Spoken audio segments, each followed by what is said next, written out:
Davin was born with physical disabilities but possessed an incredibly strong will. Without relying on divine skills, he created his own martial art and even succeeded in defeating the strongest in the kingdom of sin. This younger brother couldn't bear the shame and used his power to imprison him to death in the dungeon. At the moment of life and death, Davin opened his eyes and suddenly realized his hand had grown back. Facing him is a rough old man questioning him for being rude to his son, revealing that he is reincarnated into the body of the seventh son of the Iyenka family, Vincent Denka. Facing him is his uncle casually using mana to control him, causing excruciating pain. Vincent realizes this boy is just like himself as a child, always bullied by his siblings because of his kind and timid nature. Back in his room, Vincent rummaged through all the documents, trying to understand what had really happened to him when a voice suddenly sounded, making him alert. It emits from a boy floating in midair, surrounded by sparkling blue light, who introduces himself as a small god named Julian, the true owner of the body Vincent is inhabiting. Actually, Julian wanted to summon a deity to help his true form achieve something, which could then allow him to ascend to become a real god. But due to a mistake, he accidentally summoned you here. Seeing Vinen's confused face, he let him experience a bit of the painful memories he had gone through.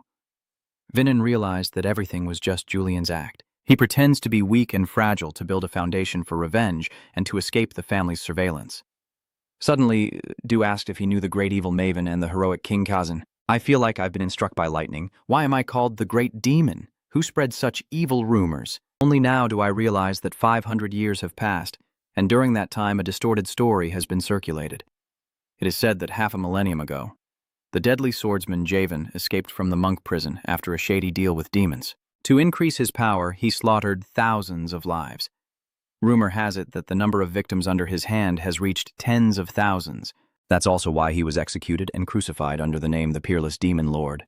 Peerless Demon Lord Javan, from 500 years ago I've traveled through time to the future 500 years later. It sounds completely unbelievable, but where else could I find another person named Javan, who also carries the bloodline of Cajun from the Samian family? Vincent's mind is racing, overwhelmed with emotion.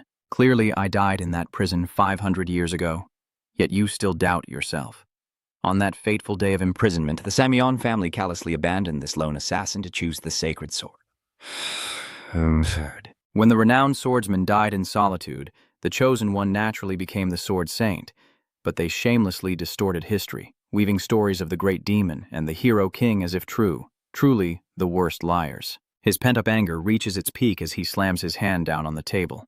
Julian remains completely unaware, continuing his endless chatter. King Hero Kajin is a close friend of the legendary demon Javan, and it sounds like a romantic love story, doesn't it? Stop that nonsense right now.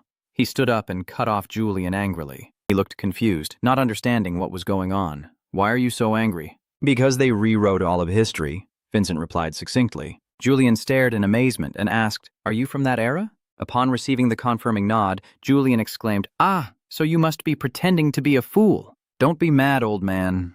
Then he casually kept talking. After all, history is just a story written by the victors. He sighed in resignation, sat down and gestured for Julian to keep talking as scenes from the past flashed through his mind. "The Sunsword King is a guy from which family? I've never heard that fake name before." He immediately replied, "Oh, you don't know Lord Alan? He is the ancestor of the anicap family." But then he suddenly remembers something and snaps his fingers. "Alan, that famous kid? Ha ha ha, I didn't expect him to become the first head of the AK family." The image of the boy from the past appears like a slow-motion film. "Hello, Mr. Vincent. I am Alan. I really admire you, and when I grow up, I definitely want to become someone like you." Even though Alan was just a kid back then, he was both my friend and my disciple. What's so great about a lone wolf like me? Alan still persistently visits him a few times during his imprisonment. The boy has a righteous heart, always affirming that he has never done anything wrong. Power will never triumph over truth, with a youthful face but eyes full of determination. The boy boldly declared, "I will definitely ensure that I restore your honor, no matter how long it takes." After that declaration, the boy never appeared again. Julian continued, "He is the founder of the Enka clan and left a great lifelong mission for our descendants." "Does that have anything to do with my achievements?" he asked with a frown. Julian's face lit up as he responded, surpassing the monastery clan and fighting for the truth. That sharp remark etched itself into his mind. Vincent closed his eyes. Fighting for the truth. Is that just a coincidence? An has firmly believed that the boy will unveil the truth, and he is the only one who knows the full story about him. It's definitely not a coincidence. Even though he doesn't know everything yet, there's one thing he's sure of. Alan's fanatic has left his old family and founded the Ienka family solely to fight for the truth. The newly established Denka family was born to clear his family's name, and surely this is fate. That's why I was reborn into this family. He walks over and pulls down the radio sword hanging on the wall. Thank you, Alan. I will carry on the legacy you left behind. I will crush the Sam family. I will crush the treacherous family with my own strength as a member of this family, the hero declared confidently, and after the conversation, he and Julian stepped outside. Hey, old man, where do you think you're going? I told you not to call me an old man, he said irritably. Come on. If you really came from 500 years ago, then you're definitely an old man with something to retaliate for. What are you frowning about now? The mission? Maybe I'm just old and forgetful. I completely forgot. Julian quickly grabbed his arm out of the water, saying enough of this playing around. You speak first. Can Fi call me Vincent now? Julian immediately raised his hand with a very serious attitude. Yes, sir. Vincent. Suddenly, a loud shout echoed from afar. The battle begins. In the sky, two streams of sword energy clash, sparks flying and illuminating the surroundings with dazzling light. His gaze swept over the soldiers training fiercely below, silently wondering how advanced martial arts had become in this era after half a millennium of development and how far the path of martial arts had truly ascended. I wonder how powerful the Simon family, Cajun's descendants, has become now. It should be quite interesting. Suddenly, a strong sense of unease hit him, forcing him to clutch his head. In truth, why is this body so sluggish? His body lost control, he staggered, and the surroundings blurred before he collapsed to the ground. Sitting cross-legged on the bed, he couldn't help but curse. Vincent, this kid's body is truly useless, so weak that even a breeze can knock him out. Touching him lightly makes him faint. It's so bad that if I don't keep using mana to reinforce him, he wouldn't even be able to fight or walk normally. Suddenly, a subtle energy fluctuation reached him, making him startle. Oh, what the hell is this? Is this mana flow? Could it be Julian? Julian, where are you? He shouted loudly, waking Julian from his deep sleep, and he groggily responded. Oh, why are you suddenly shouting at me? Without saying a word, he rushed over, grabbed the kid's shoulder, and demanded an explanation. Why don't you practice swordsmanship? I have an illness and can't train. He innocently replied, Why? He said gruffly, It's just how I was born. Oh my God. You really have the holy bone inside you. Clearly a genius with innate talent, so why waste it by not practicing swordsmanship? He almost shouted. Let me go. What do you mean by holy bones? Why are you making such a fuss? He forced himself to hold back his anger and explained, It allows you to accumulate mana in every corner of your body. More precisely, you can store energy deep in your bones. Storing mana in your bones? Julian looked confused, his head floating with big question marks. This kid really has a flat brain. I scratch my head and pull at my hair. Damn, I must be going crazy. How can I explain this so you understand? Listen carefully. Martial artists need to harness mana to achieve extraordinary strength, far beyond that of ordinary people. This mana is usually condensed at the dantian, which is the heart. But someone with holy bones like you can store mana not only in the heart meridian, but throughout the entire skeleton. Do you understand? That means you possess an almost endless source of mana, is that right? I have something so awesome? Dooley gasped in amazement. You still don't understand how awesome it is. I'm truly speechless with this kid. So I'll give a real-life example. Kajin, the hero king you all worship, also possesses holy bones. Looking at my frail body, complex thoughts begin to surface. It's ironic that I was reincarnated into the body of Kajin's descendant, someone I hated in my past life, but the world 500 years later has changed so much it's almost unrecognizable. Julian suddenly spoke up. All right, listen to me, I can't link the symbol with the heart. Symbol? What the hell is that? He frowned and asked again. Julian sighed in exasperation. 2. Why are you so slow to understand? Since when do I have to explain these basic things? The symbol is a kind of image representing Namana of that origin. Isn't Namana stored in the meridian? Then what about the meditation technique? Oh, are you talking about some kind of mental cultivation method? Julian was just as confused. What do you mean by meditation? He annoyedly explained, but Van An, the first to possess the ability to accumulate huge amounts of mana in his spiritual meridian, was cut off by Julian. In this era, we store mana in symbols and call each complete symbol a star. The number of stars indicates each person's level of power. It's been a long time since anyone used their body to contain mana directly. I think it's probably a technique that's been lost to the world forever. Hearing this, he could only sigh heavily. Full of disappointment, 2 liters out, unable to believe it. Looking up at the starry sky outside the window, he muttered, So, everyone in this clan must be able to condense at least one symbol. Wait. Yes. Stop, are you really planning to condense manana into your heart meridian? I smile faintly, confidently reply, no need to worry, my meridian is as solid as a rock. To become stronger, you must dare to face challenges. I am certain of this. I once used this very path to reach the pinnacle. Wait, why are you letting the demon chaos spread so wildly? Julian was still in shock. You're using the wrong method. You don't know anything about the formula of the pulse. He paused his cultivation, frowned, and asked, why is it so noisy? Are there any other mana circulation formulas? Of course there are. Who would use mana so randomly like you? Of course, there has to be a proper and efficient mana transfer plan. Julian replied, I'm just trying to follow my instincts and memories from my previous life. He calmly replied, many have failed and died because of this very thing, Julian weakly said, without hesitation. He continued to channel mana to counter, saying, magic energy will just transform and explode in that short a time, and it'll all be over. Julian's face turned ashen with despair.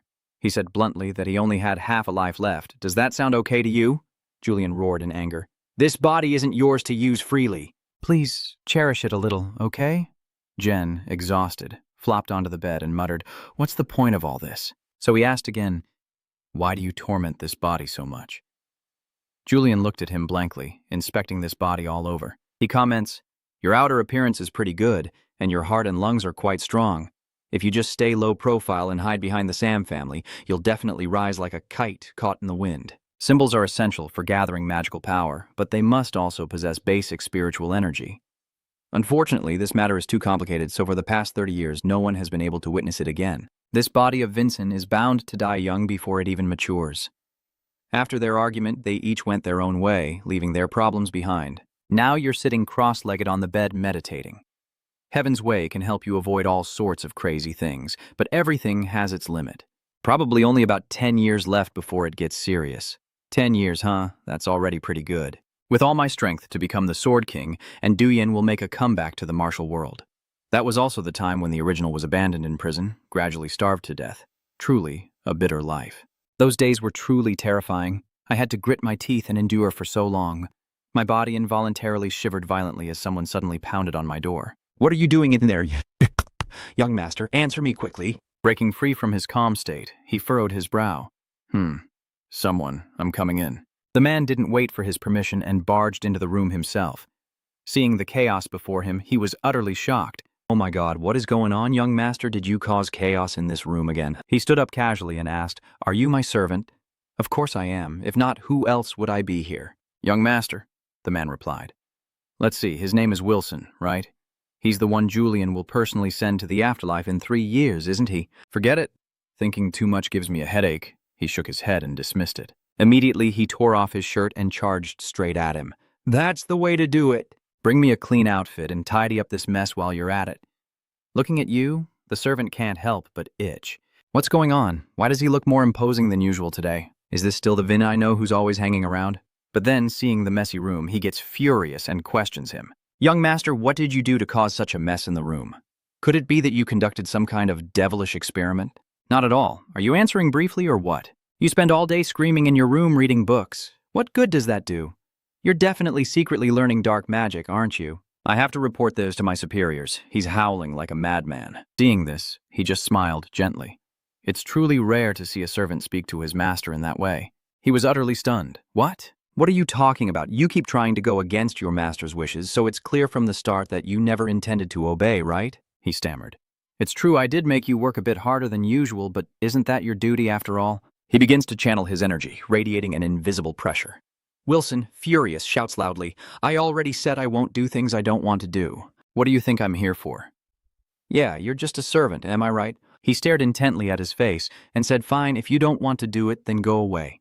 I'll get my own things himself, and walked away. Where are you going, young master? He asked curiously. I was just going to visit Lord Champion to get a new outfit. And by the way, I have to do everything myself, because you, Winston, refused to do your part. Hearing him say that, his face turned red and veins bulged on his neck. He quickly grabbed his shirt, gritting his teeth, and said, I will do it right away. Who said I wouldn't do it? I'll clean the room right now. Just leave it to me. He hurriedly left, muttering to himself. Seeing the butler's back, he silently thought that Vincent used to be a useless coward, to the point that even a lowly servant dared to be so rude. They must have some ulterior motive, right? I think the same. Julian suddenly appeared behind him. They are just a bunch of pawns who don't know their place and like to test others' limits. We must show them what the heir of the Otka family truly is. Furthermore, Wilson is also one of the fanatics who slaughtered hundreds of people. What should we do with him? Hearing that, he burst into laughter. Oh, a murderer? Listen carefully, Julian. Someone who has killed before always exudes a distinctive killing intent. But I didn't sense any trace of blood or evil from that guy. He's just a useless person. His eyes are still very naive. I see he's just a coward. Nothing more. Hearing his analysis, Julian opened his mouth in shock and stammered, "Well, could it be that you were also that kind of person? Otherwise, how could I be so familiar with it?" He turned his head and smirked. I have lived through a lifetime. Looking at the man in front of him, Du couldn't help but shiver and feel a cold chill run down his spine. What exactly is he? Really? Could it be that I have summoned something even more terrifying than the Demon King? The next morning, the door to his room was pushed open. Sir, your clothes from yesterday have been washed and folded. Wyzen enters with the shirt and asks, Are you satisfied with how I cleaned the room? Seeing the spotless room, he happily smiled and said, Thank you for your hard work. As soon as he put his things down, he quickly reminded me, Please don't turn the room into a mess again. Okay. I won't do that anymore. I will answer. But little did he know, the other guy was thinking of something completely different. Aha, it seems like he's also becoming more obedient. What good is Vincent if he just leaves and acts so arrogant? Wyzen, bring me a wooden sword about 1 meter long like this. He gestured while giving orders to the other guy. It would be perfect if it weighed around 500 grams and was made of wood. There must be a bunch of them in the warehouse, right? What if I refuse? Wilson swaggered confidently. Without hesitation, he stood up and walked away. If you won't do it, then let me go alone to fetch it. But how should I answer the guards when they ask why I have to go myself? Oh, right, Wilson, do you know that the guards in the warehouse are all top experts? And they are extremely loyal to the direct descendants of this family. Hearing that, the guy's face turned pale with fear and he hurriedly stopped him. Wait a moment. Why are you acting like that again? He hurriedly grabbed your shoulder. Really now, wait a moment. Suddenly, a strange sensation overwhelmed him with horror. Wyson was knocked flat to the ground by a single move. Oh, sorry about that. I have quite a few old traumas about being betrayed behind my back, he explained while letting go of him. That guy was completely stunned. I've never heard of that happening before. Good, then from now on, ingrain that into your mind. But he doesn't know that right now my body is sweating like crazy. Just touching him made my whole body ache. That really hurts. Wyzen suddenly stood up, fists clenched behind him, with an expression like he wanted to devour his opponent. So what? What do you want to say? He said, clearly unhappy. That guy immediately backed off, nervously clasping his hands together. Yes, I don't want to go get it. What did you say, sir? 1 meter of ebony wood, right? Didn't you just say you didn't want to go get it? He asked back. I didn't say I didn't want to do it. He hurriedly ran outside, full of frustration. With a loud bang, he slammed the door shut, but immediately stuck his head in to explain. The door was slammed because of the wind. I didn't do it on purpose. Seeing that, he could only sigh in frustration. This little brat, I haven't even said anything yet. Stepping outside, he still couldn't shake off the frustration in his heart. I must not let that guy beat me again. Not anymore. I will make him regret it. I am Wilson. That guy gritted his teeth in anger. After a moment, he returned with a piece of wood in hand, secretly cursing himself. What now? You think I would obediently hand it over to you like that, right? Wilson, you know? Among everyone I've ever known, there was one person without a right hand. He was surprised. Yes. Because he lost an arm, his life has been quite difficult. In the end, he faced a tragic event, and immediately Wilson turned hostile faster than flipping a card, bowing respectfully. Sir, here is your wooden sword. Inside my mind, I am shouting, Damn it, this is so embarrassing, but I still have to force myself to say it. I've finished your task now. May I take my leave? After saying that, he immediately collapsed in a heap. Looking at the Tenmok Kiem in front of him, he thought to himself, It's okay now, I just need a proper training plan. The wooden sword strikes without mercy, hitting the straw target. Ha ha, your shouts keep echoing. I know this sacred bone is the weakest, but I didn't expect just a few swings of the wooden sword to tire me out this much, he thought wearily. It seems there's still a tough road ahead, but this feeling is really addictive. It seems I was born to be a martial artist. He involuntarily smirked. Suddenly, with a swoosh, the straw man in front of him was cut in half. Sorry about that. A blonde-haired kid shows up. He said, Because my mana is too weak, I didn't think anyone would be using a straw person. He asked, Who are you? Aren't you that useless Vin? The other guy replied, looking at him, and he pondered silently. Gavan Anka. He's just a distant descendant, but he's also one of the promising seeds expected to win this footsword tournament. Did you meet his father before? So, he's the son of that old man? He remembered the old man he met when he first arrived here barefoot. Then, Vincent immediately jumped down to where he was standing. Julian quickly warned him, watch out for him. He's the most promising backup and the best swordsman among the 13-year-olds of the A. Black family. Gava arrogantly declared, if I win this footsword tournament, the next opponent will definitely be you. So I came all this way to find you first. The footsword tournament, ancient memories suddenly flooded back into his mind. A real swordsmanship arena gathering the best young talents from the warrior clans of the Aka family branch. Since there are no age restrictions, kids usually compete around 14 years old. The winner of the footsword tournament is considered to have a good chance to challenge the heir of the Enka family of the same age. The heir must face the champion of this year's swordsmanship tournament. No one else but me. Vincent, the loser, the one considered the weakest among the legitimate lineage. Are you planning to run away quickly because you're scared stiff? At this footsword fan gathering, things won't end so simply with just a few wooden training swords. He sneers sarcastically. Since when did a swordsman become afraid of a sword? He responds with a sharp retort. Haha, I guess you've only got a sharp tongue since being called a legitimate descendant, right?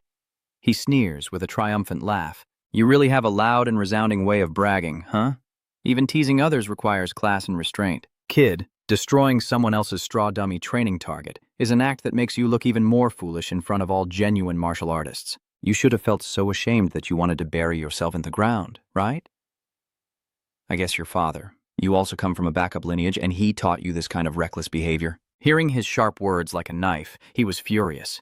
How dare you insult my father? He presses the sword to his neck, his voice full of threat. I've made up my mind. You won't get away from me. From the very moment you dared to insult my father, Julian anxiously reminded him that he had already reached the 2-star realm and his attributes were approaching the steel threshold. You need to be extremely careful, because right now he is still stronger than you, he replied calmly. I know I would lose if I fought him right now, but it's obvious he's already showing signs of being a fallen apprentice of the one who raised him, because they are just a bunch of descendants of commoners. This guy even has mana affinity, clearly knowing I haven't yet mastered that energy. It's true that like father, like son, the father doesn't act like a senior, and the son is completely clueless about the basic etiquette of a swordsman. It seems that the mindset of martial artists nowadays has changed a lot compared to 5 years ago. I must make sure he learns this lesson well. He silently made up his mind.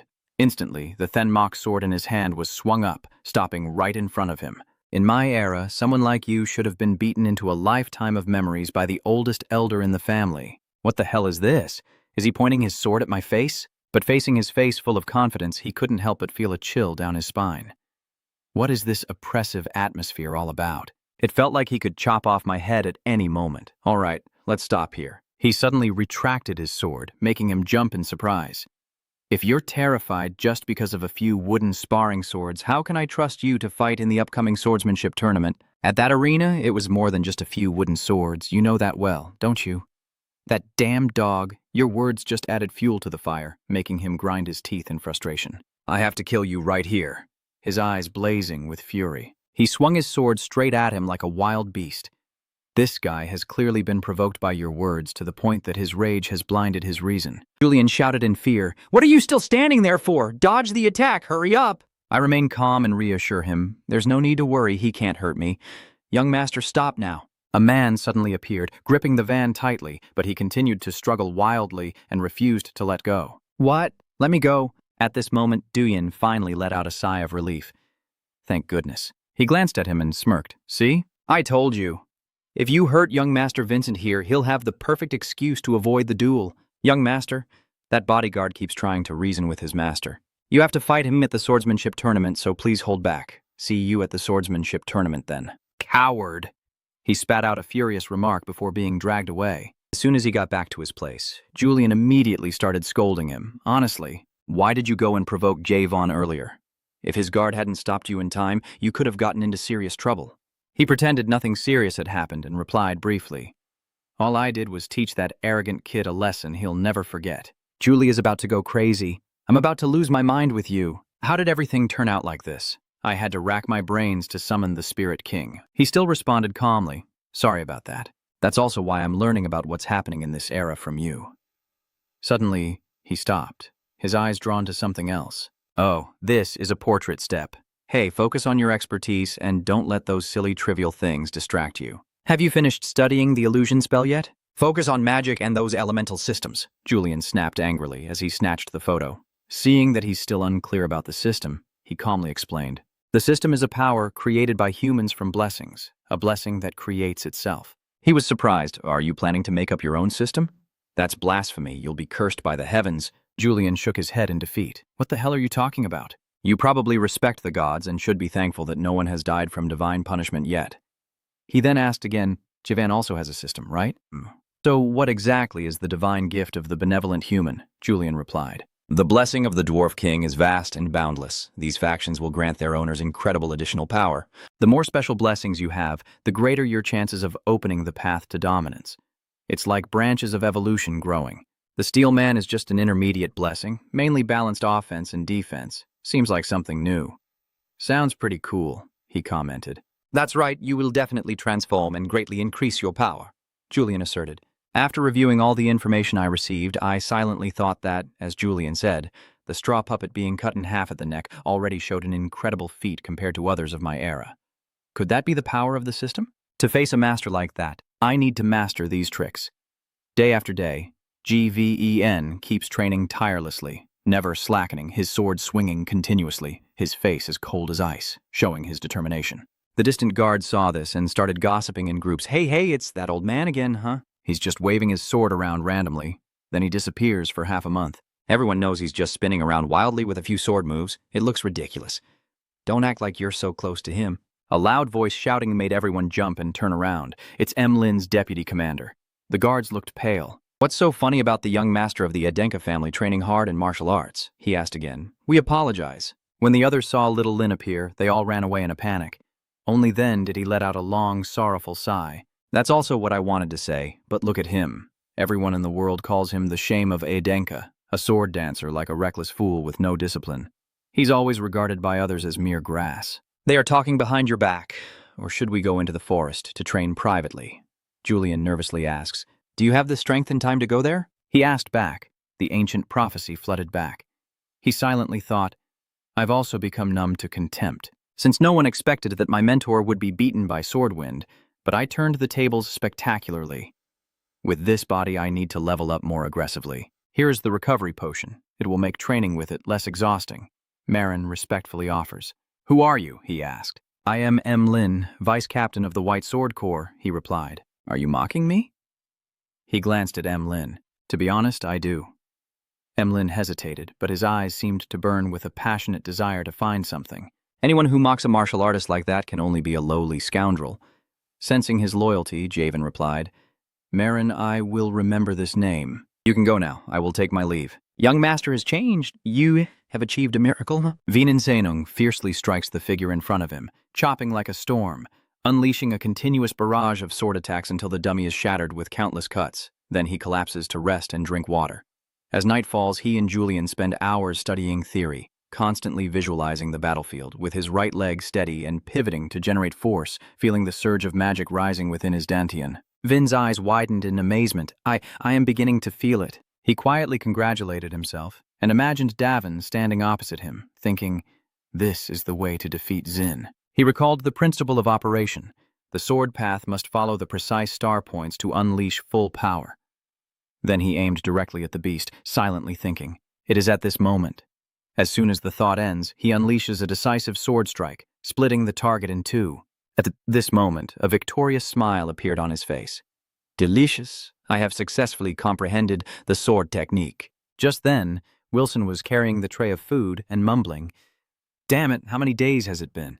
Does he think it's dawn already just because it's 5 a.m. and he wants to eat? His training routine is just a waste of energy, and suddenly an idea flashes through Weisson's mind. Shall we give him a little lesson? Thinking so, he still nervously hands over the food. Young master, breakfast is ready. But when Vincent opened the food tray, he frowned at a meager breakfast of a few stalks of vegetables, some corn, and a sour vinegar drink. He glanced at Weisson with crumbs still on his mouth, sighing in disappointment. If you're going to steal a piece, at least do it discreetly. This exposed, who can watch it? That guy is pretending to be innocent. I don't understand what he's saying. Vin quickly wiped his mouth with a bit of dignity, making him blush and hurriedly cover his mouth. Vin frowned, his sharp gaze full of warning.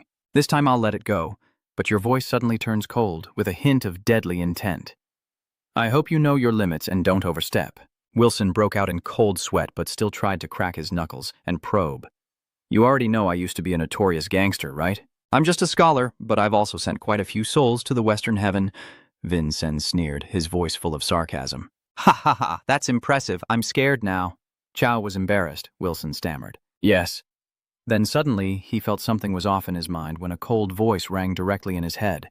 Controlling others with a few cheap threats is easy, but you think you can scare me? That's why I haven't crushed you with force yet. Wilson couldn't believe the truth, Wufa, reluctantly confirming it. Yes, sir.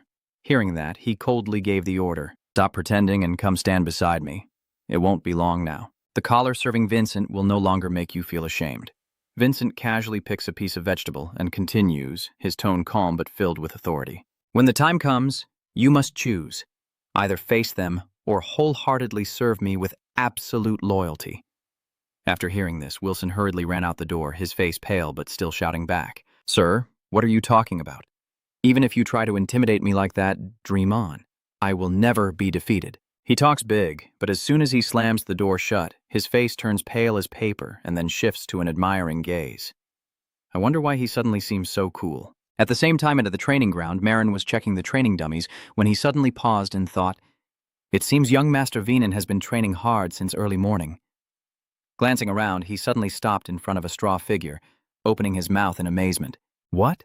The straw man was cut in half by a sharp sword stroke. Marin, trembling, touched the flat-cut mark, still overwhelmed. This is unreal. Based on what we know, young Master Vincent only uses a wooden sword, but this sword technique with such precise cuts, could it really be that fast? Thinking of that, he shivered involuntarily and asked, Young Master Vincent, what kind of terrifying sword technique are you practicing? Meanwhile, Julian was smirking at Wilson's earlier attempt to eavesdrop. That troublesome Winston has suddenly become obedient and sitting on the ground, folding clothes for Vincent. Duloa watched and then flew over to his side, giggling as he whispered, That annoying Winston isn't acting obedient all of a sudden? He smiled and responded to Julian with his mind. He's just a little stubborn, let it be. It will straighten out soon. Then he looked down at his hand, snorted, and turned to Wilson. Wilson, about my clothes, just point to the fabric on me. It's made from lip-giant fabric. He patiently explained that this type is really cost-effective, but it gets dirty easily and wears out quickly. This cheap material is not worthy of a noble like me. He then thought back to the breakfast tray and continued talking about the food. Compared to the family's budget, those kinds of dishes are of extremely poor quality. Julian immediately asked, What do you mean by that? Vincent frowned. Fan Yu Tun. Someone has embezzled the money. They must have pocketed it for themselves. Both of them turned their eyes toward Wilson, who looked even more confused and blank-faced. What does embezzlement mean? Both Vincent and Julian sighed in exasperation. Forget it, Vinche said with a frown. That's not his style. He doesn't have the guts or the skill to do that. It must be someone higher up than him. Just let out a sigh. And I suddenly felt a chill run down my spine as I remembered Vincent pressing his cold blade against my neck with a teasing look in his eyes. Why was I trembling like a leaf? Thinking of that, Jeevan gritted his teeth, rage burning inside him, and swung a fierce sword wave into the air, roaring, Who's afraid, huh? Not me. Just then, there was a knocking sound outside, and a commanding voice called in. Gavan, are you there? His father stepped in, looking at his sweaty son, nodding approvingly. It seems you're training hard. Van, you don't have much time left before the day of the swordsmanship gathering. To escape the miserable life and dark days of our branch, you must defeat Venin no matter what, Javan replied firmly. I understand, Dad. His eyes now burned with madness, almost shouting, You have to be the one from the sub-branch to crush those main branch guys, do you understand? This made Gavon both terrified and burdened with an overwhelming weight. Haley Nay, yes, sir. Inside, he whispers anxiously, the upcoming Congress is near, and father is becoming more unpredictable. Day by day, his father's obsession grew like a malignant tumor, swelling more and more. He clenched his fists tightly, thinking of Vincent. Vincent just needs to handle that guy well, and then my father and our family will have a chance to return to the glorious days of the sect. Switching to Vincent's side, Julian is ecstatic, waving his notebook around. So it's finally done. All the profiles of those participating in the swordsmanship tournament are here. Vincent opened them, eyes wide in amazement. What the hell is this? Not only personal information, but also their secret moves, hidden techniques, and even their tactics and tricks. Julian grinned smugly. So what? See how cool that was? Totally awesome, right? Vincent glanced at him and said, "You really are awesome. You gave me chills." Julian looked stunned after hearing that, but still tried to save face. "I'll just take that as a compliment." Vincent eyes Julian. "Your plan is to create a stunning debut at the Swordsmanship Festival by borrowing the aura of the Spirit King, am I right?" Julian nodded repeatedly while pointing at the notebook and also at the divine stone. He pointed to the image of the gem and explained, "This is the spiritual power gem awarded to the champion. Whoever can absorb it will have their body and spiritual power instantly enhanced. It's as magical as its name suggests."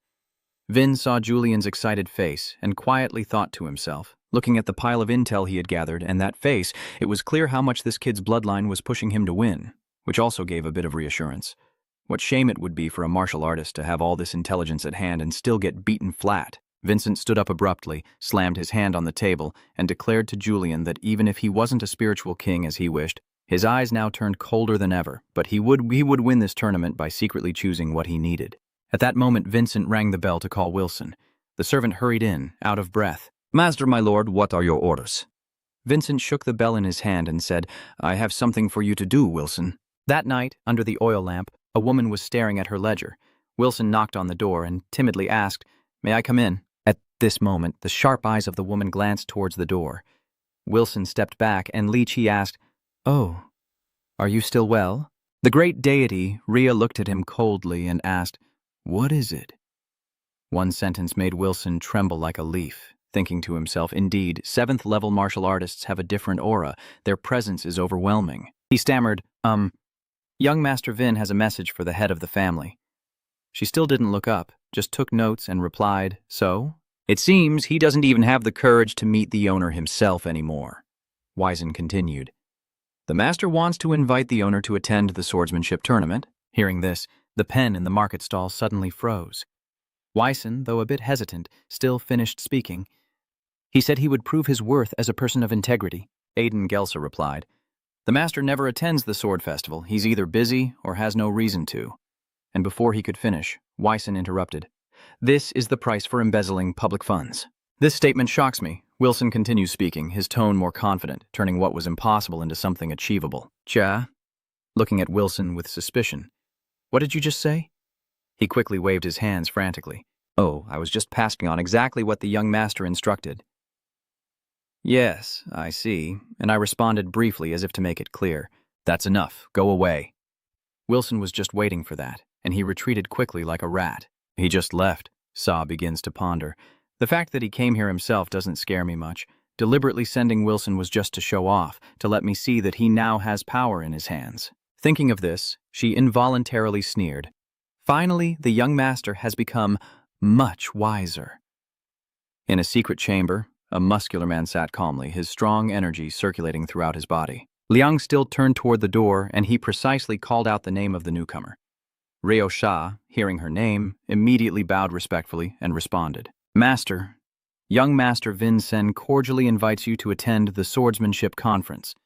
According to the report, he responded with a cold voice. "It seems you're worrying about things that don't concern you."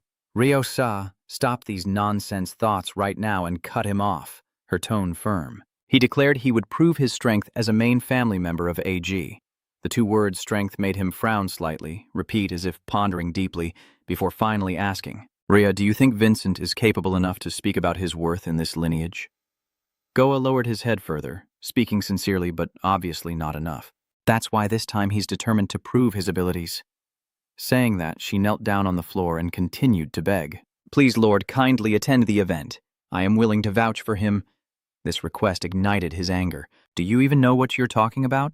Sa remained strangely calm and answered clearly. "I know that if young Master Vincent cannot prove himself, I am willing to sacrifice my life to make amends." The master becomes even more confused. "I truly do not understand why she has to go this far." Jay replied simply because Vincent Jr. has figured out my weakness. Hearing that, he narrowed his eyes. "So it was about you embezzling from the central fund?"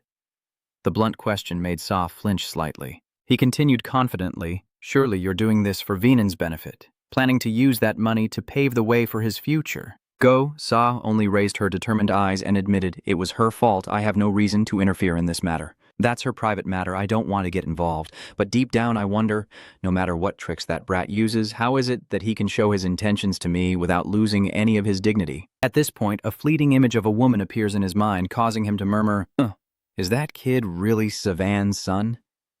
After a moment of contemplation, he grabs a cloth, stands up, and declares, All right, fine, you win this time. I'll attend that grand swordsmanship gathering.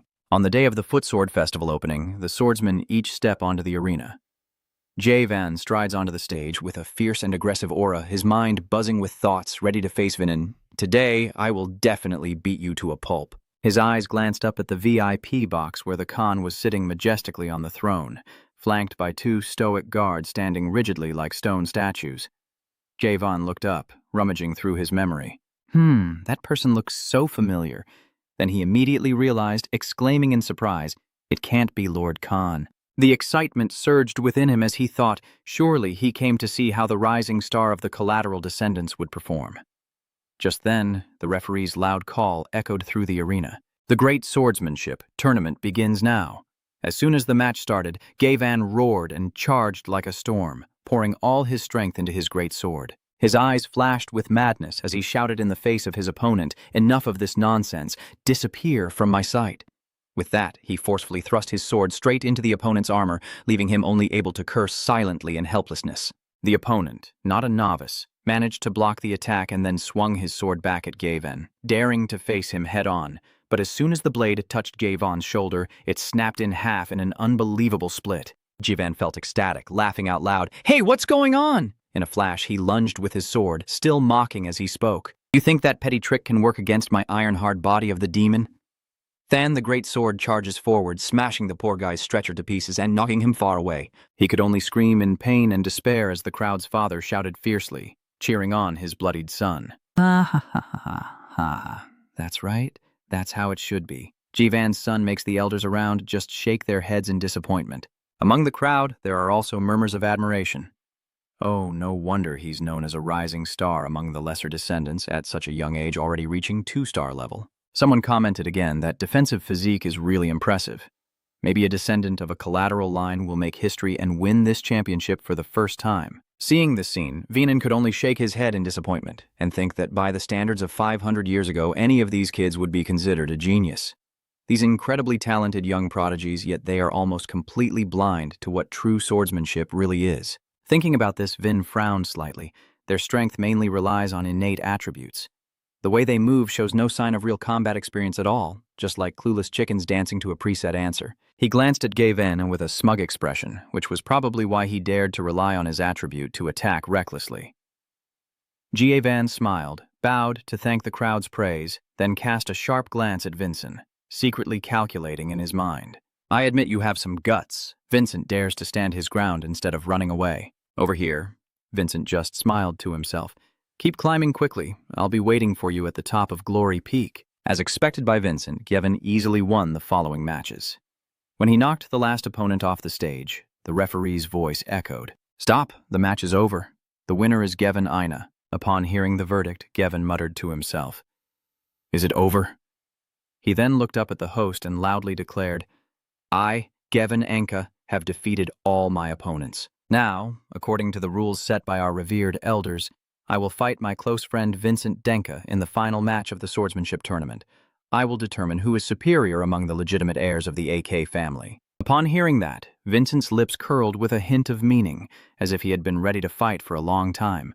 He replied firmly, I accept his challenge. The two face each other with blazing eyes and deadly intent.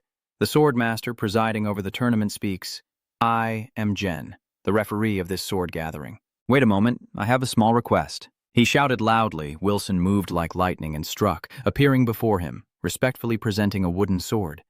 Vincent took the wooden sword, pointing the tip at Gaveon. I will only use this wooden sword with my left hand to duel this relative of Salor, and I will accept his first 3 moves. Hearing this, everyone was stunned with their mouths open. Some others whispered anxiously, already hearing bad rumors about him. Now has he truly lost his mind? Another person shook their head in frustration, unable to understand. Vincent continued confidently, I won't move a single step from my position until his first 3 attacks are over. Hearing that, Ran roared in anger.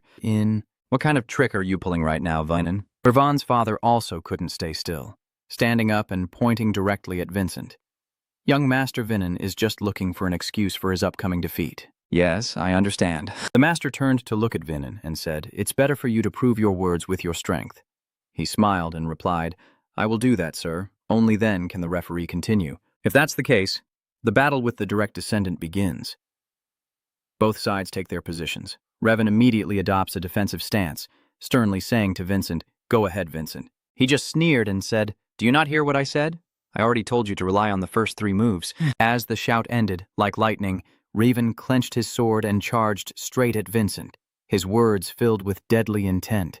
"If you're going to stand there, then die." Vincent still wears a mysterious smile as he recalls the first move and the plan he made with Julian. It is most likely a short-range direct stab. Vincent gently tilts his head to dodge the sword tip, narrowly avoiding the attack. Revan keeps provoking without stopping. "Let's see how long you can keep your arrogance." At that moment, Vincent thought to himself, "I've read you like a book," as his right foot subtly moved back, mostly a feint. The real attack would still be Revan, who remains utterly arrogant. "Turning my sword to prepare for the next strike, now I've got you figured out." He rushes forward again like a moth to a flame, leaving Vincent feeling nothing but disappointment. His movements are too obvious and careless. I could tell even without Julian's intelligence. Maybe because your talent prevents you from taking damage, you overlook even the most basic swordsmanship principles. Vincentin begins to channel his demonic energy and speaks to Revan. From the very start, with just a flick of his hand, he easily deflects his opponent's sword, not just for stabbing. That move left Revan stunned. Did he just deflect my sword path? No way. To see through and counter my sword path, he must be far more advanced than me in cultivation.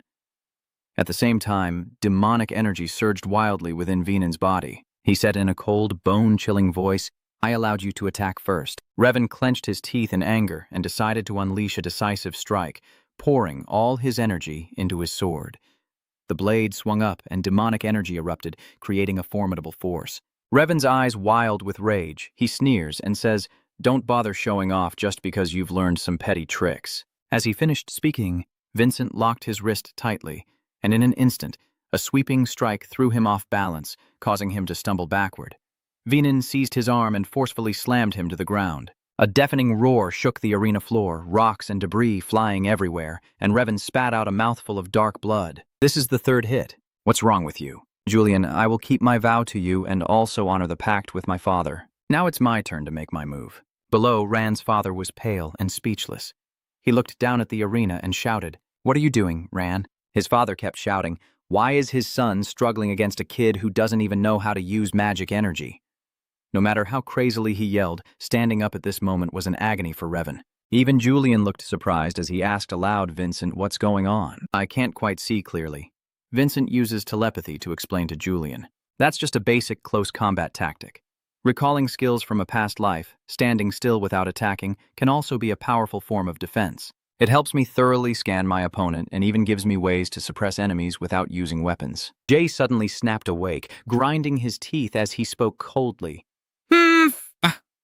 "Now I understand everything." He shouted with malice, gaining the upper hand in that brief moment, surely thanks to the protective fairy's help.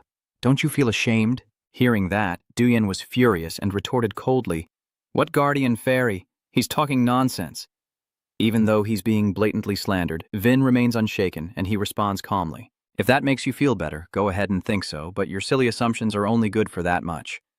Right now, Ran is standing firm, gathering all his energy to swing his sword, glaring at Vincent and shouting, "Shut that rotten mouth! Your cheating tricks end here." Sensing the impending attack, Julian immediately changed his expression. "Watch out, it's extremely dangerous. This fight won't be easy." Quickly, Vin nodded in agreement and dodged to the left. "I knew it!"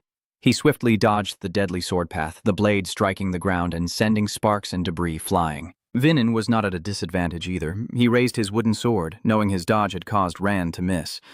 He hadn't yet had time to follow up with his next move, and Revan realized he had missed his target. Knowing he was caught in a trap, but it was already too late, Vinin thought to himself, "My golden opportunity has arrived." He swung a sharp sword strike right at Ran's carotid, the blade flashing past his neck with terrifying power. Revan thought he was doomed, but when he touched his neck in disbelief, he was utterly amazed. "Huh, what the hell? Nothing at all happened?" His father in the stands shouted loudly. Of course, how could a single sword break through such a steel-hard protective aura? Not bad. He looked very proud. but perhaps he was greatly mistaken. That was all part of Vincenton's plan. He knew that with his inexperienced body, he couldn't unleash any powerful techniques yet. But if he was arrogant enough, he would definitely use that move again.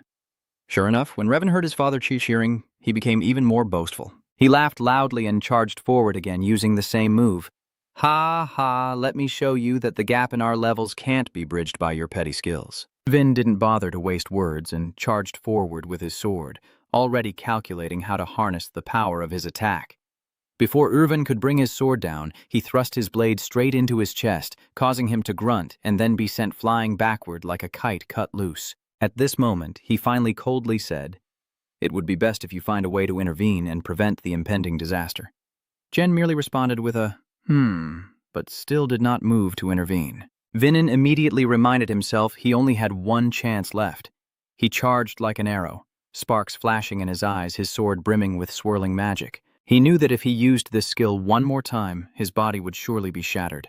He focused intently on Revan, thinking to finish him off while he was still unsteady in midair after his last move. Revan also refused to give up, grinding his teeth and cursing the bastard, then raising his sword to strike down.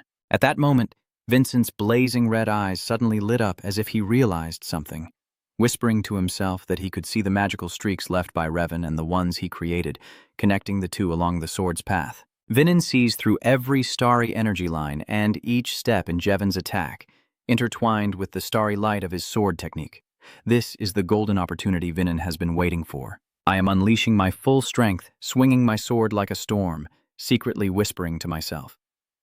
Watch carefully, Revan. This is the ultimate technique I have painstakingly mastered. As the sword momentum erupts, the starry light streams from both blades merge into one, converging into Vincent's sword, making it shine brilliantly and more powerfully than ever. The moment the sword descends, Revan's arm holding the sword is cut off and sent flying. In the stands, Revan's father stared in horror with wide eyes.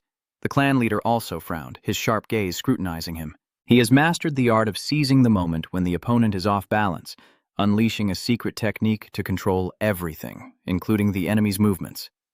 This is what is called the sweet sword technique. So sweet that now Revan's piercing scream of agony echoes through the sky as he staggers to his feet, clutching his severed hand and howling. My hand, my hand!" The referee froze in place, stammering in confusion. "Come on, referee, what are you doing now? Do I have to cut off his leg to declare victory or what?" Only then did the referee snap out of it and quickly shout, "Vincent Taran belongs to this side." Revan's father leapt onto the arena, running and shouting Revan's name. The medical team hurriedly applied medicine to the wound, talking among themselves, saying, "Stop the bleeding quickly. This medicine won't do much. Doctor, call the medic here immediately." The spectators are standing there arguing with the referee. "I told you to find a way to stop him, but you were careless." Jason could only bow his head humbly. "Sorry, sir. That was my fault." Julian looked at Vincent worriedly and advised him, "Why are you so calm? Your body has reached its limit. You need to rest soon." "I know, but it's not time to rest yet." "I have kept my promise, father," the young man said as he looked up at the high platform. The elder looked down at him with an eager expression, and he silently thought, "I told him to show the Arenca family his true strength." He looked at him and slowly said, "I understand now." Then he immediately waved his hand and declared the champion of the swordsmanship tournament to be Vincent Arenca. Then he turned around. "Everyone go inside. The award ceremony will begin." In the main hall of the estate, prominent Arenca figures sit solemnly around a round table. The clan leader sat at the head of the table, with Vincenten beside him, as an exquisitely crafted silver box was opened to reveal a shimmering, mystical 5-colored spirit stone inside. He picks it up and declares that the winner of the contest will receive this divine stone. Vincent kneels solemnly opposite him, bowing his head in anticipation of the reward. At the very moment the gem was about to be handed to him, the main gate burst open, and Revan's father roared in outrage. He was furious, convinced there was cheating or some shady trick involved, and even falsely accused Vincent of borrowing the power of some guardian spirit. Chief, hearing his words, Julian standing nearby, was furious, biting his lip to hold back a curse. At this moment, a healer behind him, looking pale, spoke up. "Chief, a small glitch has occurred." The clan leader asked, "What's the problem?" The healer immediately replied, seeming to hesitate for a moment, then continued, "It can't be fixed anymore." Hearing this news, Rand's father was stunned and spun around to demand, "Why, healer, what are you talking about? Revan will permanently lose an arm." The other healer looked helpless and bowed his head, saying, "I sincerely apologize." At this point, Revan's father was utterly furious. You're supposed to be healers. How come you can't even just reattach a arm properly? The healer tiredly replied, This is a type of injury we've never encountered before. Seeing the tense atmosphere, Du quickly called out to Vincent. However, Vincent continued to silently observe the situation without uttering a word. At the treatment area, the healer said again, this wound is extremely strange and hard to describe. It seems it was cut apart by something my holy energy cannot intervene against. He looked at Ran writhing in pain on the bed and added, If we don't act quickly, even a higher-ranking priest might not be able to heal him. Hearing this, Ran's father hesitated for a moment, then looked at the clan leader, tears streaming from his eyes as he cried out in anguish, Just look at this, Chief. Just a wound like this is enough to baffle a third-rank healer like him. He blames everything on Vinin. Surely he has learned some dark magic, and there must be some mysterious power backing him up. The others started whispering doubtfully after hearing that. Now that I think about it, he does have a point. His rapid breakthrough is incredible. How can the young master's swordsmanship be so mysterious and powerful? Hearing these sarcastic remarks, Vin showed no fear but sneered contemptuously, then glanced at Revan before humbly speaking to the head of the family. Father, may I respond to what that elder just said? The master nodded, encouraging me to speak freely. Seeing this, Julian was restless and asked softly, Hey, what are you planning to do? That's serious. At that moment, Vincent shot a sharp glance at Ran's father, his voice full of authority. The swordsmanship tournament is held under the highest authority of the head of the family, and therefore, all actions here must be approved by his absolute power, who has declared me the final champion. He held his head high and responded with an imposing aura, so all the words he just uttered were dismissed by the authority of the host. Moreover, this place is home to many influential figures and distinguished guests. Speaking of which, he pointed directly at him and retorted, Charet Arenka, do you really think your vision is more profound than that of the great master himself? Immediately after, Vincent pointed directly at him and ordered the referee to catch him for me. Jen, confused, quickly confirmed that he meant that man. Vincent replied calmly and precisely, I am Charet Arenka, Raven's father. I am issuing a direct order for the person who needs to be dealt with. Old Chal, upon hearing this, became furious, clenched his fists with a cracking sound, and his veins bulged as he growled, What? Even if you are of the direct lineage. So what? Before you could finish speaking, Vincent shot a dagger-like gaze back at the old man and struck him down. Oh, are you doubting the supreme authority of the head of the family right here? Do I need to remind you again? Yes, sir, I will comply. Then he immediately leapt behind Charet, used a restraining skill to lock the old man down, pressing his face into the ground with a loud grunt. This move made him scream loudly. What are you doing? Let me go now. Suddenly, the stern voice of the family head rang out, as he narrowed his eyes at the old man being led away, speaking half joking, half serious. Charet Arenka, do you realize you're deeply indebted to Vincent? He continued speaking, his tone still unpredictable. The Arenka family rules do not tolerate repeat offenses. If Vincent doesn't act first here, you'll definitely have to face the family's punishment. He paused briefly, but his voice grew colder, carrying a friendly warning. In consideration of our family ties, I will go easy this time, so don't dare to make any more noise or complaints. Only then did the old man seem to come to his senses, realizing the danger, and he could only follow Li Rixun's orders. Yes, master. The master turned to look at Vincent and nodded slightly. You're doing quite well, Vincent. The guy smiled brightly, bowed politely, and said, Thank you, father, for the compliment. Julian, standing nearby, couldn't help but laugh out loud and said something in response. Vin chuckled teasingly. Look at that happy face of yours, feeling great, huh? Julian replied, his face slightly blushing. No, I'm just too shy to accept it. Being praised by the master is truly a once-in-a-lifetime honor. On the other side, Revan was still moaning in agony over his chopped arm, while his father could only call out his son's name in despair, hoping to bring him back to consciousness. The doctor, who is also the family's healer, is using all his mana to cast a healing spell on him, stammering as he works. This situation likely means the young master's right arm will be lost forever. When he heard it, he shouted out loud, No, this can't be real. He just can't accept this tragic ending, losing badly and having his arm crippled. It's a bitter pill to swallow, shame beyond words. At that moment, Duyen quickly called Vincent, who then leaned in to whisper a secret plan to him. Vincent glanced skeptically. Is this deal really going to work? Julian nods confidently, his eyes determined. Trust me, this is definitely a good deal, a golden opportunity for our side. Seeing Julian so confident, Vincent also agreed. Okay, let's proceed. I will follow your instructions. Vincent then approached the sweating bishop and asked, That arm, can the resurrection gem reconnect it? The pastor glanced at him, his mind racing, utterly confused.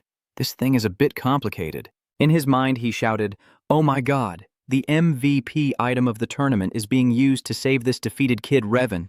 Is he really telling me to use that stone? What kind of logic is this?" Seeing the priest's expressive face like an actor, Vin chuckled softly and said, "I guess I'll just pretend it can walk." The man confidently declared in front of the entire arena, "I am the one who cut off Rand's right arm. So would it be okay if I handle the cleanup?" Lord Khan also went along with it. "All right, I entrust you with full authority to handle this." Vin nodded in understanding and walked straight to Revan's father, looking down at the person pressed face down on the ground, then spoke. Revan Arenka laughed in my face and publicly humiliated me in the arena. Hearing this, the old man immediately brightened up and hurriedly explained, "I'm sorry, it's my fault for not teaching you properly." He drew his sword and cut the rope binding his father. While the old man was still restless and confused, he continued, "Show genuine sincerity and remorse as the head of the family, and I will use divine stone to restore Ron's arm." The old man trembled uncontrollably, stammering, "What do you want?" "Just make your conditions." Vincent's eyes now are as sharp as a dagger. He gritted his teeth and growled, "Blood must be paid with blood, and the right arm is—" At this point, he paused briefly before delivering a chilling verdict. "I will need the right hand of someone." Seeing that look on the old man, Vin sneered silently. "What a useless piece of trash. You know full well he's already wide awake, just pretending to be deaf and mute, despite the tense situation." He glanced at Rand whimpering on the bed, his face tear-streaked, as if about to cry. He turned away, unable to face this cruel reality.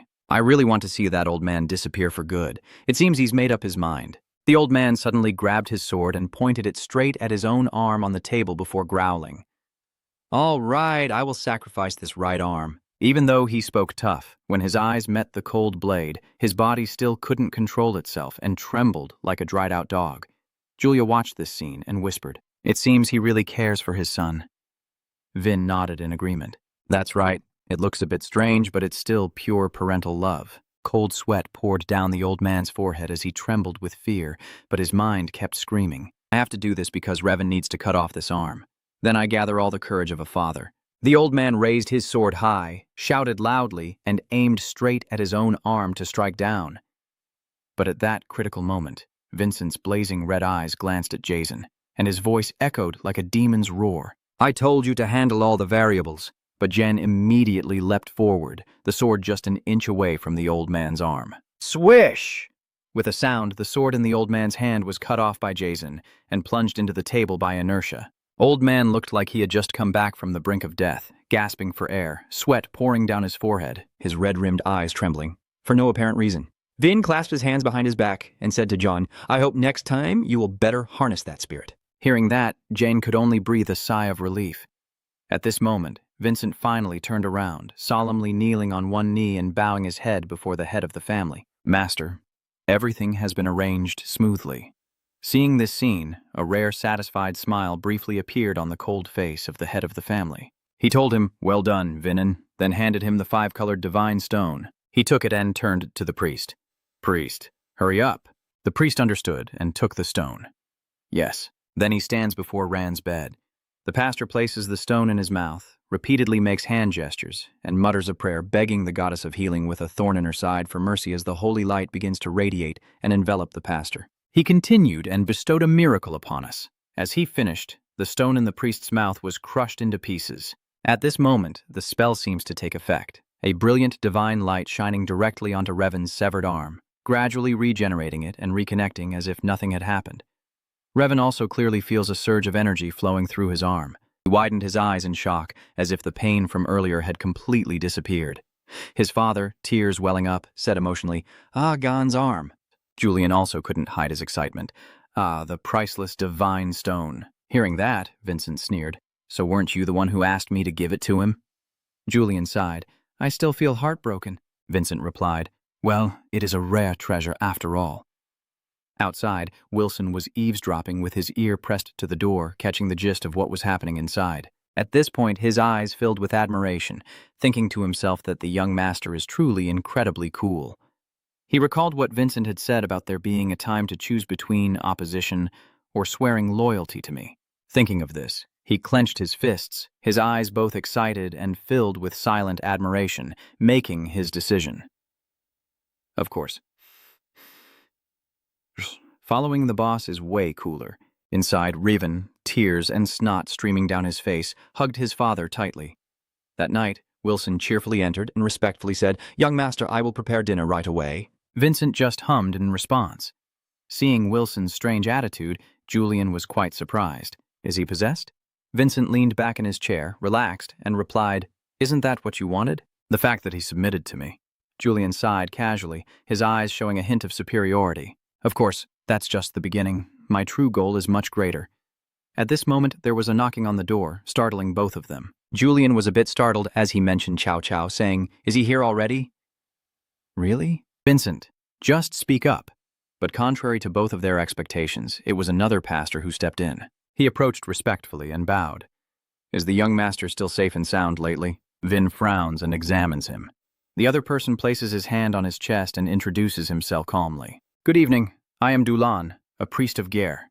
Yuan Zhan was still wide-eyed, wondering why this priest had come here when he spoke in a polite tone and smiled, saying, "I am here to express my deep gratitude for what happened earlier." Julian beside him was just as stunned.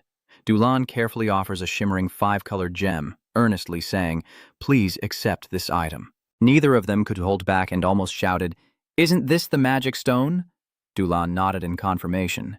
"I am returning this magical stone to you because today you have saved young Master Divine." Vincent looked directly into the priest's eyes and asked, "Why did you give me this precious item?" Dulan lowered his gaze to the stone in his palm, his eyes still shining with strange light despite the exhaustion, his voice filled with sincerity and deep respect. "My ideal of wearing the cleric's robe is to help those suffering to stand up, smile, and find happiness again. But facing young Master Ran's situation today, I am left speechless and silent." He recalls the moment Vincent handed him the stone, his voice tinged with self-mockery, as if blaming himself. Yet the Lord who just seized it was willing to give it up without hesitation. Then Dulan decisively placed the gem into Vincent's palm, carefully closing his fingers to secure the treasure, his face appearing as if he had just discovered the truth of his life. "Thanks to young Master Vincent West, we have the chance to reflect on ourselves. Please accept this back." Vincent smiled gently, holding the stone firmly. "I really didn't do anything. It was mainly your own enlightenment, priest. But if returning this item is a way for me to show respect for your determination, I will accept it." The priest gratefully thanks you, and quickly reaches into his wide sleeve to pull out a wooden badge. On the surface of the token is an intricate gold inlaid symbol that sparkles in the light. Dulan solemnly hands it to Vincent. "If you need assistance from the temple in the future, please present this token." Vincent was still in shock. As a reflex, I took the badge, and Dulan casually added some shocking news. "This hasn't been announced publicly, but I was just promoted to second-level priest." Hearing this, Julian froze, his jaw almost dropping to the ground.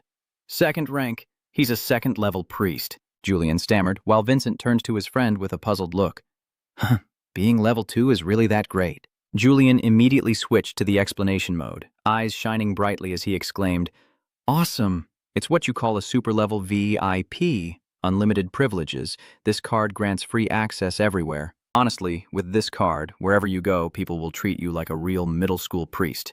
Vincent Julian, looking like he just hit the jackpot, kept staring at the badge with a calm face, thinking to himself that even though it's middle school level, I have no idea what specific privileges it grants. After completing the gift, Dulan bowed seriously, right hand on his left chest in the proper manner, speaking sincerely, asking for your guidance. "I have learned many valuable things.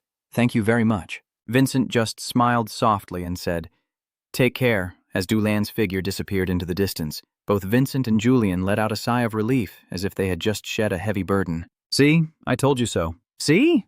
Our reward is 1,000 times better than what Winston got, right?"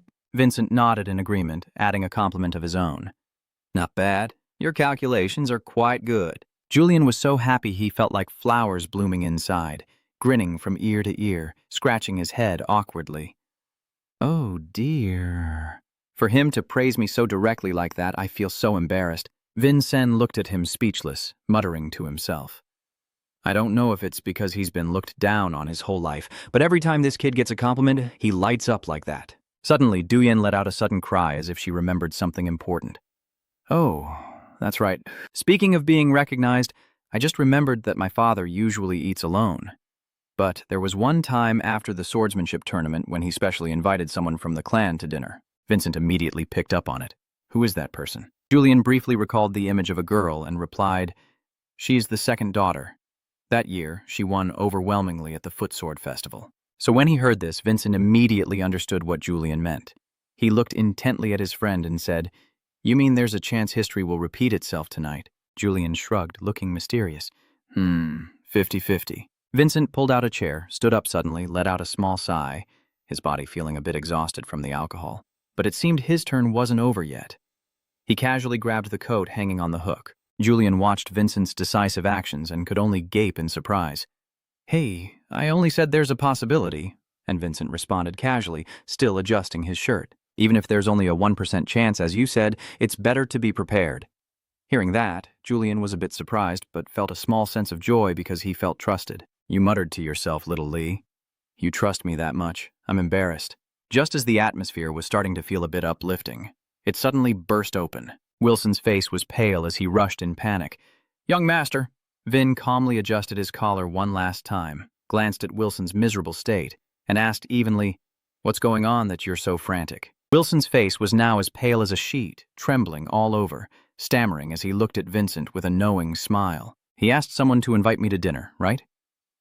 Let's go, lead the way." Wilson was truly amazed, not only because the young master remained calm and even guessed right, but also because of that strangely composed attitude. After giving the order, he had to quietly lead the way. After this incident, Wilson genuinely admired Vincent and couldn't help but wonder, could it really be that he foresaw all of this? At the family hall, as Vincent was strolling forward, a mysterious woman with long hair blocking the path suddenly appeared, her eyes glaring as she approached and urged him, "Hurry up, Vincent!" He couldn't help but be surprised and exclaimed, "Mother!" The woman smiled and replied, "I heard that my son just achieved an incredible feat at the swordsmanship tournament." Vincent hurriedly bowed and said, "Thank you, Mother." At the same time, his mind started to process the data. Vincent's biological mother passed away right after giving birth to him. So this woman is the famous stepmother of Visa Arenka. Regarding her, I also have some key information, like how she retreated to the Hidden Realm before. She was once a seasoned warrior known as the Giant, and now she holds all the power over the Arenka family. Visa goes ahead, but Revan doesn't forget to remind him to look back. "Let's go, son. Your father is waiting." Both of them proceed into the study. Facing them is the usual cold-faced landlord, who calls out Vincent's name, and immediately after, his eyes widen in shock. He called out again, and Vincent and his overwhelming aura immediately filled the space, making the atmosphere thick and suffocating. Yen clenched his teeth, feeling an overwhelming pressure as if crushing his chest, making it hard to breathe, and he muttered in his mind, "I can't breathe anymore. This pressure is weighing down on my lungs." I myself am a bit confused about my style. I haven't felt this kind of pressure all day, have I? But with this series of actions, he quickly understood and silently guessed that this was probably a test. It seemed like he was trying to check whether his strength shown at the swordsmanship gathering was real or just a bluff. Even though he was extremely uncomfortable, Vin Sen forced a smile and looked steadily at the host, saying, "I don't think there's any need for you to deliberately pressure your son in a private meeting like this." The host, still expressionless, asked back, "Why do you think that?" Sweat was pouring down his forehead, but he still smiled, glanced at Vi, and replied, "Because my mother called you father, not the Lord." Then he got straight to the main point, saying, "I called you here for 2 reasons.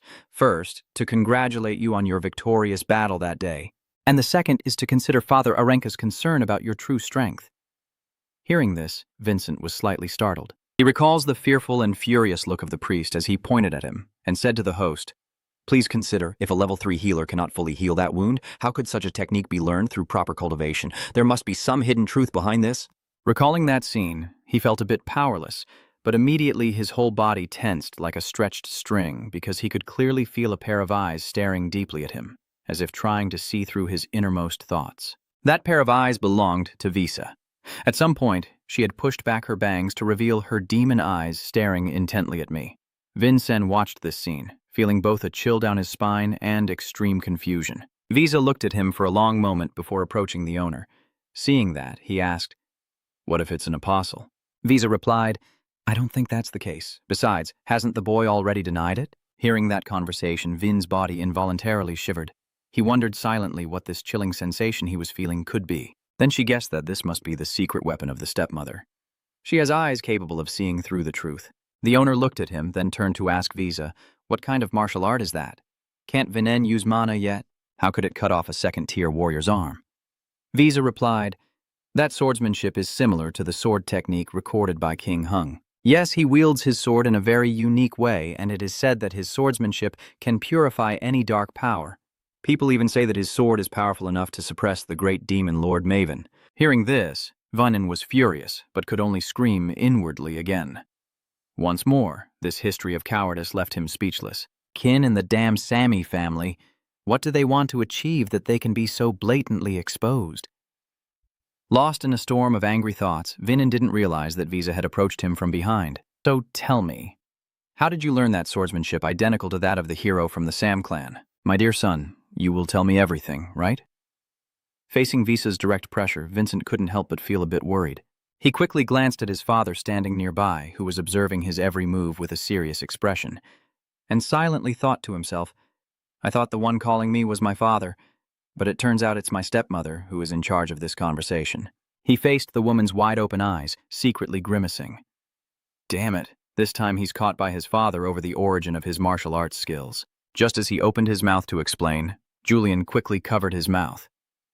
Vincent froze for a few seconds, surprised that his friend teleported out right at this critical moment. Julian whispers to report that this old lady has a divine eye that can see through falsehoods. If he makes up a vague excuse out of ignorance about this era, she'll catch him immediately and eat him up. Both of them froze under the gaze of that magical eye, feeling as if their innermost secrets were being exposed. Vincent's heart pounded, legs trembling, as he whispered softly, What should we do now, God?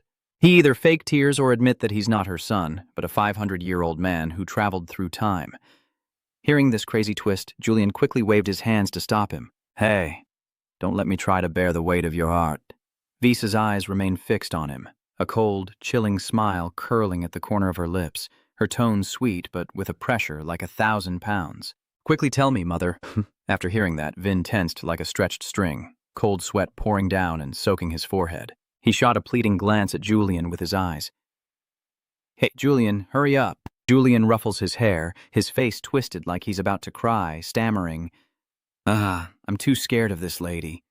Save me before she finds out I'm acting and abandons me. In the midst of chaos, Vincent suddenly becomes unusually calm, his voice steady. Julian only needs one step. Julian jumped in surprise and turned to look at him. Huh? What step? Vincent suddenly saw his own past self overcoming the limits of fear. Just one step forward, and everything else will fall into place.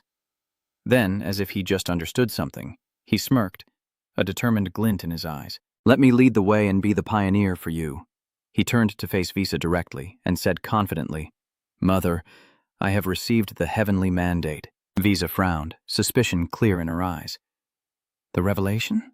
Then she intensified her magic, not only focusing on the spiritual eyes, but also emanating an invisible pressure, tightening around Vincent, her voice cold and sharp. You received the heavenly revelation without any blessing attached. Don't you know that only evil outsiders fall into such abnormal situations? Hearing this deadly blow, Vincent's heart skipped a beat as he cursed inwardly. Damn it. That bastard immediately betrayed us. Why didn't he tell us about this system malfunction? Visa keeps pressing hard, so why is he so silent?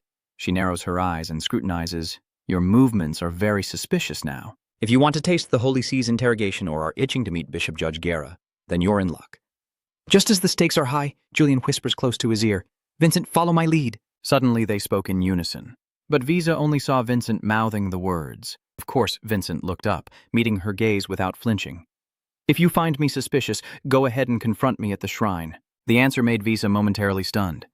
The temple? If I were truly an evil cultist, could a bishop holding a level 3 spirit stone not recognize it? Vincent nodded. Yes, I was given it as a gift. Visa Van Lin silently observed, I can tell he's not lying. My eyes show no reaction. You have truly mastered that sword technique through divine revelation. Vinin, as you place your hand on your chest with unwavering resolve. I learned many things from Tien Kai, but this sword technique was not one of them. A fleeting image of myself 500 years ago appeared, and I continued, actually, I happened to find it in an ancient book that recorded these advanced sword moves a long time ago. But Revan was always hesitant about practicing them. This is the truth she wants to hear. I think to myself, but I can't keep being so ordinary. Even if my actions might make others suspicious, if I keep being passive, I feel like I'm too timid. Everyone in the clan knows how weak Vincent was before, and this is also the truth about myself. These two truths will surely deceive her spiritual eye, he calculated. Memories of endless days of hard training, whether as Javen Ven 500 years ago or in Vincent's current form, suddenly flooded back. He raised his head, his eyes shining with sincerity and unyielding will. I feel I must prove something. Only by doing this can I hope to surpass Samian's people and carry on the long-standing mission of our Arenka family. He glances at the dignified man. The master and I also want to prove that to father. Under mother's divine gaze and father's deep gaze, Vincent clearly enunciated each word. Because you have always believed that your father would be the most impartial, right? Now that the Holy Temple has approved, everything else depends on your father's decision. Hearing this, the old master thoughtfully stroked his beard, perhaps weighing the pros and cons. Seeing this, Visa subtly smirked, thinking to himself that he was rubbing his chin again. A habit he didn't even realize he had whenever he was pleased with something. A moment later, the old master looked at Vincent and issued his decree, saying, "And this is my decision, Vincent. You may continue to cultivate that martial art." Hearing this imperial edict, Vincent was overjoyed as if he had struck gold, while Du Lien beside him sighed in relief, as if a 1,000-pound burden had been lifted. Vincent hurriedly thanked his father, and seeing this, Visa lightly rang a small bell. You probably also realize that the swordsmanship of brave King Kajin and that of the great demon are exactly the same, right? The old master replied simply, I know. Visa said again that if you call it King Dung Vuong's swordsmanship, the Sam family would immediately accuse us of hiding secret techniques. But if you say it's the swordsmanship of the great demon, they can only stay silent. I can understand that your decision has anticipated everything, right? Hearing this question, the Lord looked a bit displeased and responded with a cold gaze. I have calculated everything that needs to be calculated, madam. Hearing that, Visa sighed and turned to Vincent to explain, Vincent, the old master has given the green light, which means he will take responsibility for everything from now on. You must remember my advice, so you have to give your all and stay strong, absolutely not causing any more trouble for him. Vincent placed his hand on his left chest, bowed his head in a salute, and vowed to remember this deeply. He understood well that this was not merely a warning. She is secretly finalizing the old man's decision while also signaling her approval. At this moment, the old man also stands up and declares, Vincent, you have achieved a remarkable feat in the swordsmanship tournament, so I will grant you a special favor. What do you want? He quickly replied, I want to become even stronger. The man stepped in front of him, stopped, and said, That's a very good answer, but that's something you have to achieve on your own. Tell me something I can do for you. While Vincent hesitated, Julian whispered to him, You want to enter the library? Hearing that, he immediately asked his father, So I want to ask for permission to enter the family's library? He asked. Only those martial artists who have reached the Tam Tin level or higher can enter the library. Have you already broken through to that level? He chuckled and said, Not yet. That's why I want to take this chance to flirt with her. The old man's face, which was already cold, suddenly curved into a smile, clearly very pleased with his son. He replied, All right, I will allow you to enter the most basic area that a third realm martial artist can access. Then he turned to Visa and said, Madam, please give the blood link to Vincent. Visa nodded with a smile and said, Yes, sir, in front of Vincent and Julian's astonished eyes. The blood link was brought in. The old master crossed his arms and looked at Vincent, saying, Take it. This is your reward for keeping your promise to me. Looking at the exquisite, fiery, divine sword in his hand, he recalled its origin. The blood-linked sword his father used in his youth to carve out a legendary reputation across the world. It is itself a living part of the Arenka family history. As I left, admiring the treasured sword I held in my hand, I couldn't help but praise it. Truly a masterpiece. After being stored away for so long, the sword still remains sharp and deadly. At this moment, he glances at Julian, who is jumping up and down with excitement. Vincent chuckled teasingly. So excited about this? Julian quickly covered his face, grinning widely like Revan trying to pretend. What nonsense are you talking?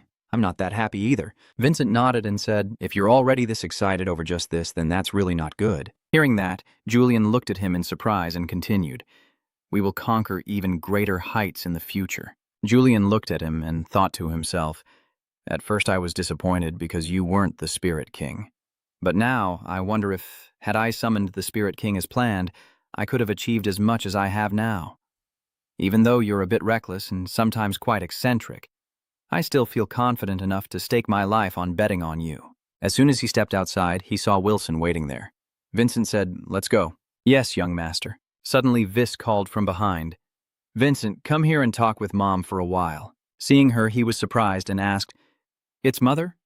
He immediately turned around, and she looked at him affectionately and asked, "You've been putting a lot of effort into planning and training lately, haven't you?" "Mom really feels proud of me."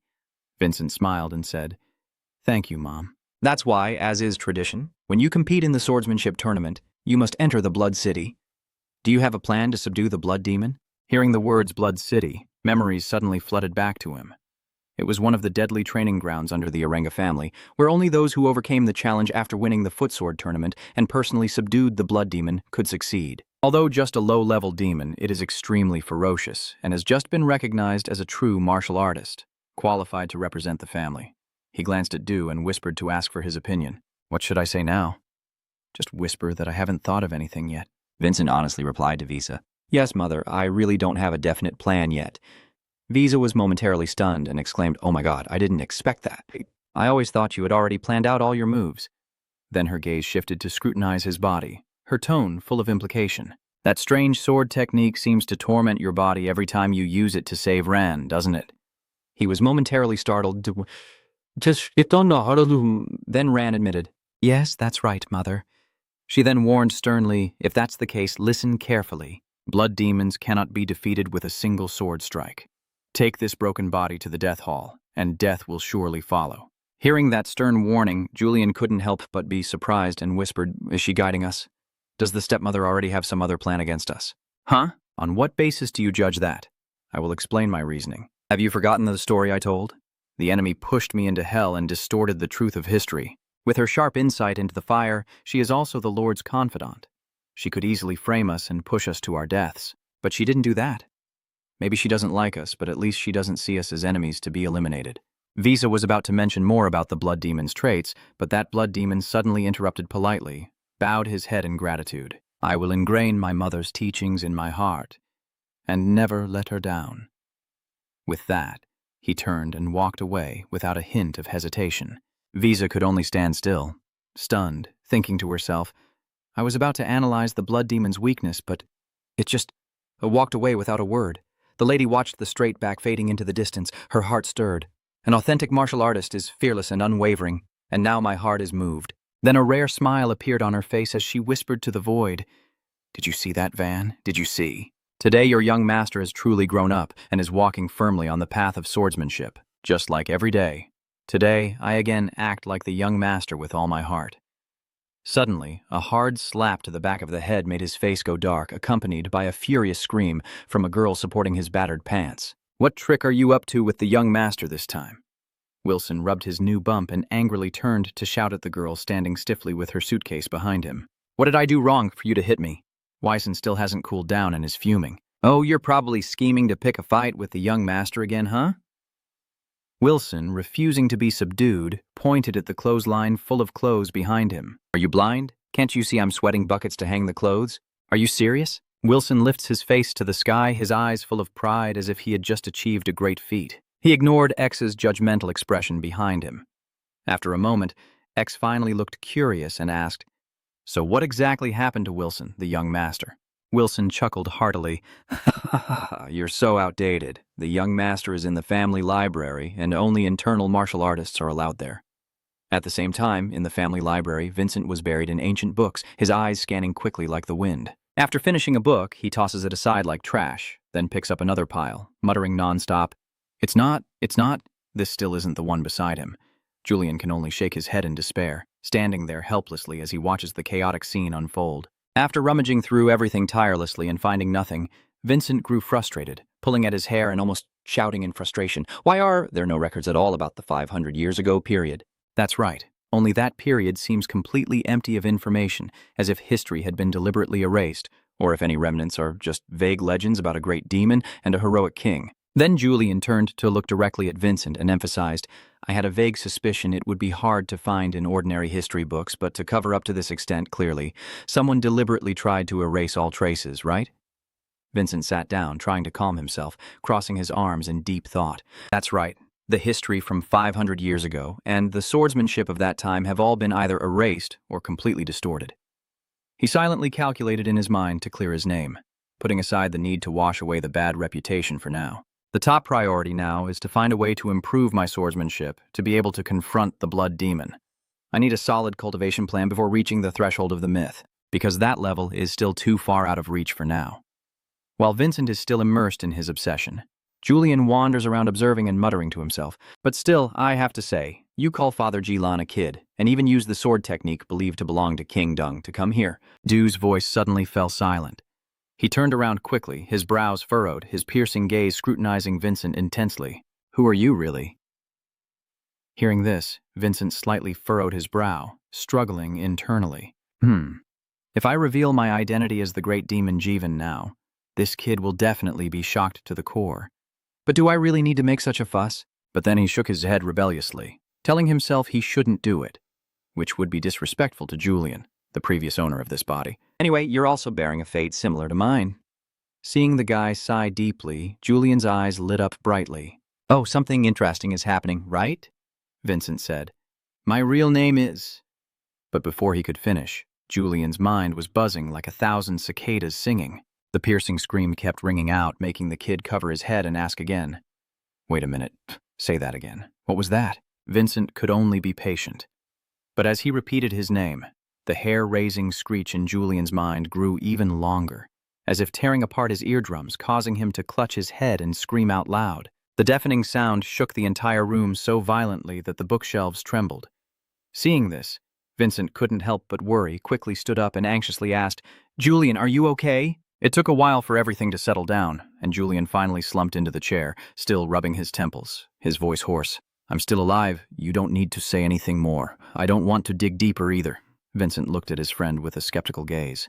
Are you sure? Then, his gaze casually flicked across the corner of the room and stopped at an old blue-covered book. He muttered. Julian glanced over and replied briefly. Just a book, called First Love and the Water Wheel. He frowned in confusion, wondering how such a cheesy novel could have slipped into a sea of mana cultivation secrets.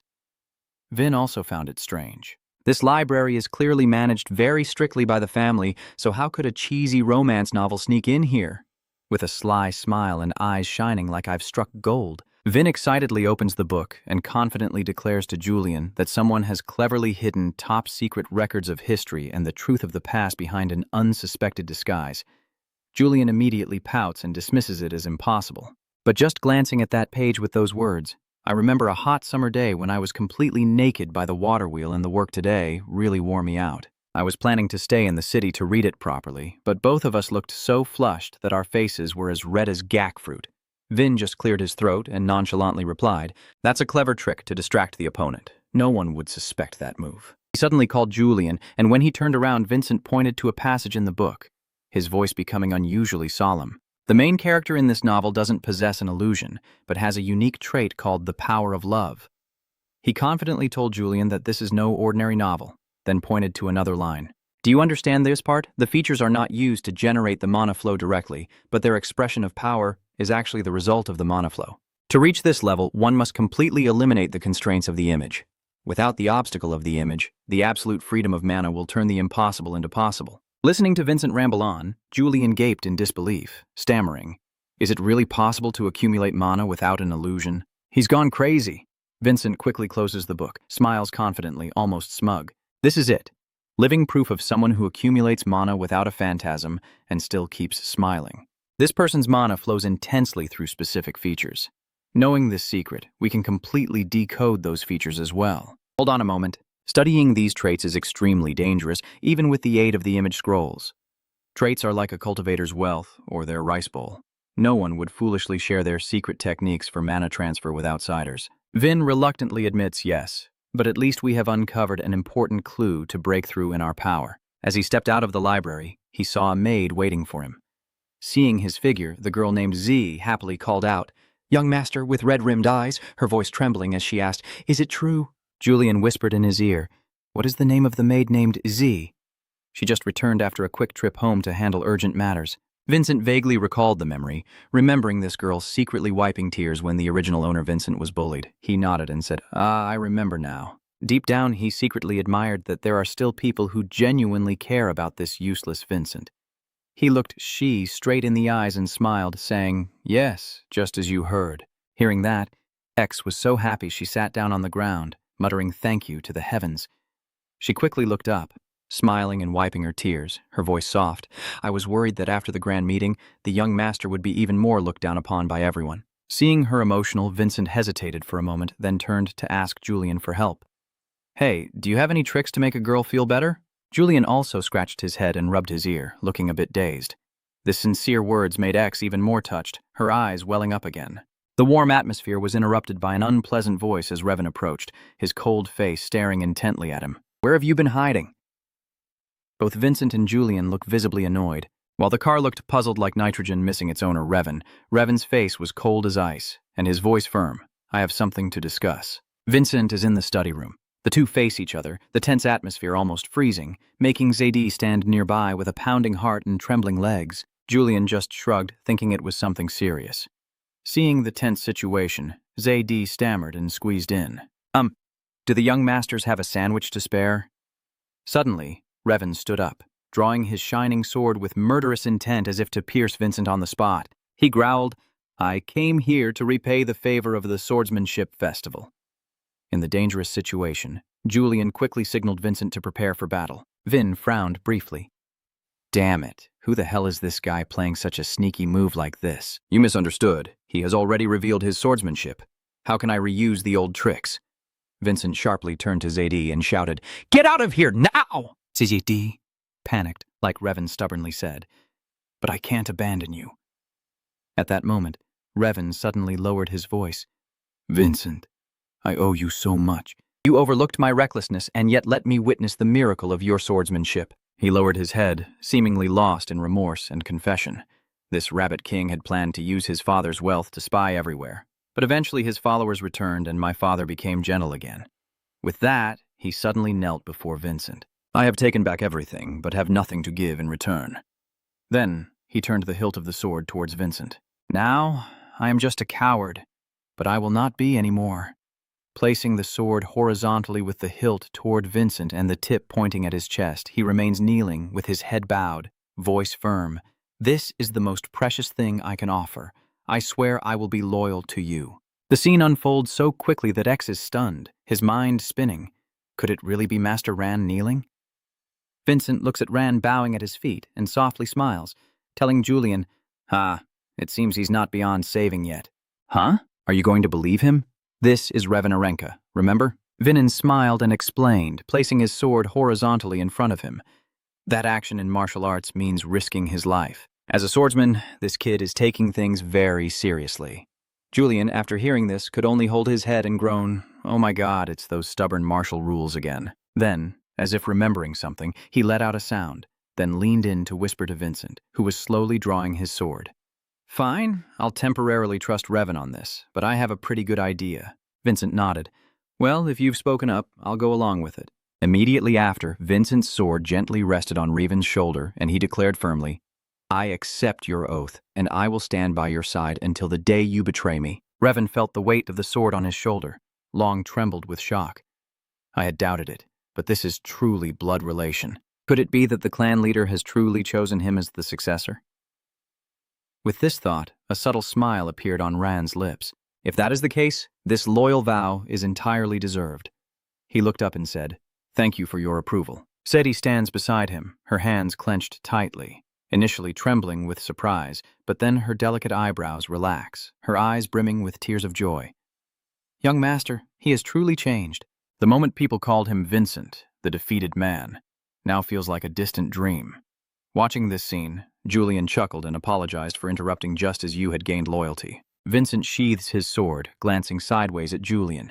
Julian immediately, with fiery eyes, says to Vincent, "Shall we try it now? We just have to find the special blessing of this fake Prince Kevin first."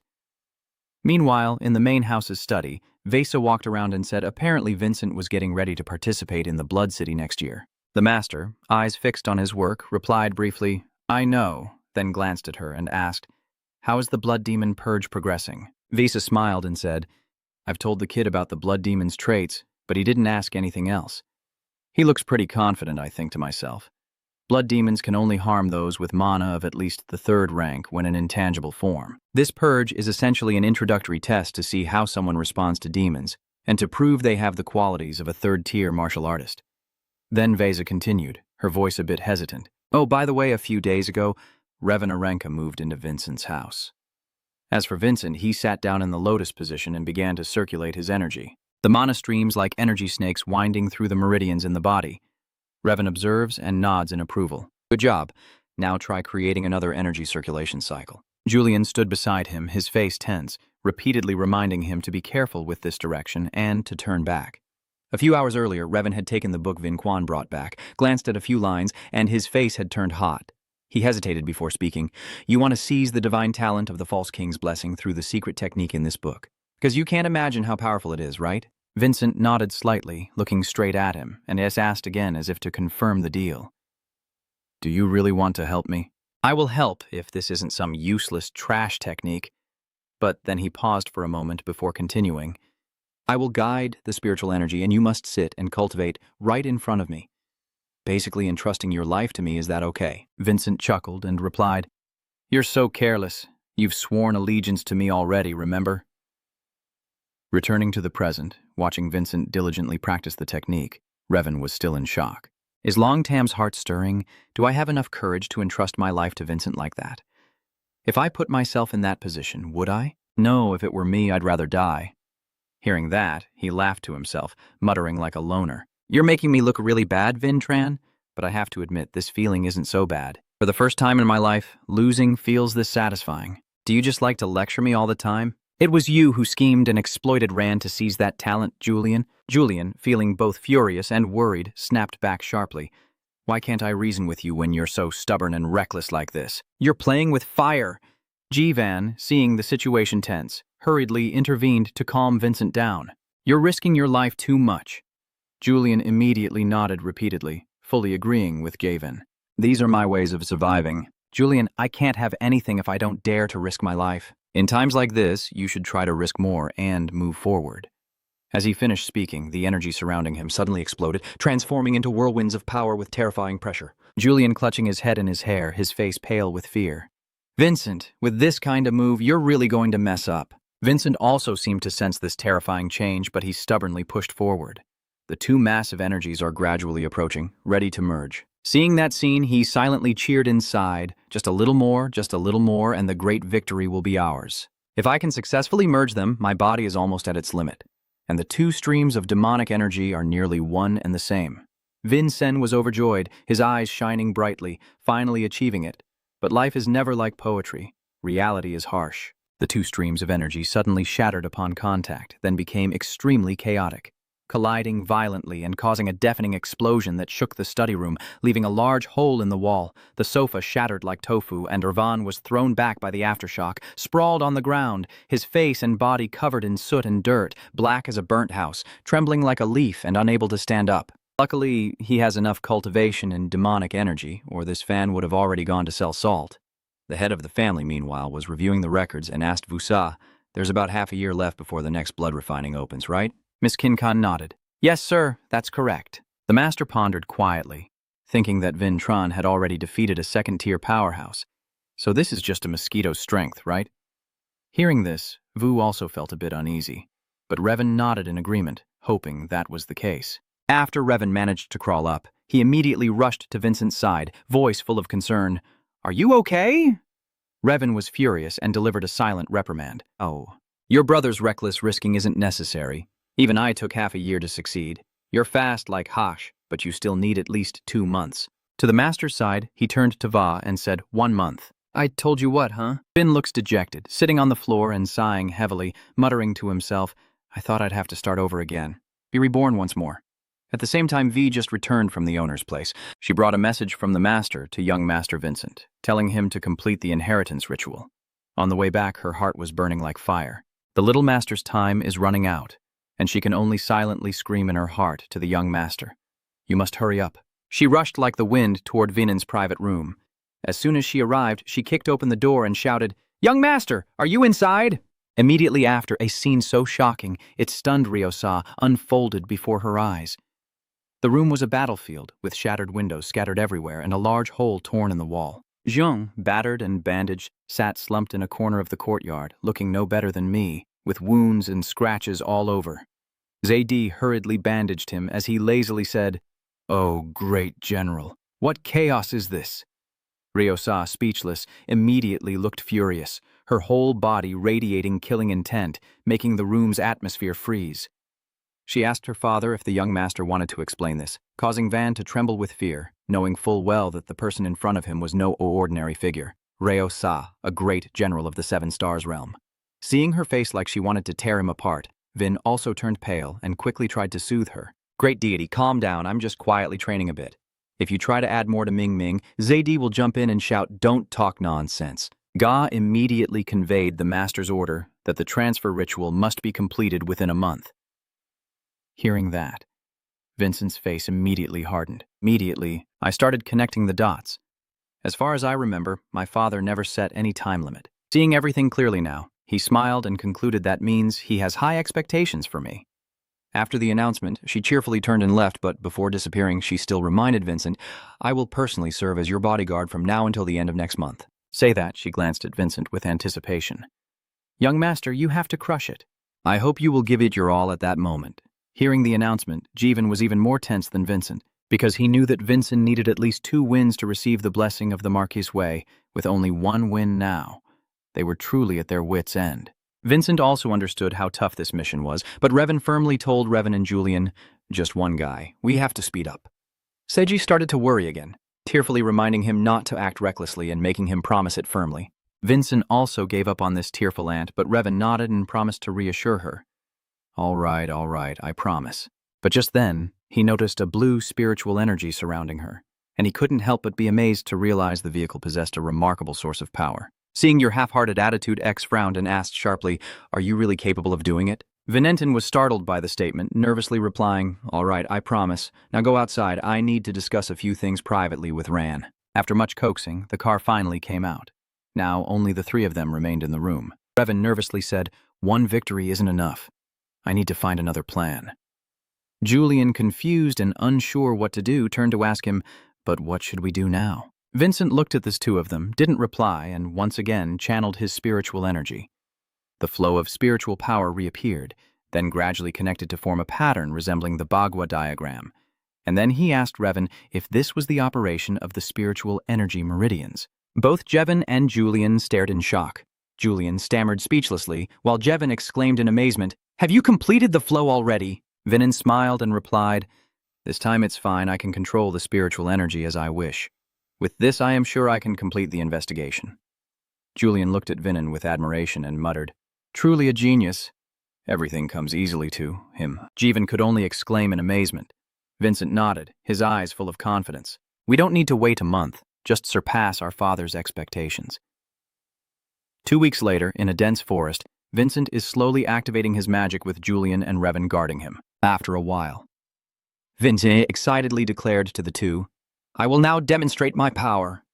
Revan nodded in agreement, but his face remained extremely tense. Julian was just as anxious, holding his breath and watching intently, but Vincent glanced over and said, "You might end up getting torn apart again like last time. Can you step back a bit?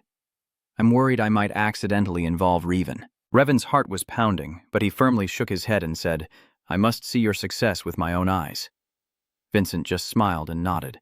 Julian also chuckled along. This guy's teasing loyalty is truly at max level. Vinan, seeing everyone in position, shouted, "I'll start now."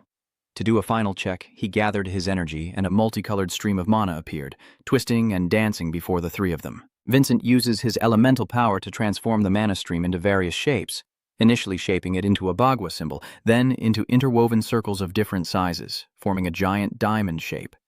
As he watches intently, Du Yen suddenly feels a chill down her spine, her instincts warning her that something is happening behind her. Curious, he turned around and saw a giant with a cold face appear, wearing a bull-horned helmet, shining armor, and wielding 5 massive warhammers with an overwhelming aura of dark energy that made Julian's face turn pale.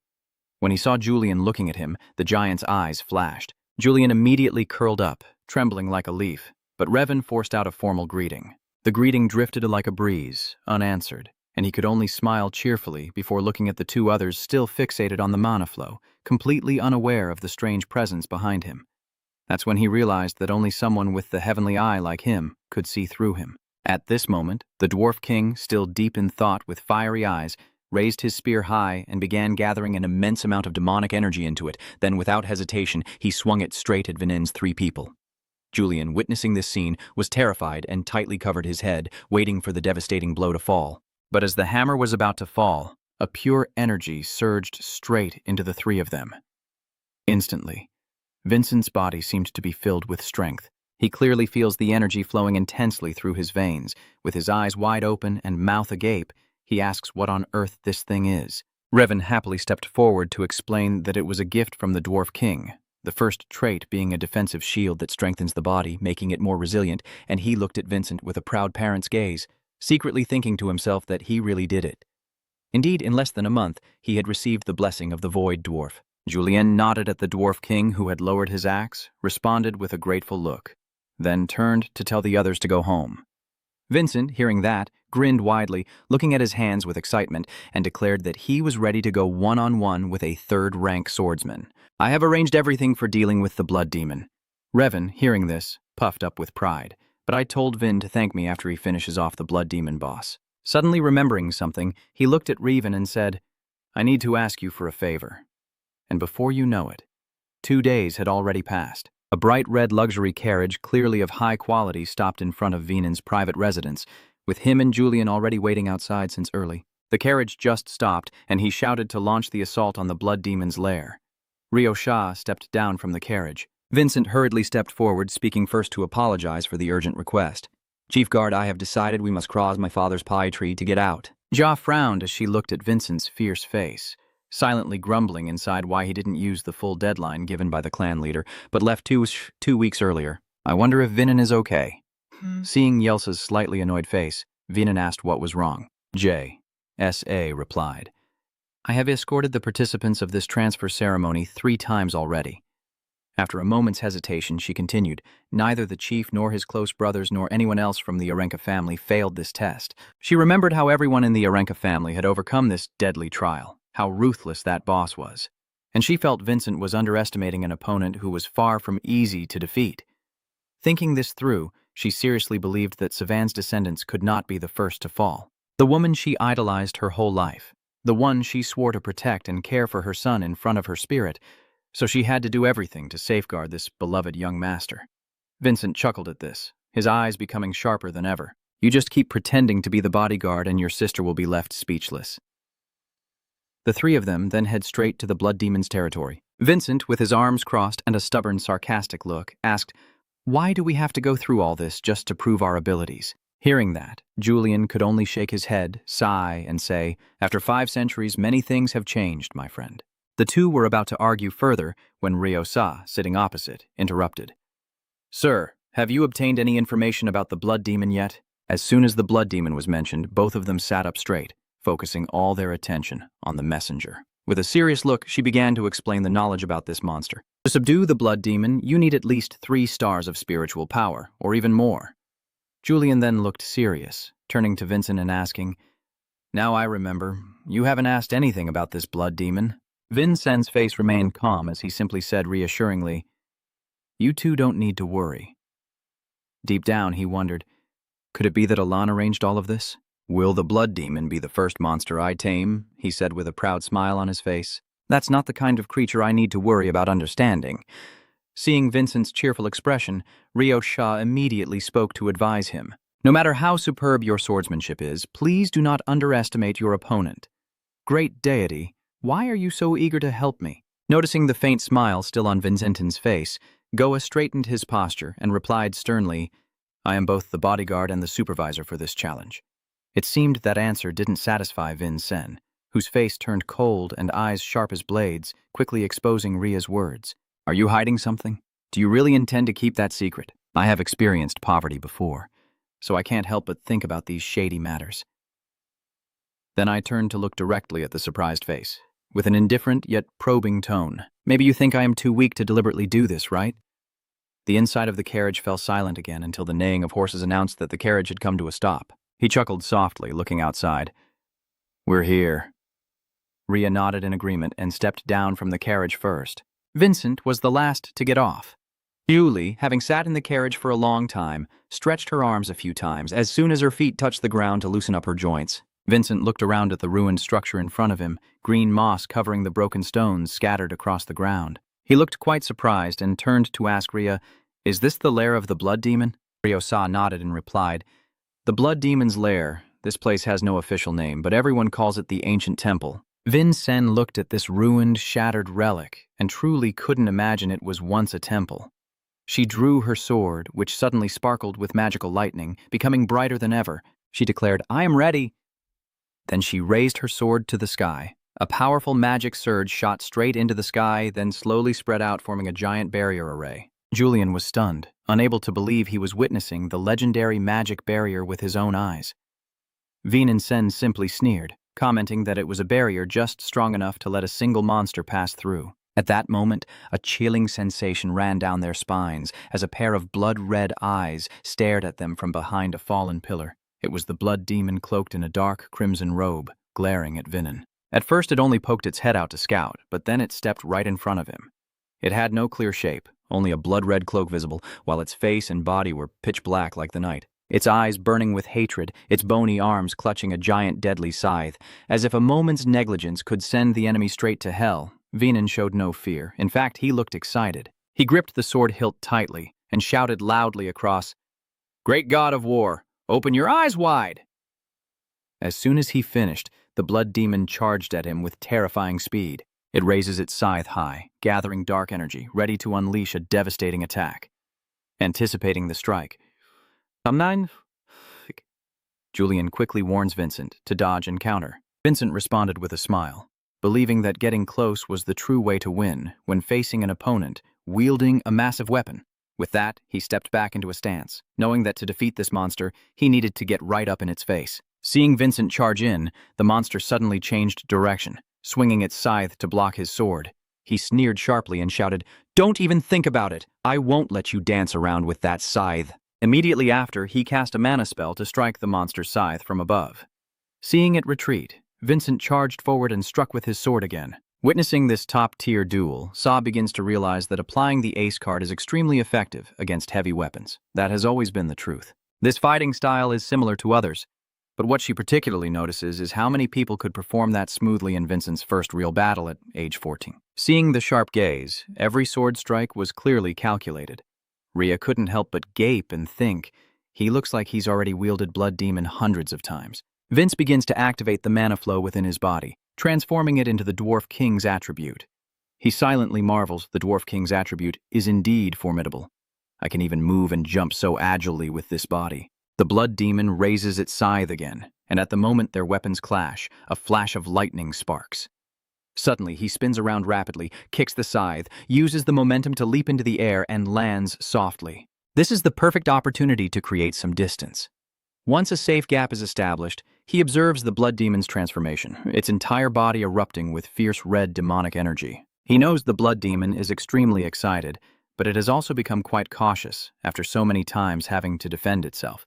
He predicts that the swing will definitely cover a very wide area, and that will be the moment to find an opening to approach. He clearly saw the mana flow connecting his sword to the raised scythe of the blood demon and miscalculated when swinging his sword. Facing an enemy full of weaknesses like this, winning is of course as easy as snapping your fingers. Thinking this, he grits his teeth and channels all his magic into his sword, needing to seamlessly combine his attribute with his swordsmanship right now. The flow of mana is perfectly intertwined right before Vincent's eyes. Then, in an instant, the sickle is about to strike down and Vincent unleashes a devastating slash that splits the blood demon's body in two.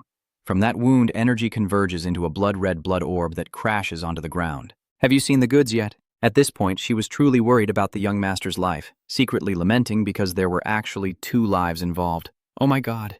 Just then, the blood crystal started to emit red smoke and condensed into the shape of a blood demon. Its eyes snapped open and it lunged forward, swinging the sickle toward Vincent. Just as the sickle was about to strike Vincent, he merely smirked. The cry from over here was just pulling out his sword and shouting to him, "Young master, watch out!" Vincent's eyes flash with cold light as he swiftly ducks to avoid the sickle, and then smirks. Seeming to have guessed right, Even this is exactly like 500 years ago. But before he could even scream, the scythe suddenly pressed close to his face, making Vincent jump in shock, stunned. His mind raced quickly. Luckily, he was quick enough to dodge, but the debris below took the hit. The scythe swung down and shattered a large area. Now, Vincent notices that its appearance has completely changed, no longer an indeterminate object but a muscular, robust body with reddish skin and bulging blue veins on its arms. In contrast to that guardian body, its face has shrunk to a bony skull with a tiny nose. It bares its white, razor-sharp teeth and glares menacingly at Vincent. Seeing its furious eyes, Vincent swears under his breath. These damn creatures have even evolved over the past 500 years? Rio Tex was also tense, observing and analyzing as a blood demon went berserk after rebirth, with its speed and strength skyrocketing. In the fight, the demon didn't give him a moment to breathe, swinging its massive hand like a guardian to crush him, but Vincent remained unfazed, narrowly dodging the deadly strike. He quickly put some distance between himself and it, silently relieved. That last moment was truly a close call. At this moment, the blood demon launched a new attack, swinging a mighty blow down at Vincent, who could only raise his hand to barely block it. He quickly glanced to the side and saw that the giant stone wall had been torn apart by that slash. Luckily, Julian arrived just in time to save him. Otherwise, he would have become one with that wall by now. Julian's face hardened as he gritted his teeth and said, "The situation is not good at all. We need to change the plan." Vincent immediately replied, his eyes fixed on the monster. "No need to rush. First we must make it let its guard down." He glances at the blood demon, who is glaring at him as if wanting to tear him apart and making a sharp judgment. It's also calculating exactly the same, aiming to force us into the corner to deliver a final blow. He pauses, observes the beast gathering strength, and then strikes. The moment it prepares to unleash its final attack is the time for us to act. Reo Shah watched the two figures facing off, their murderous intent blazing, but her heart was burning like fire. Thinking of that, her hand unconsciously clenched. Ga could only stand helplessly, praying silently, "Please don't let me be the one to end the future of her son." Her mind drifting back to the memories of the late mother of the young Lady Seven. Their first encounter was amid the smoke and flames of a brutal battle. When the dust settled, Sevan reached out his hand to her with a bright smile. "You're truly talented. Staying here would be a waste of your abilities." Then, Sevan extended an invitation that left Kosa Shah speechless. "We are on a journey to become top martial artists. Do you want to join us?" At that moment, Ga was completely stunned, coming from a fallen family and living a precarious life as a border thief. Encountering such a terrifying demon beast was already a huge shock, but that sudden proposal made her even more stunned. All she could think at that moment was that this woman must have a mental problem. However, that thought was completely erased later on. Sevan still smiled brightly, introduced herself, and said she was very happy to meet you. After the introduction, she turned to her two teammates, the current Master Khan and Vosa, and asked loudly, "Khan, Vosha, do you agree too?" Master Khan simply glanced away coldly and replied indifferently, "I have no opinion." And Vo X just laughed. "She's always so impulsive, and even if I oppose, she'll just do it anyway, right?" At that moment, Ga wondered if the blow to the head during the battle had somehow caused his brain to flood. Maybe she's just fed up with this exhausting life of theft. Or perhaps the bold and daring nature of the woman in front of her has truly touched her. And then, naturally, she reached out and took Sa's hand, officially accepting the invitation to join them on the treacherous journey toward becoming a legend. Across the AK continent, she was undeterred, pointing her sword directly at the monster, muttering, "Sorry, but I'm not the main character." At that moment, San rushed from behind like a whirlwind, with a radiant smile on her face, accompanied by a swift, graceful sword strike. In Sa's eyes, Savan has always been the embodiment of power and extraordinary beauty. After defeating the monster, Savan turned to look at Yosa, smiling brightly and declaring, "Mission accomplished with excellence." Yosa always believed that Savan possessed a miraculous strength, capable of bringing a smile even in the most hopeless situations. For Treo Shah, you have once been immersed in despair. Savan is the shining light of salvation and the perfect role model. But beauty is fleeting, and fate is cruel. In a heavy rainstorm, Savan took her last breath due to childbirth complications. The space fell into suffocating silence until Reo Shah, holding the newborn in her arms with tearful eyes, was brought back to reality by the heartbreaking cry of the tiny life. Yes, she thought, this is not the time to be sentimental. As for this child, the treasure that Lady Savan sacrificed her life to leave behind, she forced herself to swallow her tears, holding the baby tightly in her arms, vowing to protect it from all the hardships of being a direct descendant of the Arenca family. Protect it until the day it becomes a proud and admirable martial artist. But the reality is much harsher. Vincent sighed faintly, utterly weak and fragile. He had been beaten down by his own sister until he collapsed, and was mocked as a useless loser. The girl even arrogantly demanded that he use respectful language with her, yet Vincent obediently responded in a meek manner. "Yes, little sister." That response made her burst out laughing with pride, spouting bitter sarcasm, just saying what they hear. "Is that so? You're really worthless." Witnessing that scene, Sa couldn't help but feel deeply disappointed. Over the course of 14 years, countless times, Sa wondered what hope there was to be found in such a useless pawn. Should she leave the song and break her vow from the past? Despair nearly overwhelmed her, but then one day, the young master suddenly changed completely. She still vividly remembers the time she caught Wilson sneaking his ear to the door of the master's study, whispering with a mischievous grin. Jay was furious then, shouting coldly, "Wilson, what foolish thing are you up to now?"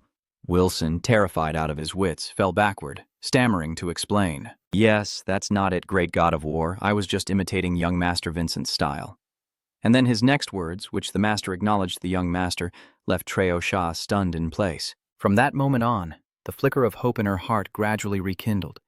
The flashback ended, and Gusa pulled her mind back to reality, her nerves taut like a bowstring, watching every development of the battle. She quietly clenched her fists, encouraging her young master. "Don't give up, young lord. You absolutely cannot fall here." At that moment, the blood demon had almost gained the entire advantage, channeling all his power into the scythe, preparing to unleash a deadly blow that would determine the fate of the battle. As the scythe descended, he shouted out to Revan with his magic. Waiting for the command, Revan shot forward like an arrow, making Ryo Cha jump in surprise. She watched closely and immediately guessed that the one who just sped past might be Gevin Akka. Gavan, as swift as lightning, rushed to block the blood demon's attack, and seeing this, Sa was deeply shaken. "I'm counting on you too, Gevin," Gavan responded while countering. "Take care of it quickly before I collapse."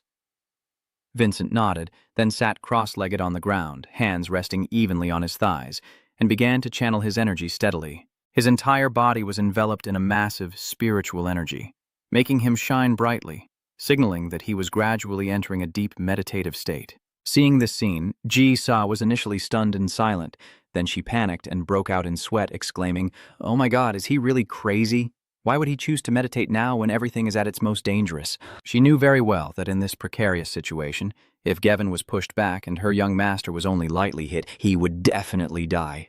The blood demon wasn't willing to stay still, either. It glared at Vincent, aiming to strike a fatal blow, but Gevin was no pushover, and immediately understood its intent. He sneered and said, Hey, where are you looking?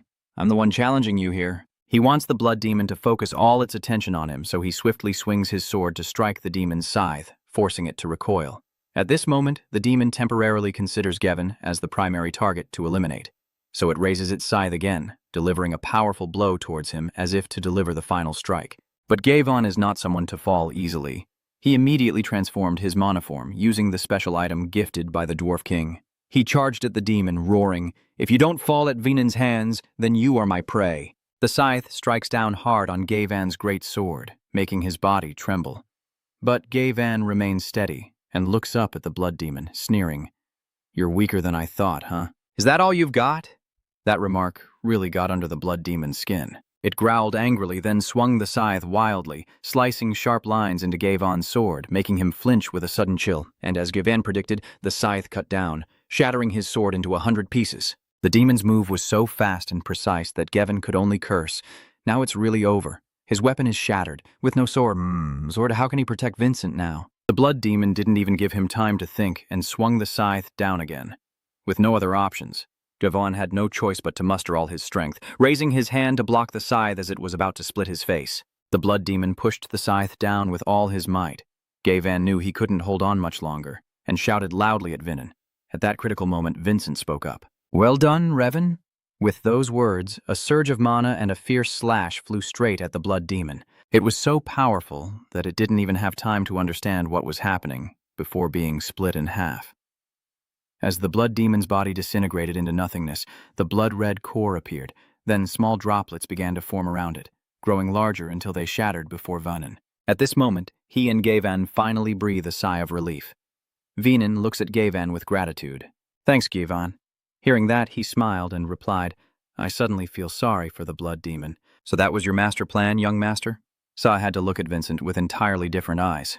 You're truly much more talented than I imagined, but since this is all just clever tricks, I still feel a bit displeased and say to you, congratulations, but I doubt the master will be pleased with your assistance. Didn't you say you wanted to prove yourself beyond your father's expectations? Vincent said with a knowing smile. You're a bit too impatient. What do you mean? Vincent then explained, you created this magic barrier so that only one monster can pass through at a time, right? Suddenly, a thick red smoke appeared above, and a gaunt, bony hand reached out. Because the first one was destroyed, the next will target us. As he finished speaking, another blood demon tore through space and emerged. Vin decided to end it, so this containment was really just a prelude. Then Vin held the divine stone in his hand, looking at the sand with determination. Now I will prove my strength. He looked at the blood demon roaring towards him, quickly calculating in his mind. Even after leveling up, my body can only use sword techniques twice. The reason I meditate is to calculate the effectiveness of the divine stone and my own endurance. Vinin remains fearless, channeling spiritual energy into his sword, causing it to glow with immense power. The moment the blood demon's hand lunged forward, the sword light shot up like lightning, piercing through its hand and tearing its body apart. It revealed itself as it was healing its wounds, with the red inner core exposed clearly on its left chest, ignoring its screams of agony. Facing such a blatantly exposed opponent, this is just too perfect an opportunity for him to unleash his top sword techniques. Watching the scene, it's as if a weight has been lifted from my shoulders, and I realize I was worried for nothing. Watching my young master skillfully defeat two monsters in a row, she couldn't help but praise him silently. Amazing, young master Vin Tran. As the second blood demon was finally defeated, Vinin's body also reached its limit, and he spat out a mouthful of fresh blood. Julian quickly rushed over, his eyes full of concern, and gently reproached him. What kind of strange sword technique is this that after just a few uses it has brought your body to this state? Vin had to put his sword down on the ground to keep his balance, and struggled to explain to Julian the combination of meditation attributes and divine stone. Without one of them, don't even think about success. Julian, after hearing this, quickly told him to lie down and rest. If you're in trouble, Ryo Shah will handle it. Blood from his nose and mouth keeps flowing, but Vin Sen remains steadfast, refusing to fall. He replies to Julian with a resolute voice, just like in the swordsmanship tournament. Ultimately, the winner is the one who endures until the end. Suddenly, a complex magic circle slowly appeared from the ground and closed with a strange ancient character, causing everyone to panic. Ryo Shah, however, immediately recognized it as an ancient summoning spell. But the strange thing was that this had never appeared before in any transfer of power ritual. A central stone suddenly glows, drawing in countless shards of earth and debris around it, forming a giant guardian serpent. It bares its sharp teeth at the crowd and roars, shaking the entire sky. Ryo X was momentarily stunned and stammered, "This is an ancient guardian." Facing the massive stone snake, Goa quickly analyzed that such a giant protector, still undiscovered until now, was likely created at the same time as this temple. Thinking that, she drew her sword, pointed it at it, and loudly declared, "I am a subordinate of the Arenca family, G.S.A. Bellion, reporting your mission to the main Arenca family and showing respect." But the stone snake paid no attention, roaring loudly before rushing straight to attack. Seeing the situation, Ga knew that arguing with this thing would be a waste of words because it had lost its reason after all these years. "Young Master J. Van, please take young Master Vincent and retreat immediately." J. Van didn't hesitate, catching Vincent, who was about to collapse, and nodded firmly. Julian also hurriedly urged him to take Vincent away quickly. After the three of them disappeared safely, Ryo Sa finally faced the monster, exhaling a cold breath, and unleashed the family secret sword technique, Bellion 7-split sword, slashing down with a single strike, the cold air exploding and instantly freezing the giant serpent. The power of this sword technique startled all three retreating figures from afar, causing them to turn back quickly in search of Ryo Sa's figure, calling out his name loudly. Although they couldn't see him, the cold voice and icy sword aura still lingered in the air. As soon as he finished speaking, the giant block of ice began to crack and shatter into countless tiny snowflakes flying everywhere. Jay Van looked up at the magnificent scene and sighed in admiration. Truly the level of a 5-star powerhouse. The guardian serpent also vanished along with the falling snowflakes, but at this moment, Vincent suddenly spoke, his voice weak. "Not finished yet."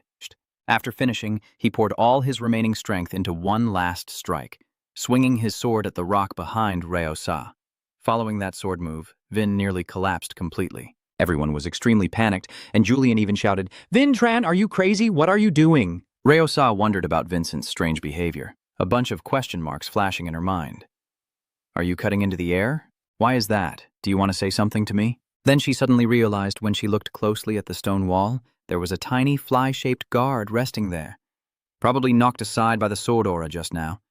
Turns out that was the true form of the giant guardian serpent. It had already escaped from the huge stone body long ago without anyone noticing, and this tiny fly-like creature took the chance to rush straight at Revan, triggering an immediate red alert on my instincts. The young master in danger quickly channels mana, activates the Starry Blessing Wandering trait, then transforms it into the Snowlong Oath sword technique, unleashing a sharp sword slash that pierces the tiny monster just as it was about to reach Revan. Seeing the guard split in half like a fallen log right in front of Revan and Vincent Sa, they finally let out a relieved sigh and sheathed their swords, hoping both of them were safe for now. Revan kept his eyes fixed on the tiny corpse on the ground, muttering to himself. Probably so. She hadn't even had time to react when Vincent whispered and pointed out, "Look over there, the Archon is watching." Then the boy tilted his chin forward. Sure enough, from the middle of the mess of the fallen guard, an ancient-looking box suddenly appeared. He guesses that it's probably what the guard risked his life to protect. After everyone recovers, Sa approaches and opens the mysterious box. From afar, Vincent called out asking what's so exciting inside. Sawi shouted for a while and then replied, "It's a cactus bone." The piece she carries looks rough and weathered, with deep traces of age, as if it were a relic left behind by the founding owner, Lord Aslan. Julian's eyes lit up with excitement at the mention of the cactus, saying to Vincent, "Cactus is an extremely rare magical material, a true treasure." Vincent chuckled softly, realizing this was the reason old Aslan set up this inheritance ritual. Rhea now places the cactus bone on the grass in front of Vincent, kneels down, and respectfully places her hand on her chest, saying with reverence, "Please accept it, young master." Fearing he might refuse, she emphasizes again, "Among all the Arenca who have come here, you are the one who discovered it, so it naturally belongs to you." Hearing that, Vincent chuckled softly and calmly stepped forward to say, "Is that my achievement? Then let's do this." Then he swung his sword and sliced the cactus in half with a clean cut. He handed one half to Ryo-cha, grinning widely, and said, "Let's be allies now, with a very flattering reason. Without you, I'd be helpless. Take it." Ryo-sa couldn't refuse the kindness and bowed to thank him. "Thank you, young master." That afternoon at the Arenca Sword Clan's cemetery, Grandmaster Khan was solemnly kneeling before the sword tomb when Zha quietly approached from behind, bowing respectfully to report that the clan master, "I have returned after young Master Vin completed the inheritance ceremony." The family head stood up upon hearing the report, but Revan didn't turn around, staring intently at the sword model with a nonchalant voice. "This should be reported to the church, right?" Ryo-sa quickly responded, "What I witnessed was even more shocking, so I had to come directly to you." Hearing this, the master couldn't hide his interest and glanced to the side, replying briefly, "I'm all ears." Rhea stood up straight, her face showing unmistakable joy and pride as she began to recount. "Do you remember how Revan, that guy Arenca, always seemed to want to cause trouble? He was won over by the young master and even risked his life to block the deadly attack of the blood demon. Moreover, young Master Vincent successfully tamed that monster." Hearing this part, the Lord briefly smiled subtly, but Revan pretended to be indifferent. "So that means the kid can't fight solo and has to rely on the cat?" Goa knew the patriarch would say that, so he continued to assert Venan's strength, and then he single-handedly defeated the blood demon Ha. This statement hit him like a thunderbolt, leaving the owner stunned as he stared straight at the snake. She smiled as she held up half of the cactus bone in front of the landlord, who also found the relic of the original Aslan's cactus bone left behind. "This is half of the young master's share that he gave me." Lord Khan finally turned around and faced Za directly. He stared intently at the piece of cactus bone, furrowing his brow in shock. "Yes, Vinan can do that himself." Ryo-sa nodded in confirmation. "Yes, young master personally cut it in half with his sword. Now, Ryo-sa, destroy that piece of cactus. That is the master's order. Destroy it immediately." Although Rhea was extremely confused, Revan obediently followed the order. She gathered all her strength and struck a powerful blow at the cactus bone. But strangely, it still plays like a stone with no scratches. Ryo-sa, seeing this, raised her sword to her mouth and whispered a prayer, asking for forgiveness for this rudeness. Then she used an Eastern Wind technique to break the ice wind bone before launching her move to shatter the ice, but the result was the same. Only the outer ice shattered, while the cactus bone remained intact beyond belief. How is this possible? I used all my strength already. Master Khan now calmly explained. You must be a Grandmaster blacksmith to be able to destroy the cactus. At this point, the old man's eyes suddenly sparkled with hope as he looked at the sword grave and thought to himself, Father, it seems your turn is coming soon next. He ordered the carriage to be ready. It seems Venin has special abilities, so watch over him carefully. Seeing Vincent's ragged and wounded appearance from this side, Wilson burst into tears and cried out desperately. Young master, Sari glanced at him with displeasure. Wilson, the young master needs to rest after that deadly battle, so please keep order. Wilson, hearing that, became even more anxious and hurriedly confirmed the information he had overheard. Young master, do I really have to escort you to Blood City? Of course not. Do you think anyone would let him face it alone? Thinking about Blood City, Wilson trembles like a leaf and stammers. But Sari, Blood City is a den of monsters and terrifying martial masters. Sari responds with a teasing tone. Oh, so the infamous gangster Wilson is actually afraid of some low-level monsters, huh? Wilson stammered and tried to defend himself after being teased. Meanwhile, Vincent kept staring at Sari before turning to Julian and asking, Don't you notice anything? Julian curiously asked again, What's going on? Vincent kept staring at Sari and whispered, The aura of magic coming from Sari's body. Julian was stunned to hear this. What? Magic power? Julian was now extremely shocked, staring intently at Sari and muttering, I couldn't sense anything, even though I've lived with Sari much longer than you. If that's true, I should have known. Vincent asked Sari, What is your family name? Sari politely replied, Yes, highly, I belong to the now extinct Hill family. Vin was not very surprised and turned to tell Julian I knew it. Sari has a magical body. Julian was just as shocked as if he had never heard of the Hay family or the magical body before. Vincent then explained in detail. The H family specializes in deep research on bodies and magic, and they are also among the first to discover the holy bones. The Hay family members have a genetic trait called the magical body. Just like the holy bone, it allows them to absorb and manipulate magic in a refined way. Julian immediately realized upon hearing this, so Vincent smiled and continued. Yes, if a body is full of magic power, it can prevent the holy bone from gradually decaying. Julian listened to all the information carefully and gently stroked his chin in doubt. But why did a family with such incredible powers fall into extinction? Vincent immediately offered an explanation, suggesting something similar might have happened to the Monk family. Julian nodded. That makes sense if they tried to hide the existence of the holy bone. Vincent concluded. The High family was killed to cover their tracks. Sari looked at him affectionately, suddenly remembered something and said, Wait a moment, there's one more person. She just passed away recently, but the mother of Lady Savin is also a High. This statement shocked Julian deeply. He turned to Vincent and said, I've never heard about this before. I also never knew about this. Sari felt a bit worried, but Rand continued to explain. Maybe because no one was allowed to mention Lady Savannah, as the master always felt sorrow whenever he heard her name. Speaking of which, Sari's face briefly showed sadness. She added, The princess hired everyone without discrimination, even those from families that had been erased. He also added, especially the grand lady, she used to be at the bottom of society until Lady Savannah personally brought her to the Arenca family. Suddenly, a knocking sound came from outside the door, and a clear voice echoed in. Young master, are you inside?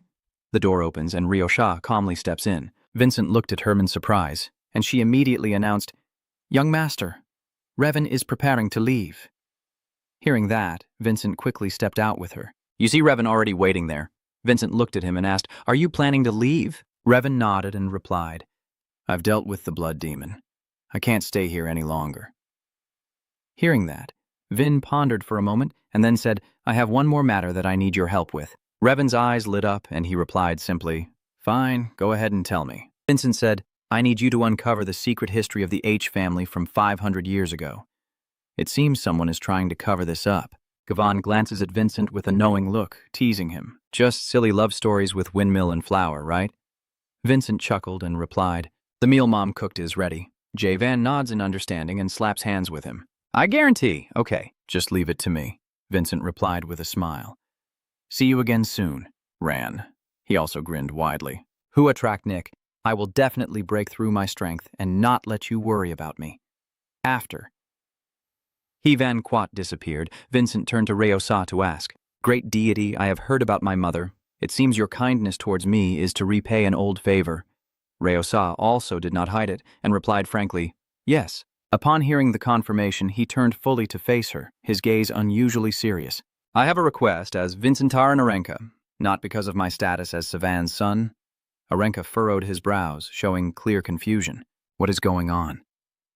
Seizing the moment, Vincent looked straight into her eyes and confidently said, "Train me until the day I set foot in Blood City," quickly explaining to avoid misunderstandings. "I entrust this matter to you not because I am my mother's son, but as a true warrior." Listening to this, Gusa gently nods, as if in dialogue with his late master. "Princess Savan, can my loyalty to you now be transferred to the young Master Venin from this moment on?" She involuntarily recalled Savan's smile and thought to herself, "I will never get an answer from him again. So please forgive this somewhat weak decision of mine." Immediately after, her eyes suddenly turned cold, but deep inside there was a hidden hint of great interest. "For this young master," she spoke firmly, "I won't hold back against you." Vincent also grinned, his eyes full of iron will. "I'm counting on you." The next day at the familiar training arena, Ryosa stood facing Vincent and asked straightforwardly, "You can comprehend the attribute without using the energy circle, but the prerequisite is that you must feel it yourself. Understood?" Ga nodded in confirmation, drew a sword from its sheath, and declared that it was very good. But since he had asked her as a martial artist, don't expect her to explain everything to him casually. Vincent looked at the sharp sword in her hand, puzzled. "Aren't you going to use that sword from the transfer ritual?" Rhea casually rested her sword on her shoulder and shrugged, saying, "You mean the Black Moon sword? You'll get to see it someday." She pointed her sword directly at him and continued, "You still have 5 months before your journey to Blood City begins. If you make me build my strength even once, I will show you what is called an attribute." With that, her eyes turned icy, and her pupils flashed with a mysterious light, as if to pierce through all of his thoughts. She boldly challenged him with arrogance, saying, "Try using your bizarre swordsmanship to cut us." Hearing that, Vincent quickly waved his hands. "Wait a moment, don't you see Ron?" A permanent scar might be a little frightening, but before I could finish my words, Rio suddenly lunged with his sword in front of my face, his icy gaze replying, "Do I look like your young master Ron?" The tip of the sword was an inch from Vincent's eye, but luckily he reacted with lightning-fast reflexes just in time, and the demon speed of Rhea made his hair stand on end, truly terrifying. Rhea saw that he had countered her attack and gently stepped back, explaining, "I also once experienced the full strength of your swordsmanship. That's why I wouldn't be so foolish as to give you a chance to use it." After that shock, Vincent didn't dare to slack off for a second. The person in front of him was aiming straight at his vital points. This sister of his was incredibly dangerous. After a fierce and relentless fight, when Vincent was exhausted and gasping for breath, he held his sword and asked, "Do you really have to be so cruel?" The old girl then gently sheathed her sword and replied nonchalantly, "I heard you're friends with the priest Dulan, and when necessary, we can ask for his help." Then she still smiled brightly and said again, "I told you I wouldn't go easy on you." A week later, on a full moon night at the training ground, the fierce battle between Vincent and her continued without end. Vincent is struggling to defend against her sword strikes, but unfortunately all his moves seem to be read easily. She like a ghost slips behind him and whispers softly, "You defend quite well," but suddenly a deadly slash sweeps across, causing Vincent to fall flat on the ground. Just glancing at the blade, I see it's covered in scratches. I silently think, this sword is about to break. I wonder how many of these I've ruined over the past few days. I must urgently inform the blacksmith right now at the forge with the blazing furnace. A muscular blacksmith is swinging his hammer rapidly, shaping glowing metal into a sword. He shouted loudly from behind with a sharp, unmistakable voice. Looks like the main character, the Grand Master, is the only thing he's lost since the last time they met. Hansen would be a disaster if he kept staying with this gear stockpile full of defective weapons at the Arenka base. The burly blacksmith pushes up his glasses. "Oh, who's this?" You sneer at Savan's tale, and she keeps sneaking over to bother the old man in the middle of the night. "What are you doing?" Shouting loudly, you threw a bunch of broken swords right in front of Han Sen, all scrap metal. "These are the swords from last week. I only use them for light solo fights." "You can't just give me weak swords like this." Han Sen nodded in agreement. "All right then, are you serious? Is she going solo against fierce monsters or a 9-spirits martial artist? Or perhaps a master sorcerer of the 7th rank? Rhea waved her hand dismissively. "I really don't want to go sell salt so early." He asked further, "So your sword clashed with a heavy sword?" Goa shook his head again. "I'm not sure if it was a heavy sword, but I did fight with Venan's bloodlink." Hansen looked stunned. "Is that the failed young master with the greasy face? How does he have the blood lotus?" Just then, Vin asked loudly, "What's going on at this hour?" She hesitates, apologizing for bothering you so late, but Mr. Hansen keeps insisting on seeing the blood lotus. Hansen puffed out his chest and said, "I want to see it because I personally forged it." Vin Sen widened his eyes and asked, You made it? So this little dwarf is the legendary forging god Hansen. He is the infamous hammer-wielding comrade of Vincent's father and a former Grand Master with ties to the Adenka family. The Great Master, so he's lost his title now. Decades ago, he hung up his hammer and stopped forging heavy swords to focus on what he called groundbreaking innovations. It sounds fancy, but in reality, he's just chasing cheap quantity. Looked down upon by other forges because of greed and money, he lost both his honor and his position in Enka. Vin chuckled with satisfaction. That's quite impressive. Julian couldn't understand why he said that. Many people have kept their lives thanks to him. He clearly put the community's benefit above his false reputation. Vin solemnly introduces, "You are the young master of the Enka family. It is an honor to meet you, Grand Master Hansen." Hansen was stunned. The Grand Master, look at this kid. He's really just a clown. Hen asked sharply, "Sorry to bother you late at night. Are you satisfied now?" Vincent shook his head. "I didn't mock you at all. You have truly chosen the right path." I remember someone once told Hansen a similar thing, and his wish was laughed at by many. However, I believe that was the wisest move. Hansen looked at Vincent thoughtfully. Indeed, a tiger father produces tiger sons. I thought you were Vincent with that face full of nonsense rumors. It must be just fake news. The boss is serious.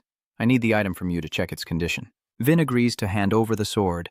Hanan inspects the blood mark and then asks, "Are you using it to deal with the blood demon and to duel with the Savan tail demon?" Vin nodded. Hansen opened his mouth in shock. It's amazing how the blade remains completely unscathed. It's as if he's not using a physical sword, but slicing with his own energy. "What kind of sword technique are you using?" Hansen asked. Anxiously. "Are you out of battery and planning to sneak away?" Julian quickly reminded. "Vincent, you can't. You've already unleashed 2 sets of your ultimate sword techniques today." Vincent knew that opportunities to meet a Grand Master didn't come every day. Missing this once-in-a-lifetime chance, he hadn't finished his thoughts when suddenly Siri approached Mr. Hansen, making the old man shiver. "Why are you still causing a commotion at bedtime?" Siri frowned. Hansen hurriedly explained, and Vincent looked on with curiosity. "Do these two know each other?" "Oh, I see. Hansen used to sponsor the kids living in hardship, and Siri was one of them. They basically have a father-son relationship." Siri puffs up. "I'm annoyed because you keep meddling in other people's affairs." Hansen quickly tried to soothe him. All right. Will you be able to come tomorrow?" Vincent interjected. "Tomorrow I will go to the forge with Siri." Han is overjoyed. "Really? You must take the girl with you." Deal. He quickly disappeared. Siri sighed heavily. It's clear that Vincenter truly understands the kindness of Siri, inherited from somewhere. The next morning, at the blacksmith's workshop at dawn, Vincent begins to showcase his swordsmanship. He swiftly unleashed a single strike as if drawing all the spiritual energy of heaven and earth, forming a blazing, domineering sword aura. Siri's eyes widened, truly eye-opening. The lotus flower is stunned by that strange sword technique.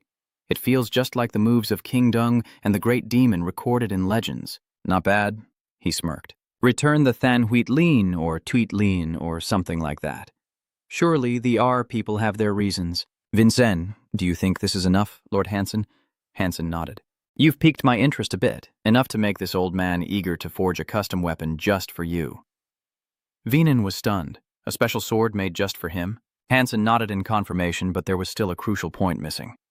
The old man had long harbored the intention to forge a divine weapon, but he needed an extremely rare treasure from heaven and earth. Vinen insisted that he would buy it. Han laughed and said there's no need, it's priceless, and no amount of money can buy the demon horn. Julian and Venong exchanged glances. What kind of strange thing is that? The revealed horn looks quite different from what they initially imagined. Hansen is planning to use this to refine his spirit energy? Elder Hans Sen was utterly amazed as the horn appeared right before his eyes. "It's unbelievable, my lord. The thing that I thought no amount of money could buy is right here in front of me after just a simple sentence. Vin warned me to keep quiet. Only your father and Sa know about this." There. Hangen smiled a bit awkwardly. "Surely fate has brought you to meet him." "Fine. I will forge a special sword just for you." But Vincenten still harbored some doubts. Could Hansen fuse the Blood Lotus and this horn to create an entirely new divine sword? Hansen doesn't understand. Vinen could easily craft another sword without needing the blood link to disappear. Vinen explained that the sword was a symbol of his father's and his own beginning in the sword path, and Than Huiet Lin was already a masterpiece. 3 weeks passed quickly, and Vincent and Sari returned to the forge when suddenly, the scene before their eyes leaves both of them utterly stunned. What on earth is going on? The forge was engulfed in towering flames, clearly reduced to ashes, and the three of them stood speechless before the wreckage, now just a pile of debris. It's really burning. Amidst this chaos, Sari horrifiedly wonders, what about Sir Hansen? Seeing how stunned Sari is, something even worse must have happened inside the workshop. Vincent had no choice but to rush in to save Master Hansen. Julian shouted, "Do you think you're crazy, rushing into that hellfire? Your sword can pierce through anything, break down the door, suppress the flames, and then leap inside at full speed." Julian thought Vinin was taking too much risk, but ignoring danger, Vincent, with his sword aura, instantly transformed into a sky full of sword images like a tidal wave crashing in, extinguishing the fierce fire. Julian suddenly saw someone in the distance, Master Hansen curled up amidst the sea of flames. Vinin rushed over to shake him awake, but they arrived too late. He was already unconscious and completely unaware. Julian suddenly shouted, telling Vinko over there, "Is that blood lay?" It seems like the spiritual energy is raging and pouring towards them. The power of the dragon bone must have far exceeded Hansen's expectations. For now, let's just focus on getting Master Hansen out safely. Amidst the sea of flames, Vincenten struggled to carry the injured to safety, but how could he? He truly couldn't believe it. Every escape route was completely blocked. If them don't do something, they'll definitely be swallowed by this sea of flames. How are we supposed to handle this now? Julian urged him to think hard. "Oh, right. Do you know any secret self-defense techniques?" Julian asks. He knows it's long caught, but it won't be able to withstand this fire for long. "Vincent, do you really want to stand here and wait for death?" A sword technique meant solely for defense. Julian agrees. Use it to defend yourself right now. Remember, you are Vincentarenka, also known as Davin Saman. Quickly, the first chapter of the Saman sword technique is unleashed, with Tan Kwangfong rising like a proud hero amidst the raging flames. This sword is powerful enough to bend steel. The amount of mana consumed truly depends on your determination. Take it slow, Hoa Lu is approaching you. That is the two-teach sword technique, the first move of Tan Kwangfong. I couldn't believe my eyes when I saw this. Is that really the legendary San sword technique? Who exactly is this old man? The fire was completely extinguished afterward, leaving no trace. Vincent gasped for breath, sweat pouring down like rain. They had finally escaped death. Master Hansen regained consciousness, coughing violently, looking exhausted. Vincent, full of joy, asked the elder with a bright smile, "What do you think? The master can't understand how you managed to perform the sand sword technique." Vincent looked at him and said, "You must be fine now if the master recognizes you. Then you probably aren't that useless, huh?" The master nodded. "That's impossible. Is this old man out of his mind? Look at that sword, it's already a masterpiece." The old man has never forged a dragon bone sword before, so how could he have known it would suddenly unleash demonic energy and erupt with flames? Vin stepped closer to the sword, grasped its hilt, and quickly pulled it out of the ground as a radiant glow enveloped him. "This is the sword that is in harmony and connection with you." Vincent noticed a unique mark on the sword when he touched it. The master asked, why did Vincent treat him like that? "Are you not satisfied with him?" Vincent shook his head, saying this is a peerless divine weapon. "Perfect in every detail." Julian interjected, saying something felt off. If this is a sword passed down from clan leader Aslan, he should have foreseen such a shocking incident with Long Caught. If I were old Hansen, I'd probably give a subtle warning, or is there some secret behind his silence? "Oh, so this is just the warm-up for the next Long Caught battle?" Vincent chuckled and pretended to understand, then turned to ask the master blacksmith if he could craft a new divine sword for him. The master guessed you were probably criticizing the current sword, but Vincent replied that since he had already completed one excellently, he's sure the next one will be even better. Hansen sighed, saying it wouldn't be easy, as he still had to clean up this battlefield, but then he thought, if even Long Caught couldn't handle it, what's the point of fussing over small matters? Suddenly, the old man asked Vincent if he would return safely from the upcoming battle. Both Vincent and Julian remained silent. The answer to that question is obvious. Suddenly, a figure appeared in midair. She threw another dragon bone to Hansen, casually telling him to help out if needed. Hansen was startled. Another dragon bone? Why did she tell him to keep his mouth shut? This important matter is only for the owner to know. Forging another dragon national sword, does that mean Svana's subordinates must surely be nobility? But sorry, this precious item is only for the young master, Lao Hansen muttered, acknowledging that the person in front of him is truly eloquent. "All right, I don't know how long it will take, but I will cover the cost of forging this sword." Turning around and walking down the corridor, the girl inwardly reflected that she had once considered giving up. But seeing the young master's remarkable growth, she couldn't help but be utterly amazed. Suddenly, she jolted in surprise at a distant call. Vin was about to share some of the spoils, but seeing that he had already used it, how could I repay her? Sa gently replied, no need. Vincent has already repaid the debt of gratitude for the green dragon bone 14 years ago. The day you were born and proved your unparalleled martial prowess is more wonderful than anything else. Vincent, with his sword drawn and a towering aura, then the one who should be most pleased is her. Jeosa, he had been pondering this throughout the battle with the Blood Demon, about how to defeat her, a legendary 7-star martial artist. Today you will defeat Rhea and learn her secret techniques. Go X smiles in agreement, but no matter who it is, I won't go easy. It all began with a terrifying wave of pressure sweeping over. Vin had to strain to withstand that immense aura, but Revan was struggling a bit. A sudden voice echoes, rushing in like lightning, a shadowy figure appearing out of nowhere.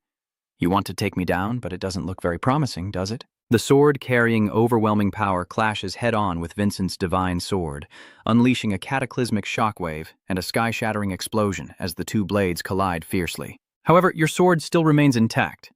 Vincent grits his teeth and endures, falling into a defensive position. As expected, the sacred sword in his hand is no ordinary weapon. Rhea was momentarily surprised, unable to believe he could block this attack. She used a 4-star warrior amount of mana, yet both swords remained unscathed, while normally the opponent's weapons would have shattered into 100 pieces. At the exact moment he was caught off guard in battle, the opponent seized the opportunity to counterattack. Vincent immediately responded with an extremely powerful move towards her, different from his previous fighting style and force. She can't understand just how overwhelmingly powerful this Bloodlink sword truly is. Its resistance to destruction is thanks to the reinforcement of the King's smile. It has absorbed all external forces, and a sword that perfectly reflects all the traits of its owner. The new power of the Blood Lotus, the sword clearly has absorbed a significant amount of strength. Vin Sen nodded quietly and thought, Master Hans Sen truly put his heart into this. So? Then I will be more serious from now on. With that, Gu Sa disappears into the void. Vin can feel the danger closing in. Damn it, she's disappeared again. Suddenly, a distant scream echoed behind him, making Vin jump in fright, feeling like a fish on a chopping board unable to withstand this devilish speed. Vin focused intensely, trying to sense the mana flow used for teleportation in the area. You swung your sword to intercept, but Rhea appeared from a completely different direction, with a mocking tone. You're wrong, Vincent. Yes, of course I was wrong, but at the same time you quickly snatched the sword with your bare hands. She was stunned, unable to believe her eyes. Vincent sneered and said, I knew you would try to attack from behind. Go was terrified. Using your bare hands to block the sword, has he already figured out your movement pattern in just a month? The twin swords merge into an unpredictable illusion. Seize this opportunity. Vinin silently thought, the first reason, the core of the king. You strike with a lightning-fast blow, rushing forward with unstoppable force. The sword energy tears through space, causing the surrounding atmosphere to become extremely chaotic. Rheosa stands amidst a storm of sword energy as Vin unleashes a continuous barrage of 2 sword techniques. The successive strikes were so unexpected that she was knocked away, losing her sword in the process. Vincent speaks with a confident tone. Pick up your sword. I don't want to win by cowardice when my opponent is completely helpless. Rheosa looked at the young master with a seductive gaze, but couldn't hide the underlying arrogance. She replied, That was quite a proud look, young master, but you must remember, not every swordsman or monster will go easy on you like I do. Stronger enemies will never care about your circumstances. Remember that well. Gaia nodded. Vincent admits that the overwhelming aura around her is truly dazzling. Rhea gently warns Vincent to watch out for her secret technique before swiftly delivering a lightning-fast kick that cracks the ground beneath her feet. With a fierce gaze, Sa Lao charged forward, but an unexpected blow left her stunned and open-mouthed. Vin had silently closed in, gently tapped her on the head, and casually announced that she had fallen for his trick. There are only 4 months left until the blood ritual. Rheosa is still in shock. What the hell? How is that even possible? Even if she unleashes her sword strike, he remains unharmed. Yet he still manages to pierce through her protective magic barrier and even gain strength from the queen's core. Ga really couldn't believe what she was hearing. Vincent's way of countering her move was truly incredible. This guy is always trying to show off compared to her plans. Vincent chuckled happily, demanding the spoils. Reo Shah sighed heavily and had to reveal the secret of her innate talent, the flow of mana from the Galaxy Wanderer. Her hands slowly gather energy, the power converging into a brilliant light as she carefully follows Vinen's guidance to focus on sensing that strong flow of dark magic. I didn't expect that in just 2 short days he would grasp enough to make me carefully teach him how to channel this complex spiritual energy. Vin immediately unleashes his full power, truly a cultivation prodigy, as the mana quickly takes shape into a solid mass. Du immediately stood to the side, only hoping that his friend wouldn't break through the ceiling. Suddenly, a shimmering light flashed and an illusory figure appeared. That is the spirit of a stunningly beautiful woman appearing amidst the bloodshed, in the eternal icy land, shrouded in white snow. A close subordinate asks why she hasn't checked Revan's Khan. "Aren't you being too careless?" The woman replied, "You're a swordswoman, but wasting your talent by constantly staring at documents is such a shame." Tamfuck reminded her not to talk nonsense and to quickly check the next group entering the city. The woman nodded reluctantly, clearly annoyed. "All right, I'll do it now. You are the bloodline lord Huihan Ho-cha." Her eyes flicked over the paper with Vincent's name. "Wait, isn't he from the main family line?" The Grand Marshal nodded respectfully and said, "Sir, he is the 7th son of the main branch." Hoka frowned, thinking this was truly a troublesome case. This useless-looking guy might tarnish the bloodline's reputation, so he needed to deal with him first before he could make a name for himself. "What is that?" Julian was startled and amazed. The blessing of the cosmic wanderer was just 1 step away. A sudden vortex of energy appears at lightning speed. Then the figure of the wandering starry sky vanishes, leaving only Vincent with his body frantically condensing mana, leaving no trace behind, not even on the cold white snow beneath. That is the ice path. Vincenton opened his eyes. The icy mana flow had successfully condensed. Huyet Han is not a place for training at all. "It looks more like a sturdy fortress. Here," Julian points to the map. "It's right here, among the treacherous mountains near the border with Saman. In the old days, when fanatical followers and countless great demons ravaged Saman, it was Aslan and the brave warriors of that time who heroically repelled them, and from then on, they bore the responsibility of guarding and protecting this bloodstained city." "Then we're definitely going to find Aslan's letter here," Vinen whispered excitedly. "Maybe we can even find some more cactus bones." Julie isn't that optimistic. The cactus might be a bit difficult, but there's definitely a treasure. It's the divine fruit, a miracle cure for hundreds of diseases, and even capable of bringing the dead back to life. Julian didn't believe in such fairy tales, but given the current situation, our next target is probably the divine fruit, right? To save the sacred bones that are gradually decaying, we must obtain the heavenly fruit. Vin Chen shook his head. "We still have a mountain of things to do. Time waits for no one." Julian insisted, "So I will investigate the secret of the heavenly fruit and take control of it." Vin Chen nodded in agreement. Suddenly, Vin Chen found a clue in a book and called everyone over to check. "It says we must rely on ourselves and not use the family's resources from Blood City to avoid wasting money and to keep the finances of this huge family stable." Vin Chen frowned and asked where he should go to serve the country now. Julian patted his friend on the shoulder and told him not to worry. He had already invested in the 6 Laws Tower. Vin Chen was confused and didn't understand what it was.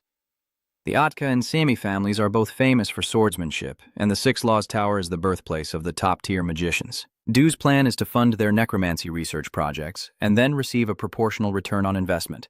The wizard Julian invested in is named Vanelli. She just got promoted to co-manager of the law enforcement tower, but all the invested money will vanish if this co-manager happens to disappear. At that moment, Vanelli heard a knock on the door and told the person to come in. She also muttered, "Didn't I say I wouldn't cooperate with anyone?" Suddenly, the sound of blood spraying out loudly echoed. Oh my God, how could a co-manager of the law court be so easily assassinated? The next day, news of the co-manager's death spread across all the newspapers. How could this happen? Julian cried out desperately. All his love had turned to dust, lost forever. Yen Che reminded him to respect the deceased, but Julian was so furious he had no mind for such thoughts. They're about to fall apart, about to be buried in Blood City forever. Chen flipped to the next page, revealing that they had just found the will of the woman's sister, declaring she left all her estate to the current Blood City Marshal Wagon Pagoda. They are indeed from the Pagoda bloodline, but Wagon clearly never possessed the brilliant mind of his sister. Could it be that this is the shame of the family? Why is that? Let's dig up information about that Vag nearby first, Vin Chen suggested. Julian nodded repeatedly. With only 4 months left, he had to gather as much intelligence as possible to prepare for the upcoming event. Exactly a few months later, at the treacherous rocky peak leading into the Blood City, Ria had already arrived there, all for security reasons. From now on, they will have to walk on foot. Vin Chen nodded understandingly. Crawling along is fine, if that's the way it has to be. She just told you to follow this path, and the City Lord of Blood City will welcome you. I truly don't know how to thank her enough. Thank you for everything. Please take care. Vin Chen continues to move forward, while Ryo Sa turns back to return to her place. In Blood City, Vagan is reporting the situation. Young Master Vin Chen is coming soon. Hoka, wiping the ball is really troublesome. She's never used to dressing up in fancy clothes to greet someone, but that's her duty. A voice rang out, and the nearby demonic energy crystal suddenly flashed. The City Lord, lately the demon beasts have been encroaching on the land of nearby residents. Hoka has no choice but to step into the fight as the City Lord. She must take responsibility for protecting the common people here. That person quickly intervened and said, "No need for that. The monsters here are pretty weak. Just sending a few ordinary soldiers will be enough to clean them up." "Don't say that." Hoka kept pushing the young master to Vagan for handling. Then she leapt out the window, leaving the deputy to deal with everything on his own. My subordinate asks quietly, "What should we do with young Master Vin Chen now?" Vagan smirks. "I will host him on behalf of the City Lord." Outside the Blood City walls, Vagan appears with a commanding presence as soldiers bow deeply in salute. Vagan asks again, "Where is the silver-haired Vin Chen?" A soldier quickly handed the small mini-tube to the marshal. Through the telescope, the marshal was momentarily stunned. "Isn't that the Grand Minister Ryo Cha?" The soldier also muttered to himself, "The wandering hero Ryo Cha, the legendary. I've heard that the young Master Vin Chen is completely useless, yet a mighty figure like Ryo Sa personally guides him. Yeah." The soldier asked Marshal Tai, "So what about the ability test?" Vagan sneered. "Just like every year, I will personally check his strength. After all, weeds must be pulled out by the roots." Just as Vin Chen was about to sign up, the first trial to tame the void monster officially began. Meanwhile, Vin Chen's group was lazily climbing to the top of the mountain. Suddenly, someone in the group shouted, "Look over there! Isn't that the Blood City ahead?" The city suddenly appeared amidst the fog, a blinding glow reflecting off its ancient colors, when suddenly, a deafening explosion made the group clutch each other to keep their balance. Is the test starting now? It's also time to test the results of months of hard training with Ryo Sa. Vin Chen looks visibly excited as he receives a warm welcome from Blood City. From the shadows, a mysterious force emerges, revealing a beast with sharp claws. It's the Lam Nan Bak Ho, the most fearsome predator in these snowy mountains. "This is exactly why we really don't want to come here."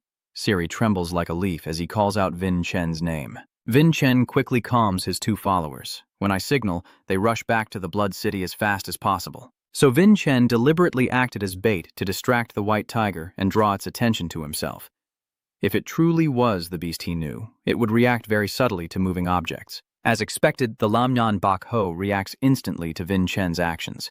Good, it's inside, but wait, something's not right. Although it looks just like a real Lam Nan Bak Ho, the feeling it gives off is very different. It doesn't quite seem like a living creature. Forget it, no matter what, you'll handle it easily. The blood-silver chain is drawn, and Vin Che quickly closes in on the white beast. The white tiger charged at Vin Che like lightning, but he was not backing down, immediately engaging in battle. Another white tiger appeared, and Vin Chen looked a bit nervous. You quickly activate your body enhancement and rush towards the pair of white tigers, trying to break through their encirclement. "Vin Chen, over here." "Over," Julian shouted. 3, 4, 5, and there are even more on the mountain. There are a total of 18 of them. It's impossible to defeat all of them with just 2 sword techniques. Something feels really strange. White-eyed white tiger usually do not move in packs. They are top predators and don't need a pack, plus they are carnivores, but they don't have any bloodstains on them. Could it be that they are just magical constructs created by magic? It could be an illusion or something similar. Chen focused his mind, began to chant, and a magic circle gradually appeared beneath his feet. Over there, Vagan slightly frowns. So it has figured it out, but it won't change the situation either. This is a high-level illusion monster summoning magic. The difference between us and real tigers is so tiny, and we're even more refined because we're controlled remotely by humans. Let's see what you'll do now, useless young master. Yuan Chen hesitated, patiently waiting for the right moment, believing that their opponent would quickly run out of magic energy after unleashing such a high-level spell, but Du Li actually doubted and pointed out that they were using a synthetic element technique. Yuan Chen was stunned. What exactly is a synthetic element? Oh, that's a sophisticated technique. Instead of casting many individual spells of the same type, they just designate a core as the synthetic element and replicate the effect, which greatly reduces power consumption and is clearly more efficient. So as long as we find that core, the copies will disappear on their own. Julian nodded. But what should we do now? Vin Chen is confident he can find the creature being controlled. Usually in these situations, the real monsters rush to the front. If there is a puppet master, he will fight to protect the synthetic element.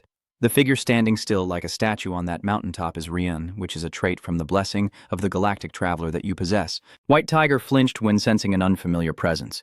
The envoy didn't hesitate for a second and swiftly closed in on the target monster. This ice traveler must be a trait of Rhea, right? It's entirely possible. Vagan detected his direction of movement and headed towards the synthesis element. This is it, Vin Chen. This is the core of this magic. How can Vagan raise his hand so that he can easily attack you? The White Tiger guards immediately charged at Vin Chen. The Blood Moon Chain, empowered by the Dragon Kingdom, materialized and crazily absorbed his unique magic energy, combined with the innate sensing sword talent from the Trukfuk Traveler, creating a dazzling sword path that split the White Tiger in two in an instant. Vagon, caught off guard, grimaced as Vin Chen effortlessly blew away the remnants from his sword's trajectory, causing the White Tigers to quickly vanish into the void, returning to silence as the magic was completely broken. Realizing that the boy wasn't attacking the illusion, but targeting the flow of magic sustaining them from the root, Vagan began to take an interest in this young man. Vin Chen wondered if the master at Blood City was already impressed with this performance. The soldiers turned to ask the marshal how to decide the outcome of this test. Vagan, still bitter that his magic was completely dispelled, gritted his teeth and opened the gate. We will welcome the young master to Blood City. This is a martial arts training ground. A mage of that level is probably easy to find. Vin Chen immediately gathers with Sari and Wyson. Julian thinks they have correctly assessed the situation. The city gate slowly opens, revealing Vanelli's younger brother, who is also the mage overseeing everything in this city. Vagan Pagona, the marshal, bowed respectfully and announced that Vin Chen was allowed to enter the Blood City. Vin Chen smiled politely and said, I assume you are Vagan. It's a pleasure to meet you. They are not allowed to bring family assets into the Blood City, but this place has a dedicated sponsorship system for talented cadets, and the city will cover the costs. Now the goal is to grind as many points as possible with this guy to recover all the capital invested in the Magic Tower. This place is not only for trainers, teachers, and military students, but also for the descendants of many noble families and their servants. Roughly estimating, the population isn't small. Vin Chen will have to share a dormitory with others, which might be a bit inconvenient. Vin Chen nodded to show he understood. Upon entering this place, he would become an ordinary cadet in the fortress, putting aside all status and identity. What if Vin Chen is only considered the young master while sitting in this carriage? Vin Chen still nodded as if he understood and moved toward the crowd. Syrian is excited to see the uniform here. Wow, it's going to look so cool if Vin Chen wears it. What is my current rank as a cadet soldier? He asked directly. Vagan explained that all trainees start from rank 9, with promotion exams held every half year, and ranks range from 9 down to 1. If you pass the exam after reaching rank 1, you'll be considered an apprentice warrior, and only after graduating from the fortress will you become a true warrior, Vin Chen muttered to himself, estimating it would take at least 4 years of training to graduate. You must find the heavenly fruit before that deadline to keep this precious life. Vin Chen also wants to confirm that the synthesized element earlier was aimed at the White Tiger Lamb Eye, the core of your magic. That's right, Vin Chen nodded in confirmation. Vagan was sure he was right, but Revan wondered why you would fight so hard for magic when you come from a pure martial arts family. Julian chimed in proudly, even though no one asked. Since his martial arts are already top-notch, so he just shifted to studying other miscellaneous things. Vin Chen simply replied vaguely that knowledge is power. Vagan silently judged that this child possessed confidence, talent, and extensive knowledge. Why would someone like that be considered useless? Truly an interesting child. Vin Chen raised his head and continued to ask about the matter he cared about most. I have a few more things I want to ask. How can I seize the heavenly light? Vagan laughed. It's true that Coney still believes in those silly legends. I don't know. He replied succinctly. I've heard that the heavenly fruit will find its rightful owner on its own. Maybe he will be lucky enough to be chosen. After all, Julian Dean Nin, the old grandee, only considers it a fanciful legend. It seems digging for information might be a bit tricky here. The carriage suddenly stopped with a clunk, and directly ahead stood a towering building, the 9th grade cadet dormitory. The door opens, and Vin Chen Duanghuang enters inside. His servant is stationed on the ground floor, while he heads straight to the third floor, room number 5. The 9-star cadet badge gleams as Vin Chen pins it onto his sash, looking incredibly heroic. I bow my head in admiration before your glory, Vagan spoke, performing the traditional salute of the Blood City. Vien Tran also responded in kind, bowing his head in admiration of Marshal Tai Yu. Room 5, this is Vien Chen's new hideout. He pushed the door open and immediately started scanning the surroundings. Inside, 4 figures stand stiff as statues, all showing tense expressions as they wait for you to enter. The atmosphere heavy as lead, no one dares to speak a word. What's going on? Why do all of your faces look like you've lost someone as soon as Vin Chen just stepped in? Suddenly, a teasing voice rang out from behind. 9th-ranked cadet, the 6th son of the main A family, Muloon sneers sarcastically. Oh, look who it is. Isn't it our useless younger brother Vin Chen? Which idiot managed to get here? Suddenly, Vin Chen felt a terrible sense of disgust. Julian is furious inside, thinking about that disgusting brother of ours, Mon, the 6th son, the expert at pushing and riding on Julian. He once forced Julian to eat discarded food. Vien Chan's stomach clenched. It turns out those disgusting memories weren't just in his mind, but the harsh truth. This bastard in front of me is clearly the type to bully the weak. Judging by his arrogant attitude, he's probably no different here. He is personally tarnishing the reputation of the Black A family. Vin Che thought to himself, I guess a little lesson for him wouldn't hurt. Julian nodded repeatedly. Might as well settle him now. Vin Chen grinned and reached out his hand. It's been a while, brother. I didn't expect to run into you here. I'm so happy I could cry. Molan was momentarily surprised, clearly not expecting his useless younger brother to act so affectionately. I can't believe it's been so long since you left the main branch of the family and you're still stuck at 9th place? Molan's face turned bright red with anger. Is that so? He shouted loudly. Ren, come here. A young boy standing nearby immediately steps forward. Before he could understand what was happening, the poor young boy was struck with a thunderous slap. Molan roared. How are you training the new recruits? Do you dare to have that attitude in front of me? If you break the rules again, get out of here, understood? Sen could only hold his face and suppress his pain, while Lai Ni nodded obediently, looking terrified. This guy is truly outrageous, yet he's a direct descendant of the prestigious Aslan family. Suddenly, Vin Chen's eyes spark with a flash of realization. Heijin, why did this Molan guy suddenly fall silent when Vin Chen called his name? Julian suddenly called your name in his mind, and at the same time a strong arm placed on Mon's shoulder. He thought Vin Chen was trying to make peace, so he shouted, You still want what hasn't been settled yet. A punch as powerful as the heavens struck Molan right in the face.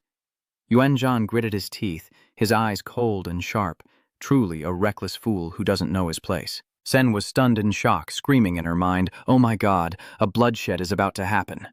The others also froze in place, trembling like leaves. Molan clutching her face, her smile distorted with anger and pain. What? That crazy Dan Vin Chen is throwing punches wildly. Looks like you've never tasted real love's punch before, huh? But Vin Chen is no longer the same as before. He has learned a few hard truths in this place. Like a reflex sharpened through countless battles, Vin Chen dodged Molan's punch with lightning speed and simultaneously grabbed his throat with his iron hand. In this place, a big fist means authority, he thought to himself. Vin Chen forcefully threw the damn brother down to the floor.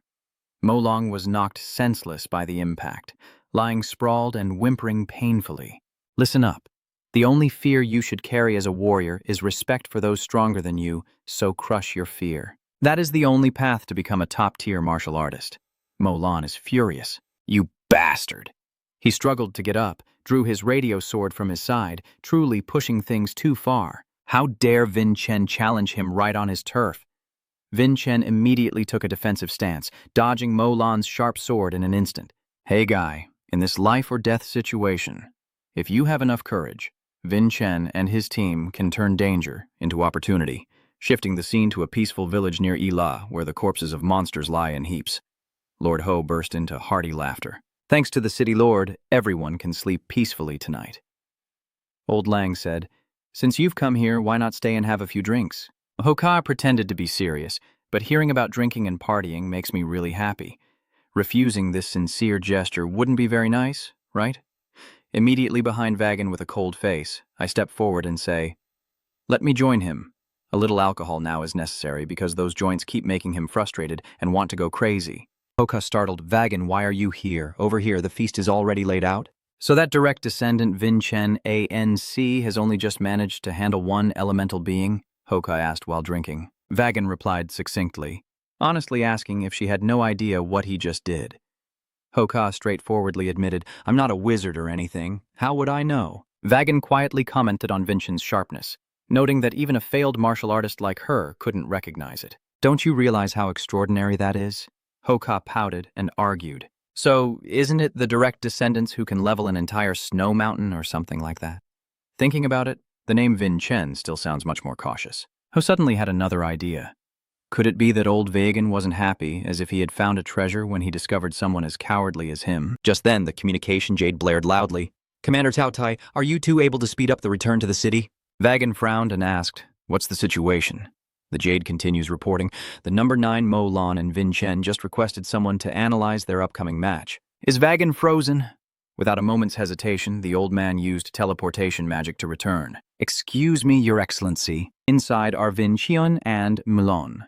Because this is a duel between two direct descendants, he approved the request from the military disciple. Vagan did not blame Braun at all. You handled it well. Keep going. Report to me all developments regarding Vinchen, the military student. Although Vin Chen caused a commotion and should have been disciplined, the officials decided to turn a blind eye, mainly because they had already received a report from Vin Chen earlier.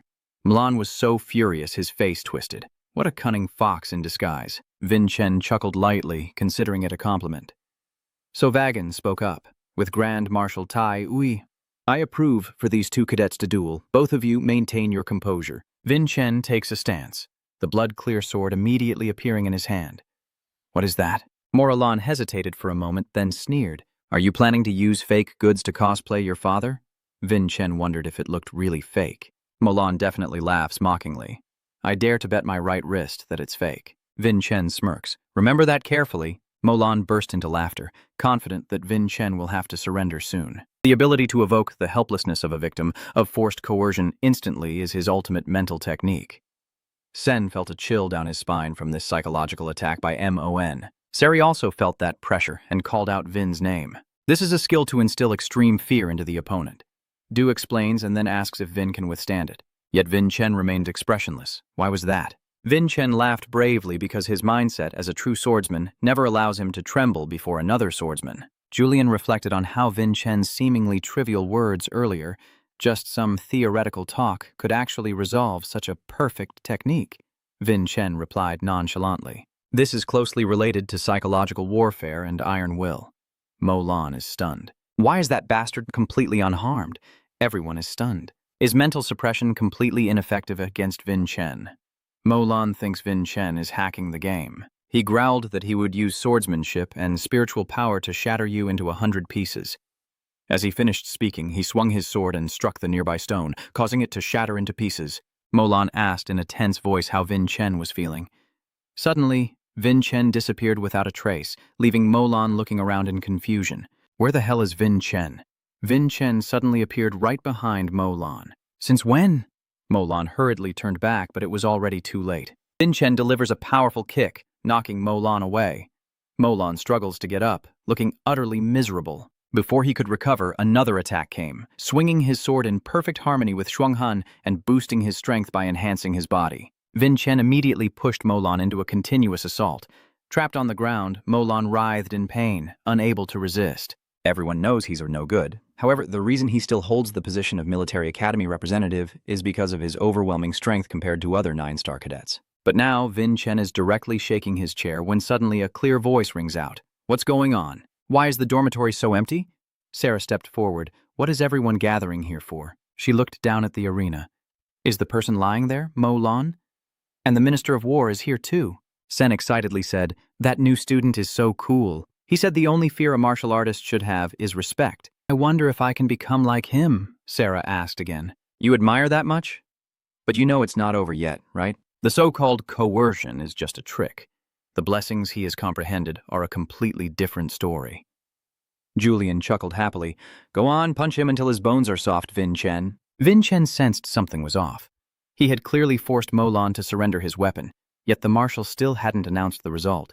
Suddenly, Mo Lan erupted with power, a dazzling golden aura blazing forth, leaving the audience holding their breath in anticipation. That is one of the most powerful gods, wielding the power to manipulate lightning and the blessing of the brain giant. Vin Chen was stunned. Is this really your true strength? He quickly gathered his strength, his face becoming extremely tense. Vin Chen panted heavily. This time it really looked like game over. Julian notices Vin Chen's arm is injured. Mo Lan sneers, enjoying this move, huh? The blessing from the giant king has strengthened my lightning. Julian felt this was too absurd. Impossible. The only move this bastard has is that oppressive aura of a bully. Julian must have been bullied by him for years. How could he not know? Mo Lan smirked and said, "That's right. Of course Julian wouldn't know. Although you were born with this lightning potential, Mon, I only just discovered it after coming to this fortress." Vin Chen wondered how many years this guy had been hiding his true power. Mo Lan replied, "I swear I had no intention of hiding anything. I just never needed to use it before." Vin Chen was stunned, thinking that with just his basic strength, no one of his peers could rival him, so he saw no need to grind himself through harsh lightning training. It was only at the fortress, when he had no other choice to graduate and due to his noble lineage, that he reluctantly spent time pondering it. He doesn't need others, doesn't have to work hard like those lowly bastards, and because of that, he's becoming more and more dominant. This kind of power is also extremely useful for oppressing the lower classes. Yuan Tran roared, "Stop talking nonsense, Dreamlon. With your weak strength and that kind of temper, you'll never reach great achievement in your life. You not only deny your family responsibilities, but also dismiss everyone else's efforts by trampling and oppressing them. What do you think your reputation as the older brother means?" Does Mo Lan even listen to Vin Chen's words, since reason only belongs to the strong? Is Vin Chen only good for spouting empty words? If you can defeat him, then speak confidently. With that, Mo Lan charged wildly towards Vin Chen. Vin Chen dodged the lightning attack and continued to strike. "You said you would take your arm if Blood Lotus was fake, right? Then you'll show him what it looks like when his arm is ruined. Just 2 more moves, Vin Chen will use a technique from Huan Kuei and end this fight with the absolute sword slash of the Queen's King." Mo burst into laughter and said, "Do you think he will just let that happen?" Then he launched another lightning attack at you. Mo kept cursing Vin Chen as a bastard. He crazily attacked towards him. "Die, you useless piece of shit." Vagan felt that this crazy Mo was about to lose his mind. With that strength, he was completely unable to control it. A sudden devastating explosion causes the entire arena to be engulfed in dust and debris. Sari's heart pounding with worry as bricks and stones rained down around her and large fragments crashed toward her. Vin Chen was stunned. He couldn't block that attack for her.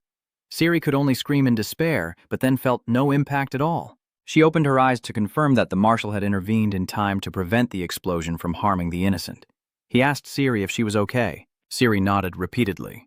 Vagan instructed Braun to evacuate all the cadets. He will use teleportation to take her to safety, but Sari is still worried about the young master. Wait a moment. Vagan sensed that Sari was acting strangely. Her whole body was surging with overflowing magic. Over here, Milan is still screaming wildly and cowardly, charging straight ahead. Vin Che notices that the Thunderbolt strike, while terrifyingly powerful, also reveals many deadly flaws. You need to find a weakness and use Bang Han to quickly close the distance. Vian Tron tries to advance, but suddenly his leg has a problem. He grimaced in difficulty, truly in a tough spot, and hurriedly dodged Milan's attack. Bang Han consumes too much energy to be used continuously, like Rao Sa. Just one long slide is already his limit at this point. Yuan Chen staggered and lowered his elbow. Milan laughed arrogantly. The Grand Marshal believes it's his fault. Even though this is a life-and-death duel, the destruction has gone beyond control. You should have stepped in from the beginning. The barrier of demonic energy. A magic formation appears, enclosing the arena. Now only those involved will face destruction. Damn it! With this, Vin Chen's evasion space compared to Mo Lan is even more limited. Mo Lan sneers. What now? It seems like the Grand Marshal is also showing favoritism towards him. Now it's impossible to use sword techniques anymore. Getting close to him is 3 times harder as he unleashes all his power while you need time to recover and your ice magic is also running out. What should I do? Mo lunges forward with fierce energy towards Vin Chen. Vin Chen's eyes flash with determination as he leaps into the air, dodging Mo Lan's direct attack and landing straight onto the magic circle, clinging tightly to it. With this jump, Bang Han can no longer use it at all. Julian reassured him, "Don't worry, just trust my move." Mo Lan growled, jumping around quite well. "Let's see how you'll dodge this destructive lightning in midair. It will be the perfect grave for a bug like you." After finishing, he directly unleashed a terrifying lightning strike. Vin Chen looked serious and said, "You will be defeated by this very move." The sword slashed a tear in the energy barrier. Vin Chen shattered the shield, his eyes turning calculating, causing Tai Yui to also be taken aback. The magic barrier shattered, debris from the upper stands crashing down inside. Lan was barely regaining his composure when he was about to be hit by a shower of stones and bricks. Countless shards fell onto the arena floor, crushing Mo Lan beneath the wreckage. He coughed a few times, his warrior's vow weighing heavier than anything else. With the sword his father gave him, Vin Chen will carry out justice and punish Mo Lan's sins. Mo Lan, terrified out of his wits, stammered and begged him to stop. Vin Chen smiled happily. This little brother can't let his older brother break his promise. His right arm is already within reach. Vin Chen swings his sword. At first he promised only the wrist, but if his younger brother asked politely for the whole arm, Mo Lan probably wouldn't refuse either, right? Moran cried out in pain, and his brother's kindness moved him to tears. The Grand Marshal told them to stop here, but Vin Chen felt that was unnecessary. He didn't stop you from the beginning. Vagan interjected. Mo said that during the competition, so he had no choice but to give up. From afar, Wilson suddenly called out to Vin Chen, saying that he had brought the priest he requested, the level 5 blood cult priest, Chevin. Chevin held up the badge, hesitating before asking who would carry a second-level priest emblem around like this. Vin Chen nonchalantly replied, "Probably you." Chevin glanced at the sprawled figure on the ground and asked if it was the Dream Lan soldier. But wait, how did Vin Chen come to possess such a treasure? Vin Chen found it really strange. He heard that this item would grant him treatment and privileges, just like its original owner. Chevin hesitated again. Clearly, as a mere 5th-level priest, he wasn't allowed to ask questions like that, so he simply asked Vin Chen if he wanted him to treat the wound. Vin Chen happily nodded repeatedly, and the wound on his arm quickly healed thanks to the high-level healer's touch. Mo Lun watched as the other's arm was restored and felt envious and jealous. "That cunning bastard, isn't he?" he shouted. Everything was just a setup. Now heal his wounds. Vin Chen sneered and said, "If it's about that, then truly healing Mo Lan's arm would be the best thing." That's what Vin Chen is thinking. Mo Lan looked confused and didn't understand. Vin Chen added that he had bet his own arm in an official match. So if Vin Chen heals that arm now, wouldn't he be the one to tarnish his own honor? Mo Lan gritted his teeth in anger. This bastard Vin Chen wants him to choose between honor and his arm? Julian secretly thinks Vin Chen's revenge is too sweet. Vin Chen feels lucky that he is an ally of Julian. A curious crowd gathers to see what's happening. Did Vin Chen win? Vin Chen told Mo Lan to choose, but even if the gods grant a miracle, once the arm is necrotic, it can't be reattached. Mo Lan grits his teeth and mutters 2 words for treatment, meaning the whole school will call him a dog for life. Julian pretends to ask again, "What did you say?" "Try barking again." Mo Lan is furious. "Woof woof, stop pretending to be tough. Just heal me. What's honor anyway?" All right, Julian is satisfied. Vin Chen told the alchemist to treat Mo Lan quickly. Chevin restored Mo Lan's arm and advised him to avoid overexertion and any training, as healing magic is not an all-powerful ability. I didn't expect Vin Chen to defeat Mo Lan. Looking closely, he's not too bad looking either. An admiring voice called out from behind, "Do you think I could become like you?" Vin Chen said that anyone can surpass their current potential if they overcome their fears. The other person looked at Vin Chen with deep emotion, truly a perfect psychological mentor. Mo, not convinced, Vin Chen only won once, and is already so boastful. Sen and the others are starting to flatter him. What trick is he planning next? Don't forget that the king here is still him. It's not too late. He can channel energy into this spirit stone and strike directly at his head. The Grand Marshal, with a cold voice, declared that the only reason he turned a blind eye to Milan's arrogance was because his hand needed to fully recover and be able to wield a sword within the next month. Thanks to some influential figures' failure to fulfill their duty, he was already overwhelmed. "Stop bothering me." Mo Lan nodded in understanding. A week later, the medal of the Tai Yui Vagan Pagoda. Yes. Vin Chen bows, his other hand on his chest in a formal gesture. Well done. This is how Vin Chen shows his condolences in this era. Vagan looked at Vin Chen, who is his sister's guest, but if he's here to express sympathy, he's about 8 months late, and it's not at all comfortable. He will return to serve directly under the heir, the 7th son, but Vagan is just a military officer, once a lowly mercenary. This relationship is pretty complicated and hard to describe. Vin Chen didn't even get to speak before Vagan cut him off, and he didn't expect that Vagan already knew his name from the start. You investigated his sister and deliberately approached him. What is your true purpose? Vin Chen also wants to be straightforward about this. He is investing in Tai Yui's sister, Vanelli Pagona. The marshal realized you came to ask for a debt. Vin Chen initially thought so too, but after investing in both days and hearing the whole story, he had to reflect on himself. A helpless child oppressed by a harsh environment. When he heard that story, he just wanted to speak directly with him. Vagan fully understands your situation, but do you really think you can get the answer you want from him?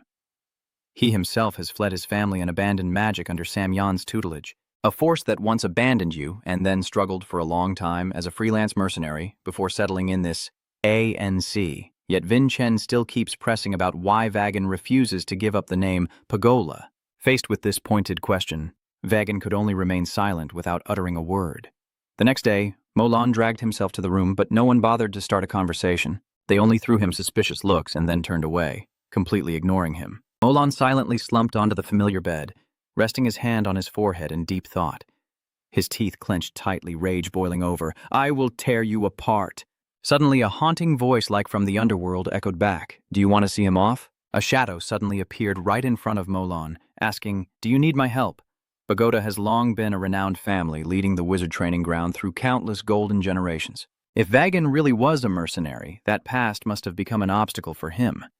"You're just a kid with no reputation. How dare you speak so confidently as if you know everything? How could you know how many storms he has endured? How painful was it for him to leave the magic tower behind? If a war really breaks out between Sam Yan and Asa, you will be the first to crush those people at the magic tower. Vin Chen knows, right?" You just smile softly. Vagan is stunned by this expression. You are just like him. But what you truly desire in the end is not revenge, but recognition and love. The reason Vagan has not completely severed ties with the Pagoda name is because he still harbors feelings for his family. Vagan slumped into his seat, face lowered, and said, "Your sister Vanelli is truly talented and radiant. If you've endured the bullying all this time simply out of respect and admiration for her, that's not an exaggeration. But at the same time, her arrogance caused him to suffer even more pain.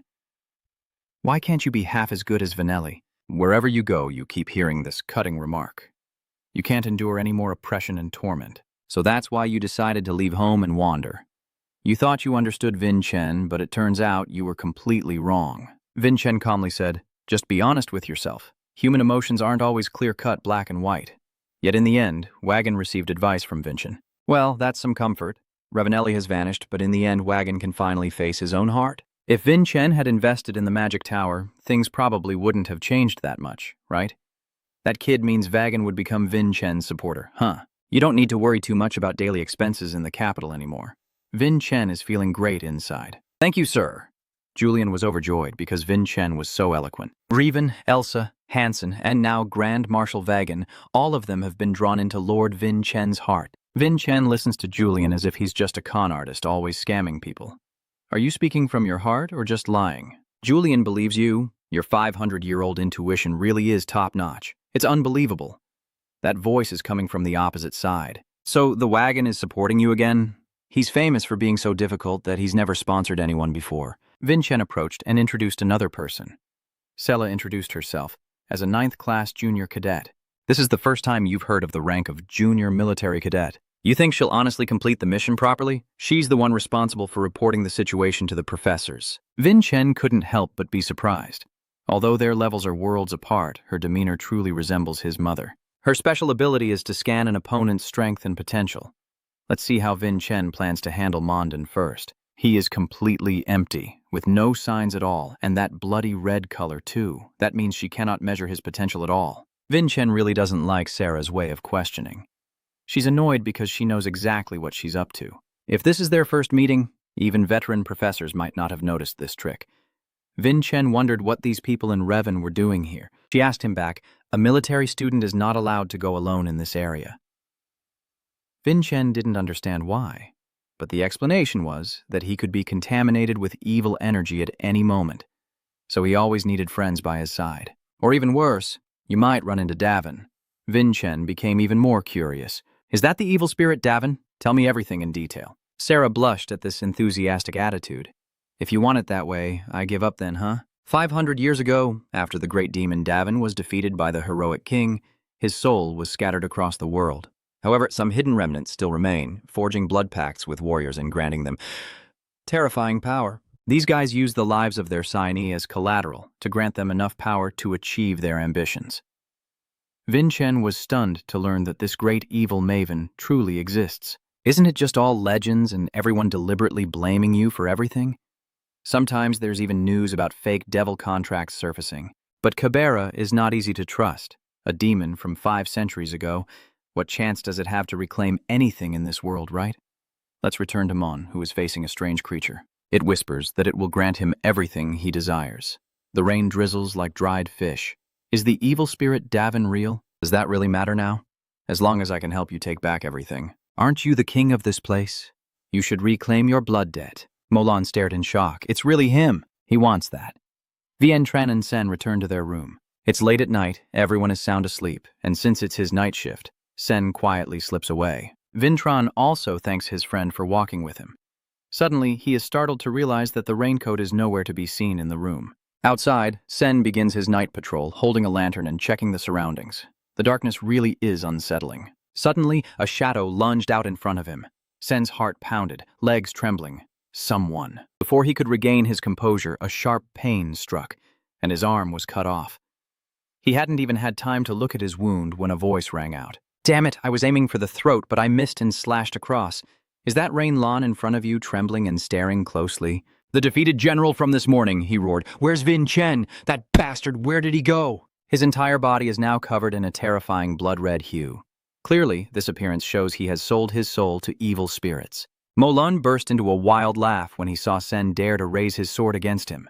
Sen charged forward, shouting, I'm not afraid of you anymore. But Molun, with just a light touch like a feather, grabbed Sen by the neck as if plucking a chick's neck. Daring to draw his sword against the king can only lead to beheading. He swung his sword at Senern. Sen was no longer afraid. You close your eyes and wait for death. If you're going to die, then so be it. With your bravery, dying would be a real waste. A blinding flash of light suddenly struck, knocking Molun away. The car startled, revealing Professor Braun appearing within a golden glow. You made a pact with the evil spirit. Mo, you've abandoned martial arts. Mo laughs loudly in a terrifying way, just talking big.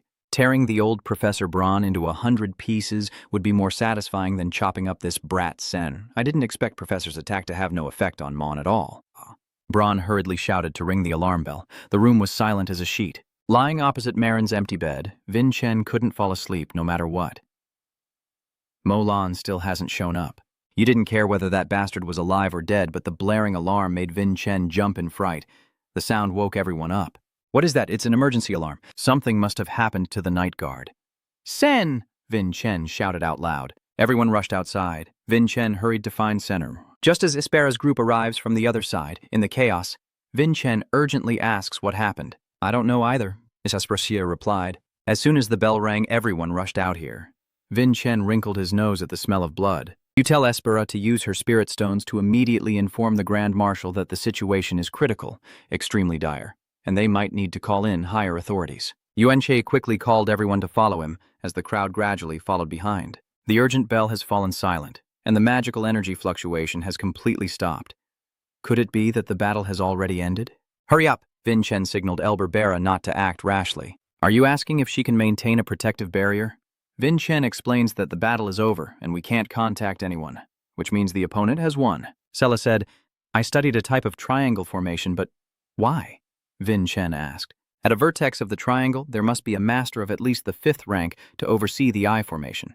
If not, the formation will collapse due to energy imbalance. If we find Professor Braun, everything will be fine, Sira added. Vin Chen understood. He pushed the door open forcefully. The bloody, gruesome scene spreading everywhere horrifies everyone. Professor Braun falls from above, covered in blood. Professor Braun? Sira shouted in panic. Orlin slowly approaches in front of them. Found it, huh? He stepped forward to face Vin Chen, his sword flashing directly at his neck. Vin Chen's lightning-fast reflexes saved him by a hair's breadth. You face the blood-stained dark shadow head-on. Who are you? You grit your teeth. The dream reveals its true form. He laughed cruelly. Ha ha. Everyone is here now, huh? All you bugs dare to oppose me. Vin Chen grits his teeth in anger. Molin, what the hell have you done? That dark, ominous Aura X is panicking. It's a clear sign of a martial artist who has made a pact with the evil spirit Davimp. No way. Clearly Davimp is Vin Chen, so how can he be fighting himself now? Molon waved his hand. Let me show you who the true destined ruler is here. The terrifying pressure from Davin and Molan's body makes everyone gasp for breath. They struggle to stand firm. This crazy guy is more ruthless than ever. Everyone stay calm, Vin Chen shouted. We are all warriors. Don't panic. Draw your swords. Vin Chen's words were like a shot of adrenaline. Everyone's eyes sharpened as they drew their swords, ready to fight. Vin Chen, Moloch sneered. Is this bastard trying to break free from my control? If a fifth-rank master like Professor is being beaten so easily by him, can Vin Chen alone hold off Molan? No way. He's doomed on his own. They urgently need reinforcements to arrive. And while waiting for the brothers to arrive for rescue, my top priority is to buy time with the magic circle. Vin Chen quickly urged S to activate the barrier she mentioned before, claiming he had memorized the incantation. Hearing that, Vin Chen suggested everyone work together to create that protective circle. Sarah was startled. What? Have you forgotten what I told you? We need a warrior at least level 5 to serve as the energy core for that barrier. Vin Chen looked at her with determined eyes. If you do it, you'll be the center of this formation? Sarah strongly objects. Are you crazy? You haven't reached the 5th level threshold. How can you handle it? The barrier will shatter as easily as tofu if you try to break it now. Yuan Tan firmly said, Make the wisest decision to protect everyone. Stella froze, her words like a jolt that made her hesitate. She took a deep breath and shouted, Everyone get into position, set up the triangle defense formation, hurry up. Pour all your spiritual energy into this formation. Vin Chen will be the center of the array. Molan sneers sarcastically. Oh, planning to set up an ambush? Or are you trying to pull off a mass suicide? Everyone is here. Chen responds with a confident smile. If you get trapped in our magic cage and fail despite signing a pact with the evil spirit, it's truly shameful beyond words. Molan sneers arrogantly. Very well, I will grant you a death that satisfies you. Set up the formation. You bugs, Julian anxiously advises Vin Chen. This isn't good. Run first. If you wanted to escape using the band of action, Vin Chen would have disappeared long ago. But if you do that, your teammates behind will just become human shields. You roar. All 9th-ranked cadets enter the battle. The triangular defensive formation activates. Vin Chen's energy is rapidly draining, but he must hold on tight, determined not to let the formation falter, even a little. Molan chuckles. What's wrong? Your battery is almost dead, kid. He swung a terrifyingly powerful sword, and Vin Chen had to strain himself to block it. Could it really be true? Molan couldn't hide his shock. That brat managed to block that attack from the demon again. Vin Chen gritted his teeth and asked, Moralan, is that all you've got? You're useless. Molan roared in fury. You think you can block this attack one more time, huh? He swings his sword again, even more powerfully, directly attacking the formation, and the stone tablet grits his teeth to block the blow. Molan's ferocity continues to escalate, his true strength truly terrifying. Especially with the evil spirits and demons fueling him, combined with his brutal sword techniques, he has become even more terrifying. Molan gritted his teeth and said, Keep trembling in despair. The tide is turning firmly in his favor. The pressure from his dominating technique made everyone start to tremble, and some members of the team showed signs of wavering under the strain. In this darkness, Dav's soul and everyone else are terrified as they feel the fierce evil aura, like a beast attacking their minds. Demon God, all of them scream in horror. Laugh, that's right. The monster laughs in a terrifying way. Your terror is the delicacy I crave. Vin Chen shouted loudly, trying to reassure his teammates. Everyone must not be afraid. The only fear we should have is the fear of losing our own dignity. Never bow your head before someone who has abandoned their honor to serve evil. Sarah understands that Vin Chen is trying to boost the team's morale, and the pressure on the triangular formation seems to ease a little. Is this kid really only 14 years old? She thought to herself, then reminded herself not to let her mind wander and daydream anymore. She and Vin Chen continued to rally everyone to be brave and keep the formation going. 1, 2, 1. Ha!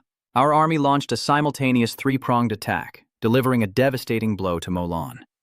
Pushed back, Molan's face darkened with anger, unwilling to accept this. These damn pests. Vin Chen shouted, Molan, give up, the professors are coming soon. Time is on our side. If you repent now, maybe you can still avoid total destruction. A dark voice whispers in Molan's ear, advising him not to listen to that brat.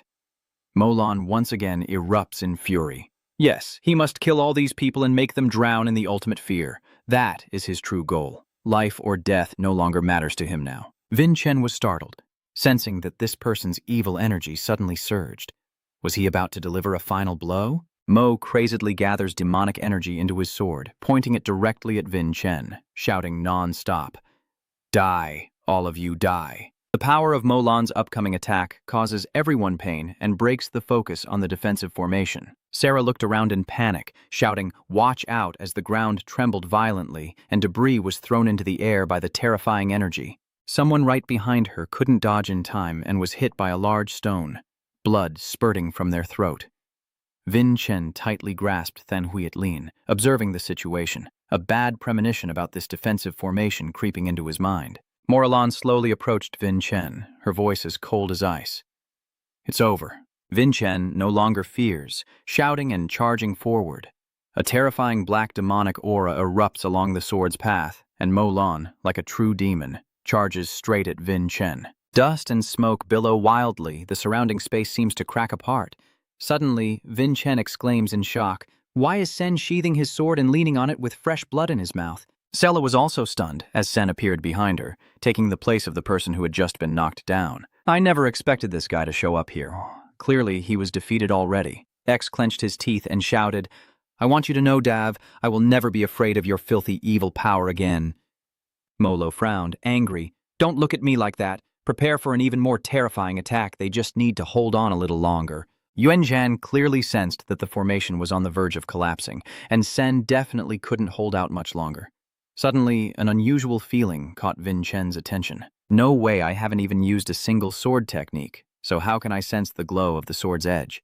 The best strategy now is to hold out and wait for reinforcements, but my protective shield is so fragile it might shatter at any moment. So should I fight to the death or keep waiting, strike, or hold on?" The cracks on the protective formation widened, leaving Vin Chen no choice but to act immediately. He was now backed into a corner. "You're reporting that Qian's about to break, and she's preparing to leave." Salah hasn't even had time to steady herself. Wait a moment. Vin Chen silently transformed the Blood Lotus into a flying sword form. Yuan Chen immediately activated the second move of the Blood Lotus enhancement, the Galaxy Wanderer, guided by the stars along the path of the sword. But I feel something is off. My strike can't hit the weak spot accurately. It seems the stars are guiding the way but not pinpointing the target, so I need to try again. Mo Lun laughed heartily and said, "You've run out of tricks, kid? You think I'll just stand still and let you do whatever you want?" As he finished speaking, he immediately attacked directly at Vin Chen. A dark demonic energy strike covering the entire sky, extremely deadly. Sarah and Saizen's hearts pounded, holding their breath as they watched Vin Chen's situation. In the end, Vin Chen managed to get up, but his left arm was severely wounded, blood everywhere, making it hard to continue wielding his sword in battle. Still, he disregarded everything and charged recklessly at Molan.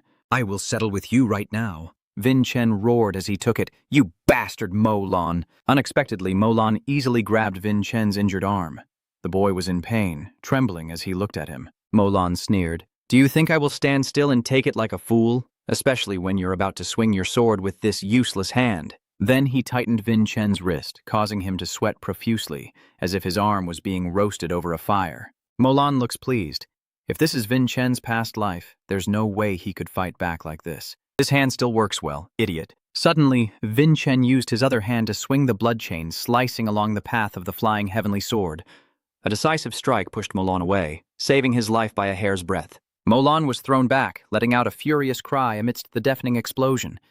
Vin Chen gasped for breath, assessing the situation. "Is that punk Un dead yet?" he gasped, watching Molan struggle to stand up. "Vin Chen, you bastard, how dare you cripple me twice?" Strange as it is, the dark energy surrounding him seems to have vanished. Vien Chen fell silent. Could it be that the mysterious dark sword strike just now severed the bond between Molan and that demon spirit? Molan went berserk, his murderous aura exploding. "I will never forgive you. I'll dump your corpse for the dogs to eat. Die, you bastard!" Molan screams wildly. Vien Chen senses the danger is not over and must draw his sword once more to stop this madman. But suddenly Vin Chen's body froze, unable to move. Molan was slowly approaching, while Vin Chen struggled to move in vain. "Everyone has already poured all their strength into supporting you. How can you give up now?" "I still need to uncover the truth about what happened 500 years ago." At that moment, a familiar voice rang out. "Stop playing tricks, all right?" "Morlan?" The dark paralysis skill instantly locked Morlan in place, and the marshal appeared just in time to save Vin Chen's life. If only Vagan Pagoda had been here earlier. no one would have lost their life. The Grand Marshal immediately activated the ice sealing spell to trap Molan. What the hell is Molan doing? Hoka approaches, holding the immobilizing toy, causing Molan to suffer and faint. Once they finish handling everything, he has no way out. This is the spell that traps Molan into his own illusion. Crystal Prison. The only limitation is that it requires time to prepare the magic, but anyone wielding demonic energy who is locked inside cannot resist. Morlin is furious. Damn it, Vincent, don't celebrate just yet, it's not over. He shouted in despair. As soon as he finished, Molan was instantly frozen and remained still like a statue. Hoka turns to Vincent. Is it you? The kid Vagan kept praising all this time. Oh my god. Hoka looked at your wounds and shook his head, so pitiful that even opening his mouth was difficult. Vincent lowered his sword to the ground, his endurance truly incredible. But in the end, he completely collapsed. He had saved many lives today. Vagan and H will clean up the aftermath. Rest assured. Vincent collapses, his eyes finally able to relax. Sarah and her teammates hurried over to support him. Yuentron felt himself being pulled into some strange space. Where the hell am I right now? Julian suddenly appears. Brother, what have you done? Why is my body dancing around like this? Vincent is shocked. Julian, standing in the main hall of the city lord Hoka with a tense expression, respectfully bows in admiration of your glory. It is an honor to meet you, Adenka. Adenka stands majestically before Hoka. No need for formalities, just speak naturally. Hoka scratched his head. If you say so, Lord Khan, then Adenka wants to hear exactly what happened. Hoka sighed heavily, and the atmosphere between the two gradually cooled down into silence. About 15 ninth-grade cadets were injured, but luckily no one was in life-threatening danger. However, a 5-star instructor named Braun was tragically killed, and a senior cadet only just survived after a fierce battle with Molan. Khan responded, they are willing to share this pain with the deceased and their families, and for those injured, ensure they are fully supported until they recover. Hoka spoke up. That was my mistake. I should have acted sooner. Khan replied, signing a pact with an evil spirit often brings unpredictable complications, so her decisive decision to stop him was entirely correct. But his gaze suddenly became deep and inscrutable. Mo is still alive after making a pact with the evil spirit? As far as I know, those who sell their souls to demons gain terrifying power in exchange for their very lives. Once their energy is depleted, they will surely die. The mages at the fortress have examined this case, but haven't found the exact cause. Only one thing is certain. According to the witnesses, Molan went berserk after Vincent cut off one of his arms with a clean slash that couldn't be reattached. Was that the sword technique you used at the Footsword Festival? Lord Khan ordered the judgment for Molan. Having fallen under the warrior's law by dealing with the Talin, he must be sentenced to lifelong imprisonment in the dark prison. All images and information about him must be completely sealed off, with his tendons and ligaments thoroughly destroyed to prevent any future threats, ensuring he can never touch a sword again. Next, there must be a fitting tribute for Vincent. Lord Khan asked where the boy was now. Hoka reported that they had taken him back to the main residence after treatment, but he has been in a coma for several days now. Inside the mysterious barrier, Vincent is talking with Julian. What kind of place is this? That's strange. Julian replied. I don't know either. After you fainted, he was dragged here. But upon closer inspection, he thought they were trapped inside Molan's memories. Vincent was stunned. How could this be? Julian also longed for an answer. Do you think the Black Sorrow sword technique you used to fight him has anything to do with this? This crazy thing has never happened before in Vincent's fate. Being pulled into the memories of the one he just defeated, Molan made a pact with the Talin and then got involved with the Black Sat sword. This twisted connection was supposed to be broken already. A sudden voice rang out. I am already the strongest among the cadets of the 9th Army Guild, so why do I have to endure training to control that damn lightning guardian power? It seems like Molan is talking to Vagan. Before Vincent got here, Wagon told Mon you're one of your noble descendants. Are you planning to become a clown in that arena? If you don't want to end your miserable life there, then immediately unleash your divine thunder force and use it in the arena. It seems that's why Vagan released Molan. Molan kneels down. All right, I will do it. What is that? Vincent realizes that it is the distinctive aura of the Lightning Guardian's magic. Witnessing this scene, Vincent truly feels something extraordinary. What is it now, Julian? Vincent called out to his friend. You're not here, and suddenly the entire space is engulfed in thick darkness. A hand suddenly appears and embraces Vincent. Why don't you die, my child? A female figure appears. She is Vincent's mother. Is this your own memory? Vin Chen, dizzy, saw Master Nadia fall in Aslan. Wait a moment. Vin Chen watched as the shadows gradually disappeared. What happened after your death 500 years ago? Suddenly, something pierced through your body. Yes, you're here too. Cajun materializes right behind Vin Chen. Vin Chen felt himself chained by heavy shackles, his body sinking into the dark prison of the Sam family, a life behind cold stone walls. You haven't done anything wrong. Strength can't hide the truth. Vin Chen doubted. Who is that? They declared they would fight for you, even if it takes quite some time. Aslan Vin Chen was utterly stunned as that person stood on a floating stone, riding a warhorse and approaching Vin Chen. Who is that? Aslan. The last time I saw him was when Vin Chen was still in prison. You have never seen Aslan look so majestic as an adult. Aslan is Julian. That person said Vin Chen couldn't believe his ears. Did he really say that? Please say that again. But the other person did not reply. See you again. 500 years from now, we will meet again under the sunrise. No matter what happens, Vin Chen was stunned. What? He shouted out loud. Aslan suddenly woke Vin Chen up and the empty room around him closed in. What did you just do to me? Vin Chen woke up, with Aslan's lingering image still haunting his mind. What did you just do to me? Vin Chen reassures that he's fine. His body seems to have been almost perfectly healed. But what are those fragments of memory just now? Aslan of the mature era met with you before you died. Yeah. Suddenly the sound of a basin of water and a cloth dropping echoed loudly. Wyson and Siri were stunned to see you wake up. Both of them tearfully looked at Vin Chen with indescribable sorrow before rushing to hold him tightly in their arms. At last, he has woken up. They had been anxious and worried that he wouldn't survive. Siri was crying tears of joy, so relieved. Vin Chen silently looked at the two of them and softly said, "Thank you for caring about him." At that moment, a loud voice echoed in from outside. Oh no. It seems I arrived at a bad time, huh? Should I stick my nose into this messy moment of the three of you? Yuan Jian was still stunned. Could this person be the lady of Chung City, Hak Ki Bi? It is a great honor to meet Vin Chen. I quickly bow my head in sincere admiration of your glory. Huh, just wave your hand. Forget those tedious formalities. Calling the city lord sounds too formal. Just call her sister. Vin Chen asked confusedly why you're here. And what about the outpost? Hoka replied that she came to report the matter to Lord AC. Anyway, Wagon will manage the fortress much better than she ever could, so there's no need to worry. You'd better stay away from paperwork and records. She hinted at plans to work with Vin Chen on a few business deals in the central area and expected to return in about 3 days. Vin Chen seemed to understand. Hosa wants to ask for a favor from you. She asked directly if he was interested in sparring with the young master of the Saman family.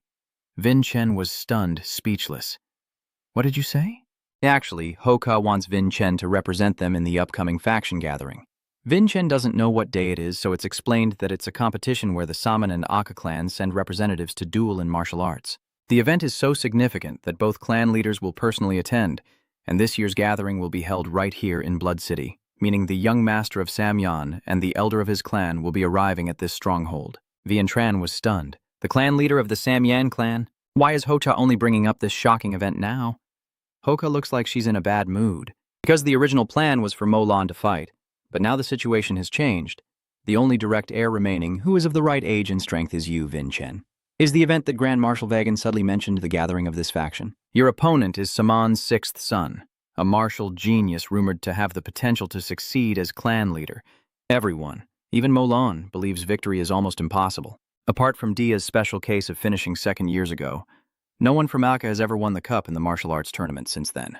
So Vin Chen, don't put too much psychological pressure on yourself. Just see this as an opportunity to learn and test your skills. Vin Chen shook his head vigorously. If he entered the match just to lose to Saman, wouldn't that go against the fighting spirit of the ANC? Hoka looks interested, those two. So you're planning to give it your all to win the glory? I like that fighting spirit of yours. Lord Khan asks if you're willing to take responsibility for your words. Vin Chen is startled and quickly responds. You firmly believe that you have proven yourself through the swordsmanship tournament, and although the pressure between the two events can't be directly compared, you swear to bring victory back to the family. Lord Kang nodded in approval, believing in your potential. But given Vin Chen's battered condition after the recent battle, his internal injuries must be serious. Now both of you need to leave, and you should rest well. He called Hocha to join in, and she immediately issued the order. The room fell silent again. Thinking about it, it seems they haven't decided on a reward for Vin Chen yet, right? Hoka nodded. Do you have any suggestions? Khan declares that he will escort her back to the city gate, and we will inscribe Vin Chen's name on the memorial stele of Blood City. He himself will carve his name. Par-Ho stared in amazement. Tacking his name? Really? There is a grand memorial stone in Blood City to inscribe the names of the heroes of the Atka continent. Only those who achieve great feats are granted this honor. Hocha knows Vin Chen has completed a major mission, but try to recall, she said no one has ever been remembered while at the 9-star level. The only exception is the territory, right, brother? Lord Kong didn't answer, only continued on, saying, "See you in 9 days." Vin Chen lies quietly in the room, his mind drifting to the gang gathering. The Atka family always harbors a burning desire to surpass Samin, believing that one day they will crush their opponent with their own swordsmanship. This is the perfect opportunity to gauge the current real combat ability of the Samyan family. What needs to be done now is for Vin Chen to call Julian. "Do you have any information about Samyan's 6th child?" Julian replied. He's not sure. Since he has never dreamed of ending up in this situation before, he didn't pay much attention to the friendly gathering. So, if Vin Chen asks again, if the gap in level isn't too big, what are his chances of winning against Samyan? Julian believes they still don't have a sure win, so the chances are almost 0, but he thinks there might still be a faint glimmer of hope. Theoretically, his best bet is to reach the 3 stars level, but your opponent has been trained thoroughly since childhood, so their lowest level is at least 3 stars or higher. Vin Chen is sure the gap in strength is huge, but he doesn't think so. "You should move your muscles and tendons a little less in this body." Julian was shocked and shouted, "Don't do anything so crazy." "You're just seriously injured and not fully healed yet," Vin Chen said casually. "Your body has fully recovered, so as long as you don't use mana while training, it should be fine, right?" Julian gives up on this person. "Please handle this body gently, ugly mask." The sharp sword path cuts through the wind at the dance hall as Vin Chen continues to train tirelessly, trying to reach the realm that the Samyan family holds. His thoughts drifted between the upcoming battle and memories of his past life with the name Vin Chen. Suddenly, a figure appeared, pulling him back to reality and rekindling the distant memory of their first encounter here. Sword in hand. Vin Chen was momentarily stunned. "You are Revan?" The other person smirked with a knowing smile. "It's been a while since I last saw Vin Chen. Hearing rumors that he was seriously injured, I'm glad to see he's in good spirits like this." Vin Chen replied with thanks, honestly surprised that you suddenly came by. Revan suddenly remembered what Vin had inquired about and said he had found a few clues. "Really? Did you find out what happened 500 years ago?" Revan nodded in confirmation. "Of course, but I found a detail that I'm not entirely sure about myself." Revan then asked, expressing curiosity about his own family clan. Except for him, no one in the family possesses innate talent in martial arts. His family background and financial potential are somewhat better than the other stand-in heirs, yet in swordsmanship duels Revan could never gain the upper hand against Vin Chen. "Does Vin Chen find anything strange?" Revan asked. "So despite being my father, a man without extraordinary talent or wealth, he still proudly participated in the swordsmanship tournament as a key figure for many years. After many persistent questions, Revan's father finally revealed a few things. One day you will be my successor and follow my path." "Revan, right?" Revan looked bewildered. "Where is it that I'm supposed to go with my father?" His father silently placed his hand on a bookshelf and gently activated a mechanism. The heavy shelf moved aside, slowly revealing a secret passage. Revan stared in amazement, unable to recognize the place. His father declared solemnly that even the clan leader of Atka was not allowed to set foot here without his permission. "This is the secret vault of the Atka family, a treasure that the outside world has never known about." He said, "The entire history of this family from the primordial era, the glorious pages and the darkest corners, are all sealed here. The solid position of our family in the music world is thanks to guarding this priceless treasure of knowledge through generations. For over 500 years, all information about this place has been kept absolutely secret. Because if these secrets were to leak out, our family would bear the first consequences. After all, preserving this treasure is also our family's livelihood." Vin Chen was slightly startled, so the family's death record book still contains written records. Hearing this, Vin Chen couldn't hide his excitement. "If that's really the case, it might contain records that clear my name." Revan shook his head. "I need to officially inherit the family legacy before I can show it to you, I'm afraid." Vin Chen waved his hand. "It's okay. Having hope is already good enough." "But are you going to be all right, Revan?" Vin Chen looked worried. "That is your family's top secret." Revan laughed. "I've bet my life on this game. What else is there to think about?" A moment of warmth flickered in Vin Chen. "Thank you, Revan." At that moment, Revan reached into his shirt pocket and pulled out an object, almost forgetting about it. "This is a magic crystal?" Vin Chen asked curiously. Revan clarifies that after your sword broke, Blacksmith Hansen asked me to deliver this to you. As he finishes speaking, the magic crystal in Revan's hand glows, and an ethereal image of Hansen gradually appears. I wonder if this toy still works well. I've been using it for a long time. Hansen's voice echoes. Vin Chen was stunned by the sudden projection and blurted out, "Hansen, is Revan doing well?" Revan whistles softly. It's just a message stored in the crystal. Don't you know this is a top-quality astronomical communication crystal worth a fortune? Vin Chen coughs, trying to sound knowledgeable. Yeah, I know, just a bit surprised. Han in the projection continued. I left this message to tell you a few things I just discovered. Remember to keep this crystal safe. The basic function is to record image messages, focusing mainly on what the old man knows about the dragon bone. After reviewing his memory and studying carefully, Thanthat honestly didn't find anything too extraordinary. Han Sen scratched his head, but the key was that he realized he wasn't skilled enough to forge a perfect dragon bone. Yuanzhan was surprised. Why is that? Didn't we already have enough core materials? I recall the fire at the forge. I found the cause. When I tried to fuse the blood lotus into the dragon bone and used the eternal flame at the same time. As you know, the green dragon bone has the property of absorbing spiritual energy, and it seems that the strange thorny bone itself absorbed part of the power from the immortal flame, causing the huge explosion. In short, the green dragon bone cannot be crafted in the usual way. This is currently a bit too much for the old man, mainly because the temperature in the furnace hasn't been stabilized yet. Yuan Chen nodded thoughtfully, appearing to have understood. However, there is another approach.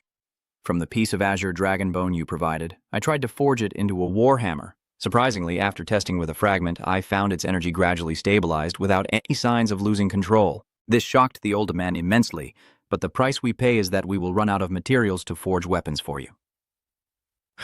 Did you still, Age emphasized, with this specially crafted warhammer in hand, I believe we have a greater chance of successfully forging the heavenly spirit sword in the future. That's all I wanted to tell you. Hansen's message ends here, along with his instruction for Vin Chen to use this crystal to contact him when needed. Vin Chen was furious that he couldn't forge a peerless divine sword just because he was short on dragon bones. Revan returned to retrieve the magic sword, reminding Vin Chen to contact him if anything happened. Vin Chen simply replied, "Tell Hansen to focus on making the war chariot, while he would go hunt for more dragon bones to complete a legendary peerless sword." Revan could only smile, just as he expected. Vin Chen would definitely say something like that. Revan bid farewell, telling Vin Chen to take care of his health, then returned to the ancient city with an eerily quiet atmosphere. Because the urgent matter now is for you to elevate your strength, prepare for the upcoming tournament, and the starting shot for your rise is to defeat the sixth son of the Saman family. Let's settle this. Vin firmly told Julian and then urged him to think of a plan. Julian also had no choice but to admit defeat. They always want to win by having the upper hand, but now there's really no way. Their strength is only on par with Mo Lan. How could they defeat him, let alone beat someone even stronger? Vian Trun nodded in agreement. Mo Lan's lightning is truly formidable, with a destructive aura capable of breaking through Vin Chen's defenses. If they are lucky enough to comprehend the innate talent of the Thunder Divine Seal, they might have a chance to win. Vin Chen thought to himself, that's as unlikely as reaching the sky. Julian still believes it's at least one possible path. After all, they have witnessed that ultimate skill with their own eyes. Even if it was just a fleeting moment in the battle, Vin Chen confirms he saw it. But Julian knows that with an ordinary human's memory, just a quick glance wouldn't be enough to recall it perfectly. Julian chuckled softly and said that was only for ordinary memories. Next to Julian, a faint figure suddenly appeared. But what do you think if it's the memory of a god? Yuan Zhan asked in amazement. Could Julian really possess the memories of a giant's brain? Julian confidently replied, betting on Vin Chen, his eyes shining brightly as he eagerly urged him on. What are you still standing there for? Go and accept the seal. Julian sighed. This is exactly the reason why he kept hesitating. With this battered body of yours, what makes you think you can absorb the blessing tree? The mental energy system has the most destructive power among all elements, and the brain of a giant is the most overpowered of them all. If they try right now, the only outcome is Vin Chen's body will be shattered to pieces, with no seals at all. So before returning to the city, the most important thing is to try to accumulate as much mana as possible for Vin Chen. Absolutely. Con Reven's muscles are off limits at the training ground, and he can't use any of Lo Si's training secrets from 500 years ago. If Vin Chen dares to break any of these rules, Julian will not pass on the mind force of the giant brain to him. Vin Chen looked grumpy and muttered, "Fine, I won't do anything." Is it done? 3 days have quickly passed, and the Blood City is now submerged in a sea of white snow. Aren't the escorts on the carriage wondering why they didn't dismount at the city gate for security reasons? Oh, that thing. I'm afraid that won't hide this huge city. It's mainly just for show during the welcoming ceremonies. Vin Chen knows he's a special case. Sitting in the carriage with Ho Cha, Vin Chen nodded as if he understood everything and seemed enlightened. He noticed that there were more carriages here than in their initial group. Ho Cha was stunned for a moment before saying, "Alvi Vin Chen is about to attend the commemorative carving ceremony." Vin Chen opened his mouth in surprise. "What did you say?" "A giant monument with countless intricate carvings stands tall before my eyes." Vin Chen stands nearby, watching a group of people approaching from afar. They wear family crests, their faces all cold as ice, walking with great dignity. The top-ranked cadet representative, Han Anka, and 4 others step forward. Next, all second-year cadets gather. Third-year cadets gather. Fourth-year cadets gather. Fifth-year cadets include Representative Aben Aska and 15 other cadets. Sixth rank has also assembled. This is the first time Vin Chen has met the other legitimate descendants beyond the main family. Everyone exudes an extraordinary aura, especially that top-ranked kid named Hannah. Her sharp gaze like a dagger made him feel a chill down his spine. The 9th-ranked cadet representative stepped forward. Sira and the other 19 presented themselves, and Vin Chen quietly rejoiced to see everyone safe and sound. So, who will finally be honored with this fame today? Rumors say it's all decided by the master himself, and everyone is whispering and speculating. It's hard to believe the Lord himself has come in person. Just then, a commanding footsteps echoed from outside, causing everyone to fall silent instantly, as if time had frozen. The Master Enka has arrived, and everyone is wide-eyed in amazement. Master, he's really here." "Vin Chen," the voice of Lord Enka echoes. "Enka, I tell you to step forward." Vin Chen nervously approaches Lord Adenka, bowing respectfully to honor his radiance. Even standing beside him, Du Li couldn't believe Vin Chen was receiving such an unimaginable honor. Isn't this a favor? Enka said with a commanding voice, "You fully deserve to have it fairly and openly." He signaled for your sword to come forward. Vin carefully hands over the blood lotus blade to Lord Akal. "From now on, I will use this very sword of yours to carve our legacy." "Master," Adenka declared, then suddenly swung his sword. A peerless slash tore through the air with unstoppable momentum, his gaze becoming unusually sharp. The ancient stone stele seems to be bending under an earth-shattering surge of energy, and Vin Chen nearby also feels an immense pressure. He was simply pouring his magic power and drawing his sword. Below, Sira and Cian looked pale and struggled to breathe under the terrifying pressure. "So this is your true power, Lord Ca. The level of a family head truly cannot be measured." The sword aura surged again, and the blood lotus at the tip shimmered with divine light on the stele.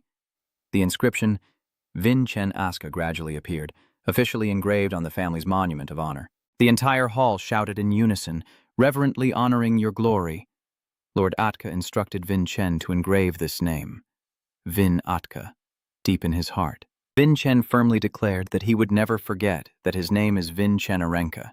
When he returned to his room, the whispers and gossip were already lively. "Truly the best. Everyone says Lord Atka is incredibly cool. It's definitely a standard case."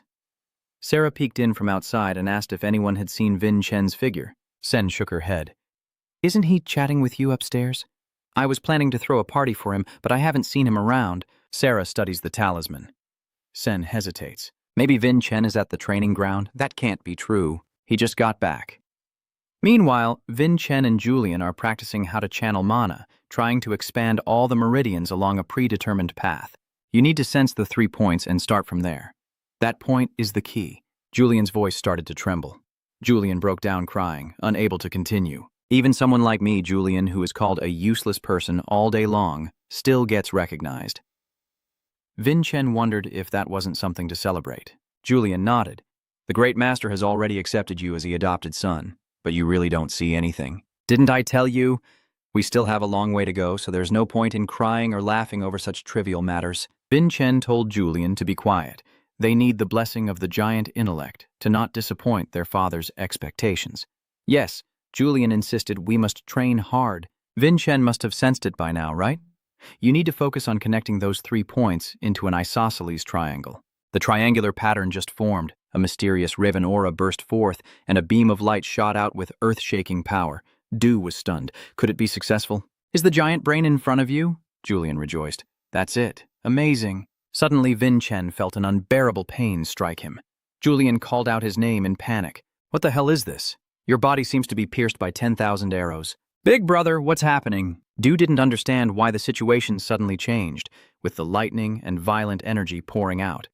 The figure approached it, and a voice rang out with amusement. How interesting, a mortal dreaming of touching divine power.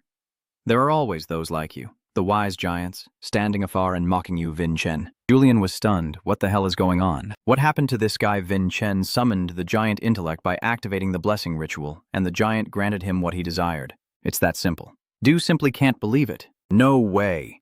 A divine blessing falling from above could turn the recipient into this state? They clearly already mastered that power. The giant's mind explains. Vin Chen's current body absorbs the transferred demonic energy, like a sponge soaking up water, and its superior absorption ability causes the body to become overloaded. Senior Du was confused about what to do. At this rate, Vin Chen would definitely die from a violent burst. It's simple, the giant's mind said. Cut off the flow of magic and the lightning will automatically stop. Julie suddenly understood. The giant intellect continues. But if you stop it now, the blessing for Vin Chen will also be revoked. Vin Chen must either die or grit his teeth to survive and accept this blessing. There is only one way. How did it come to this? It's so unreasonable. This ancient fool, this is truly absurd. The ancient fool frowns. Is it unreasonable? You were the ones who activated the blessing and summoned me. Is it fair that you receive powers far beyond yourselves, knowing yourself and knowing your enemy? That is the price you must pay. Hey, foolish little god and stubborn brat, I haven't stopped channeling power into him either. He won't receive any grace if the flow of magic power is cut off now. Control the energy surging within your body and find the balance point. Vin Chen must do it before the blessing fully merges. Julian can no longer stand by as Vin Chen hangs by a thread. Julian's divine power is fragile, but to protect Vin Chen's core and heart most securely, he must act immediately. Julian transforms into a guardian deity, using divine power to shield Vin Chen's frantic, screaming heart. All right, his energy has now enveloped Vin Chen. Now, everything depends on Vin Chen's own will. Suddenly, a fierce glow from Vin Chen erupted, startling Julian. Damn it, this rate of absorbing demonic energy has gotten out of control. Lightning and fury are destroying Vin Chen's body. Please, just hold on a little longer. Julian silently screams inside. If Vin Chen's heart explodes, both of them will surely perish. Julian's arm begins to disintegrate. He has exhausted too much divine power, and his body is gradually vanishing into nothingness. I don't want to die. Vin Chen's heart suddenly exploded, and he collapsed. Julian anxiously watched. Oh my God, this cursed misfortune. Someone please come and save us. At that moment, the sound of a door being pulled open crackled from outside. Who could be there? The person who just entered is the one Julian recognized. The healer who once treated Mon, a monk sent to this fortress. I see. It seems Julian's voice can be heard by those who carry the power of the sacred temple. The monk was stunned by Vin Chen's battered and exhausted body and exclaimed in horror. Still, Vin Chen has not yet given up his will. Very well, Julian will not give up either. You have to risk it all and fight alongside Vin Chen Fan. Julian then asked the monk if he could hear him. The monk nodded in confirmation. Who are you? Julian introduced himself as a consciousness sharing with Vin Chen and begged please recover him, but the monk replied that he couldn't approach Vin Chen while the fierce lightning was surrounding him like this. So Julian just needs to shield these lightning strikes, right? He will control them so that not a single bolt of lightning touches the monk while he focuses on healing Vin Chen. The monk nodded in agreement. If he could heal even a small part of Vin Chen, Julian needed to completely stop those heavenly thunderstorms from attacking the monk. Hold on and endure. Even if your strength is nearly exhausted, you must struggle to hold on right now, Julian shouted, and the monk immediately used his divine magic to heal. The gem clenched his teeth, enduring the pure demonic energy pouring directly into his eyes. His whole body is enveloped in a brilliant blue aura. The wounds on his body are closing, and his complexion is healthier. At the same time, Sari goes to Tai Uiwagen's room. Have you prepared yourself? Sari Nam nervously replied, Yes. She called out to Marshal Wagon saying, Please teach me demon magic. Wagon asked if she still remembered the match between Vin Chen and Mo Lan. It was in that moment when he saved her from the falling rock that he sensed an incredibly powerful, magical force hidden deep within her body, just like the young master Vin Chen. The energy she possesses truly surpasses all their usual understanding of magic. He also told Sari directly that learning magic wouldn't be an easy task because he has never held back from anyone before. Sari knew that, but she was still determined to learn no matter what. Vin Chen was growing more mature and venturing deeper into dangerous paths where she could no longer stand by his side. All she could do was quietly care for him whenever he returned covered in wounds. She no longer wanted to keep doing this forever. She longs to support him. Even a small effort from her is something she hopes to contribute. Vagan understands her feelings. Young Master Vin Chen does have a good servant. He said she could start learning, but since Sari is just a servant, she needs Vin Chen's approval first. Suddenly, an unusual aura enveloped both of them. Vagan frowned. What the hell is going on? Young mistress outside, Vin Chen has collapsed from exhaustion among the wreckage. Grand Marshal Vagan hurriedly asked the monk, "What exactly happened?" The monk reassures that Vin Chen is safe. Though I can't be 100% certain, it seems Vin Chen has just received a great opportunity. Vin Chen then asked Sari, "Do you want to learn magic?" Sari hesitated and replied, "Yes, as long as you agree, I can immediately become your disciple and learn the way." Julian was surprised to hear that Sari's master was Vagan. My brother? Julian thought to himself. This is a rare once-in-a-lifetime opportunity. Go ahead. Vin Chen said that the image of Julian in front of him was a bit blurry. Julian reassured him it's okay to rest and recover for a while. All right, Vin Chen finally agrees. Train hard and diligently. Sari was as happy as a child with a new toy. Thank you, young master. Please take good care of Sari. The Grand Marshal looked serious and vowed to train her with the strictest methods, because having witnessed Milan's transformation firsthand, Vagan was certain that what Vin Chen possessed was a type of thunder technique, an extremely powerful source of lightning energy. He only slackened for a moment, and Vin Chen broke through even further. Since Vin Chen has survived the worst, Vagan will start outlining Sari's training plan. Sari nodded gratefully. Vin Chen thought to himself, how ironic. I don't have a proper teacher myself. And now Sari is about to find a master too. You have never been taught any official swordsmanship before, even though Aslan left a treasure trove of sword techniques for the Enka family. Vin Chen then calls the Grand Marshal. Vagan turned around. But you already knew, Vin Chen said solemnly. The grand meeting is approaching quickly, and I must dedicate all my efforts to training for that important occasion. So where is the master who will oversee my training? Vagan the Grand Marshal itches, not understanding what Vin Chen is saying. You have to find that person yourself, right? Could it be that he doesn't know? Vin Chen was stunned. But isn't this the special institution established specifically to train members of the Enka clan? Yeah.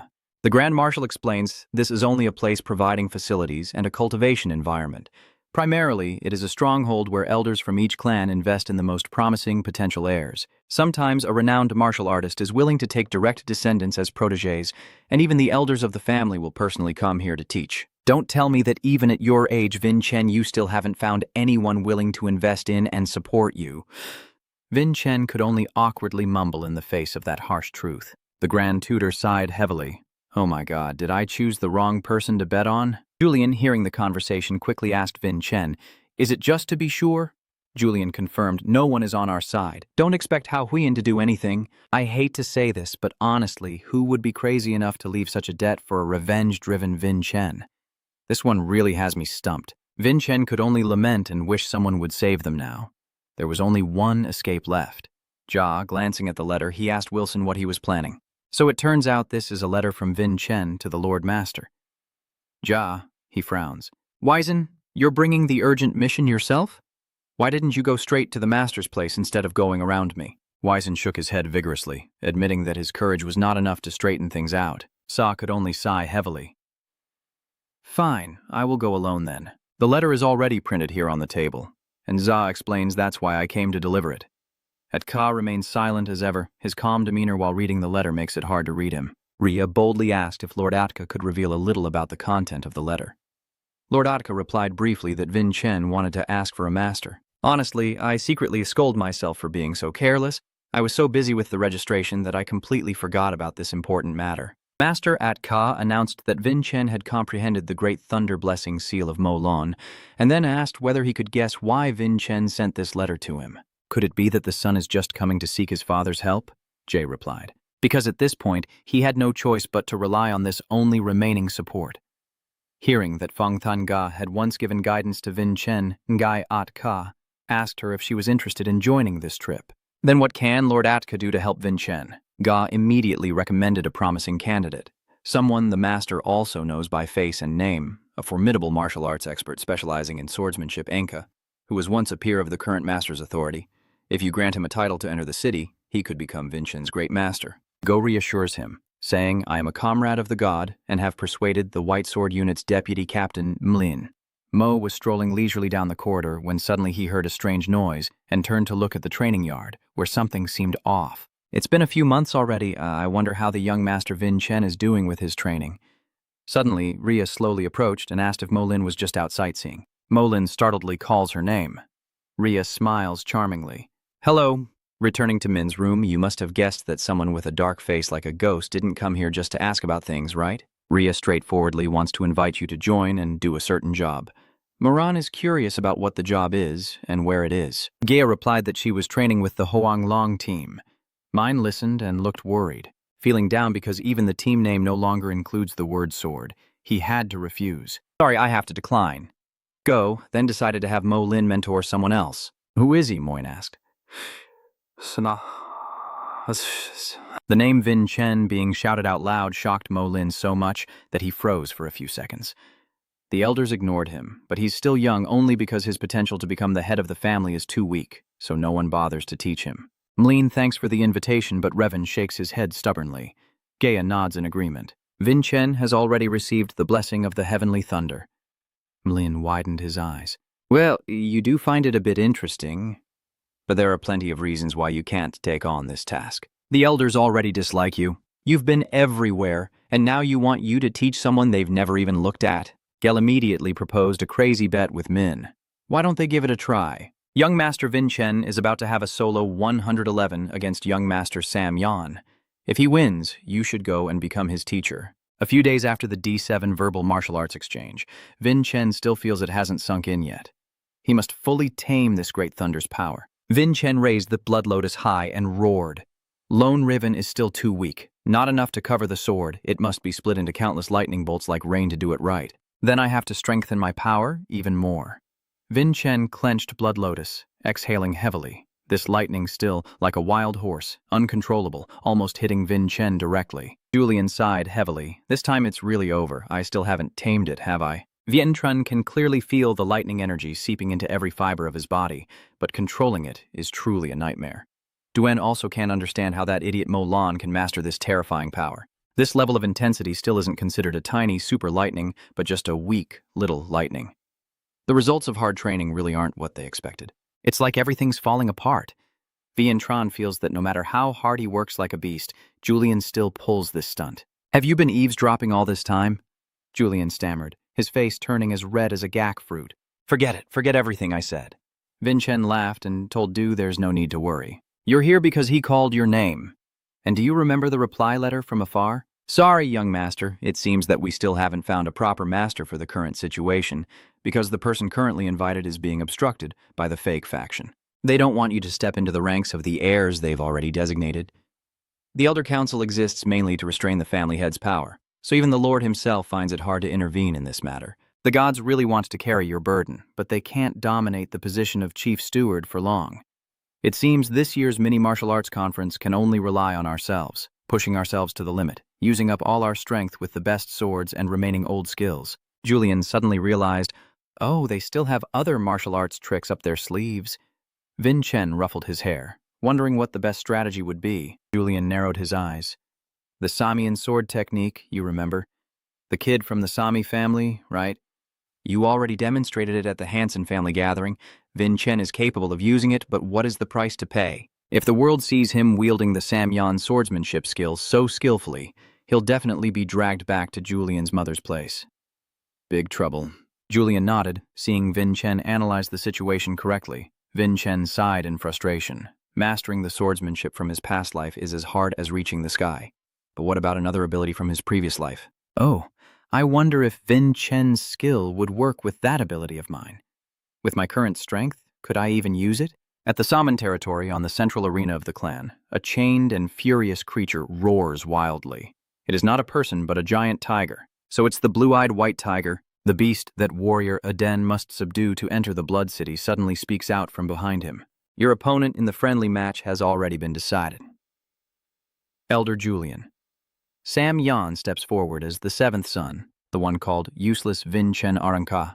A direct descendant suddenly rises like a kite, caught in the wind thanks to extraordinary talent, boosting the prestige of the family rapidly. For the Saman family, this friendly match is more of a loss than a gain. If our young master wins, it's no surprise. If he loses, he'll have to face the world. What people want to see is the spectacular comeback of the underdog. Is the young master fighting the white tiger?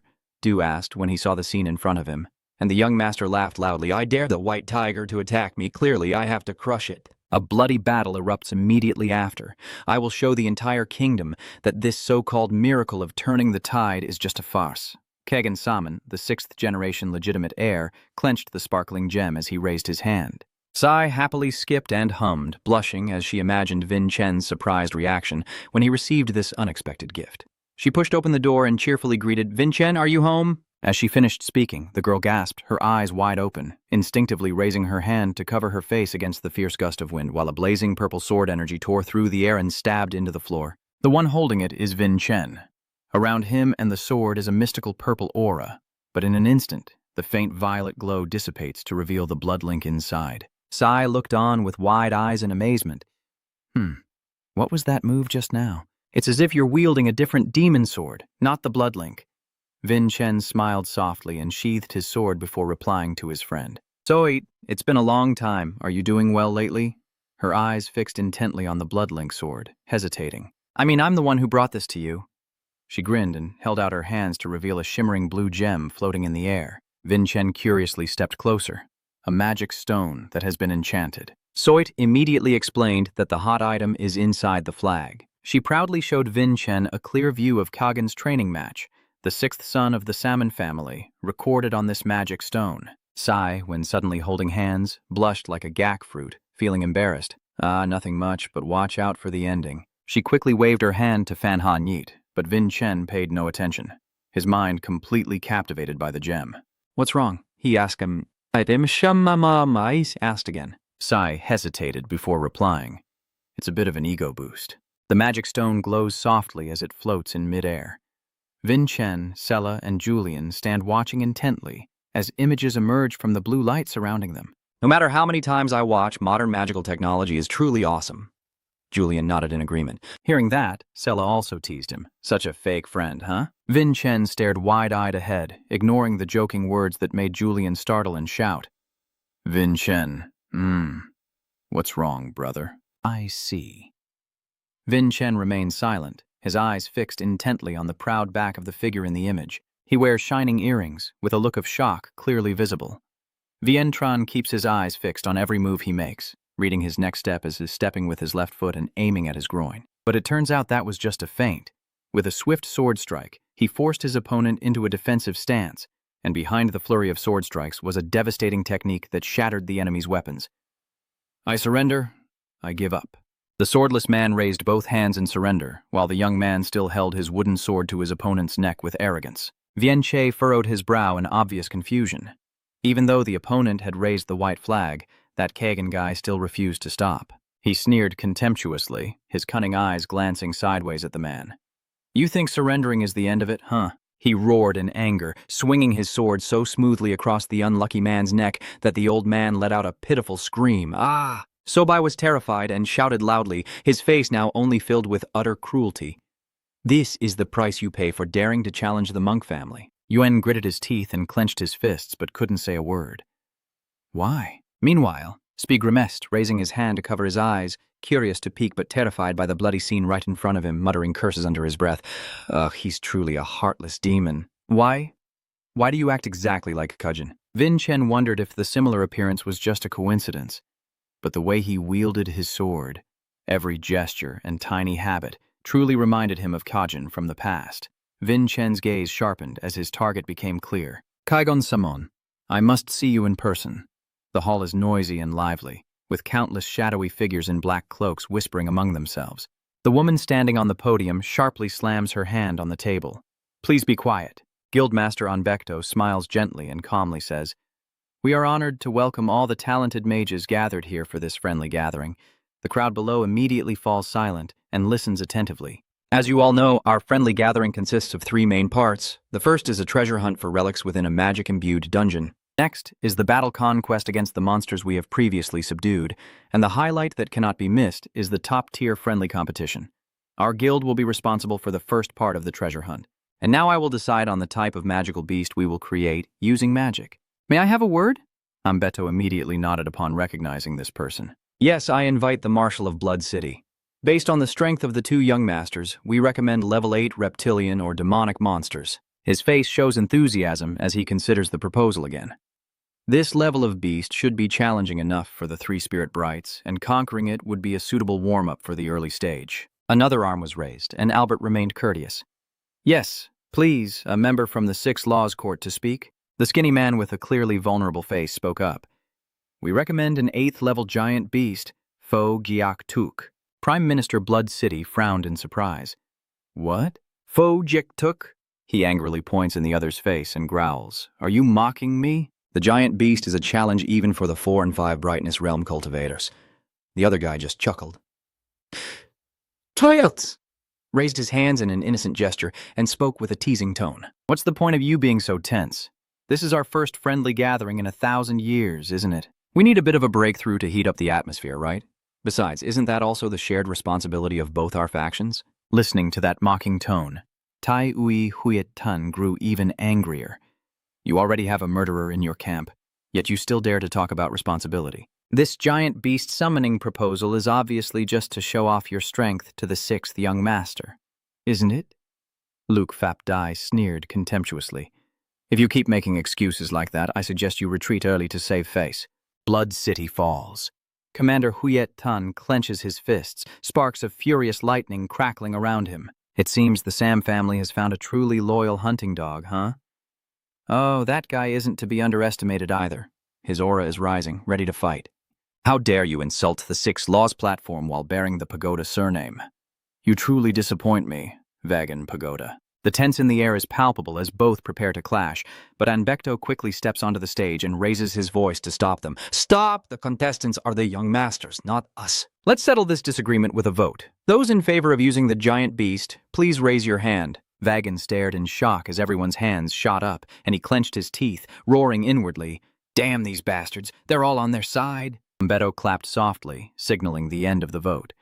Ambeto smiled slyly, his gaze sweeping over the crowd with obvious mockery, then concluded, We will proceed with preparing the giant beast, Fo Giak Tuk. The woman with fiery red hair that reaches down to cover half her face, her lips pressed tightly in frustration, looked quite exhausted as she sat in the D1 meeting room for the friendly gathering, lost in thought while scribbling something on a piece of paper. After a moment, she raised her head and asked Vagan, Marshal Vagon, how is the guest list from the Sami family coming along? Vagan quietly floated closer with several thick notebooks following him through magic, and replied, It's all prepared right here. What a tough ordeal. The exhausted girl slumps her face onto the table, on the verge of losing all strength. What's going on? Oh my God, it really drains a person's energy. If I had known it would be this miserable, I wouldn't have rushed to become the clan leader. I might as well just run away. I'm just carrying this burden to help you out. All the mages, even the elder mage guild leader, have been bought off by that Sam family. Hearing that, she propped her chin up confidently and said, I see. No wonder you look like you're about to cry. Vagan irritably added, I thought the 6th magic tower within their territory was already impressive enough. Who would have thought they could even manipulate the Mage Association? It's really that girl standing up, stretching loudly, her voice full of exhaustion mixed with contempt. That useless bunch might all be great demons in disguise. Vagan, though unwilling, had to accept the harsh truth. Let them be. As long as Vincen clears all the remaining obstacles, everything will fall back into place. As he was stretching in the middle, the city lord suddenly paused, his voice full of doubt. What did you just say? General Wagon, do you really believe that Vincen will win? Vagan looked a bit awkward, his words uncertain. Wouldn't Denka winning be more beneficial for our side? The clan leader sneered and said that the chance of the young master of the Black House winning the cup was less than 10%. I clearly remember him saying that when little Abella was still a potential contestant. Hearing that, Vagan quickly denied it. Wait, did I really say that? The city lord smiled brightly, draped her arm over Vagan's shoulder, and teasingly leaned in, her firm breasts lightly pressing against his face, making him visibly uncomfortable. It seems our marshal has already been captivated by young Master Vin Chen. Why not boldly propose to sponsor him right away? Are you just trying to make your little sister Gato annoyed? Vagan shows no interest, her face cold and indifferent. Since when are you sisters? He quickly used teleportation magic to escape from the city lord's grasp, his tone much more serious. Please finish your work. If you have time to mess around like this, you should remember that tomorrow is the exchange event. The lord just watched silently, a hint of sadness in her eyes. They're really serious. The city lord and wagon stand right behind Vin Chen, surrounded by a chaotic crowd of soldiers and journalists with cameras snapping non-stop as the reporters keep whispering and gossiping. Is that Vin Chen Ka?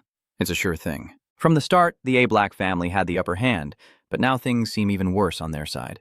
Vin Chen paid no attention to the buzzing around him. His mind kept circling around Kagensami and that almost perfect resemblance to Kajin in attitude and expression. Or am I just imagining things too much?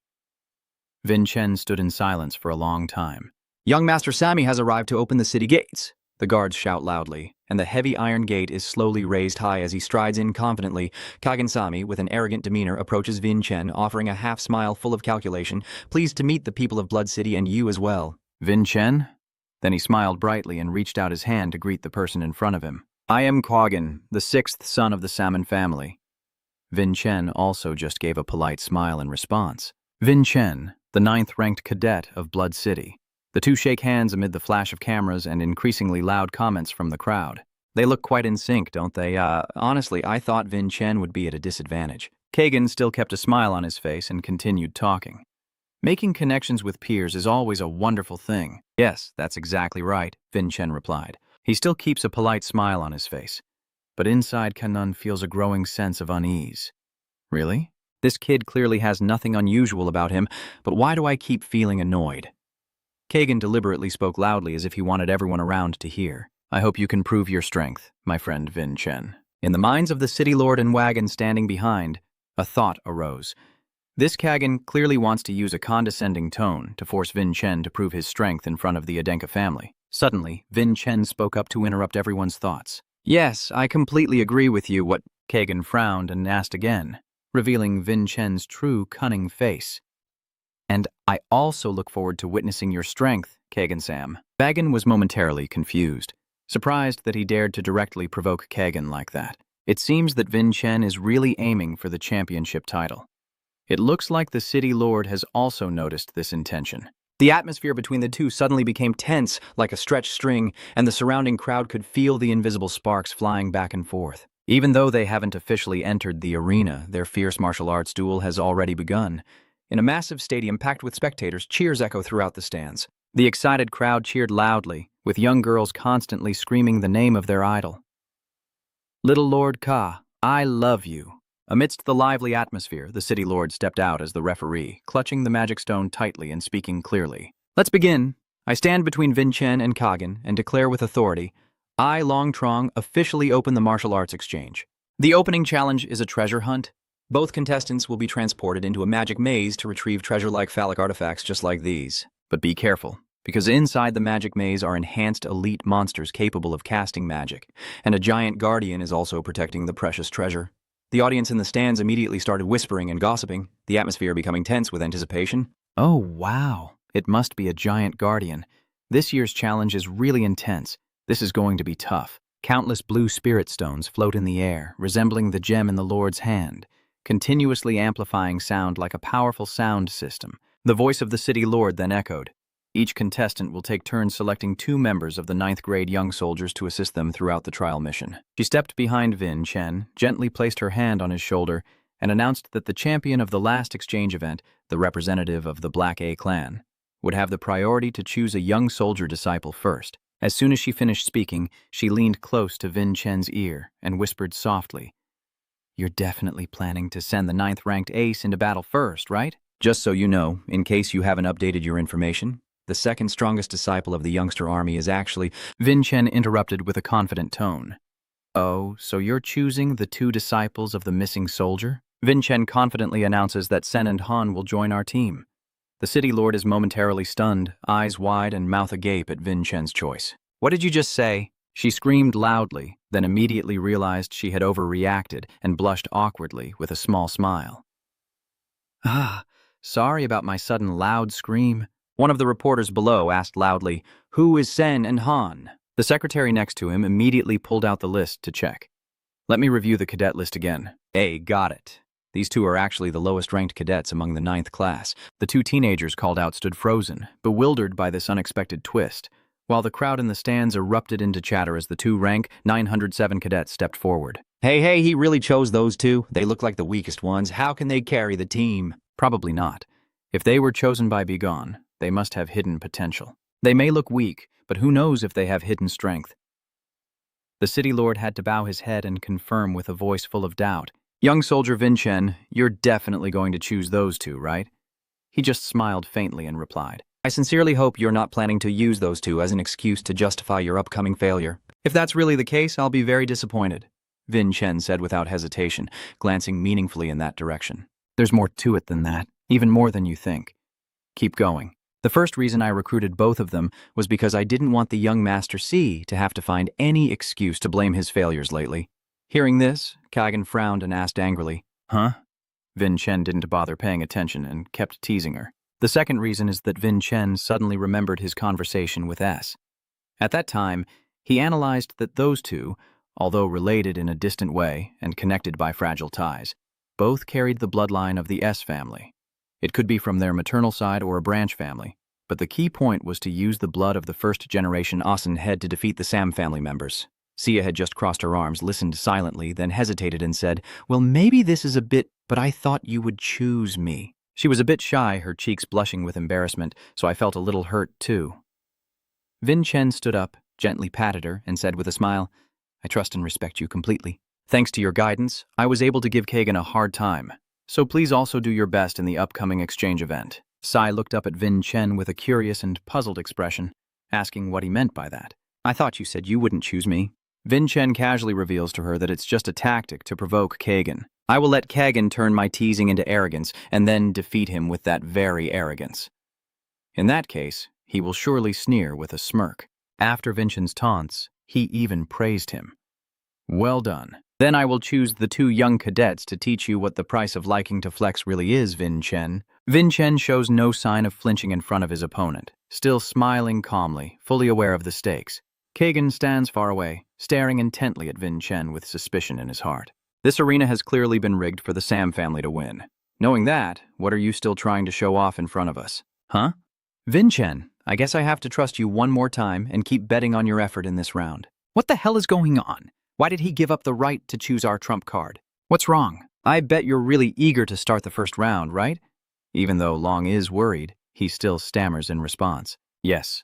The mages in the Mage Guild gathered in a circle, each holding a small spirit orb in their hand, beginning to chant ancient incantations in mystical language. Mupu-huit. As the magic circle beneath their feet shone brighter and brighter from the converging magical energy, two enormous teleportation gates gradually appeared before the two teams. The city lord loudly announced the start. From this moment on, the opening ceremony of the Brotherhood gathering to hunt for the rare treasures officially begins. As soon as they step through the teleportation gate, Vin Chen's group finds themselves in a mysterious underground lair. Sen and Han follow closely behind Vin Chen, both nervously watching around them. Wow, it's so dark. Sen cautiously stepped forward and asked the leader if he needed to use the brightness crystal. Yes, I do. Thanks, he replied softly. Under the dim light of the crystal, they cautiously ventured deeper into the cave, wading through a cold, icy pond. Meanwhile, Kagan's team was taken into a similar mountain cave, but the atmosphere among them was noticeably awkward, and no one dared to speak. In the end, X broke the silence. Young Master Kag, do you need some civilized light? He sneered with a contemptuous smile. Not a problem. The representative student X and you too, could you keep some distance from me?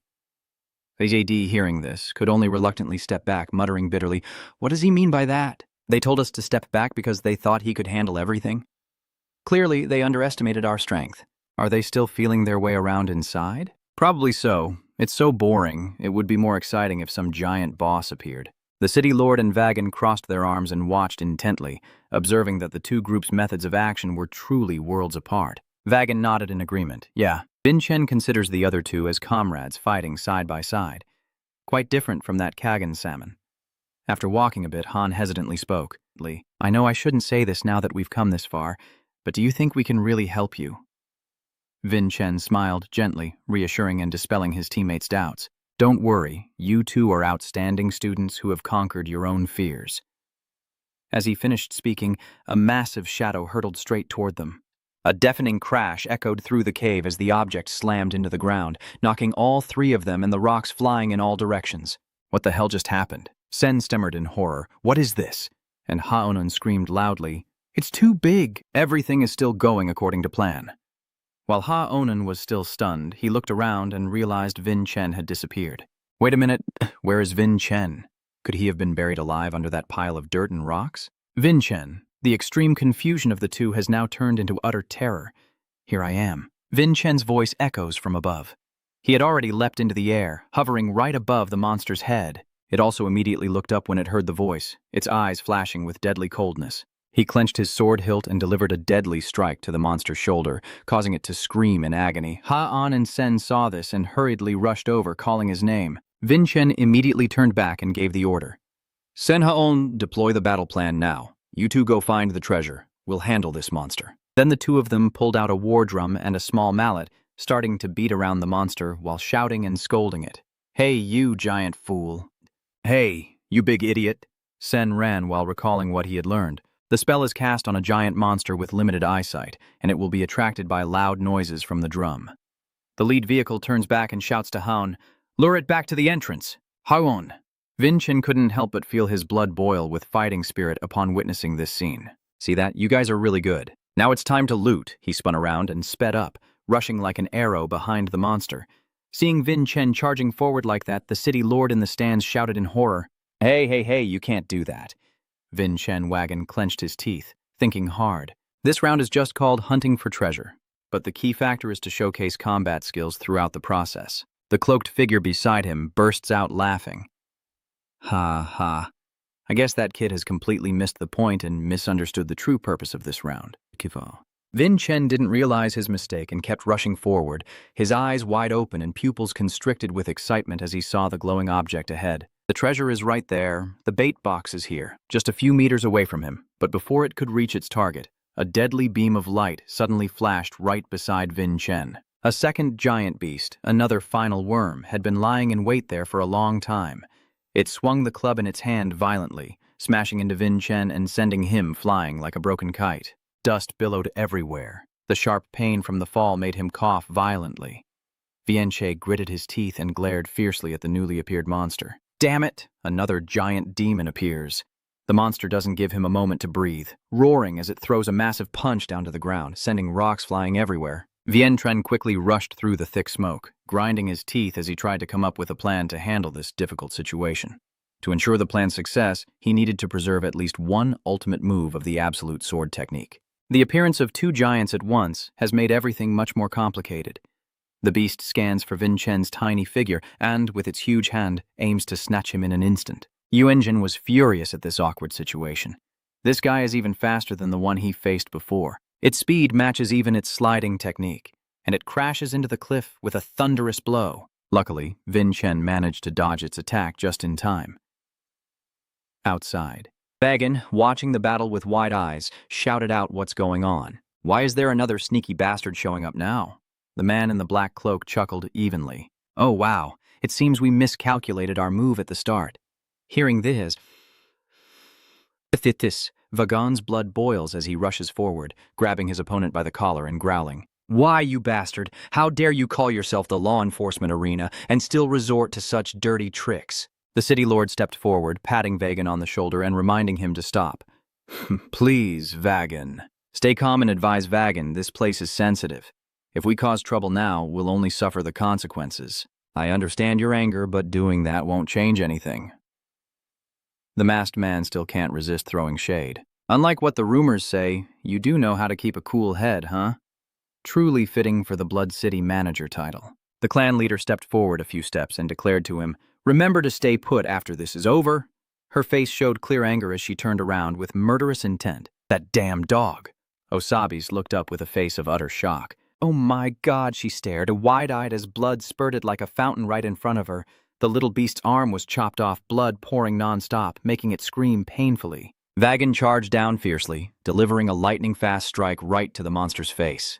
It staggered back, then collapsed flat on the ground. There's a deep hole in that hideous face of his. Vagan itches and asks, "What's going on here?" Is it him? I expected it to be something more impressive. "People say there are giants after all," Vagan sneered. "This makes it an easy game." Suddenly, another one-eyed monster charged from behind. Are there really 2 giant creatures, La Shiqing? What the hell is going on? Be careful, young master. Despite being flustered, Vagan still stood calmly, showing no intention of dodging. He muttered to himself, "Salmon technique. First moon power." Vagan unleashes a series of sword strikes into the air. The strikes seem harmless to the monster, but easily sever the giant's arm. Vagan leapt onto the arm he had just cut into pieces, running swiftly across the monster's guardian arm. When he reaches a suitable distance, Vagan takes a stance and leaps into the air. He hangs in midair facing the monster without a hint of fear to see how long you can hold on. After finishing, he swings a deadly sword strike at its face with his bare hand, causing the giant to collapse to the ground instantly. The scene made X and the other team member jump in surprise. Dai was confused by his own thoughts. Even though saying that really makes me furious, he's truly dominant. No matter who is here, no one can beat Vagan. Vagan looked at the monster with a contemptuous gaze, his tone slightly teasing. "Stop pretending to be tough. Get up already. I still have a whole arsenal of tricks for you to enjoy." If you hesitate any longer, you'll be caught in this life-threatening situation. Damn it, why is this happening? Why is nothing going according to the plan at all? Vin Chen is a bit exhausted, but Revan tries to stay calm. "Calm down, we need to come up with a plan." Julian's reassurance didn't really ease his nerves much. The sword's ultimate slash is an extremely powerful skill. Can't we just herd them into a corner and take them all down at once? Yuanzhan hesitated at Julian's idea. I don't think that plan is that good. Julian was confused. Why not? We are too. If I only focus on one of them, I won't be able to predict the next move. Julian subtracts a coin, truly a useless skill. Vin, annoyed, snapped back. "You just praised how awesome it is. I need to take both of these guys down with one move if there's only one target." Wait a minute. Vin Chen suddenly seemed to have an idea. The target? Vin Chen stared intently at Julian. Haon and Sen helplessly pounded the drums. The beast stands tall and enormous, 100 times their size, while Xuan whimpers as if about to cry. "We're out of options now." Haon grits his teeth. "I also don't see Vin Chen disappear anywhere. Isn't it true that we're really doomed now?" Its grim face furrowed with anger as cold air spread throughout the cave. Sen cheered joyfully. "Vin Chen." Haon is overjoyed at Vin Chen's sudden appearance. "He has brought the box. Are we able to escape now?" Vin Chen replied softly, landing on the ground with a sword in hand. He turned back and shouted so the other two could hear clearly. "The plan has changed. The enemy is coming soon." Zen hesitated and asked again. "Come on, what do you mean?" A short distance away in the dark gloom of the lair, the glowing red eyes of 2 giant monsters appeared as the 2 burly men approached step by step. Ha's soul is scattered as he screams loudly. "Look, there's another one gone." He is holding his face with both hands, bloodless. The monsters roar deafeningly and charge at them like a storm. Now, everyone is more confused and stammering. "Oh no, it's over, guys. Save us!" Vin Chen paid no attention and shouted loudly. Julian takes his position. Hovering above a monster, he hesitates for a moment. "Do we really have to fight like this?" he shouted anxiously. "I don't want to be a bullet shield." The green-skinned giant's head lunged forward, aiming to grab Vin Chen, but he calmly prepared his stance, hand slipping his sword out of its sheath. As I suspected, his massive body makes it hard to unleash a single decisive strike that hits both of them at once. Vien Che jumped like a spring, dodging the giant beast's swipe. If that's the case, I just need to find something strong enough to pierce through both of these monsters. Vin Chen's eyes sharpened with fierce determination as he sensed a surge of intense emotion rising within him. I see it now. No, I have sensed its other half, the remaining half of my soul. Julian, trembling, asked again, "Are you sure it will be safe? I won't be beaten, right?" Vin Chen didn't answer, focusing intensely on locking onto the target and watching every move of the monster as it prepared to launch another devastating attack. Vin Chen channels his energy, swinging his sword as the ultimate blade instantly shifts shape the moment the demon's guardian hand touches the ground. Vin Chen leaps forward, launching his sword like lightning, slicing straight into its face. The giant behind also stood in shock at Vin Chen's display of skill. He swung his sword again, and this time the blade cleanly split the demon in half. Even after eliminating the threat, Julian couldn't avoid the slash passing by. He anxiously stared at the approaching cut mark. Hey, why isn't it stopping?" Julian's face turned pale, and he wanted to cry, but no tears came, shouting loudly. Save me. Ah, a deafening explosion echoes through the cave, shaking everything as the bodies of the two unlucky monsters fall from above, debris flying everywhere and smoke billowing like a fire. Anbo watched this scene in awe, unable to believe that he had sent the two giants to their death with just one sword stroke, while the mysterious figure standing there clenched his teeth, face full of resentment at what had just unfolded. The city lord was also taken aback, confused, calling out Vagan. Before she could finish her sentence, Vagan understood her meaning perfectly and responded immediately. Exactly. This is Vin Chen's famous killing move, the absolute sword. Now Vin Chen stands upright, a sly smile on his lips after the feat he just achieved, showing off his pride in this victory. As expected, even the absolute sword couldn't truly defeat a god. The god Vin Chen subtly hinted at is now pale-faced, eyes red from the cut Vin Chen just delivered, and as he recovers from his fear, he rushes forward to grab Vin Chen's collar and whine. What the hell are you talking about? You're obviously not sure, are you? Vin Chen pretended to be innocent and replied to Julian's scolding, so I didn't actually defeat a god? Julian got even more angry upon hearing that. Even so, do you have any idea how scared I am that I might shit myself? Vin Chen suddenly realized something strange. Wait a minute. I was just talking to myself, so how did Julian hear that?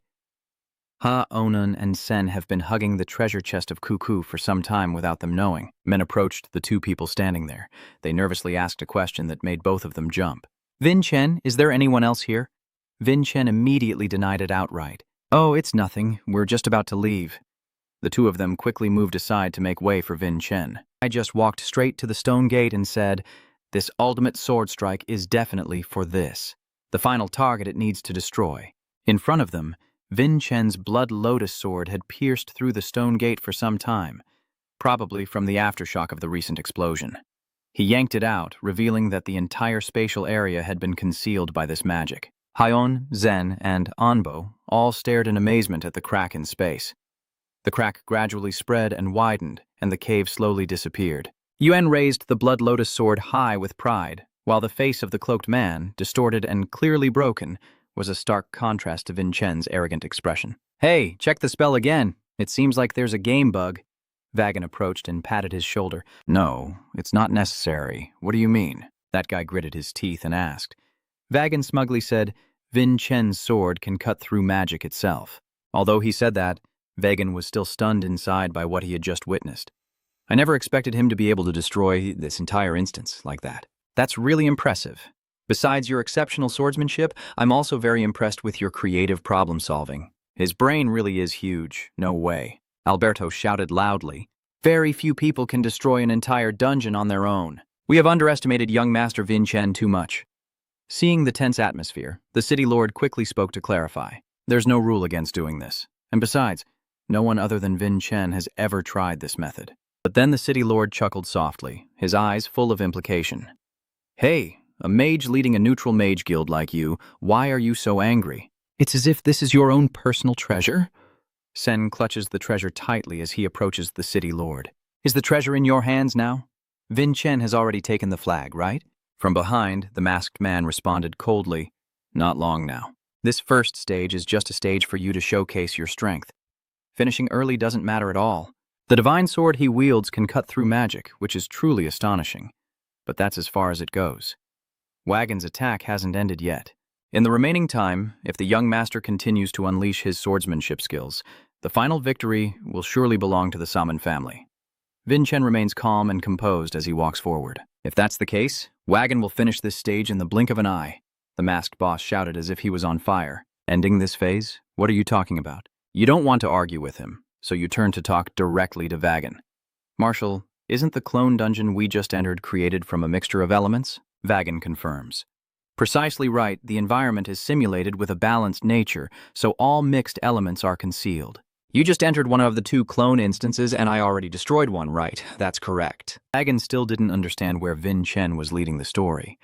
So where has the spiritual energy used to create my copy gone? If a stream splits into two branches and we block one branch, Vin Chen said while covering his own pipe, immediately the pipe on the wagon trembled slightly and suddenly water erupted like a storm. Vin Chen finished his sentence and the other branch of water would flow fiercely. Vagan grimaced, his anger boiling over. What the hell is going on? That giant's eyes are blazing as it locks onto the wagon and prepares to throw a massive punch. Although initially surprised, the wagon quickly regained its composure to assess the situation.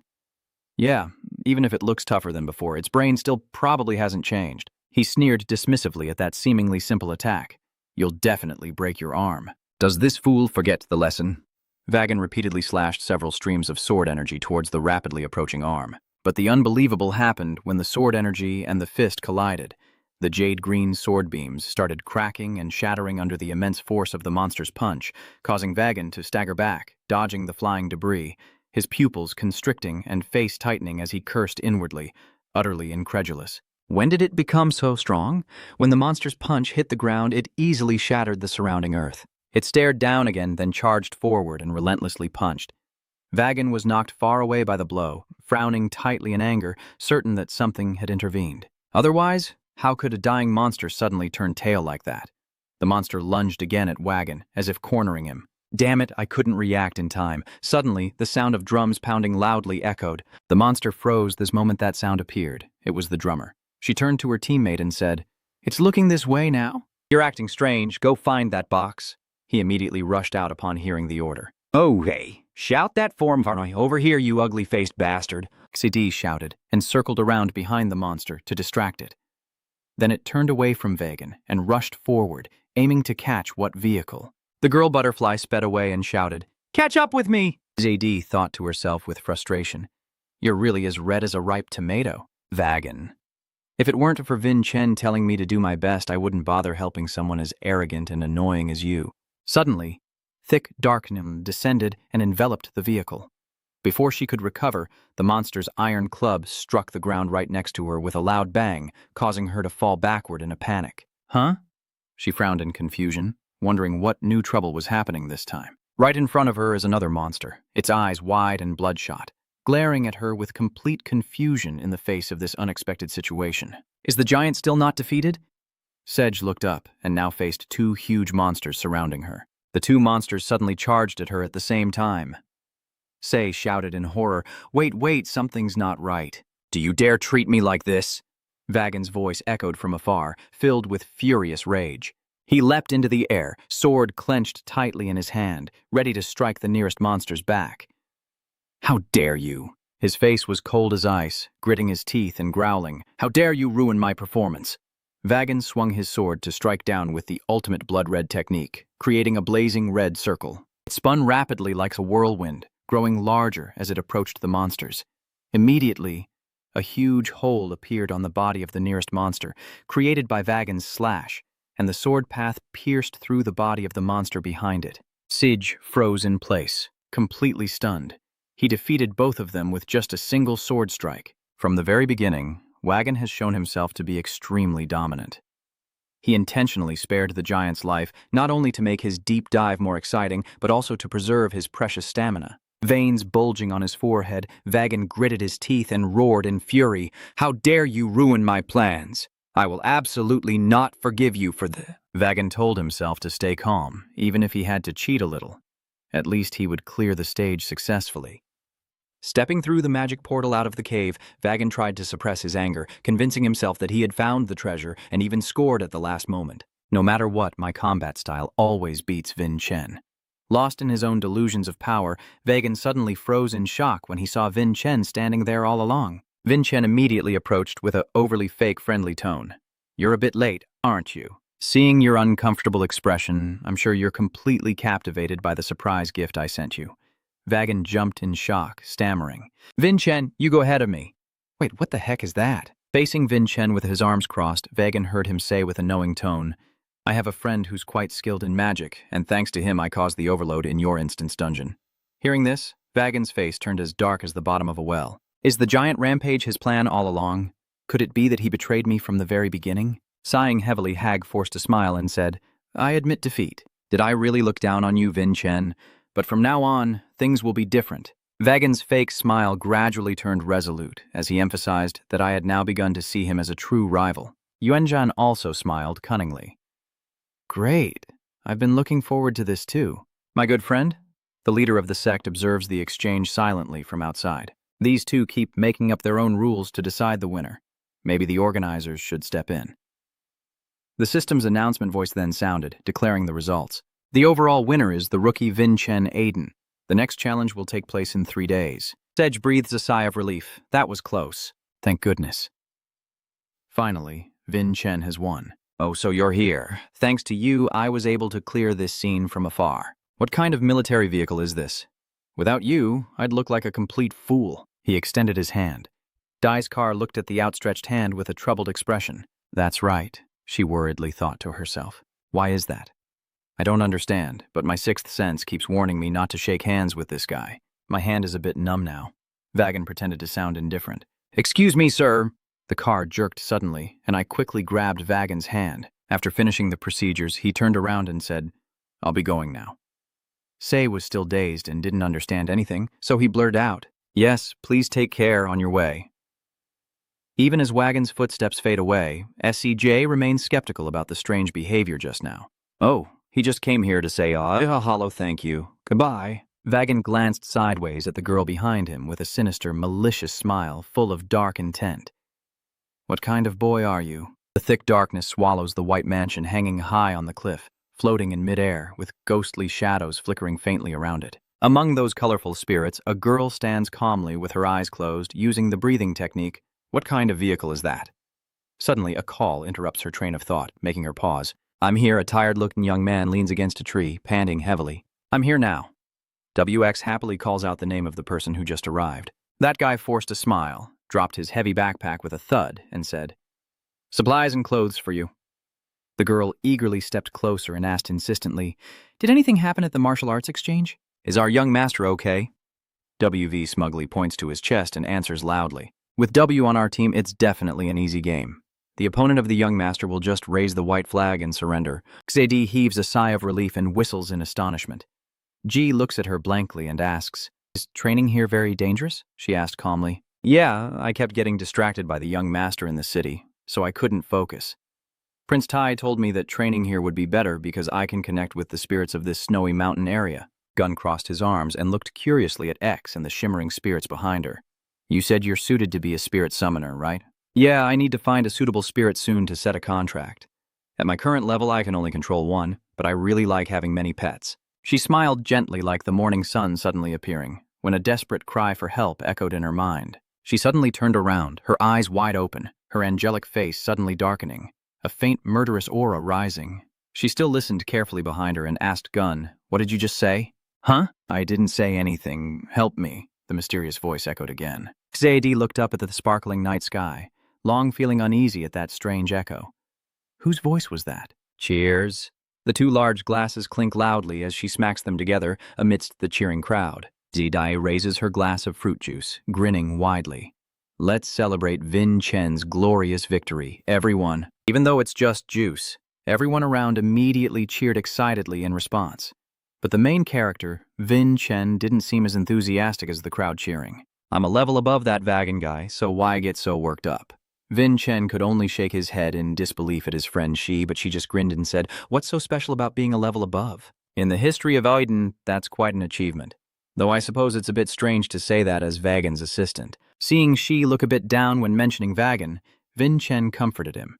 Not at all, he's the key factor that brought me victory. Because I firmly believe you will be a very powerful assistant for Vagan. CG froze upon hearing that. I have no idea what Vin Chen is rambling about. My Trin Vo and Vagan are pretty evenly matched. Vin Chen explains, but he holds a key position in his victory. So even if Vagan is bitter and refuses to accept the result after the evaluation, I still hold the upper hand. ZJ listened and remained silent. Wow, you've set up your plans perfectly, huh? The girl puffed out her chest confidently. Anyway, if there's a chance later, I'll definitely help you, because I am a level 9 junior officer representative. All right, I trust you. What kind of car? Vin Chen replied. The two happily clapped their hands together, but suddenly Vin Chen's eyes flashed with a cold glint. He gritted his teeth and angrily grabbed Shi's wrist. The car glowed like a ripe gack fruit, my heart pounding wildly. Vin Chen. No way. Vin Chen's pupils contracted, his face darkening with a terrifying expression. Where? When did it happen? He asked urgently, staring at Shi's hand where a strange mark appeared, the Shichfang seal of Sami Vin Chen tightening around her wrist, and he asked quickly, What happened to Sami? Is it physical contact or just him? He hesitated. XJ also nervously replied, yes. I mean, I did shake hands with Kagan. He said he wanted to thank me for my help. Hearing this, Vin Chen couldn't help but feel furious, grinding his teeth and cursing silently inside. Kargan, this son of a bitch! Julian hesitated behind Vin Chen, confused and asking. What is the Shichfang seal? Vin Chen replied coldly. It's called a seal, but essentially it's more like a curse that drains life. The Icewind seal will gradually drain the victim's mana, causing them to wither and die. Vin Chen has now truly lost control. Do you dare to cheat like this? Julian still floats around casually. Do you know how to break it? Vin Chen Sam examines the seal on X's hand. The first plan is to identify what kind of Shichfang seal this is. Depending on the type, there are different ways to disable it. While the two of them are communicating telepathically, an XJ stands frozen, face as red as a boiled shrimp, staring blankly at everyone around him, completely clueless. Vin Chenber gently held their hands tightly and pleaded, Say, let's train together. Every dawn. Siz's face was already red, and now even redder. Every day, Vin insisted. Yeah, starting tomorrow morning. My head is spinning like it's about to explode. Fine, I'll let you do it, she whispered. The next morning at dawn, Vin Chen was waiting under the tree with Julian, whispering about Kagan and Selba. If he personally lifted the seal on her, he was sure no one would find out. Even you are completely clueless about it. It seems this type of ice seal has been buried by history, just like the absolute sword or the demon body. Even though Julian didn't understand deeply, she tried to calm Vin Chen down. Maybe we should keep this quiet for now, even from Selba. Thinking about Kagan's provocative face, Vin Chen lost his temper again. I won't let you get away with this. Kagan, how dare you use dark magic on an innocent person? The sound of a pizza box opening startles Julian. In front of them is a pizza, but she is dressed in a light blue outfit, with long flowing hair cascading down her back. She shyly tucks her hair behind her ear and says, Sorry, I'm late. After a whole day of dressing up, she awkwardly turns away. How do I look? Is everything okay? Both Vin Chen and Duan were stunned for a moment by Saliza's unexpectedly feminine appearance. Wow, Caesar, you went to practice, but why are you dressed so fancy? Vin Chen's blunt words leave Julian and SB frozen in place. Julian sighs in frustration at this guy's endless arrogance. Were you just a rotten piece of wood in your past life? Or what? Vin Chen, still innocent and clueless, asked, Why are you suddenly picking on me? Juliet, hearing your friend's forgetful question, just gave up completely. She likes you, you stone-headed idiot, can't you tell? Hearing that, Vin Chen froze. Huh? But she's still just a child. I was already 29 years old 500 years ago. How could I possibly understand the feelings of a 14-year-old girl? Sia quickly tried to cover her embarrassment. So it's just training. Vin Chen, you called me here probably with a plan in mind, right? Vin Chen also had to go along, yeah. The two sit down in meditation, holding hands, gradually entering a state of complete relaxation. Vin Chen speaks.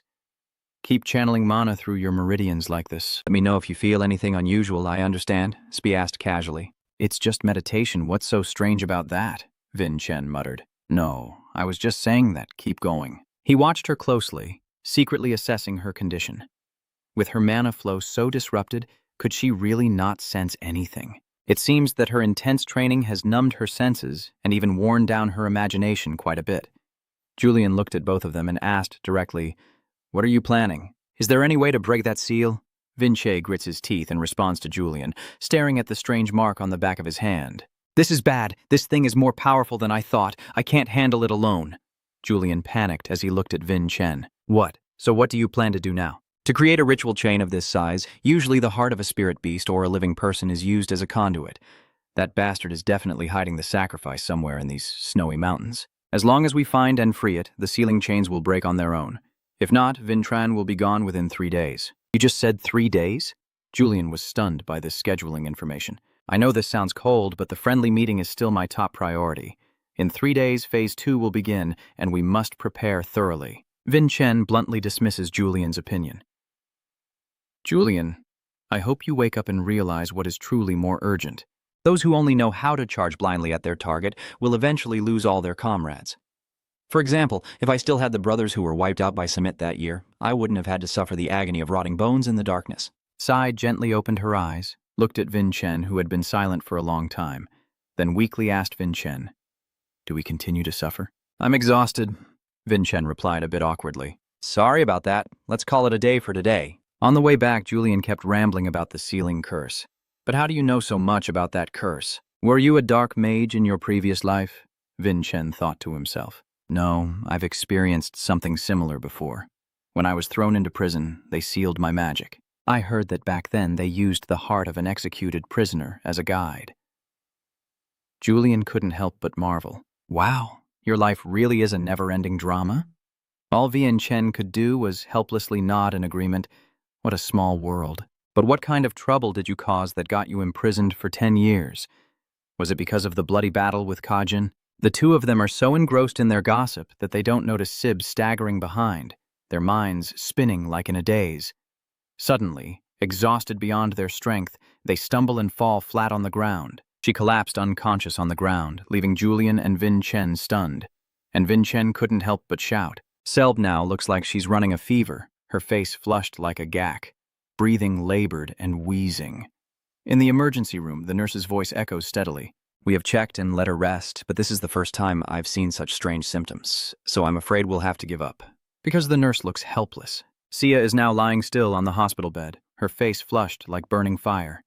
Yuan Chen desperately gazes at the ceiling chains on her hands, which are clearly visible, along with the dark aura surrounding them. Just think, can the gods in the capital break this cursed chain?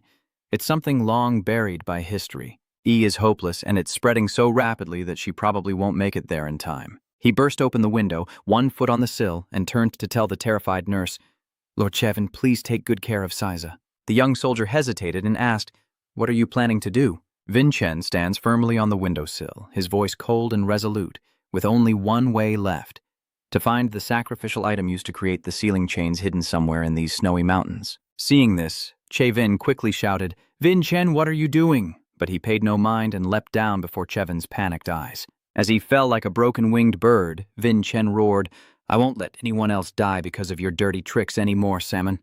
The moon was high overhead, and Sai was searching through the dark forest, trying to find the source of the mysterious sound calling for help. It seems to be the echo of a spirit, but it sounds distant and faint. Suddenly, a gust of wind blows past, making her a bit stunned. Huh? This wind! Immediately, Vin Chen descended from above with a loud thud right in front of Si. She recognized him instantly and hurriedly called out, Young Master Vin Chen, startled. He turned back with wide eyes and an open mouth, looking at the caller. What are you doing here at this hour? Are you searching for the sacrificial item in that curse? Vin Chen nodded in confirmation and said, Yes, it's hidden somewhere on this snowy mountain. Said, hearing that, asked curiously, What do they usually use as offerings? Vin Chen glanced around cautiously, still saying that their usual disguises were small creatures or spirits. But hearing this, Sai suddenly froze in surprise. Vin Chen, seeing that, said, I'm in a hurry, so I might be talking nonsense before I finish. But Sai cut him off. Young master, I think I can help you. Help, she said with such certainty that even Vin Chen felt a chill. What do you mean? At this moment, SBBI is lying on the hospital bed, her condition worsening as a deadly chain tightly wraps around her neck and body. Under the night sky, two figures leap into the air. One is Vin Chen holding Si tightly in his arms, both faces showing extreme tension. Suddenly, Si pointed straight down, urgently saying, Master, over there! I hear its voice echoing from that deep crack. The large crack appeared clearly before their eyes, making it easy for Vin Chen to recognize. He nodded sharply without hesitation and leapt straight down into the deep, dark crevice. Sai shouted loudly to make sure that the soul below could hear exactly where you were hiding. I'm here to help. Vin Chen follows Si closely, his heart burning with anxiety, unable to sit still. It's not that I'm afraid of Si's abilities, but the situation with SBI is already boiling hot. I can't stay here easily anymore. 5 years. The sword is just drawn from its sheath and ready to shed blood, Vin Chen said firmly. Build quickly. Time is running out. If it slips away here, I'll level this entire area to break that cursed seal and destroy the spell. But before the glow fully emerges from its shell, Sai has already found something interesting. She scooped up the snow, and from within it, a tiny glowing creature emerged, revealing a small spirit bound by layers of magical chains and pierced by a sword. Chen saw the scene and immediately shouted out loud. Its soul was caught in the SBII super armor explosion. With a look full of concern, he gazed at the tiny creature in his hand. It's cruel. There might be a way to help it, but even the kindest person would feel the pain. Revan had to shake his head and be honest. Unfortunately, I am bada.com, and from the moment it was turned into a sacrificial object, there was no hope for survival. Let it go peacefully is the best option now. Said looked down at the innocent little soul trembling like a dried fish in her hands and showed her iron will. No, young master still has a way out. Before Vin Chen could fully process what was happening, Sai began muttering an ancient spell, and a mysterious magic circle with strange symbols instantly lit up around her. Both Vin Chen and Julian were wide-eyed with amazement, frozen in place before her actions. This was due to the soul contract. If the car makes a contract with that soul, a higher-level deal will crush that weak seal. As expected, the small spirit's sword embedded in her body begins to crack and shatter, and the chains also snap and vanish completely. Sigh tears of joy as she watches the small soul floating freely, having successfully broken the seal. Vin Chen looks at C with immense gratitude. Thanks, C, you're truly the best. I appreciate the compliment. They both grin widely, clearly excited. Really? You just took on this mission for the young master, right? So lucky. As he finished speaking, a streak of light tore through the wind straight at both of them. Vin Chen was startled by the deadly attack, suddenly dodging behind CD in an instant before leaping into the air and slashing downward with his sword, causing shards of stone to fly everywhere. He frowned, glaring with murderous intent, and asked, "Who is it, and what the hell are you doing lurking around here?" From the depths of the darkness, a familiar voice sounded, chilling. "You are Vin Chen, right? What do you think you're doing messing around like this?" He hesitantly stepped closer to Vin Chen, his voice clearly filled with anger. "How dare you interfere in the Sam family's ritual? That person is Kagan." He brandished his sword and strode forward with murderous intent. He puffed up his chest and said proudly, "You'd better come up with a decent excuse, Vin Chen. You dare to come here alone and unarmed?" Kagan the monk stops and lectures Vin Chen from a distance. "Vin Chen, I don't know if your brain can comprehend this, but you just disrupted the traditional ceremony of the Salmon family. In other words, you have officially declared war on the entire Salmon clan." He pointed his finger directly at Vin Chen, his sharp eyes flicking to CD holding little spirit in his arms, then threw away that debt and disappeared from sight. "Instead, I will forgive you this time," Vin Chen shouted angrily. "How dare you call that a deal when you are secretly plotting to kill C's?" Kagafai chuckled. "So you already knew, huh?" Vin Chen looked at his indifferent face, and his anger flared even more. "What is that careless attitude?" Kagan regained his composure, sneered mockingly at Vin Chen, and said, "You already know, Vin Chen. There is a level that is predetermined when you are born." Vin Chen asked seriously, "What do you mean by class?" Kagan's eyes turned cold as ice as he watched Vin Chen's reaction and continued, "Just like you and me, some are born with a divine duty, while others are lowly and unaware of their place. We are different from those commoners and anyone who dares to cross the line." He suddenly remembered the day Sizz dared to chase away the monsters from his place. His anger flared up again, and he cursed under his breath. "Damn it, damn it, damn it! How dare that girl ruin my perfect plan? I will never forgive her." He chuckled softly, continuing his previous words. "We are different from them, and anyone who dares to climb higher must face the appropriate consequences." "Of course," he glared at Vin Chen. "Someone of your level surely understands this, right? This is the unspoken rule of our elite circle." Immediately, a sharp sword aura rushes forward, aiming at Kagan's neck, but he remains expressionless, as if carved from stone. Vin's aura exploded with murderous intent, glaring at Kagan and snapping, "You've never changed that trait of yours since 500 years ago." "What do you mean?" Vin gritted his teeth and said, "Don't pretend to be innocent anymore. Kagan monk, your rules are completely wrong, at least in my eyes." Kagan looked at Vin Chen's furious face, but his eyes gleamed with a twisted sense of excitement. "Ah, that look is perfect." After finishing, another cold sword was pressed against Vin Chen's neck. He continued, "Your aura is so overwhelming that I fear we may not be able to reach an agreement. Let's see who the true winner will be in the upcoming friendly match." The two face each other with swords, one arrogantly challenging, the other filled with fury and speechless, creating a tense standoff. At the same time, somewhere else, the mark on the back of her hand gradually faded and disappeared completely. Lin Di opened her eyes, slowly sat up, rubbed her Taiyang point with a dazed and extremely bewildered expression. "Huh? Why am I in this corner?" Chevin looked happily at the girl and said, "Are you okay, young soldier C?" Before he could finish speaking, Vin Chen rushed in like a storm from outside, anxiously asking, "How is Commander Sai?" Soy stared wide-eyed at Vin Chen, while Chev Vin simply pointed at the girl and said, "Ah, is that the cadet Vin Chen?" The girl just woke up. Vin Chen quickly approached, sat beside her bed, gently took her arm where the mark was, and said, "Give me your hand. Let me see." Seeing the smooth, unblemished back of her hand with no scars or strange marks, Vin Chen finally felt relieved and let out a breath of relief. The sealing chain had disappeared, and the situation was much better. He was clearly more at ease. Standing behind, Chevin hesitantly said, "Well, Vin Chen only has 2 days left before the second round. Shouldn't you prepare more thoroughly?" Seeing Sizra already out of danger, Vin Chen's spirits lifted as he confidently replied, "Yes, I have sharpened my skills and am ready. I absolutely cannot fall behind someone like Kagan.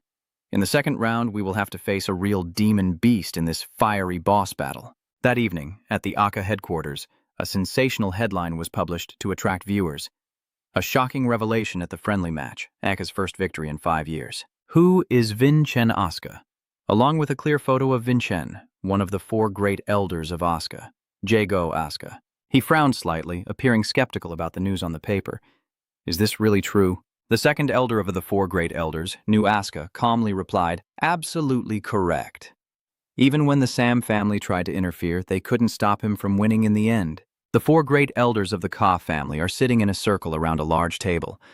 Rago continues, "Have they already put pressure on the 6 Towers arena?" Another person interjected, "I initially thought it was better to have him involved, but I never expected he would truly transform and become much stronger." Suddenly, a person slammed their hand down on the table, stood up with a furious face.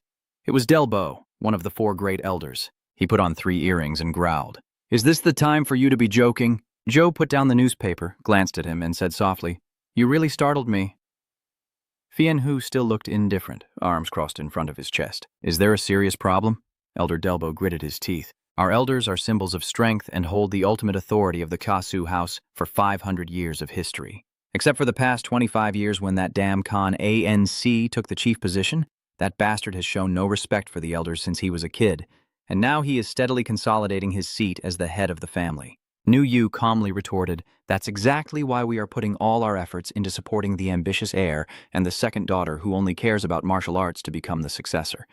He forgot the plan to turn one of them into a puppet. "So we are just pawns manipulated by them?" Debo tries to hold back his anger. "Have you considered the possibility that Vin Che might crush the Sam family, especially when facing the extremely formidable woman, Savan Hitley? We have no relatives of this kid to put pressure on, which means we can't manipulate him. Moreover, not long ago, Khan himself engraved Vin Chen's name on the blood-red sword he used in his youth." Joe furrowed his brow further. "So what's the problem then?" Elder Delbu asked in a strained voice. "What does he mean by that?" Delbo Donbo B solemnly declares that Khan is currently using Vin Chen as a sharp sword to fight against us. The remaining 3 elders fell silent, the atmosphere thickening. Seeing their silence, Diello added firmly, "We absolutely cannot let Vin Chen claim any more victories." Jago and Fian Yu both look confused, but how is that possible? "Do you have any clever ideas?" At that moment, the elder who had been silent all along suddenly spoke up, to break the tense atmosphere. "We should send an urgent letter to the Salmon House, and the one to propose it is Teolavan Asa." He continued calmly, stating that the letter would clearly indicate that the CA House would consider the unsportsmanlike conduct. The blatant violation by the Sam House in round 1 is a serious matter. Delbo immediately interrupted upon hearing that. Elder Teolovan he was about to speak, but Teolovan paid no mind, remaining steadfast in his decision. "However, the second round will be held under the direct supervision of our Aka family." 2 days later, in the bustling arena like a hive, the female city lord's voice echoed throughout the space. The opening ceremony marks the official start of the second round of the earth-shaking dragon tournament between the 2 clans. As she finished speaking, a deafening explosion echoed through the sky, rocks flying everywhere. The female city lord excitedly clenched her fists and declared that the second round would be the Sun Boss event, the ultimate rule to defeat the monster in front of them in the shortest time possible. The beast facing them this time is a giant Tichdish creature, wielding a 5-year-old spear made from beast bones. A mighty downward strike from the giant creature was launched, but the target had vanished somehow, and it roared in fury and rage. Kagan, standing below, couldn't help but startle, stammering in surprise. "He's not gone at all," she said, looking up high. "Look up there, Gagan has appeared right above the monster's head, rushing down at a meteoric speed just as it looked up at him.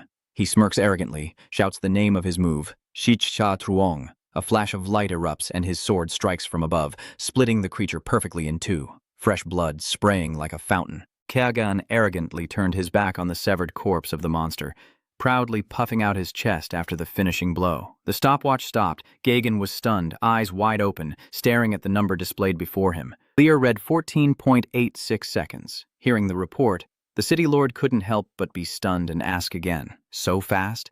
This is the new record, smashing the 20-second mark set by the lady. Across the vast arena, cheers and shouts echoed wildly as people cheered like crazy. Heaven and earth, gods and spirits, it's not even 20 seconds. The Samian family truly is at the top. Kagan smirks triumphantly as the crowd cheers, challenging voice. "How do you feel, Vin Chen, now that I've given it my all and performed much better than in the preliminary round?" He raised his sword, the tip pointing straight at Vin Chen, and declared loudly, "The next one to face my sword is you." Du, standing beside Vin Chen and witnessing this, immediately changes expression, caught off guard. How can AI Tra break this unprecedented record now? Meanwhile, Vin Chen remains calm and composed, walking with ease. "Calm down, Julian. When it comes to speed, I've never been afraid of anyone. I will crush that record right now." Vin Chen, the Anka representative, is ready to go. The city lord announced, while Kagan stood nearby, his hand resting on a stopwatch. "Ready or not, here I come, buddy." Vin Chen replied confidently, "Let's go." He casually placed his hand on his sword's hilt. Seeing that, the clan leader also felt reassured and announced, "Now, the second match of the Anka house begins. Start the countdown." Oh. But just then, Vin Chen suddenly hesitated, feeling that something was off. Wait a minute, this beast looks strange. The monster before us is truly fierce, with sharp claws and fangs, saliva dripping from its mouth, its eyes blazing with madness. From a hidden corner, Fien Neo, pouring tea, whispered, "So what trick did you pull?" Dulo calmly lifted his teacup and replied nonchalantly, "Nothing at all." Fien Neo sneered, "You don't need to pretend. I know you've meddled in this second round, right?" The old man took a sip of tea and slowly explained that there was really nothing special. He didn't use any magic or medicine on the monster that Vin Chen's kid had to face. It's exactly the same as the beast Lord Kagan dealt with. Only I starved it for 2 full days. A sinister smile gradually appeared on the old man's face. But an ordinary swordsman wouldn't notice anything unusual. But a starving beast is completely different. It will become berserk and bloodthirsty many times over. That alone is enough to make it impossible for that kid to defeat it in an instant. Hearing this, Julian's mind went into chaos. Is it really being starved like that? Are you sure? Vintron also started to feel uneasy. The bloodshot eyes of that beast are a clear sign that its hunger is taking over. We should request to pause this trial for now. Yuan hurriedly suggested, but before the words could leave her mouth, the city lord loudly commanded, "Start." The cage door suddenly swings open, and the beast immediately charges out like a furious whirlwind. Vientron tries to stay calm in this life-and-death situation. Should he keep his distance from it? But if he dodges, how can he break the recent record? If that's the case, then I'll do it. Vin Chen drew his sword and advanced without retreating, spreading both arms wide in front of the beast. The city lord, seeing this unbelievable scene, was stunned and shouted loudly, "What the hell are you doing?" Vin Chen Kagan also yelled out loud, "Get out of the way!" The beast, furious, roars and charges at an incredible speed. The weapon in its hand aimed straight at Vin Chen and stabbed forward, piercing through his left shoulder and embedding deep into his body. The city lord stood frozen in place, eyes wide as he watched the bloody scene before him, then shouted in shock, "How could this happen?" Vin Chen clenched his teeth, swallowing the bone-deep pain inside. His hand still tightly grasped the blood lotus blade, stabbing it straight into the monster's knee. The beast looked down and saw the sword deeply embedded in its leg. Just as Vin Chen smirked and said, Thanks to you I can skip ahead," terrifying lightning flashes immediately erupted around him. "Since you've pinned yourself like this, I don't need to bother with a trapping move anymore. Now face my wrath of thunder." Yuanzhen roared, gripping his sword tightly as a surge of intense electricity spread through his body, causing him to scream in pain and paralysis. Vin Chen's eyes flashed with deadly aura as the great thunder blessing was fully activated, unleashing bolts of lightning.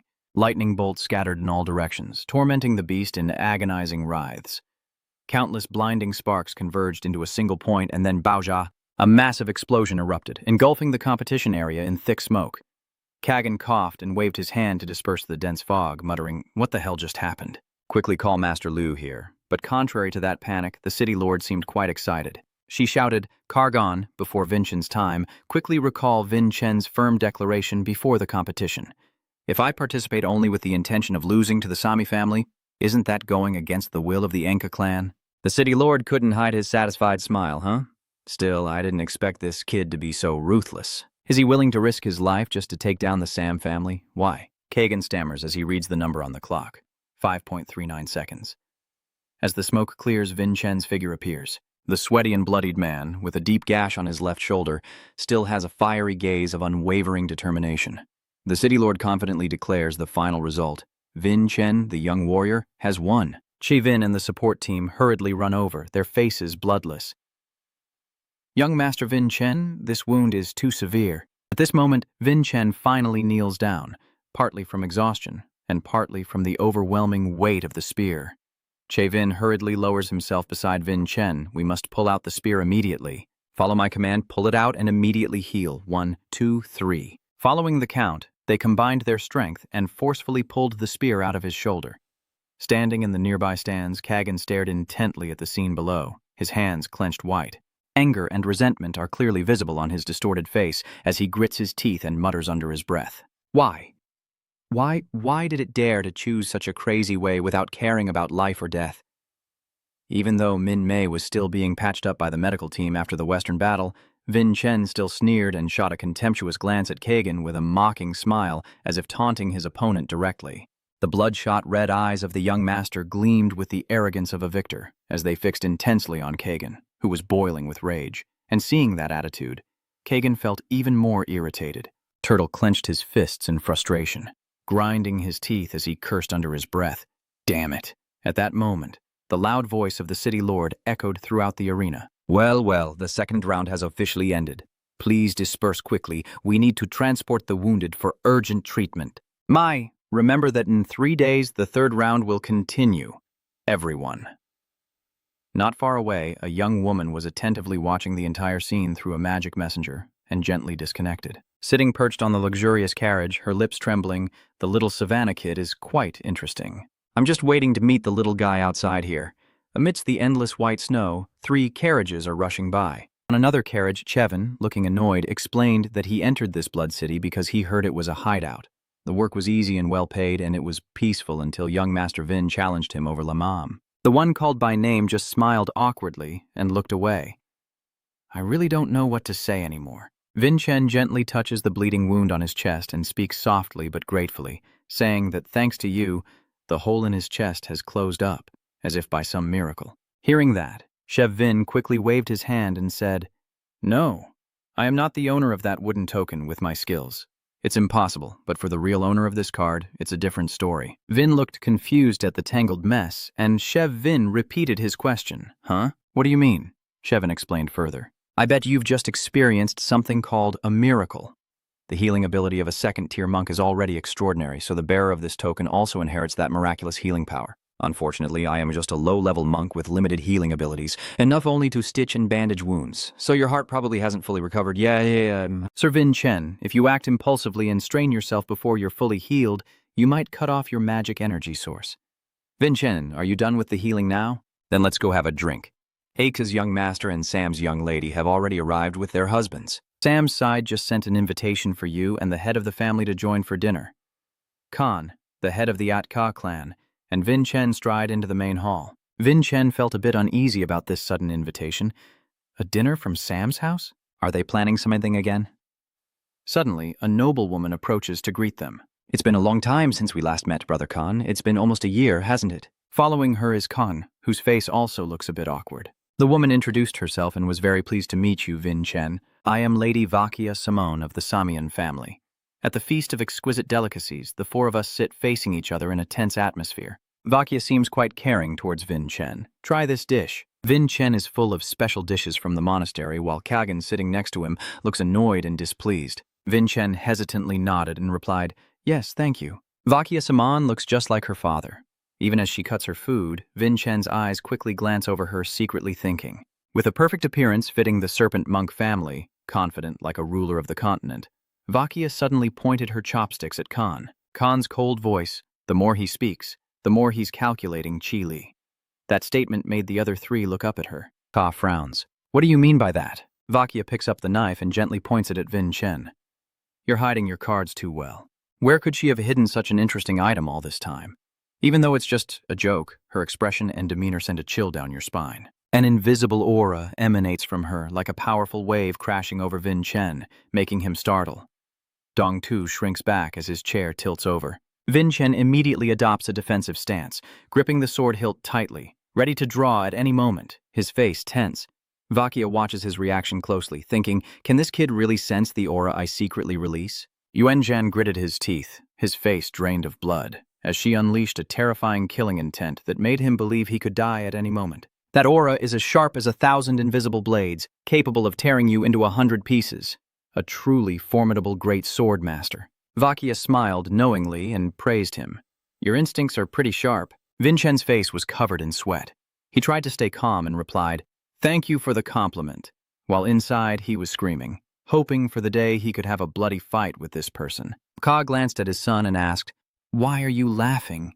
Vin Chen simply replied absent-mindedly, because the Sam family is very powerful? Did you sense that aura? He pressed him further. Vin Chen replied briefly and calmly, yes. He turned to look at Kagan, who had been silent all along, and then pointed his spear at his chest. The person begins to channel energy, and a terrifying aura starts to emanate. Seeing this, Kagan's face changes color as he nervously asks, is there something wrong with you? Young Master Kag is truly considerate, showing great courtesy by not drawing his sword right at the dining table. Vakia looked at her sweaty-faced son and gently comforted him. Don't worry, son. Just enjoy your meal freely. Duan has always been close behind Vin Chen, and they switched to telepathy.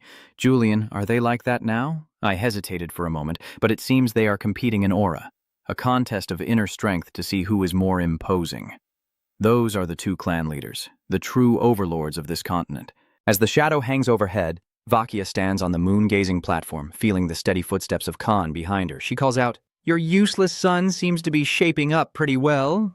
He approaches and replies, it looks like your genius has been overshadowed. Vakia burst into loud laughter. Ha ha, you're making it hard for me. Her eyes briefly clouded over, then she fell silent for a moment before speaking again. Is someone plotting something secretly?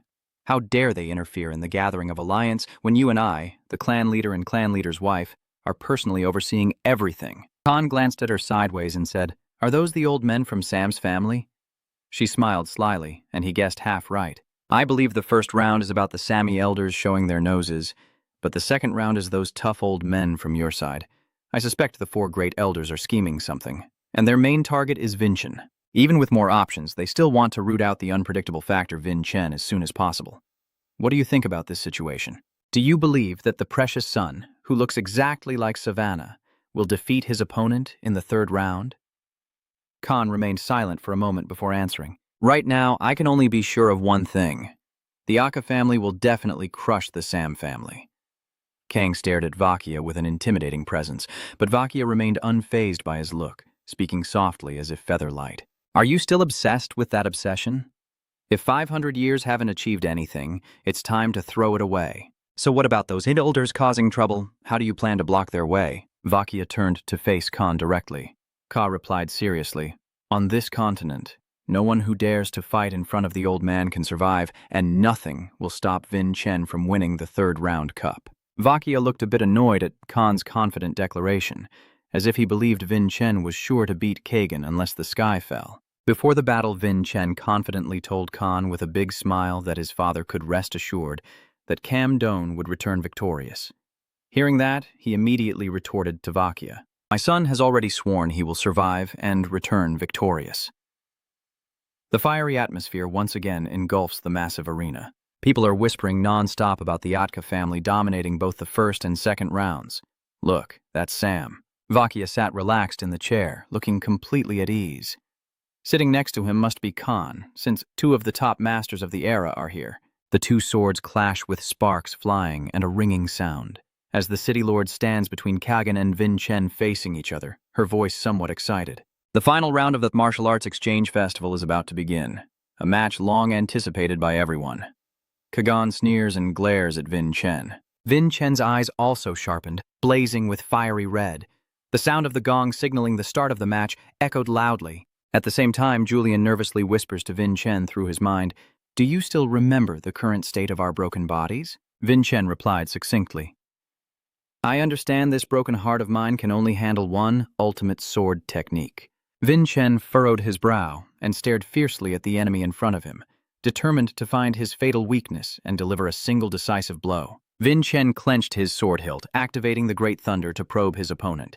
He swung a horizontal slash that tore through the air with lightning, heading straight at him. He only smirked slightly and asked casually, "Is that the Great Thunder?" He didn't bother to dodge and even raised his hand as if to catch the lightning bolt. The lightning bolt, just touching his hand, was repelled and shattered, as if protected by an invisible barrier of true energy. Kagan's thunderous voice sneered, "Is that all your probing can do?" "Unfortunately, Vin Chen, I think I need to burn you to ashes to feel satisfied." He looked at Vin Chen with contempt, crushing the lightning bolt in his hand. Vin Chen was overwhelmed with confusion as he saw the opponent's blazing blood-red energy surging, unable to forget the secret technique of the Sam clan even after experiencing it once. The thing that caused my defeat in the past.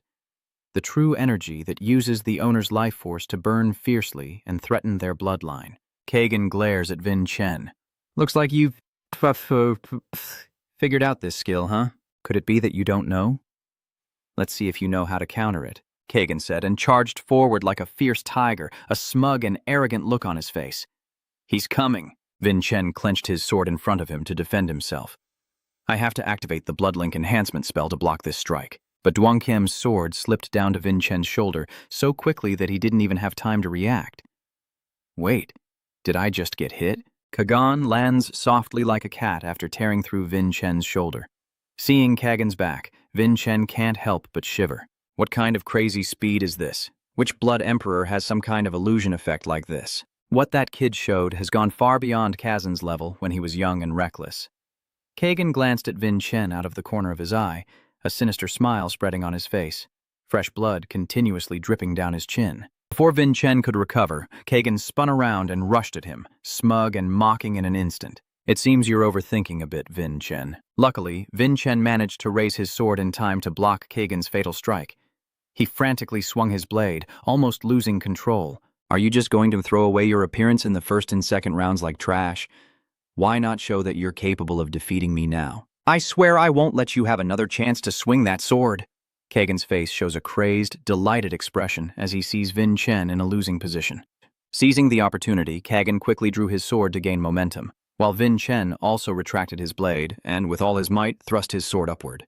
The two blades clashed with sparks and a deafening metallic screech. The two techniques clash, causing a massive explosion that shakes the entire arena, while Khan keeps his eyes fixed on the battle and Vakya can't hide her extreme excitement. Dust billowed across the arena as Vin Chen shot into the thick fog, stopping on a broken stone, seemingly using the dust to buy more time to assess the situation.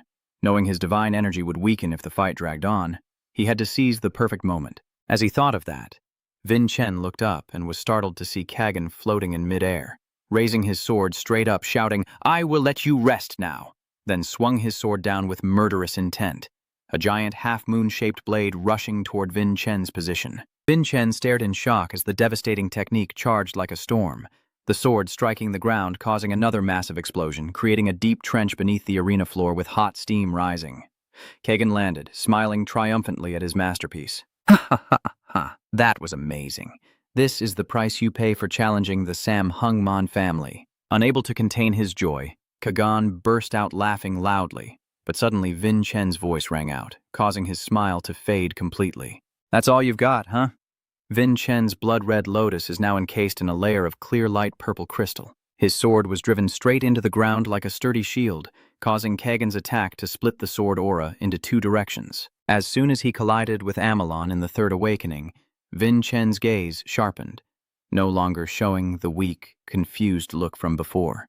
The wooden sword was shattered into two by a tremendous force, and the man sat sprawled on the ground, watching the broken sword fly far away with a face devoid of blood. Is the wooden sword broken? Before he could regain his composure, Kagan struck the remaining part of the sword straight into his face, with a dull thud. He sneered in contempt as he kicked the man face down on the ground, his arrogant expression clear on his face. "Why do you have both hands and are still worse than that crippled guy? With fighting like this, forget swordsmanship and just throw away your sword." Javen sat above, watching intently without a word, simply observing silently. A person from behind approached and asked why he was still fighting when the winner was already clear. Javen didn't answer, only said, "Well done, Amalon?" The other person awkwardly and stiffly replied, "It's really uncomfortable. Just call me Fakao. How many more times do I have to remind you?" The person who just arrived is Fakao Amalon, a martial artist who trained under the Samian family. I have already met him at the Sam clan's arena. Back then, we were just test subjects used to highlight Kazan's glory. Fa Chao put his hands in his pockets and started a conversation again. "You really think the words you said last time are true? That you can defeat that thing?" That thing Fa Chao mentioned is none other than Kazin, the one who makes countless contestants fear and avoid him. Fa Chao continued, "Defeating a young master whose very existence is already cheating." Javen let out a helpless sigh. Yeah, it really was an overly ambitious dream, wasn't it? Not at all, Fa Chao insists. Javen glanced at him out of the corner of his eye. "You're the only one daring to aim to defeat Kazan. I believe you are the only one capable of doing that." Hearing this, Javen remained silent, his gaze fixed intently on the person in front of him. A high-level martial artist with extraordinary talent, a true friend who never mocked my dreams and always encouraged me to move forward. But he grew too strong too quickly when the Sami clan's claws realized he had become too dangerous. He fell into the trap set by the Sam elders and paid with his life, but he passed down this secret technique to me. Amalon's sword technique. Then Vin Chen muttered to himself. A secret technique completely opposite to the Sam family's way. It hardly consumes any vital energy at all. Amalon's swordsmanship, the great sword speed technique. Vin Chen clenched his sword handle, his eyes blazing with the fire of five heavens' hatred. Kagan stared in shock at the glowing purple sword, mouth agape. "What kind of devilish sword technique is that?" Yuan Chen just sneered and said, "It's the righteousness of the Sam family. A supreme sword technique paid for with someone's life." Kagan couldn't be bothered, arrogantly swinging his sword. "Huh, is that so? Then I dare say it's just a useless trick." After saying that, Kagan arrogantly raises his sword to the sky and then throws it straight, shooting like a meteor towards Vin Chen. Of course, that's not going to happen. Vin Chen gritted his teeth and replied sarcastically, instantly raising his sword into a solid defensive stance. Clang! Kagan's sword is embedded directly into the blade that Vin Chen is raising. Amalon's sword technique, 7th form. Kagan's voice roared again, and in an instant, he closed in right in front of Vin Chen, his hand already gripping the hilt of the sword he had just thrown, one foot still pressing down on his opponent's blade, as he arrogantly declared, "I will crush this cheap trick as easily as a joke." Vin Chen frowned, clearly annoyed by Kagan's extreme arrogance. Liu Vu Chi sword. Vin Chen looked at Kagan once more as he raised his sword high, unable to help but secretly admire the formidable pressure. It was as if he was facing Kajin in his youth again. But Vin Chen quickly steadied himself, focusing on every move Kagan made. He was laughing wildly, saying, "My next move will send you to meet your ancestors." But suddenly, just as Vin Chen entered a defensive stance, Kagan disappeared into thin air. Vin Chen was startled, his face blank as if he had been caught off guard. "He has disappeared." From the stands, whispers and chatter about the match's situation continue non-stop. "Young Master Sam has vanished. He will reappear from thin air like a second act to watch." Vin Chen suddenly remembered something, a subtle smile playing on his lips. "Oh, that's right." Vin Chen slightly stepped back and suddenly dodged Kagan's deadly horizontal sword strike. The blow that seemed certain to be fatal suddenly missed in an unbelievable way, leaving Kagan stunned. "Huh? How did you guess the direction of my sword?" Vin Chen didn't bother to answer. He spun around rapidly to face Kagan. He begins to use a taunting move. He will lower his stance. Kagan seems truly hypnotized as he lowers his foot to strike. He continues, "Now you will step back into the open space behind to evade. Is that correct?" Kagan immediately jumps up when he sees Vin Chen swinging his sword at his leg. He roars in fury. "What tricks have you played?" Vin Chen charged forward confidently as he saw Kagan gradually cornered. "Your voice is so light and carefree. It's just your arrogance." He wanted to strike down from above. Vin Chen slashed a sharp sword across Kagan's neck, but he reacted so quickly that he leaned back, narrowly avoiding a deadly blow. Vin Chen, in his winning streak, smiles smugly, and doing the opposite is no trouble at all. Now Min is surely done for. This kid is using the same tactic. Usually that would mean he's extremely formidable. But for me, this has a completely different meaning, because no one in this world understands Kajin's swordsmanship better than I do. Kagan, pushed to the brink, seems to go berserk. He mutters to himself and then charges like a wild beast. "Damn it, just die already." Vin Chen still isn't in a hurry to dodge. He carefully observes the brain's rapid operation.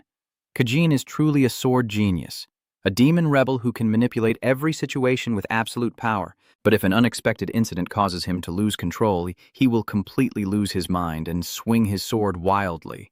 Even your vital points are just like his. Vien Tren sneered, raising his sword high, wielding the first form of the dual great swords. The sword in Vin Chen's hand seemed to swell larger, igniting a mesmerizing purple flame that was breathtakingly beautiful. Vin Chen gripped the hilt tightly, his eyes locked onto Kagan as he charged forward in madness. "I am here," Vin Chen slowly said, and then delivered a perfect sword strike, blocking Kagan's attack. Lightning and purple sparks burst out everywhere, creating a scene both stunning and terrifying. The cracking sound of metal shattering echoed as Kagan's sword broke apart, metal fragments flying backward amid his owner's incredulous gaze. Kagan's pupils shrank to the maximum, eyes wide as if about to pop out, as the entire arena erupted in cheers. Is his sword broken? Did Vin Chen win? I can't believe it. The Blacka family managed to win all 3 rounds. It's truly a miracle. This is unbelievable. Vin Chen gasped for breath, thinking to himself that luck and a big life are truly on his side. I'm glad the match ended quickly, because the ultimate sword technique isn't the only thing wearing down my heart. Don't make a fool of yourself in front of everyone. Kagan suddenly spoke up, his voice full of resentment. This match is not over yet. He's not willing to accept defeat. A strong aura of killing intent radiates around, making the air that just eased up tense again like a stretched string. Huh? What's wrong with his primordial energy? The mana is becoming more concentrated. Kagan gritted his teeth and said, "Even though it's a bit dangerous since I just mastered it, you're not the only one who knows how to hide your cards." A blinding laser-like beam shot out from the crack in the broken sword. Behind Kagan, a majestic figure of a hero gradually takes shape. Kagan Jiang, with legs apart, prepares to unleash a final blow, characteristic of the blessing of the spirit sword, the phantom spirit sword. Kizak Lin, Kim Khan's gaze, watches intently, unable to hide his amazement at this deadly move. Since when did Kagan gain another blessing? The holy sword Kijak, originally bestowed upon its owner with extraordinary swordsmanship talent, unlocks another blessing when reaching its ultimate realm, transforming the sword's power. The sword in his hand suddenly shines brilliantly, awakening his divine weapon and transforming it into an entirely different form. Now his eyes brim with murderous intent. Energy spheres glowing brightly orbit around him. What exactly is that blessing? Did you really unleash all your strength to the Blood Emperor's might? Doing so is no different than inviting disaster upon yourself. You're wielding an overwhelmingly terrifying source of energy. Kagan's icy blue eyes flash with deadly intent as he rushes forward like an arrow, closing the distance almost instantly, his voice barely containing his madness. "Thank you for your concern." Vin Chen watched his graceful movement, secretly marveling, is he still this tough? Kagan's sword slashes down like the heavens onto Vin Chen's blade, creating a terrifying clash that sparks countless arcs of electricity radiating outward. Yeah, what the hell is that? The wind spirit is coming right here. Vin Chen clenched his teeth, his sword holding firm against Kagan's mountain-like attack. Kagan's sword, though smaller, gradually pierced into Vin Chen's blade, causing him to startle. Kagan sneered and said, "So you risked your life throughout the second battle just to smirk like that?" "Well, I no longer care about this worthless life. Even if my body is shattered by the poison, I will crush you." Vin Chen grits his teeth and fights with all his might. Despite being clearly at a disadvantage, his will remains as steadfast as steel. "Good. This kid is just like kin. I will never accept losing to you, even if I have to risk my life." A sudden flash of light burst out from Vin Chen's left chest. He spins his sword, using a technique to divert Kagan's blade off course. At this moment, he is like a berserk beast, losing all reason, swinging his sword relentlessly to keep his opponent from catching his breath. Vien Tren is no pushover, fiercely counterattacking with her sword. The two blades clash once again, sparks flying wildly in all directions. But this time, Vin Chen's sword shattered into pieces before his stunned, disbelief-filled eyes. Kagan laughed loudly and roared, "It's broken, isn't it?" But as he finished speaking, a fist like a sky punch flew straight at his face. Vin Chen's punch carried incredible force, knocking Kagan back across the uneven arena floor before stopping. Now exhausted, Vin Chen's face was weary, but his eyes still burned with fighting spirit. Both had reached their physical limit, and he was ready to go all in on this decisive strike. Kagan raised his sword high, gathering his strength to unleash the blood-red song, the final move of absolute swordsmanship. Yuan Chan also assumed a defensive stance, shifting into the third form. Iphuitman Wheat Kagan creates a perfect circular sword slash, while Vin Chen uses the Thunderbolt sword technique to cut horizontally across the sky. Both their faces are filled with murderous intent, their killing aura surging, and the absolute sword combined with the power of Kuloi will pierce through the target and cause a devastating explosion. Kagan had to squint and frown against the fierce wind from the explosion. Yeah, from my perspective, Kagan suddenly widened his eyes in shock as Vin Chen pierced through the smoke and dust, using the moment when Kagan's view was blocked to descend from the sky. Lam Lam Tan's sword hand is firmly locked on the target, Kagan. Han. He lifts his head and, upon realizing, can't help but be stunned. Kagan had no way to anticipate this, sweat pouring down his face. Was he just using a big move to create a smokescreen? Vin Chen seems to have poured all his spirit and strength into this decisive strike. He silently screams in his mind, eyes wide open to see. Sam Clan, from now on, you will only be obstacles in our way. Vin Chen's sword swung down with thunderous force, slicing a straight line across Kagan's shoulder. Kagan appears to have lost consciousness immediately, his eyes rolled back. The city lord quickly announced through the gem that young Master Kagan is no longer able to continue the match. Despite winning, Vin Chen's face remains tense as a guitar string. The city lord's voice rings out once more. The winner of the third match is Cadet Vin Chen Asuka. Everyone in the stands erupts, all standing up and shouting loudly at the spectacular battle. It's been so many years since this team last won, and now a genius like this has appeared. Everyone cheered loudly for Vin Chen. Vin Chen's face relaxes slightly after hearing the announcement of his victory, but the heavy breathing reveals his exhaustion. Vin Chen quietly looked up at the stands, listening to the cheers of everyone calling his name and the houses, and in him, there was a faint glimpse of the legendary Javen. Clenching his sword tightly in his hand, Vin Chen silently thought at last, I did it. Once again, from the gem. The Lord's voice echoed again, saying that the Ran ritual would proceed after he is treated. Preachers, hurry up and blow the whistle. Wait a moment. Reporters don't suddenly choke when someone shatters the gem used as a loudspeaker. The culprit who just went berserk and broke it is Deb. He cursed, motherfucker. The three other senior elders of ANC sat silently around, their faces as heavy as lead. Deo Beach is so angry she can't speak, staring in disbelief. Gelsa, standing nearby with arms crossed, asks with a clearly sarcastic tone, "So, our young master Vin Chen has finally hit puberty, huh?" Marine awkwardly turned and said, "Lai Ni, I think I'm definitely going to lose this round." The chatter of two people echoes from the forest outside. This year's friendly match is truly worth watching. Both young masters are unbelievably powerful. Exactly as expected, both are truly formidable. Hey, little car, do you think you can win a solo against those two? Sir Young Master Gavin, you are very skilled in battle, but our family specializes in commerce. We are on par with both the Sia family and Sami, descendants of the Vatican. Javen slightly smirked, closing his eyes in contemplation. That little kid Vin Chen is eager to test his luck against him. Is there any way? Oh, right. He suddenly opened his eyes, a bright idea flashing, then turned sharply and thrust his spear toward the city. I've calculated it. Vin Chen will settle inside the city because of his rookie status. Send a message to my father, now. Gavin's fierce eyes gleamed with danger as he thought of the plan. I want to join the Blood City.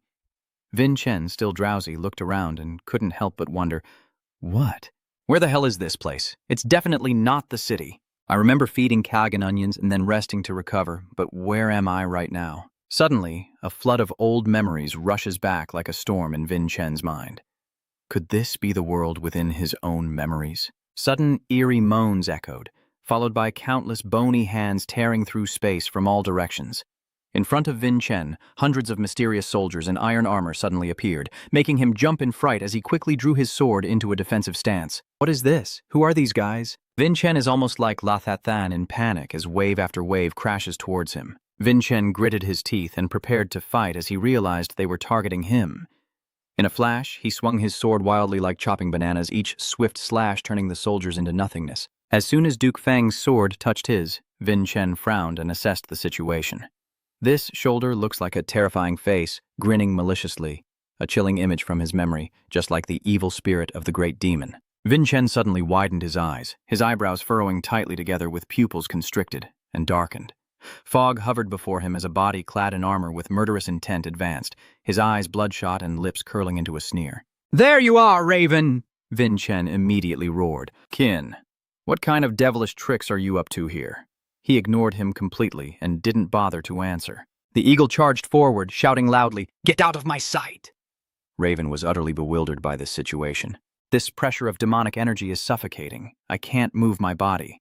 Suddenly, a sharp streak of light zoomed past Vin Chen's sight, instantly piercing through Qin. Vin Chen stared in shock as the light came from above, a figure descending gracefully right in front of him.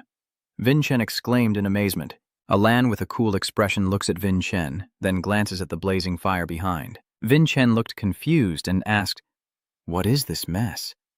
Suddenly, a giant red eye opened, and a huge, towering figure stood blocking the way in front of both of them. Vin Chen hesitated nervously and asked, "What is that thing too?" "The great demon." Alan quickly retorts that it was she who created this chaos, and hurriedly looks back at Vin Chen, urging him urgently, "There's no time left. That bastard has already sensed your presence. You must quickly restore your strength, surpass the Sam family, and face the truth I left behind." Alan's face shows a desperate look as he gazes at Vin Chen. "As long as you still have a face to show, you're forgiven." Before Vin Chen could say another word, Alan turned and shot off like an arrow, shouting back, "Everything depends on you, boss."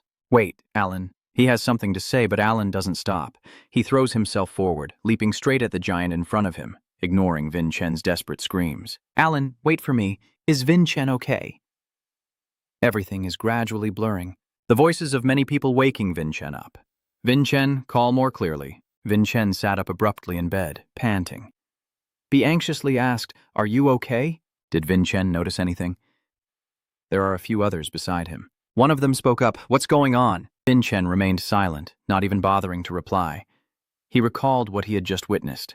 Having overcome the Samian house and faced the truth that the Aka letter was left by Alan herself, I have already surpassed the Samian house, but Vin Chen is still confused, and Revan has yet to realize the truth. Could I still be missing something to complete the ANC letter? Suddenly, the door creaked open. Khan stepped in, his tone serious. "Sorry to interrupt. 9th-ranked cadet Vin Chen." Vin Chen glared at Khan and suddenly shivered with fear. Sobira and the servants quickly startled and hurriedly clasped their hands in front of their chests to bow. "Please allow me to express my deepest respect for your radiance just for a moment. Feel free to proceed," the elder said gently. Sobira hesitated to speak, but whenever the family of the singer was present, Khan would cut her off, eyes fixed on her awkwardness. "Well done, you've kept your word with me once again. You should reward her with something proper. Is there anything she wishes for?" Vin Chen pondered for a moment. "That's right. What I lack is precisely the most fundamental foundation. I'm still not there yet," he said to Khan in a serious tone. "You still haven't fully mastered the pure essence of the sword style. You still need a master to teach you the AC swordsmanship." Khan didn't reply. He changed the subject. "Do you know that those elders hate you openly?" Vin Chen nodded honestly. "I understand, but today I gave the Sam family a good lesson and managed to climb another level to the ultimate ANC realm. But if they still insist on making things difficult and refuse to find a master for me, I'll just go ahead and cut ties with those old men." Khan chuckled heartily at his son's reply, who was playing with his beard before turning around. "I think so too. Follow me." Khan and Vin Chen leisurely descended the stairs, and Gaia could sense their aura. "He has arrived immediately, ma'am," she said. Vin Chen smiled and greeted, "It's been a long time." "Go far away, and also you, Lord Mary." Hearing his name called out, Marine also felt a bit shy. "Marine, I will remember this name forever." He briefly smiled as he recalled those words. "So, you still remember this humble servant?" Gelsa extended his hand to Marine and introduced him. "This is an 8-star master and the chief of the Thunder Seal. Therefore, I have recommended him as a master for young Master Vincent." Marin placed his hand on his chest and respectfully said, "I would like to properly introduce myself again. I am the Deputy Commander of the White Sword Corps, and currently serving under the Royal Dragon Society Marine Fanker." Hearing this, Vin Chen froze in place, repeatedly murmuring the name, Marin. "Did you just say Fan?" "Oh, that's Alan's original name." She asked, "Do you know where you went wrong yet, Kagan?" She showed clear disappointment. Vin Chen had read her child well, and he had lost all his dignity and was extremely resentful. "You are the one who smeared that bitter stuff on your own face. So just stay silent and listen as your mother scolds you, then calmly apologize and say, 'Yes, mother.'" She stepped forward, ran her hand through his hair, caressed his head with sweet words, but her tone was as cold as ice.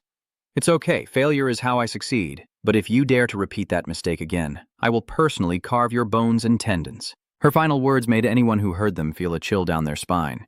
Yet he just grinned widely and replied, "Yes, I will remember it deep in my heart, mother, yes." Suddenly, Hekkan's eyes widened as if an electric current passed through him. He quickly looked behind and whispered mentally, "I know you're really upset about losing the bet, but you're in front of my mother now, calm down." A shadow with glowing red eyes appears behind Kine, its form hazy and indistinct, its fierce eyes glaring menacingly. Raven, on the other side of Marine, hesitated a bit before Vin Chen's question and replied, "Yes, they are my family. Is there a problem?"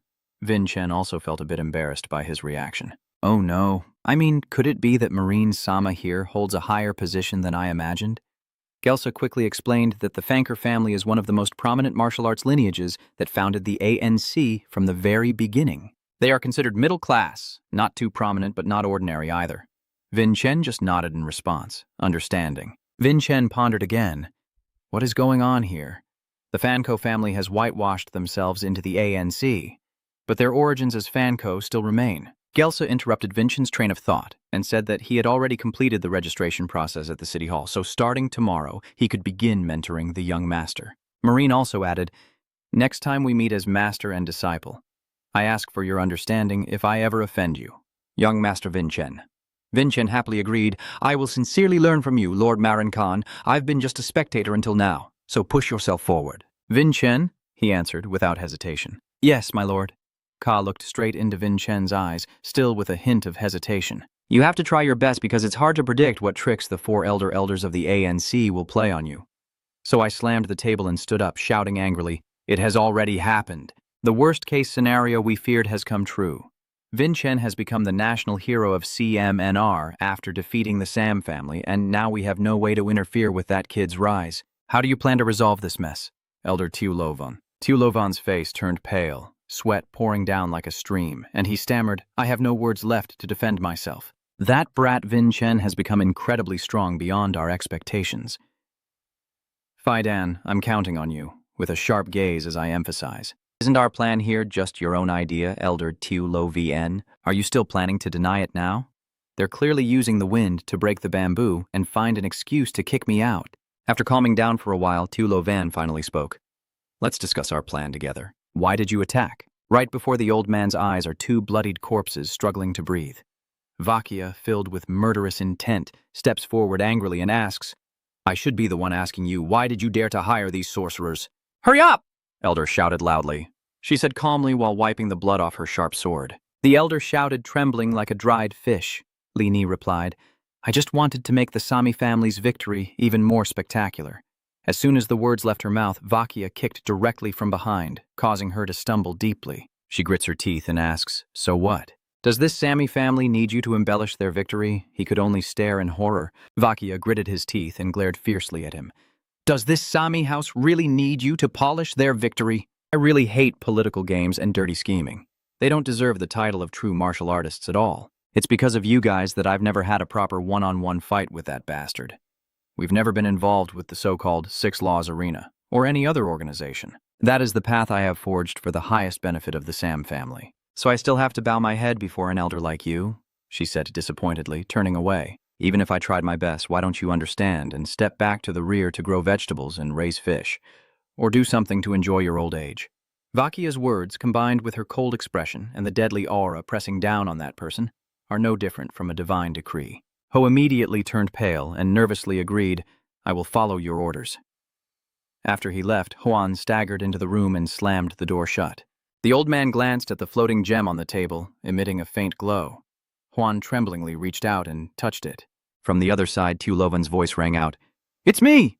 Before the old man could say anything more, Ho-Man yelled in fury, "What the hell is going on here? I was sure you had already gotten involved in Act 2 or Act 3. On the other side, Tiulovan could only remain silent and contemplative in the face of Homan's fury. When Khan and Vakia suddenly appeared, we also dared not act rashly. Moreover, Vin Chen's strength has become even more formidable than we expected. Tiulovang finally mumbled, scratching his head anxiously. Homan immediately snapped back. "How dare you use those excuses? With this situation, sooner or later, we will be accused of deliberately obstructing Vin Chen." Homan's face showed extreme panic as he said that. "The problem isn't those old elders. It's that we will become a thorn in their side. Tio Lo Van also frowns and thinks carefully upon hearing this. Ho Man sternly thought that they needed to quickly come up with a plan to escape from that crazy Vin Chen as soon as possible. Vin Chen, whose name was just mentioned in the secret meeting of those two old men, who were still sleeping soundly as if dead, suddenly jolted awake, eyes wide open. A stranger with a sword aimed directly at Vin Chen's head strikes down with a deadly blow from above, making him freeze in fear. Vin Chen immediately throws off the blanket and springs out of bed like a spring to dodge the attack. As soon as he hit the ground, he grabbed the Blood Lotus sword, drew it out of its sheath, and charged forward, shouting, "Who's there? How did you get in here?" I thought you were already asleep, right? That lightning-fast reflex, drawing the sword from its sheath, just as that voice echoes, with the wind howling and feathers flying everywhere. It's already past midnight. From now on, you must call me Master Vin Chen. Ah, Mullen comments. Your reflexes are quick, but your observation skills are still quite poor. Haven't you realized you're in a completely unfamiliar place yet, Vin Chen? This is the magic maze created by the head of the department himself for the first stage. If you pass my special training, I might let you go, but if not, don't even dream of crawling out of here alive. Vien Trun still looked confused, his mind unable to keep up. What game are we really playing here? Molin furrowed his brow, his face like a detective reconstructing and adjusting your grand plan. Your sense of direction is completely off track. Yuan Zhang's words are making his ears ring more and more. What are you rambling about? Molin sighed heavily. You completely don't understand its hidden power. He said that while reaching into his shirt pocket to get his tools. This is the core foundation. It must be built strong before dreaming of the house's swordsmanship. Malene pulls out a necklace with a sparkling gem, intricately carved in a magical and mesmerizing way. Vin Chen stares at it, hesitating. What is that? Malene, explain it right away. It's a rare and unique toy made with advanced magic. Only the great Thunderlord Ran can crush it. Your mission is to crush this necklace. Once you pass this test, then you can dream of mastering the ANC swordsmanship. Vin Chen jumps up, full of energy. You must unleash your power quickly to become a Ran-level ANC swordsman and face the truth head-on. I will crush that necklace at all cost and master the ANC swordsmanship. As he finished speaking, Vin Chen swung his sword, and countless arcs of lightning immediately crackled around it. He roared, leapt forward, and prepared to unleash his electrified, ultimate technique. But Molin is no rookie. He just glared fiercely, his pupils flashing with an enchanting light. Boom! A devastating bolt of lightning from the sky strikes straight down, blowing Vin Chen away like a dry leaf. While Merlin remained standing firm like a rock, Vin Chen landed and carved a long trail across the shattered stone ground. You open your mouth wide in shock, with your jaw dropping, as two enormous eyes suddenly appear in front of Vin Chen in the pitch-black void like two streaks of pure lightning. It stares directly at Vin Chen, locking onto its target. Mlin speaks with a commanding voice. Look carefully, Vin Chen. This is the real Thunder God. Behind Min, a giant thunder titan formed from the furious lightning of Han Riven stands tall, both majestic and intimidating, sending chills down your spine. Vin Chen and Julian both stared wide-eyed, gaping in amazement, completely different from anything we've ever seen before. More frowns, his serious eyes locking onto Vin Chen. The thunder giant behind him slowly raises his arm, suddenly forming a blazing lightning spear in his hand. Bang He slams the spear into the ground, the shockwaves sending rocks flying and the earth trembling violently. Poor Vin Chen is once again blown away by the blast wave, dragging a long trail across the ground. The thunder god giant also gradually vanished into the void. Vien Chen trembled like a leaf, his whole body aching from the terrible aftershock of the previous strike. What's with that bright blue lightning? It's on a completely different level of the universe compared to mine and Kagon's. Honestly, I apologize. I'm not someone born to be a teacher, so I can't confidently teach you properly or explain things by the book.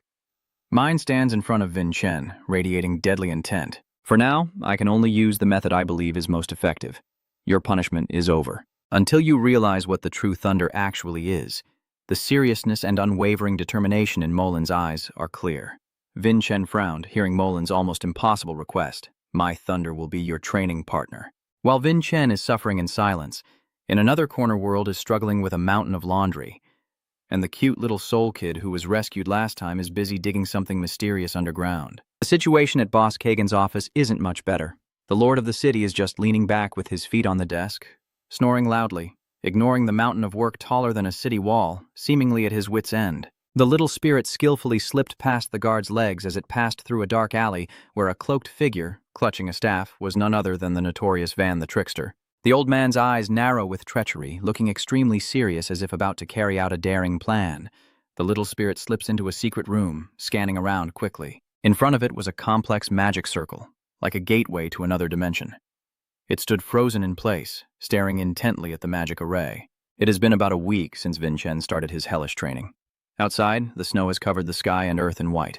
Under the thick snow, something is constantly digging and pushing the snow into small mounds.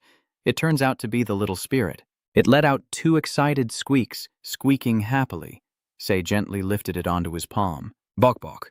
The little soul waves its hands and legs, as if recounting some glorious victory. Say smiled in response. Oh, is that so? I guess everyone is doing their job well, huh? Sorry to trouble you. Shh, shh. She gently pinched the tiny creature in her hand. I see, so that's how it is? Are you also worried sick about the young master? She sighed and felt a bit anxious. It's been a whole week since the young master started his intensive training, but he still hasn't shown up. I wonder if he's getting enough sleep and proper meals. I just hope he doesn't push himself too hard. At the place where Vincen is training hard, his sword suddenly burst into a bright light. Vincen roared. Shufeng charged forward, stomped the ground, leapt into the air, and was ready to swing his sword for destruction. Malin simply raised his eyes calmly, ignoring Vincen's powerful strike, and just gently drew out his precious sword to block Vincen's attack. Vincen gritted his teeth as Malin watched carefully to test his strength.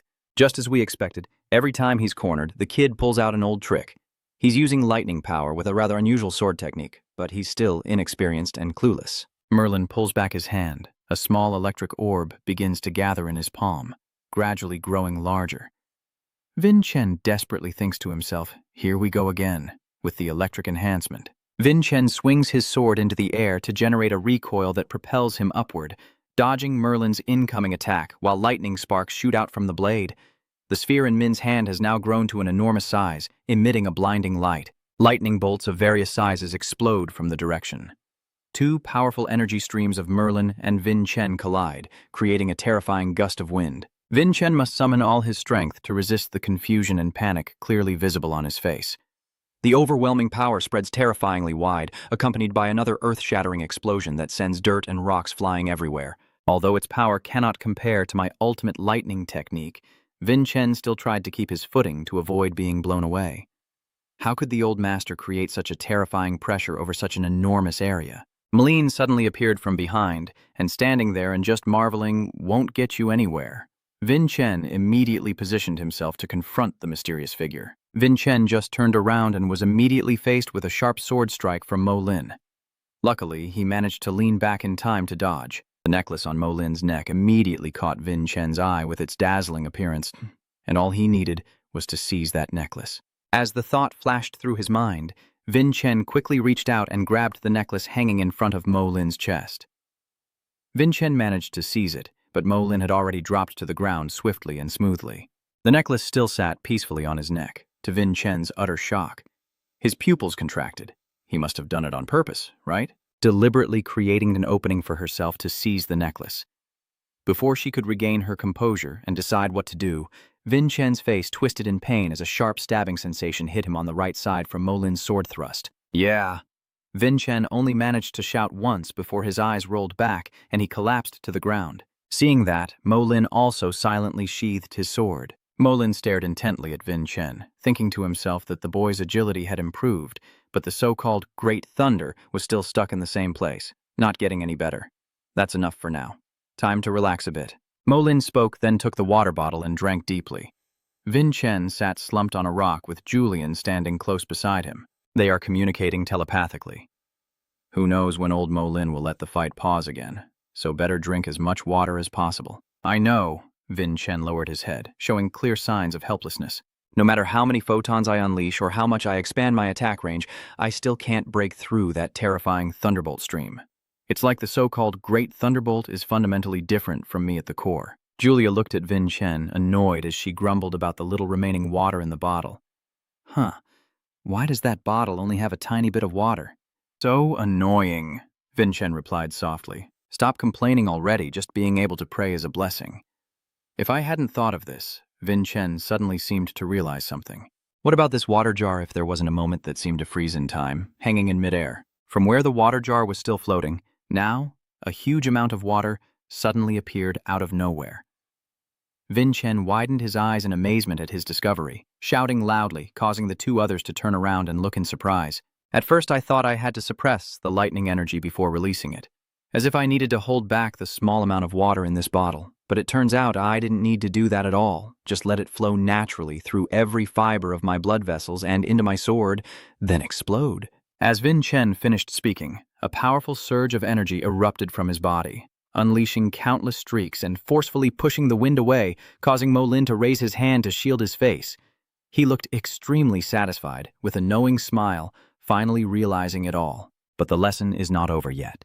Vin Chen stands tall with a powerful aura surrounding his body, and both face each other before charging forward at the same time. Mo Lin sheaths his sword behind him to prepare his tidal strike, his eyes sharp as a blade. But Vin Chen had already slipped behind him in an instant, completely unnoticed. Vin Chen lunged down from the sky, slashing a powerful sword strike, but luckily, Emlyn managed to raise his sword in time to block the attack, resulting in another fierce collision. Malin's face turned cold as ice, suddenly tearing a long gash across the ground, but immediately he realized something was wrong. Vin Chen's agility blended into the dust and wind from the earlier explosion, moving at lightning speed around Memlin to form a tight encirclement and block his escape. Ji's ultimate move is unpredictable, Melin thought to himself. Vin Chen clenched his sword hilt tightly, his determined eyes locking onto the target ahead. Memlin swung his great sword downward, and Vin Chen used all his remaining strength to deliver a mighty overhead strike, lightning and fury rushing forward, but the bolt of lightning halted right before Melin's sword. Vin Chen stared in disbelief, saying, "Gelsa and I have been close friends for years. Of course, we know each other's moves."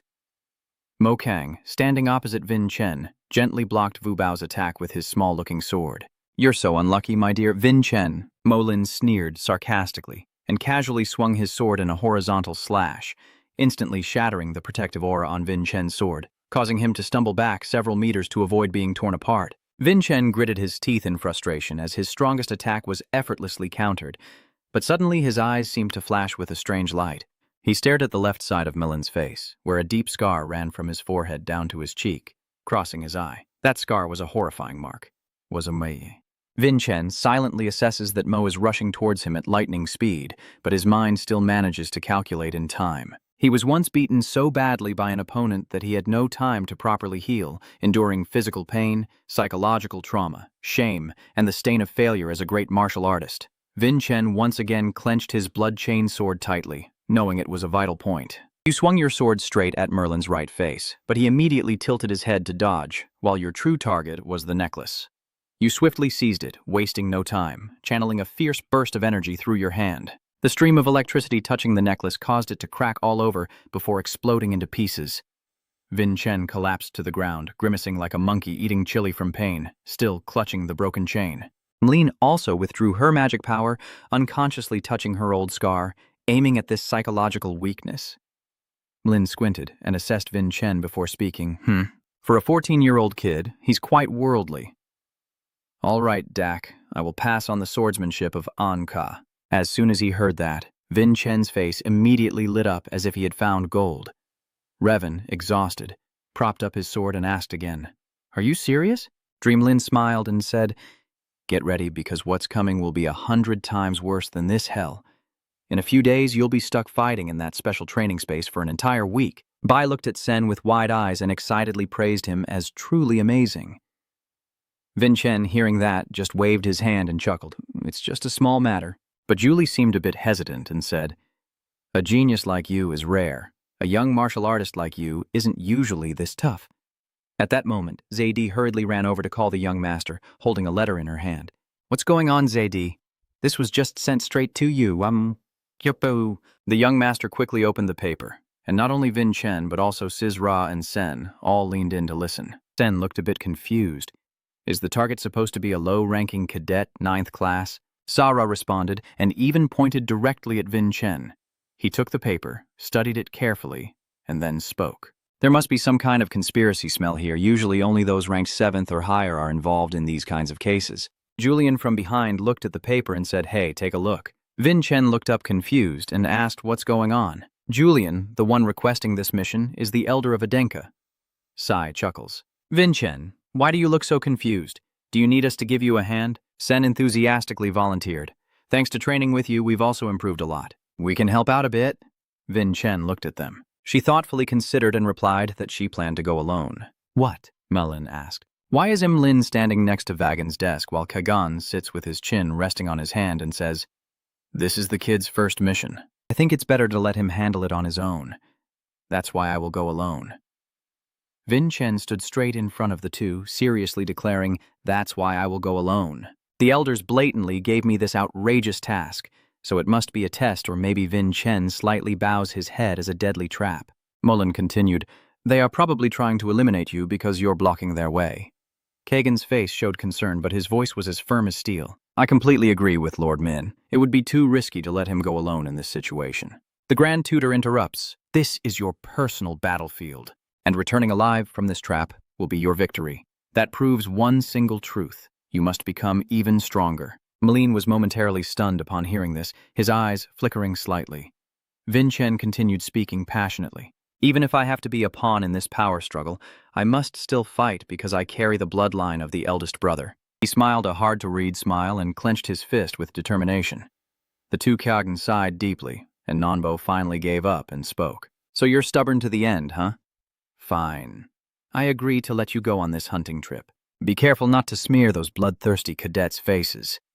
Vin Chen immediately placed his hand on his chest and spoke with a respectful and confident voice. "Yes, sir. Vin Chen, AK, 9th rank cadet. Accept responsibility for leading this mission." From the rooftop of the Lord's mansion outside, Ho-Ka was lying around singing aimlessly when suddenly his singing voice boomed loudly. "Are you being lazy again?" The city lord seems to be quite used to this habit. I lazily sat up, pouting as I replied. "Vu the No said I'd only take a quick nap. Just a little?" The general squints with a knowing look. "It seems Vin Chen just took on a new mission. I thought you weren't interested in managing the new soldiers." "Huh, what's that supposed to mean?" "Anyway, I am still the lord of the city." Then suddenly she switched from a teasing tone to a serious one and directly asked, "Who is the mastermind?" Even though the question wasn't clear, Kaj understood immediately. Although they called themselves the elders, I'm sure it's the cunning old fox, Xiao Luo Fan. The city lord immediately fell into deep thought. That cunning old man Tiu Lo Van? He's clearly giving the task to Vin Chen with no good intentions. Suddenly, the city lord shouted out loud, startling Kag and the lord to turn around. The exhausted soldier reported that there was an emergency at the city gate. An unfamiliar martial artist was causing chaos. His face drained of blood while his comrades struggled to hold him back, desperately demanding to see Vin Chen, but because he refused to follow the rules, we had to fight him. That person is none other than Javen, who sneered disdainfully at the soldiers trying to defend themselves with a few clawing moves. "Don't let him get any closer, or else—" The car behind Ren whispered, "Young master, maybe we should follow the rules and come back later." "Why is that?" "I just wanted to stop by and talk." The man clenched his spear tightly and spoke clearly, each word deliberate. "Let me remind you one last time, everyone." And then he pointed his spear forward, ready to fight, with a challenging smile on his face and a voice full of dominance. "I'm here to find Vin Chen. Where is he?" The soldiers also roared with fierce determination, blocking him off and absolutely refusing to let him into the city. Their cold, sharp eyes seemed like blades. Looks like talking nicely is no longer an option. He was just raising his spear to the sky, about to unleash his first spear technique, when something suddenly stopped his fiery attack. Raven's face changed in horror. "What the hell is that? A whip?" "With that spear technique just now, I've recognized you. Young Master Javan, why don't you stop here? If things go too far, it will cause trouble for both sides." The city lord swung his whip and spoke as the carriage turned pale. Just as it was about to rush forward, Kagan swept in like a gust of wind, ready with a spell in hand, his voice cold as ice. "Young master, if you move, I will cut off his head." Even the old steward is secretly amazed. A sorcerer, yeah, this guy must be at least a 4th-tier ancient spellcaster, maybe even higher than the 5th tier. The sedan asked cautiously. A 5-element sorcerer and a woman wielding a shape-shifting whip must be the ones guarding this fortress. Ho-Ka replied nonchalantly. "Oh, it seems you know your stuff, right?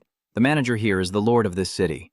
Ho-Ka, why are your divine soldiers even coming this far?" Even though he heard clearly, he still managed to break the whip that was tightening, revealing a look of shock on Ho-Cha's face, secretly wondering how this bastard escaped his grip. Is a fierce fight about to break out? But no. Javen's face suddenly lit up, eyes wide with extreme excitement. "I have a request. Please accept me as a cadet of Blood City. Are you feeling itchy, Hoka? The chatter is coming from the carriage rolling into the city T. It's been a long time since I saw a forest covered in pure white snow like this. Yeah, it really is amazing. Julian sat nearby, still skeptical. But isn't this mission a bit too easy? I don't understand why the elders have to get involved in this anymore. Vin Chen sat opposite, with a calm expression, and replied, "It seems that way from the outside.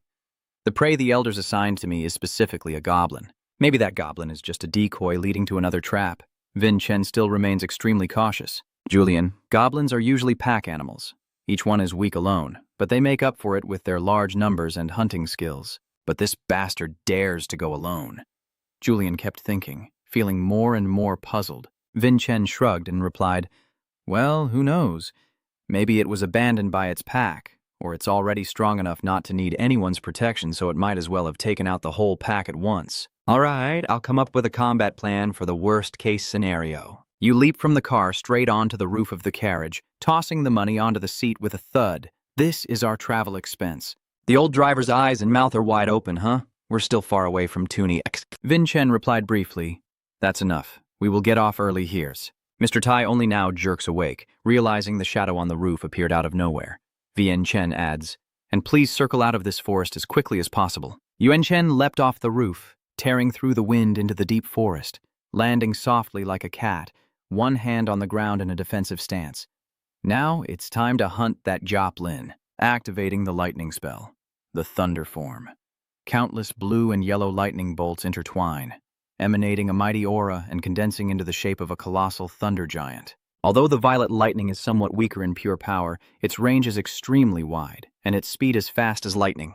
It can sweep through the entire area with just a small amount of electricity, capturing all unusual movements. Your eyes flash with a cold glint, as if you've already pinpointed the target. There it is. Is that thing moving around the troublemaker? The sharp-looking Jiapilin growled fiercely from its throat. Vin Chen quickly withdrew his power and hid behind an ancient tree, silently calculating what on earth this was. This thing is huge. How can it be called a contribution? And those strange seals, too. What's going on exactly? Julian guessed that it might be a chimera created from moon magic. Yen couldn't help but be amazed.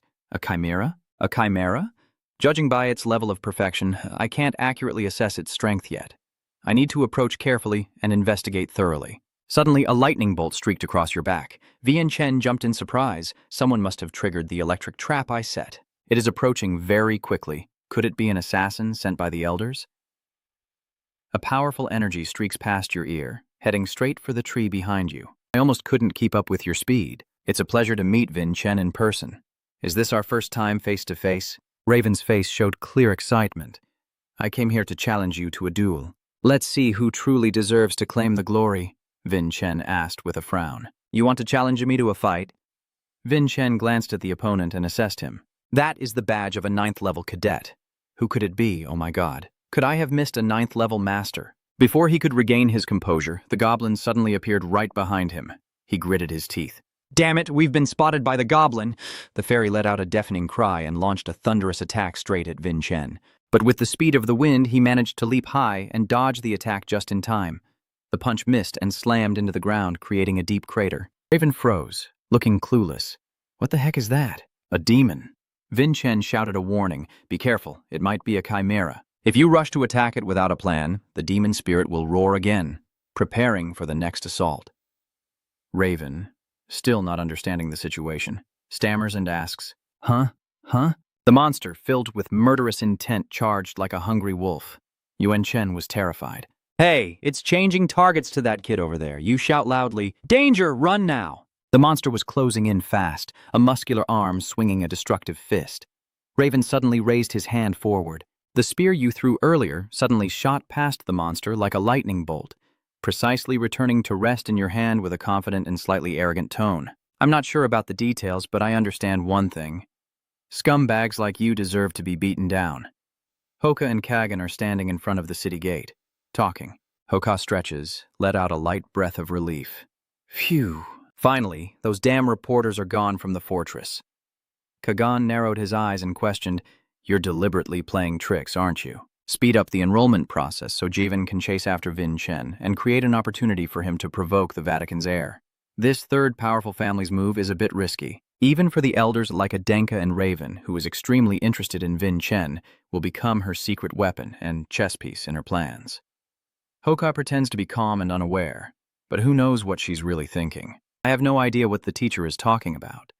She lowers her eyes as if she's calculating something, then suddenly turns her head and smiles brightly. Lord Vagan, I still have a few days of magic rest left, right?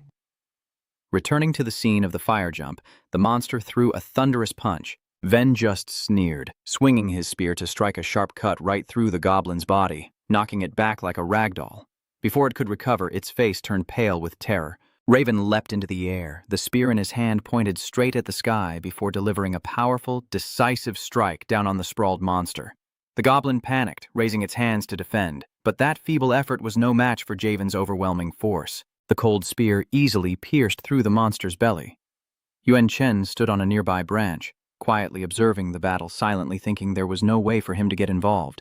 Who is this kid really? How can the same-age swordsman compare to him? His skill level must be almost on par with mine now. The beast seems to be starting to hold back. And then pointed the spear straight at the goblin, preparing to unleash his unique spear technique. The special spear in his hand shot forward, piercing directly into the goblin and slicing off one of its arms. Vincent and Julian were both stunned, thinking he had already taken care of the goblin, but it wasn't that easy. The arm that had just been cut off was slowly healing, and Raven had to rack his brain. The severed part is regrowing nicely. Oh, the goblin has already reconstructed its new bright red arm, Raven stammered. That look? Vincent hurriedly shouted, "This is not looking good at all. Get out of the way." The sharp claws of the monster pressed down hard on the ground to gain leverage, then strike a deadly blow from behind. You froze like you were stunned, overwhelmed with confusion. Could those scales and their physical damage possibly be? Vincent immediately drew his sword and charged forward, shouting, "What are you doing? Move your body." Suddenly, streaks of light shot across from afar like lightning. The monster was tightly restrained by whips coiling around its body. "Are you only that scared?" A voice rang out. "Finally, I found you. It would be quite troublesome if you keep running around without reporting to me, young master." So Khan just adjusted a few things and was just asking around. "You're so noisy, you." Vincent was so happy he felt like he'd struck gold, and then whispered a thank you to So. "You saved our lives." Vincent is still in shock. That uniform. He is definitely the monster butler, clenching his fists with all his might. It roared loudly, tearing apart the threads binding it. I guess this isn't just a tiny demon after all. Ven couldn't help but to be amazed as the little beast placed its hand on the ground, and suddenly a faint red circle appeared around it. A magic circle? Does this demon also know how to use magic? Its eyes rolled back, its sharp teeth bared, and in the blink of an eye it was gone. Disappeared, while someone's hand was still casting a spell. He is standing on a ledge not far away, surely the one who recalled the goblin. His face, cold and full of murderous intent, says, "Something's wrong." The goblin suddenly lowers its center of gravity, touches the ground, and creates a grand magic circle right beneath its feet. Raven was stunned to see this. Is that a magic mark? That goblin can even use magic now. At this moment, the strange creature finally looked up at the humans with a crazed expression. Then it disappeared into the void as if it had teleported instantly. The orange-haired boy was a bit taken aback by this. It's gone. What just happened? It really disappeared. Julian was also a bit surprised. Meanwhile, Vincent remained unfazed. His magic was spreading outwards, but only for now. Then he turned to the two strangers and asked, "Who are you?" The butler standing behind then replied, "We haven't had a chance to introduce ourselves.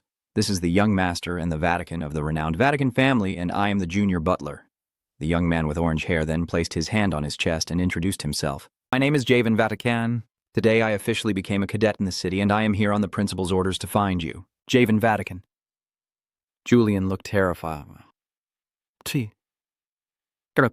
you know this family well?" "Of course. Vatican is one of the three famous martial clans along with Adenka and Samyan Mama. He is the heir of the Vatican family, famous for their superior trading skills." "Of course. Then that's why he possesses such powerful martial ability," Vinan thought to himself. Julian continues to add more information. There's more to it than that. Their master is the famous Pontius Vatican, known everywhere for having only one child, which means he is the only son of the Vatican family and the future heir. The guy glanced at Javen and then made a judgment. The only son of the Vatican is doing what in the blood city of the Enka family right now? Vincent hesitated for a moment. Julian then placed a hand on his shoulder and offered a wise piece of advice. It seems like now you should join them instead. Why is that? The Vatican's only son cannot be harmed. If we join forces with Javen before understanding the Elder's intentions, he will become our lifeline. The blonde guy recalls the actions of the little subordinate and continues to advise. And if they are also strong, they will cover our backs well. Both of them looked towards the Vatican family member. Vincent's eyes were a bit excited, but also cautious. This fan must be grateful to the principal. Suddenly, Sokon spoke up. We also demand a clear explanation from young Master Vincent. That suspicious goblin and why a legitimate heir like you is undertaking this mission alone? This mission is clearly more than just a monster hunting task for an ordinary person. The butler frowned, curious about the reason behind Vincent's daring. Then he shot a piercing warning look at Vincent. Because I cannot let my young master get caught up in the internal power struggle of the Enka family. Becoming a cadet in Blood City is just nominal. Based on your explanation, we will decide whether to join forces or not. Neither Julian nor Vincent responded immediately, both contemplating the butler's words, but then Juven stepped forward to face the subordinate. Forget about it. I have more urgent matters now. He pointed directly at Vincent and shouted loudly, making a demand. Vincent, I challenge you to a one-on-one duel. A one-on-one fight? Now, I remember he was rambling earlier about wanting to fight me. Watching your intense clash with Kagan really got my blood boiling. The long-haired guy, breathing heavily and clenching his fists tightly, recalls the moment when those two individuals unleashed their ultimate skills during the fight. My original plan was to defeat Kagan, but now I've changed my mind. Vinin, I want to train harder with you and surpass you.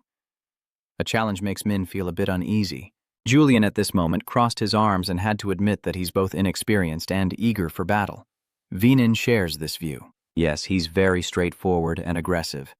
Then he smiles softly and thinks to himself that we will probably be on the same frequency. Having completed the ideological work, the young man immediately responded to Javen's offer. I declined, causing the other guy to show a look of disappointment. Huh?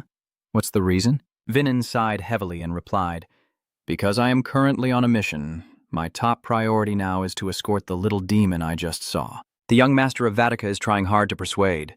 Just have a fight. Not good?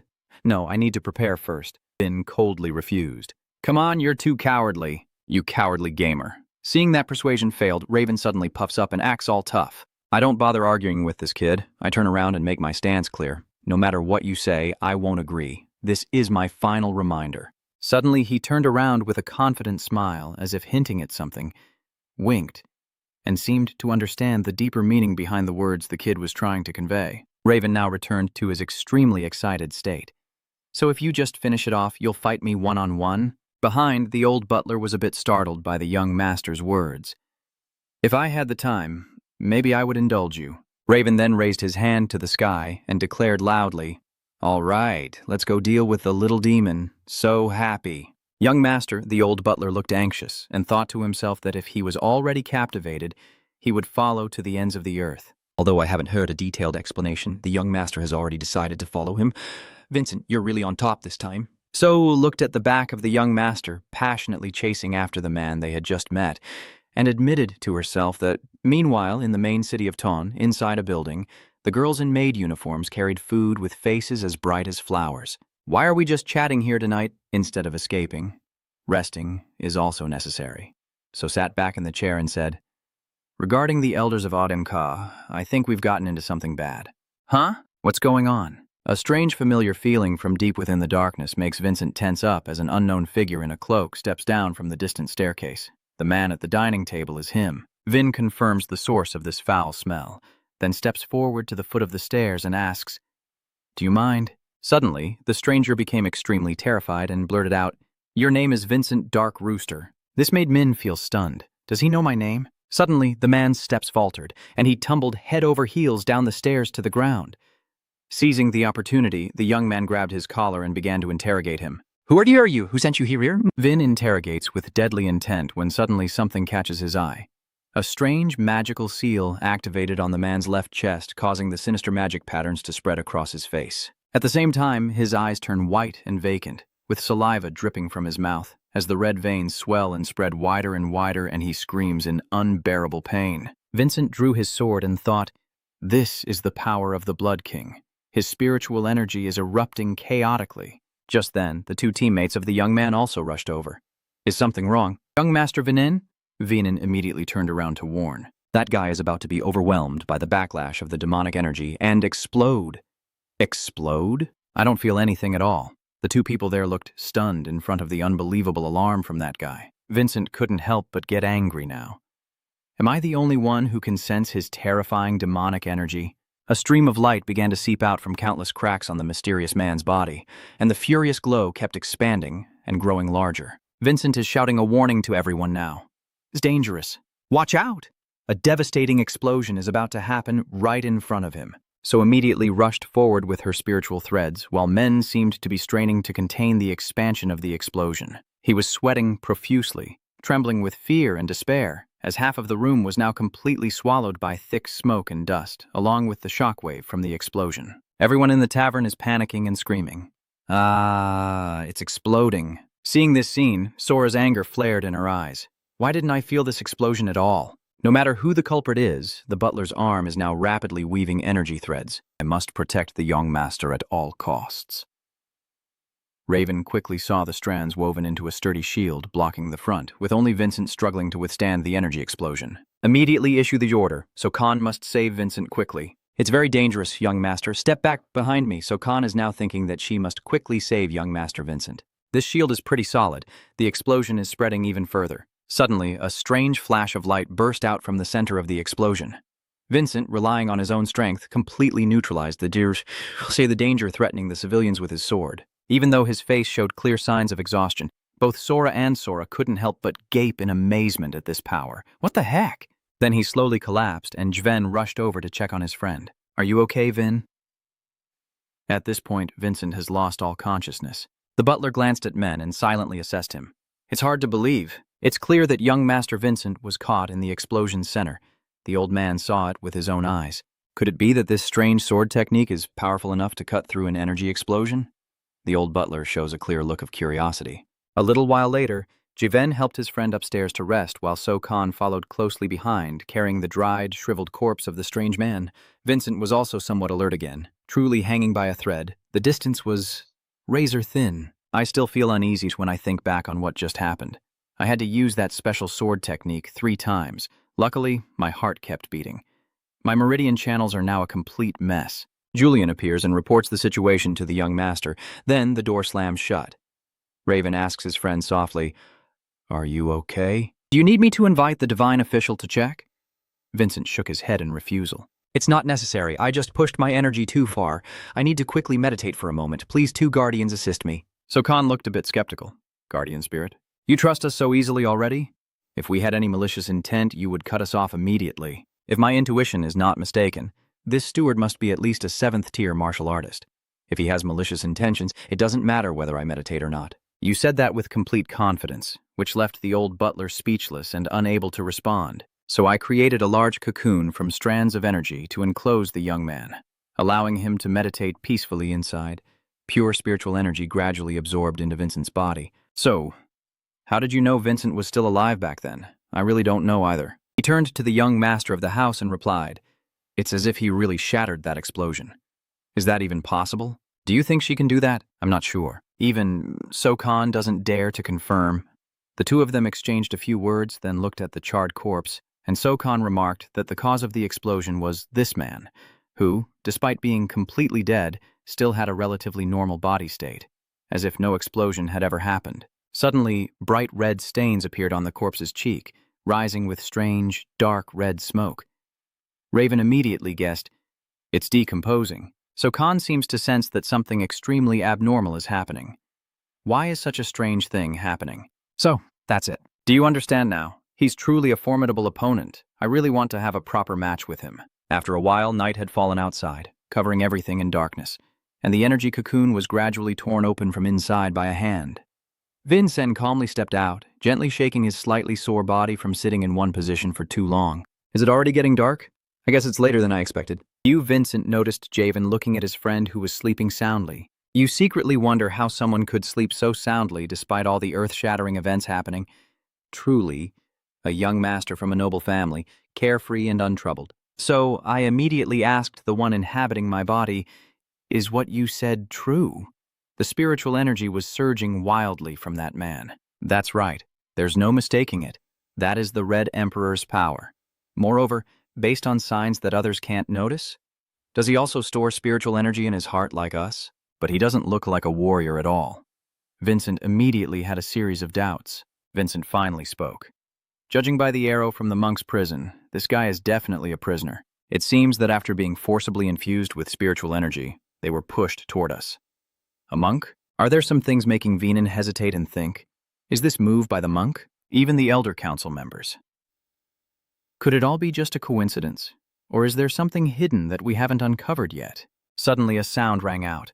I want to ask a question that makes Vin Sen jump in fright as he turns around towards the source of the voice in the darkness. The butler's silhouette is watching the young man, his hand just retracting the magical threads from the cocoon as he speaks. The young master knows that man will blow himself up and also knows how to escape very quickly. Then why didn't you run away? The butler's eyes flickered with suspicion. Vin still kept a calm face and replied, that dining hall wasn't just us. There were many innocent people as well. There's even a woman carrying a child on her back. The image of that girl briefly appeared in the young man's mind. You ask further? Is that matter more important than safety or your ultimate goal? What would you do if you were in his shoes? Is he going to ignore them? Vin twisted his neck and shifted his attention to his orange-haired friend. So John will definitely not do that. The butler smiled in approval. It's definitely because of everyone. The truth is, I couldn't act like Lord Venan. Sokon continued, You are the most righteous sword I have ever witnessed, Lord Venan. The man then bowed deeply in a gesture of respect towards him. I thank you, steward. Sokon. The young man also responded a bit awkwardly before the butler spoke up. I have something to inform you, young master. We won't interfere in this monster hunt mission, which makes Vincent feel more cautious. You won't be participating in this mission, right? Somewhere else, a familiar and disgusting step is dragging across the ground. Some stranger is using an energy chain to control the goblin, a monster Vincent and Javen have fought before. The masked person is too loud. Be good and follow me. Just a little longer and I'll let you feast on Vincent Anka and finish with him as dessert. He pulled down his hood, revealing the Vatican's only son. Let's go hunting for love. Let's go hunting for love. Javian's excited singing echoes through the forest as he happily skips along with a cheerful spirit. Let's go back quickly. Seeing that figure behind us, I can't help but tease. He really is a fool, but he didn't actually go, did he? That cold-blooded bastard, he already made his decision last night, Vincent responded, the events from last night flashing through the young man's mind. Does he mean not to participate? The butler then said, My top priority is the safety of young Master Jven. If things had taken a turn for the worse today, I would have already killed that elf, but doing so would ruin young Master Vincent's victory. These words made Vincent think differently. Sora smiled with full trust. I want to see what you can do with that righteous mirror of yours if no family is involved. I swear I won't even lay a finger on that elf. Isn't this just another interesting opportunity? I have a powerful master backing me up. If I had known everything would turn out like this, I would have pretended to be seriously injured first and come back after a few days.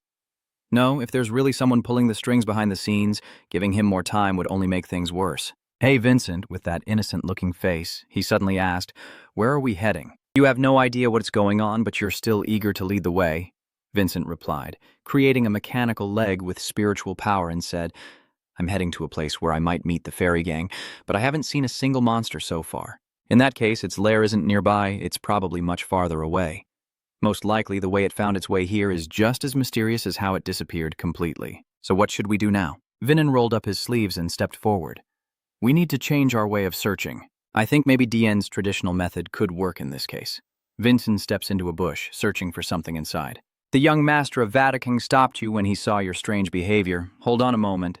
We can't track it unless you have some special ability. Why would we need to? That monster is even more complex than the ecosystem of this forest.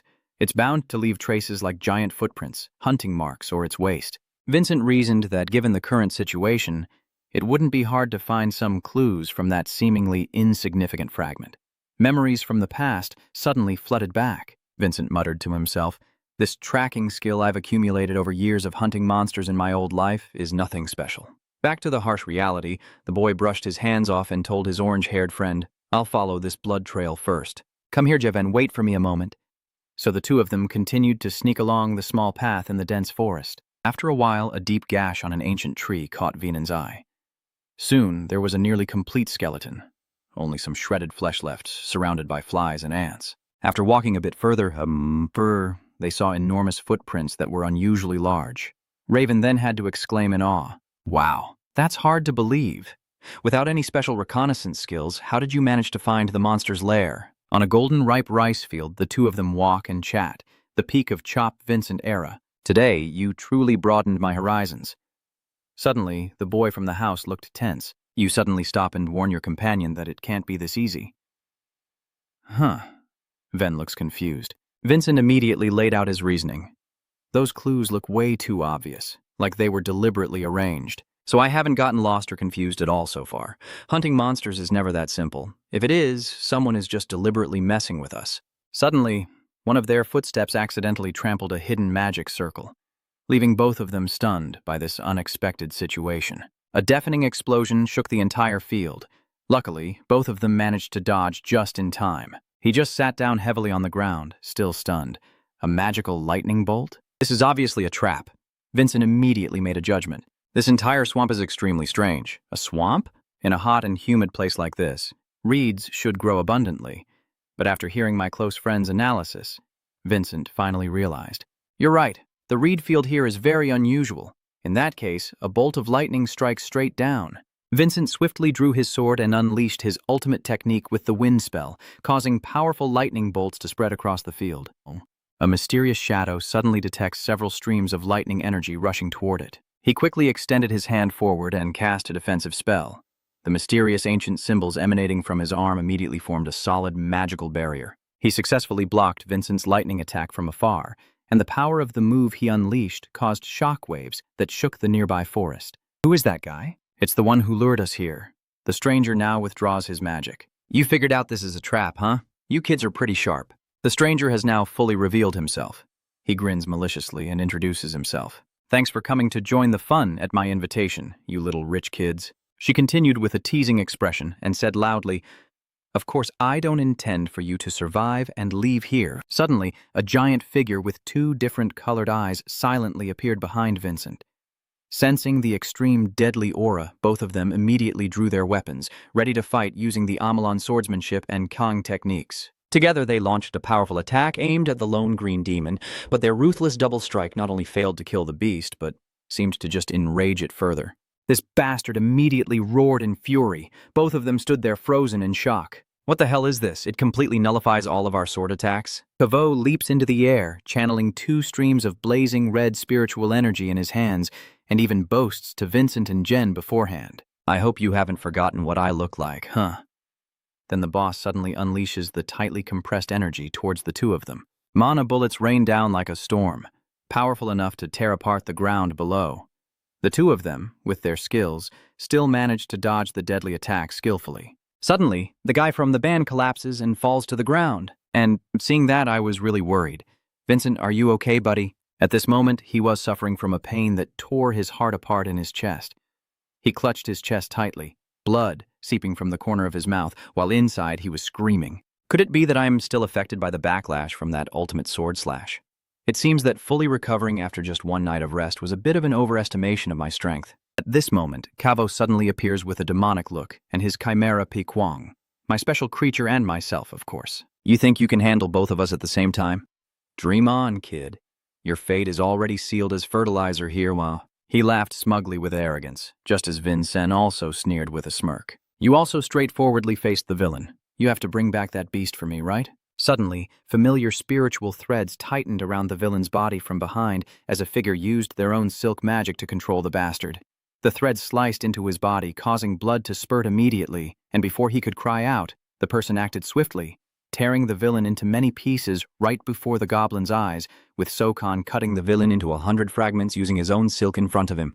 Raven showed a delighted expression as he saw his butler Sokon, then bowed slightly with a somewhat apologetic look and said, I erased all traces, but Lord Vincent's eyes are truly sharp. Ven then also replied, I never thought it would be possible. Sokon, just let it go and be done with it. I only sent the soul of the one who dared threaten Lord Javen, the steward explained. Suddenly, the young man with orange hair looked extremely shocked, causing the other two to pay attention. Wait, his body is gone. Looking at the traces at the scene, only torn pieces of cloth remain. You think only some ragged clothes are left behind. The body is no longer here. Immediately after, Kavovo's shadow shifted back to its original position. He staggered, clutching the goblin's arm to stand up, his body weak and frail. Now I remember. That rookie's nickname is infamous in the Vatican. The assassin who dares to use his real name is you, Vampire King. Kavomat opened his eyes wide and shouted, Vampire Lord, your apprentice. All his attention is focused on the butler. The Death King looked completely clueless. At this moment, Sokon also smiled faintly and replied, It seems my name is still quite famous. So why haven't you run away yet? Kavo sneered maliciously, his eyes wide as he rejected the idea. No, the plan has changed. I will seize your corpses and turn them into a perfect hybrid monster. He and the goblin behind him roar in unison, ready to charge together with the beast. Venin smiles confidently. This is thanks to the wizard over there. Well, leave it to me. Both sides then charged at each other with a do-or-die mindset. Streaks of light streaked swiftly through the sky. Venin approached the goblin and unleashed his ultimate sword attack aimed directly at the hybrid monster. The monster was blinded by the light emitted from the sword and had to quickly cover its eyes with its arm, while the toughness from the red scales also deflected the previous sword energy. Raven behind watched in amazement and exclaimed, Did he block the perfect sword too? Vin Senum clutching his left chest, seeming to suffer a bit as he responds. It's strange, as if he's immune to magic. At this moment, Kavo and Sokon are engaged in a fierce battle, with the villain firing a dark red spiritual energy beam while the butler uses his own threads to counteract it. Then, the scar-faced man condensed a sphere of energy at his fingertip and challenged, Stop with the pointless tricks, Kingslayer. Your specialty is assassination, not direct combat like this, right? As he spoke, he shot out bursts of energy from the sphere. While waiting for the Beast Caller's special ability, Sokon puts it on, forcing him to obey me and allowing me to control its movement. Kavo sneers maliciously as he explains to the enemy. Suddenly he snapped his fingers, and the monster immediately teleported away from the two young men's location, surprising them. It flew straight into Sokon's blind spot and roared, preparing to strike down from above, causing him to startle involuntarily. He turned his head back, trying to see what was rushing toward him, and suddenly a deafening explosion erupted in the middle of the forest. Fortunately, the family steward of the Vatican clan still had enough space and time to escape from the danger zone. He teleported to the side of Jiven and Vincent. The two also worriedly asked Hanso about his arm, but he turned back and reassured them that he was fine. And after all, Jiven's guess was correct. The orange-haired guy reaffirmed, Yes, there's no doubt that the scales of the Dragonborn are truly Dragonborn. This information makes Vinin find it hard to believe. After all, the Long Non are extinct now. It looks like a human in appearance. But if it truly unleashes its power, its entire body will be covered with dragon scales that can resist magic, just like a real dragon. Suddenly, a loud sound erupts, drawing the attention of Vincent and the butler Cavo, who is standing on the monster's back, repeatedly stomping on its head with his heavy heels while shouting curses. If you attack like that, what happens if you hit us by mistake? You should learn to control yourself, you brainless fool. The monster is now struggling against the restraint of the collar, its face showing clear signs of fury. Suddenly, it turns its head to glare at the villain with a fierce growl. What the hell? You dare to talk back to me? Then the monster suddenly lunged forward and directly attacked, aiming for the magic energy sphere of its own. It appeared furious at the creature's attitude and shouted angrily, You cannot escape my special control power. If you defy me, I will drain your dragon blood and crush you. Special ability, huh? That's right. He's controlling the elf with the special ability of that ring. A new idea about the special ability flashed in the young man's mind. Then I have a plan. While the enemies are busy fighting among themselves, with Cavo brutalizing his pet with kicks and insults, the evil villain suddenly sensed that something was wrong. He looked around but saw no sign of the enemies. What is that? Have they escaped? Then this is going to be troublesome. As soon as he finished speaking, strands of silk quietly approached the face of the villain. Then came a sudden jerk from the child's hand to secretly finish off the villain, but his agility was quick enough to detect the sneak attack and dodge, breaking away from the monster. He grumbled curses at this bastard, but being pushed to the ground was part of Jiven's plan, and he was waiting for the right moment to strike first.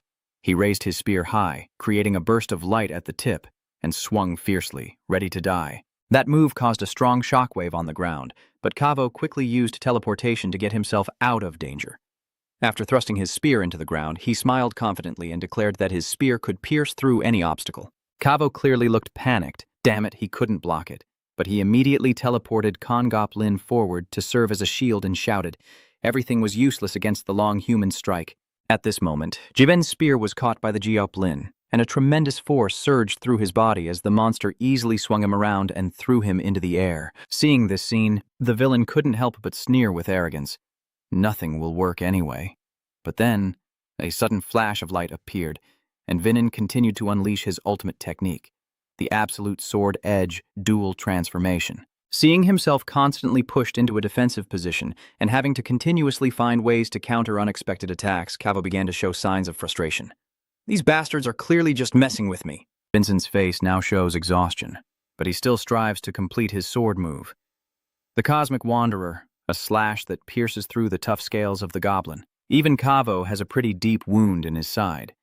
Despite the injury, he still appears extremely arrogant. Ha ha, that was a good attack, but your disadvantaged position doesn't change anything. Chimera, charge and kill them all. Cavo, clutching his wound, ordered the monster, but instead of obeying immediately, it looked down at its master. The Chimera glanced down at Gru and then shifted its hostility back to Cavo. At the same time, Vincent explained, I wasn't originally aiming for you, but for the chain binding the elf to break your special ability. He smirked, having tricked the villain. Now I hope you treat it well on normal days. The monster swung a powerful punch toward the scarred face with a furious roar. Seeing the situation look unstable, Cavo immediately activated the magic array, creating a shield with a spell to block the goblin's attack. The powerful punch collided with the shield, leaving a crack, while simultaneously, the clash of two overwhelming internal energies shot out sparks of dark lightning in all directions. Cavo, frowning tightly at the terrifying power of the Longdeek's punch, he thought to himself just before the beast smashed him to the ground, blood everywhere. The chimera roared wildly, then suddenly jerked its hand back, taking with it a chunk of flesh and the severed head of the fierce demon. Julian watched the scene and shivered like a leaf. It seems their relationship is truly complicated and tense. Vincent replied that he was not a Long person. He was simply using Long enemy to calm the beast. The true Longnan always risk their lives fighting monsters. They stand united and fight side by side no matter what situation arises. He is just taking advantage of its special ability.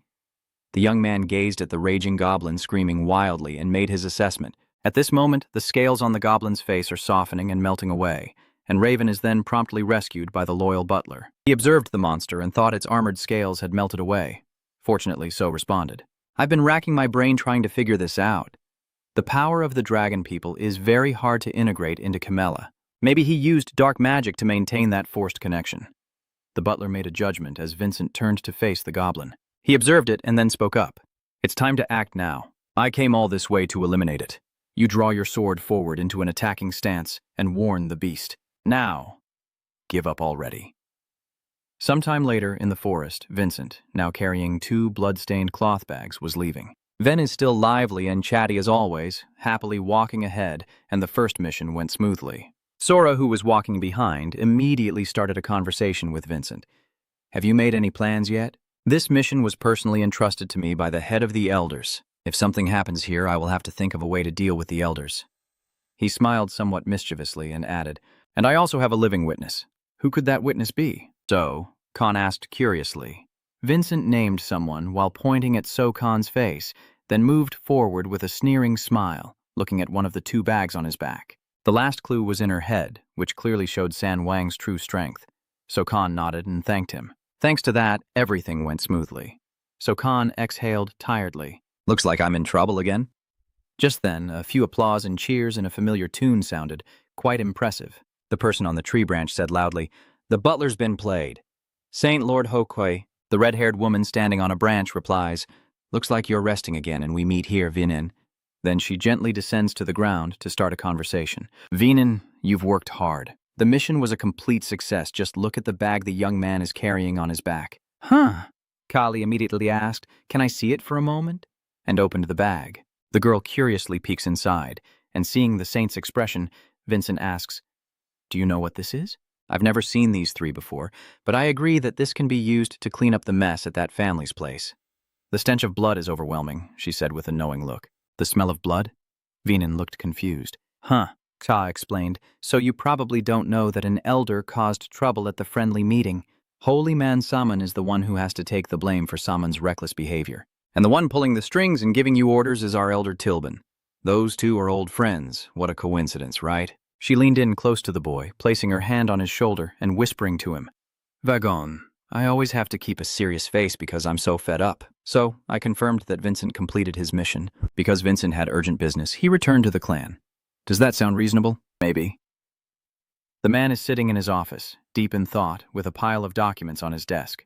The Vice City Lord's aura is now exploding around him, burning with rage, thinking how the City Lord Ho Ka, who is usually diligent, is on leave. How can he handle the work while the City Lord is resting? The Vice City Lord stood up abruptly, tearing at his hair and shouting in rage and helplessness. I just don't want to work overtime. At this moment, a soldier stepped forward with a troubled look and said, The Vice City Lord is taking his anger out on others. The man slammed the table and shouted, Are you blind to see I'm busy as hell? It's not only your Vincent's report that has arrived. Vincent's report is done.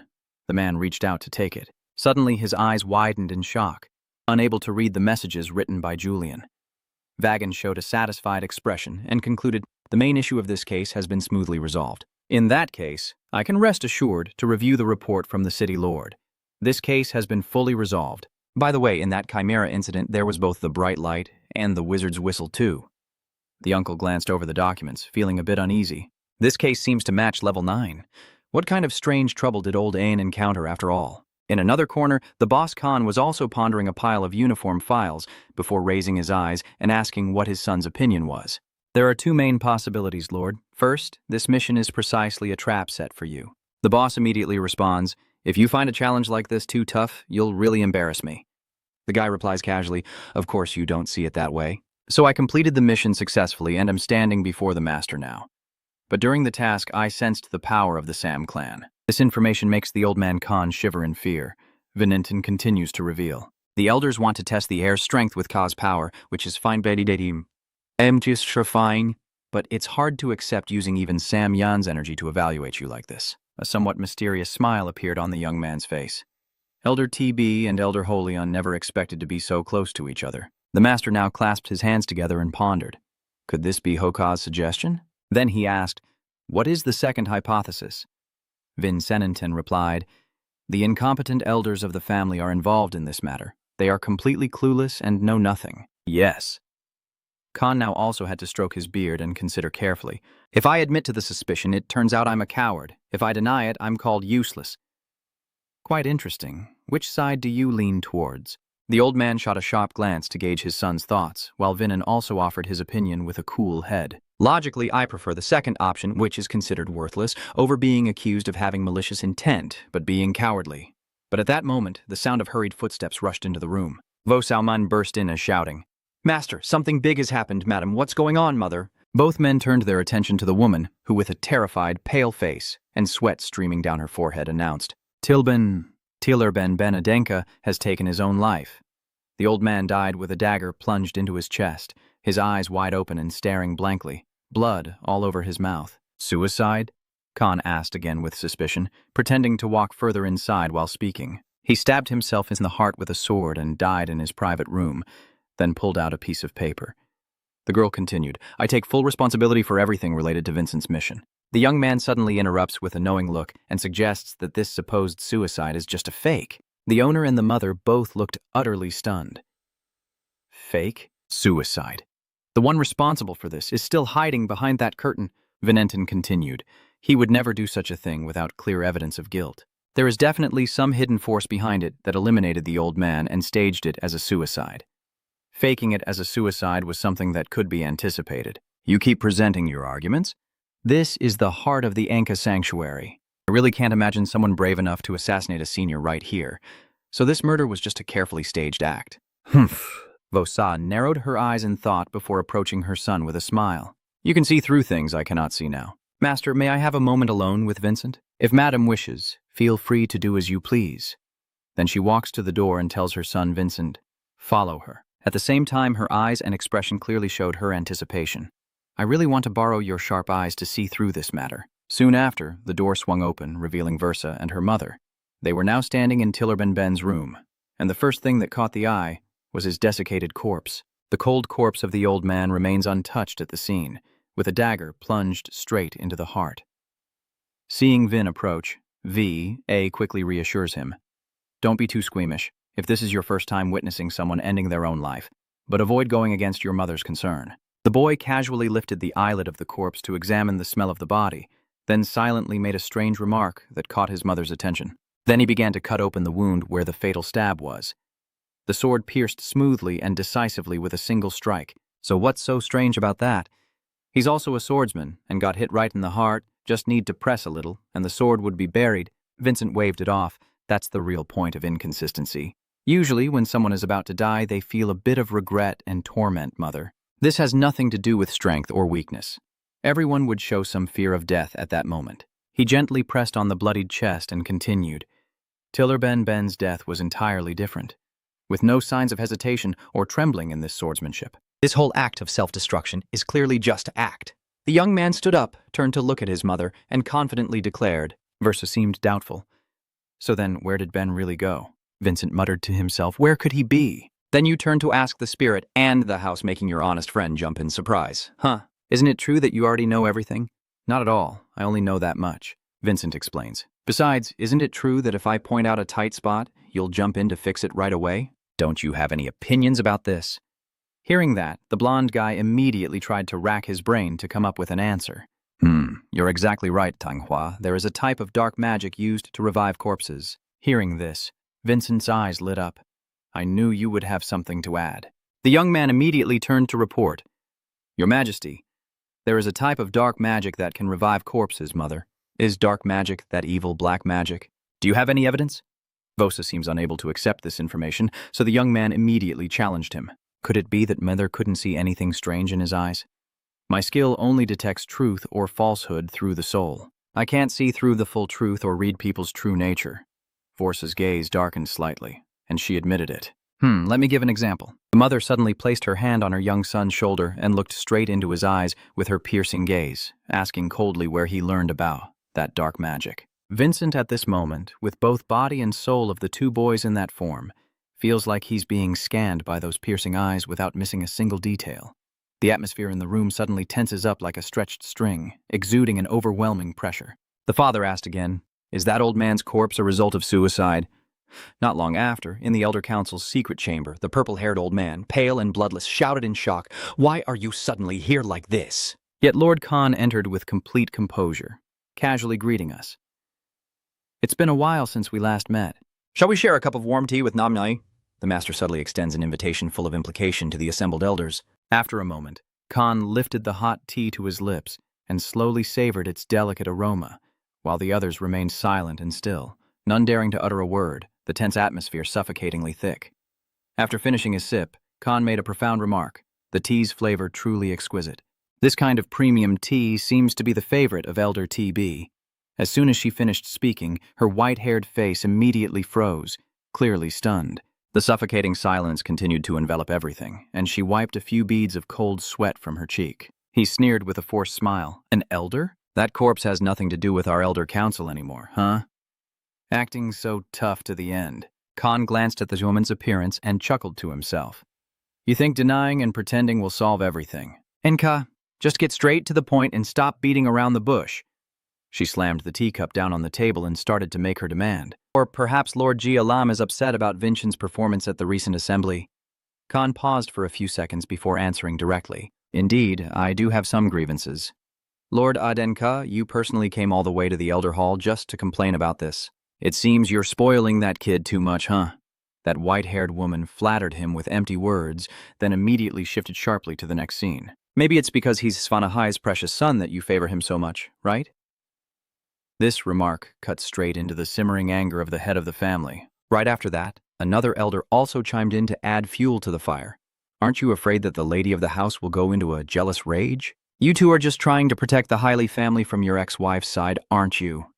The white-haired elder continued sarcastically. Maybe I am a bit too shameless, but now that you are fiercely protecting your deceased son's son, what use does it have anymore? When the one who seizes unlimited power within this family is the one who tramples on her life to reach the top?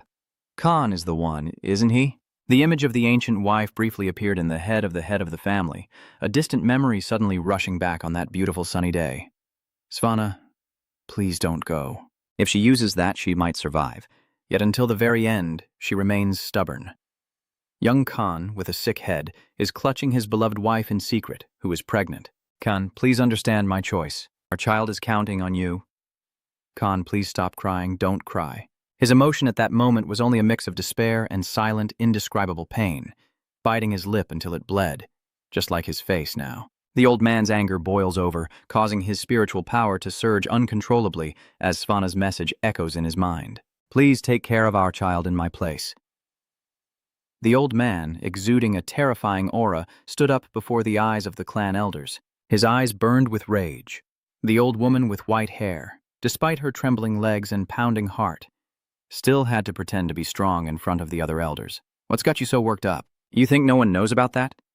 After she died, your power suddenly surged and you took the title of Atka, didn't you? Anyone could guess that her death was connected to your fate. The woman continued to dig deep into the Lord's pain before standing up. Svanahli is truly a kind and pure girl, but I guess the family must be heartbroken to see her stubbornly refuse to back down.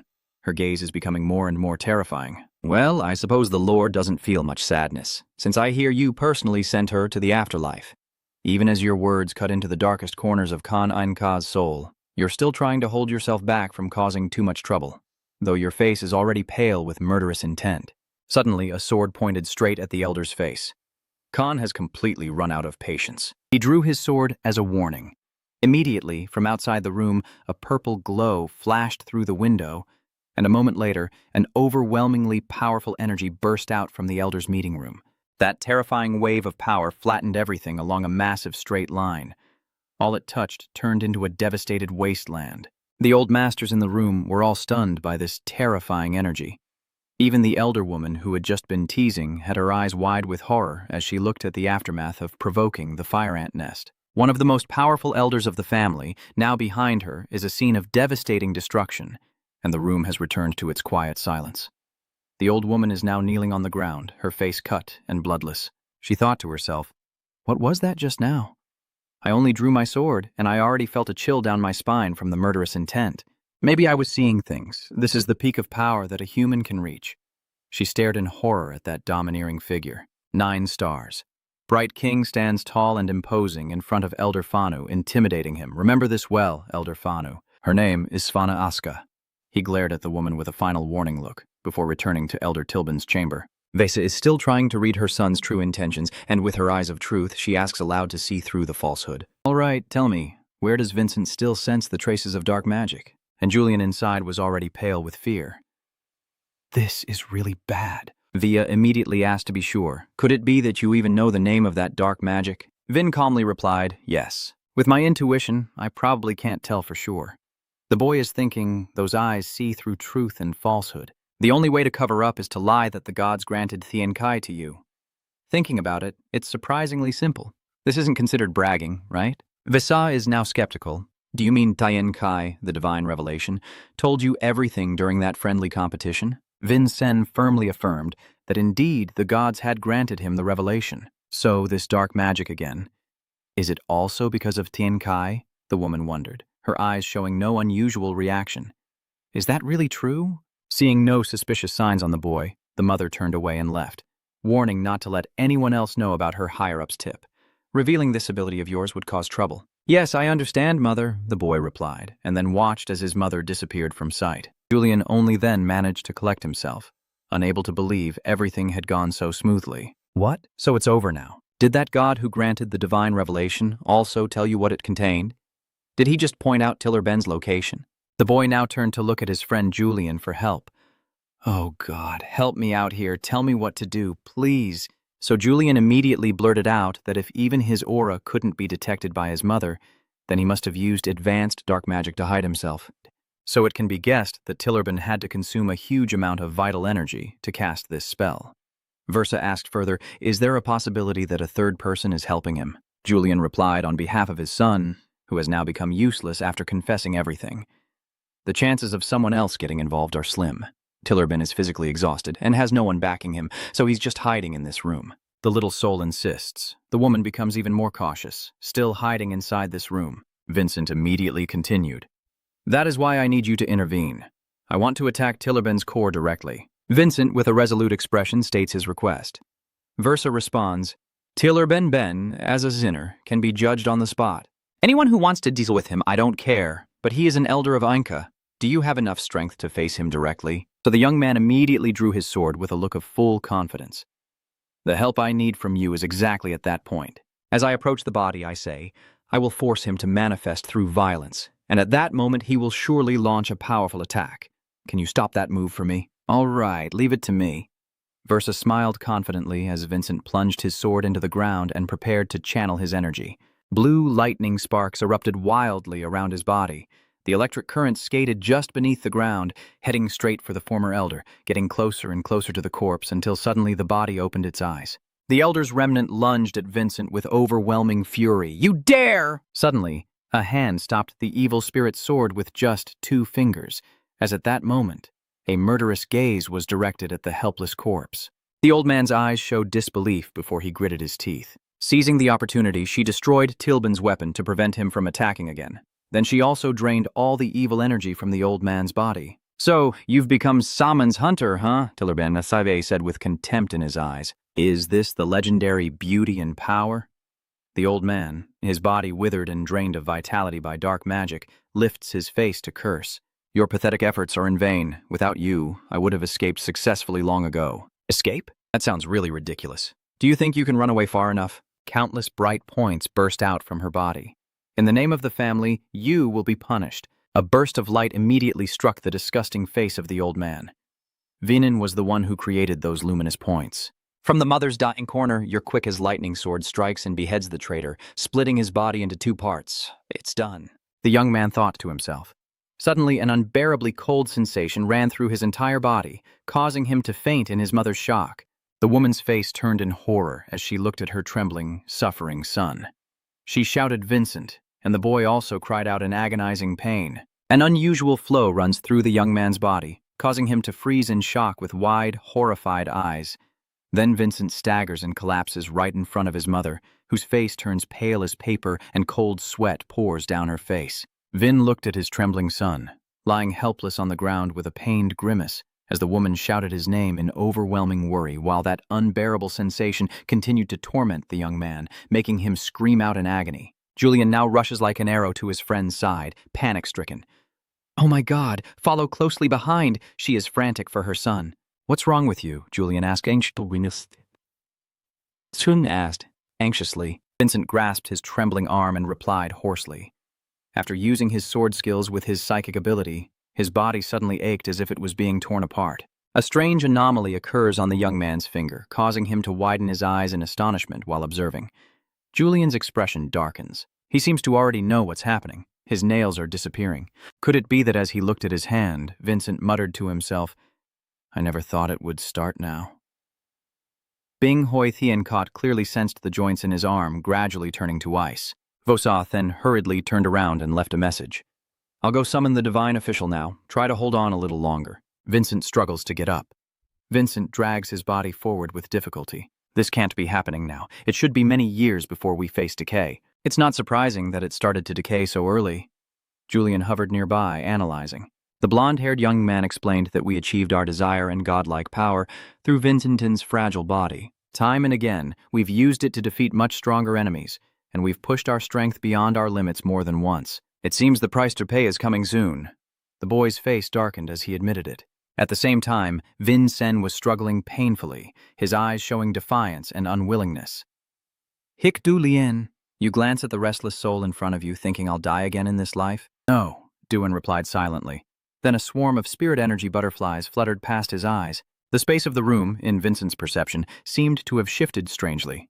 Julien Fiodieu soared upward, arms outstretched, as swarms of spiritual butterflies burst forth in a dazzling display. "Your move may be a bit reckless and domineering, but I don't think it's a wrong path at all," the blonde-haired boy said.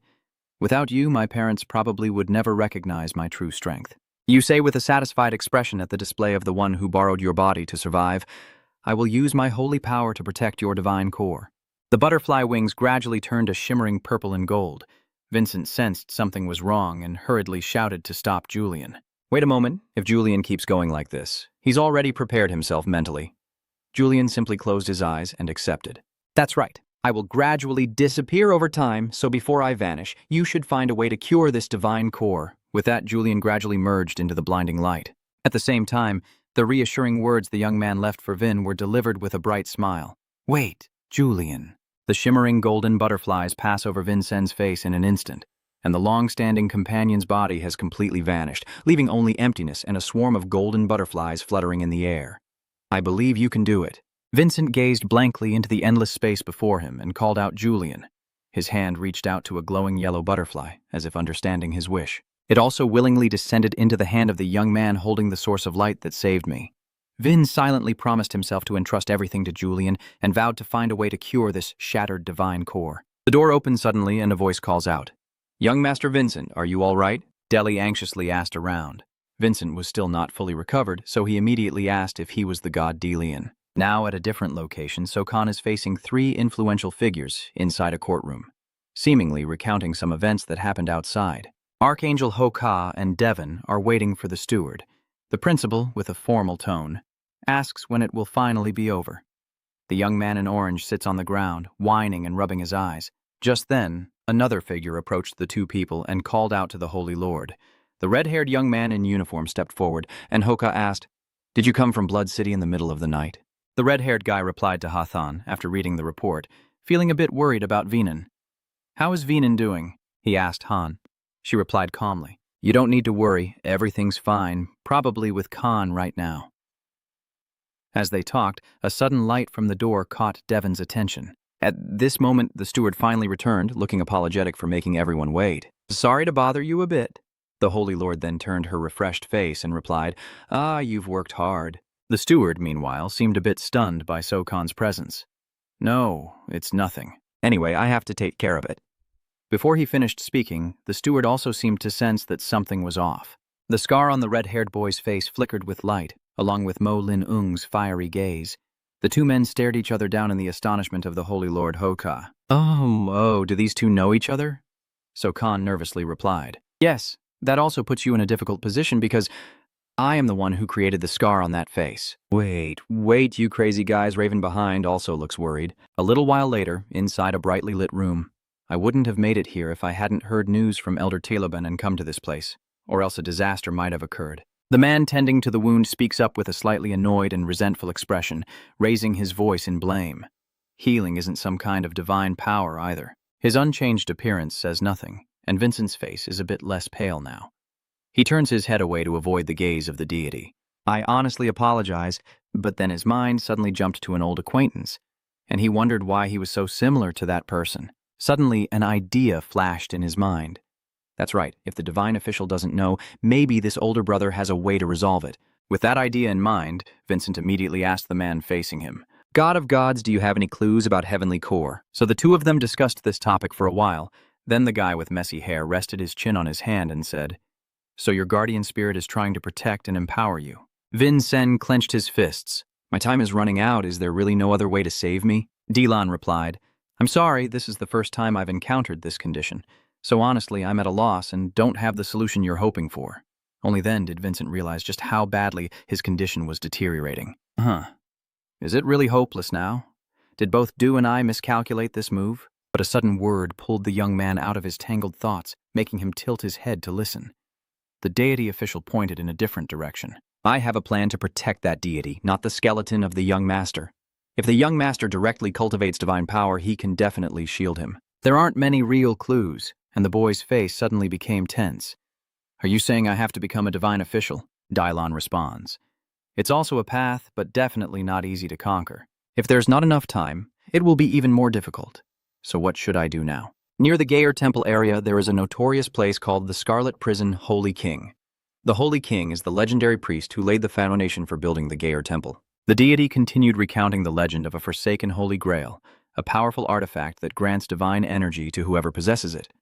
Vincent, still lying on the bed, asked if he had to go find another legendary item. Dilan immediately dismisses it, saying it's not just a legend, because the person who truly received divine power through that Holy Grail is real. It was like grabbing a lifeline.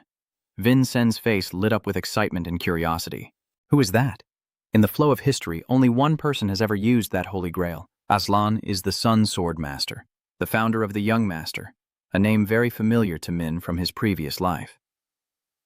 Returning to the battlefield between Kyung and Sokhan, both are ready to fight, prepared to shed blood at any moment. Marin Kyung sarcastically remarks, "It seems we haven't had a rematch since the great battle at the trade plateau, have we? I used to be a mercenary named Jamin," And you're the warrior Akka. We've crossed swords countless times as enemies.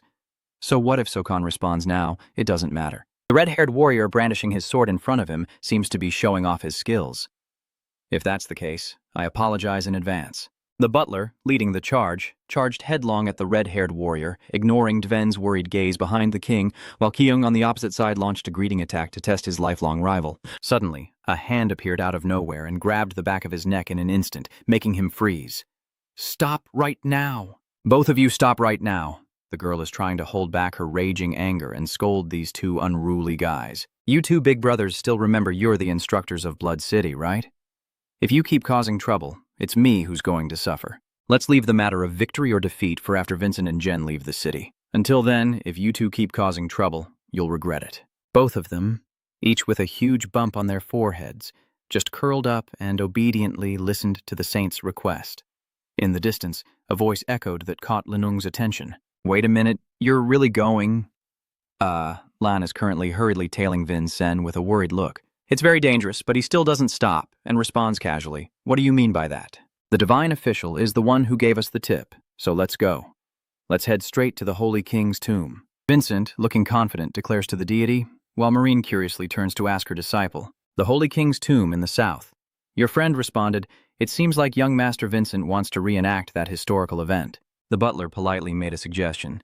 "Let's settle the outcome of the contest later." The red-haired warrior also nodded in agreement. "Then it's fine, Kingslayer." His gaze followed Vincent's figure fading into the distance. At this moment, Didan and Vincent have reached the entrance of the cave that the godly overseer pointed out earlier. "Hold on. Are you really planning to go in there?"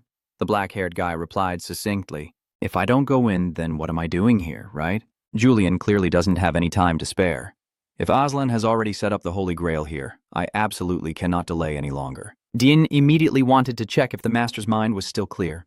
"Young Master Vincent, have you forgotten what I just warned you about? Anyone who dares to go in there ends up selling salt. No one ever makes it out alive." Deli warned again, looking down the dark, endless abyss beneath the stairs. The divine official insisted that no one truly knows the depth or complex structure of this tomb, nor what kind of strange things might be waiting below. After a significant pause, Vincent finally responded, "If it's really that dangerous, why did you reveal such shocking information to me?" Vincent spun around, startling the guardian god. He quickly made a sharp judgment, noting that although there were guards outside, the defense system was quite lax. "But if you're not at least a second-tier deity, don't even dream of stepping inside. So why are you giving me this crucial information?" Faced with the owner's pointed question, Delian immediately showed a somewhat confused expression. In the end, he decided to tell the truth. "Surely you know about Saint King Lango, right?" It took Vincent a moment to recall his memories. "Oh, right. If you look into Duan and the flow of history, who hasn't heard of Saint King Lao? The legendary hero who founded the current sect was the pioneer in the holy war against the Devon Pot demons and sacrificed himself heroically. Most of his records were completely destroyed by the enemy." Delian continued, "I am the divine official who directly inherits the power of that great Saint King." The power of the Saint King? Vincent's face showed a mix of confusion and slight surprise as he listened to the deity speak. "There is a prophecy passed down to the heir of the Holy King's power that only those who have experienced death and witnessed the Supreme Being can hope to find the ultimate treasure." That thing about experiencing death? It sent a chill down Vincent's spine. The messy-haired guy continued to reveal that he's also clueless about whether the prophecy is accurate or not. "I have no idea what the death trial is supposed to be. Everything Dian has revealed has been honestly reported to his master, but the divine power of the Holy King is hidden within it. I sense it pointing towards Lord Vincenton. If the one the prophecy refers to is indeed you, then this is truly your golden opportunity. Still, I worry intensely that when you delve into the tomb, before you can finish speaking, Delian will cut off the divine channel of desire. Don't be nervous, divine guardian. Deli is the one chosen by the Holy King for you." The young man, full of confidence, declared boldly and then strode straight into the dark space behind the door. At that very moment, the door suddenly burst out a void of pitch blackness blocking the entrance, leaving Dion frozen in place. After a while, the strange light gradually dimmed, leaving a pale-faced expression, and the young man clasped his hands together in a respectful bow, praying for divine protection for Lord Vincenton. Now Vincent carefully descended the increasingly dark staircase below, his footsteps echoing louder and louder as the stairs stretched endlessly downward. "What the hell is this? I have a feeling my steps have been clear for a long time, Because it's so dark, my senses and sense of time are all blurry. The young man blurted out, "Julian, what exactly have you found out?" Huh. How could Julian possibly hear what I said? Then the guy comforted himself with the harsh truth that his longtime companion had returned to dust. People are truly cunning. If locked in a dark cellar for 10 years, they would only wish it was just one day so time could quickly pass. This path is truly bizarre, with no end in sight. Could I have overlooked something important because of the thick darkness, making it hard to see everything? I need to check again. With that thought, Vincent quickly looked around to prepare to act. Suddenly, a strange noise echoed in the space, startling him. "Do not look back once you turn your head, or you will get lost and be forever trapped in this tomb. Who is that?" Vincent's expression turned cautious. Suddenly, the entire dark space flickered, and a fireball above the young man emitted a bright light that revealed everything, causing the shadows beneath his feet to suddenly come to life from the ground. Illusion, huh? Vincent was stunned as a well-dressed man and two shadowy guardians bowed to him. "I am Melon," the man continued. "I have been waiting for you all this time." Oh, seeker of truth, Vincent now stands isolated among the shadows beneath his feet, appearing stunned. The seeker of truth, huh? Defeat the Saman family and witness the truth. This statement from the shadow made Vincent shudder with fear. Yes, Melanon believes we are the ones left behind to guard the legacy that has protected this place for 500 years. Show us your strength so we can see that you are the one seeking the truth. Please unbind our souls. He smiled with satisfaction and made a deal with Vincent. It really is just as Aslan arranged everything, so he eagerly looked for ways to free those spirits. How can we trust you? Just use your sword to cut us down. Your inner strength will prove itself naturally. That's an easy request for Vincent. You don't even hesitate and draw the sword at your side. Fine, I won't let your expectations down. I will use the sacred sword Aka, the sword that surpasses Aka, as my master truly taught me the secret technique of the Aka slash. The Crescent Moon's first sword strike only needs a quick slash to hurt all those boring, shadowy figures, along with the young man's bold self-introduction. I am Vincenta, descendant of Aslan Fanker. You have set up all the traps. Meanwhile, Melanon's upper body has also been severed. Suddenly, his eyes widened and a flash of light burst from them. The attempt failed, and faint tremors began outside the tomb, causing debris to fall all around. Vinin continues to fiercely swing his sword, slicing through the ghosts before him. Facing two more shadows that suddenly appeared, it shouts out, "It's not that you failed, you just feel that your strength isn't enough to be recognized." Then gathers power into his sword, unleashing blue lightning that covers his arm as he screams the name of his mental attack, Giant Brain Crusher. Then, the young man's body emitted a surge of electric energy into the surrounding space. The shadows struck by the lightning gradually dissipated, seeming to be defeated by that ultimate move, but just a few seconds later, all their parts recovered as if nothing had happened. Vincent was frozen in shock as that arm grew longer, no longer staying still for the young man to slash wildly. They began rushing forward to attack, two shadows using their teeth to tear Vincent apart, trying to outthink them. These illusions were relentless. Even if I defeated them, they would keep charging as if the separation never happened. Suddenly, Melanon appeared from behind and prepared to deliver a surprise attack to eliminate the intruder into the tomb. Vincent heard the sound and immediately became highly alert. Behind? But if I turn back, I remember the warning earlier. If you turn your back even for a moment, you'll get lost and forever trapped in this tomb with that damn noose. Even though he knew the enemy was about to ambush from behind, he had no way of pinpointing his exact position. Vincent could only brace himself for the deadly strike from the shadowy mastermind. Melanon cast a threatening look while blood spattered from the boy's back. "Surrender, Vincent, you're done for. You are not the one foretold by the prophecy." After taking a fatal blow, Vincent's face turned as pale as a sheet. Trying to gather his courage, the boy slowly stepped back out of Melanon's reach and muttered to himself, "What should I do now?" Could it be that this place wasn't prepared by Aslan after all? Suddenly, the image of my close friend with a big grin appears. If Julian were here, what advice would he give me? Am I really unable to handle this alone? The boy lowered his head in disappointment, wondering to himself as a horde of shadows rushed forward to attack the intruder. Vincent's gaze gradually lost the sharpness he usually had outside. Deli still hadn't stood up, just closing her eyes and murmuring a prayer. "No way!" A loud noise sounded, drawing the attention of the guardian deity. Two strangers are being blocked by guards behind them and can't move at all. Oh, this is a restricted area. Then why is there someone over there? Blood has been flowing down Vinan's face. Melanon calmly said, "We are the guardians of the prophecy of the Holy King and the Solar Sword Emperor, and we will use all our strength to protect it. A giant, shadowy ghost grabs the boy's body to restrain him, and looking into Vinen's vacant eyes, he adds, "If you get in our way, as you can see, our invincibility means you're the troublemaker, not the one the prophecy foretold. You seek the truth, you've died, and come back to witness the divine." This information suddenly made the young master realize that the prophecy had two parts, and he began to piece together the clues he had. At the same time, Melanon also transformed into a great sword on his arm, preparing to deliver the final blow. He does not match any part of that prophecy. Rest in peace, Vincent Thane. He begins to charge forward to attack without showing any fear or remorse. Vincent remains thoughtful, and the energy sphere inside the young man's body suddenly erupts with power. Vincent immediately tore himself free from the shadow's control with a terrifying wave of energy, temporarily blocking Melanon's attack. The leader of the darkness recognized the familiar aura. "Is this dark power, Saman?"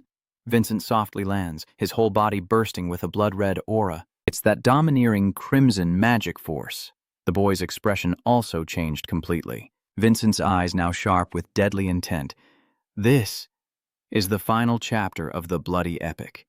And with this strange source of magic, the boy decides to test his strength once more. He swung his sword wildly at the shadowy minions, muttering to himself, "Perfect. From the very beginning, I called the wrong name to prove I am not Vincent but myself, the one who once fell." Davin Saman?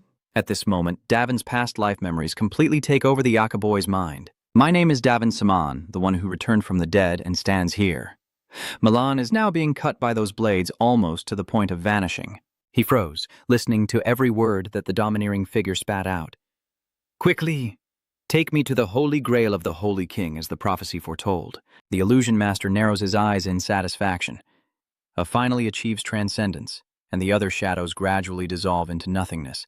Vincent finally snapped out of it. He looked up, a bit surprised, didn't he? I don't know when, but a door suddenly appeared right in front of me. Is this the way in? Vincent slowly pushed the door open and looked inside. In that rather gloomy space, at the very end of the room, there was a very ornate coffin.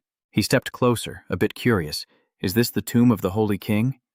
His eyes fixed on the coffin. Suddenly, it creaked open on its own. A bright golden light appeared, along with a figure materializing. Vin gasped in surprise and nervously blurted out, "Lao, the Holy King." The man now only exists as a spiritual form in response. "That's right, descendant of the Aslan bloodline. The preparations my Aslan comrade left behind seem to be unfolding exactly as planned." As he finished speaking, the man extended his hand, conjuring a blazing golden light in his palm.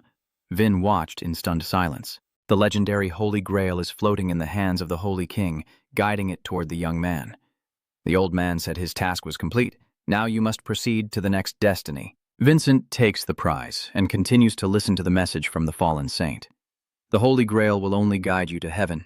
The one I finally kept my promise to my close brother, and now I can leave. Thank you so much."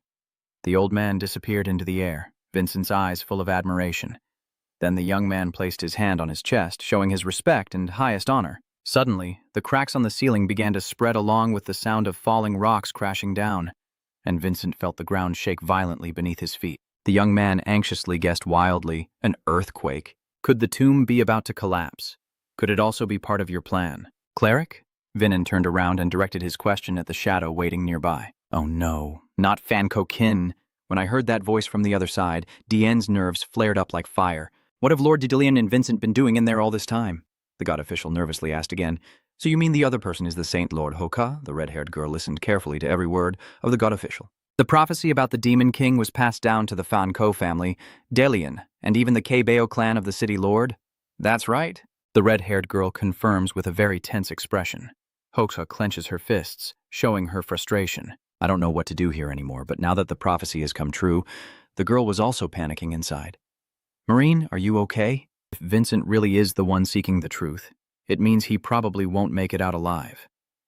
Back down to the underground cellar. Vincent stood on the stone platform beside the coffin and spoke. "Fan Ko is actually their ancestors' origin, right? It's strange that his descendants still exist after changing their surname to Adenka." The young man keeps pressing, while Marine remains silent, wondering what secret the Fanko family is hiding. Amid the sound of debris falling onto the floor, the red-haired man finally spoke to a few Adenka warriors. "There is a prophecy passed down from our ancestors." "The prophecy? It is destiny that the ancestor Aslan left behind is our sacred mission. Mary said softly, placing her hand on her chest, her expression extremely solemn. Descendant of Fan Ko, you must continue the battle at the Holy King's tomb for Adenka. Have you remembered your name now? Vincent couldn't hide his wide-eyed expression now. Is this the death battle? At that moment, there was a loud boom, and a giant rock suddenly fell from the roof, just as the young man was still in shock. Marin saw young Liam Ningui and immediately leapt forward. The master swordsman split the stone in half with a divine strike to save Vincent from being crushed to pulp. 2 pieces of falling rock right in front of him make the boy jump in fright. Marin, standing afar, silently thinks this place has been holding on for a whole century. Now it's starting to fall apart and can't be saved. The only way out is to destroy that core mechanism. Marine's arm raised, pointing to the room and outlining the plan for both of them to climb to the surface. This is the heart that sustains the tomb of the Holy King. As it shatters, the collapse accelerates and creates a small gap leading to the surface. Hearing this, Vincent volunteers immediately. Then I will hit it a little, and we'll do it together. No way. Before I could finish speaking, Marine cut him off. This is my destiny. The master then let out a burst of powerful aura behind him. Marine immediately asked, "Are you planning to let me fall out there while you go sell salt?" After a moment of reflection and recounting the first encounter, he said he would remember my name. My heart fluttered. And finally, it was my turn to shine. Raising his sword to the sky, Mary continued, "For martial artists, nothing beats completing a mission and ascending to heaven." Just as he launched his sword attack into the ground, the master muttered, "Vincent is truly his loyal disciple." Suddenly, a ringing sound echoed through the air. Another sword interrupted Marin's plan. Vincent rushed forward to block the attack, surprising the master, then vented his frustration by shouting, "If it's Aslan or Fanker that you've known, they would never sacrifice anyone's life to achieve their goals." A fleeting memory returns, and the young man recalls Aslan's face from his past life. Aslan is a naive kid. That child once cried out of frustration. How could he throw away his own descendants like trash? At this moment, the cracks inside the tomb are spreading more and more, but neither of them is willing to let go of each other. The situation is truly hanging by a thread. Marine also got a bit angry, and the master shouted in Vincent's face, "Are you planning to drag this out? If so, both of us will end up selling salt." Unlike the teacher's frantic rage, the student just smiled calmly and confidently. "My Lavelle, we still have a way out." This statement left a Marine in disbelief as he then looked at Vincent, removing his outer cloak. "You exhausted yourself to clear the way for me and got stuck here, right? Even if you left some mana behind to escape. What if I become faster and stronger enough for both of us to escape together?" Vincent said as he tied his cloak around the holy shield. He moves toward a more rugged terrain and places his hand on the ground, preparing to channel his energy with a look of intense concentration. The flows of energy begin to radiate a glow around the young man. "I will put all my strength into a single divine jump, summoning the blessing of the Queen of Nuai, the blessing of the Wanderer of the Galaxy, and the blessing of the Giant's Mind." Vincent combines a series of soul orbs, and Marine witnesses this scene with extreme amazement. This is mixing different attributes together. He observes a brand new source of power gradually taking shape before his eyes. Soon after, a faint purple light emanated. Vincent successfully mixed the 3 types of soul energy, shouting loudly to signal the master that it was time, while Marine quickly caught the signal, drew his sword, and charged forward as the master began his lightning attack, with a thunderous slash piercing through the ceiling above. Then a flicker of hope appeared from above. Vincent took a running start and leapt out of the hole with his newly combined power. He used all his speed to rush straight toward the glowing hole while struggling to fly up, Marine thought. The light on the ground then reached up, and he raised his hand high, encouraging himself just a little more. Just a little more. But before he could succeed, the mana surrounding the young man suddenly vanished completely. Vinon knew this would ruin Marine's efforts, and he couldn't hide his regretful expression. "Are you joking? Because right now, if I use the chain of royal demon power, I'll run out of energy and fall apart." Suddenly, a hand from below caught the boy's back and his buttocks shot up. Vincent quickly glanced down. It turns out the master also followed and supported the young man literally as a launching pad. Truly a real deal. The real thing, along with the farewell before parting. Young master must find out the truth at all costs. Then he quickly channels his primordial energy to condense a bright lightning ball in his palm, creating a fierce shockwave. Marine continued to use all his strength to push Vincent toward the glowing hole above, fully aware that this meant Marine was about to sacrifice himself here. "You can only scream loudly. Don't leave me, master." The sound of a painful scream echoed everywhere as Marine's figure was gradually buried under countless giant rocks. Suddenly, another figure swooped down from above like a blade. Hokai tightly gripped the flying whip, rushing down to save her teammate at the last moment. Looking back to a moment not long before, the Holy Lord suddenly saw the ground collapse into a deep pit and immediately jumped down, swiftly swinging the rope in his hand, one end shooting back up. The end of the rope was thrown up, immediately wrapping around a sturdy rock to anchor her body. The other end she forcefully threw downward and shouted Marin's name. The lifeline shot swiftly toward the falling man in the darkness and precisely tightened around his waist. At the last moment, the Holy Lord finally saved Marin's life. She let out a relieved breath. Phew, got you now. Looking at the unconscious face of the other person, she thought to herself, now I understand. It seems that this beast was destined by fate to come and save you. After a while, Vincent finally woke up from his faint. The boy immediately pushed himself up and shouted, Master, you can't do this! But then he turned his head to the side. Wow, Marin is now safely on the ground. Master, that was a close call. Luckily, the Masters is fine. Deli and the Holy Lord Hoka have just arrived. Are you awake now, young master? Causing chaos and then sleeping soundly. The Holy Lord, still holding Vincent's sacred cup with a very satisfied expression, then points to the treasure securely fastened on his chest. Oh, right. This is the sacred cup left here by the previous Holy King.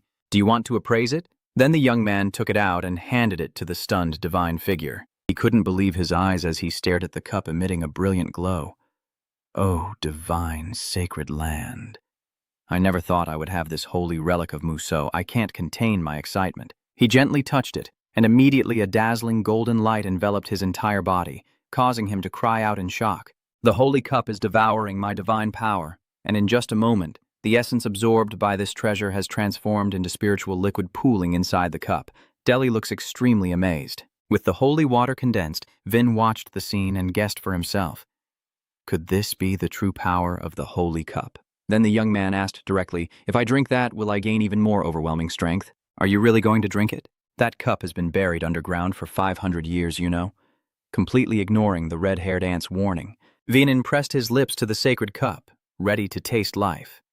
After drinking it all, he immediately felt an unprecedented surge of energy flowing through his meridians. This holy power is really awesome. Then suddenly, a familiar purple butterfly fluttered right before my eyes.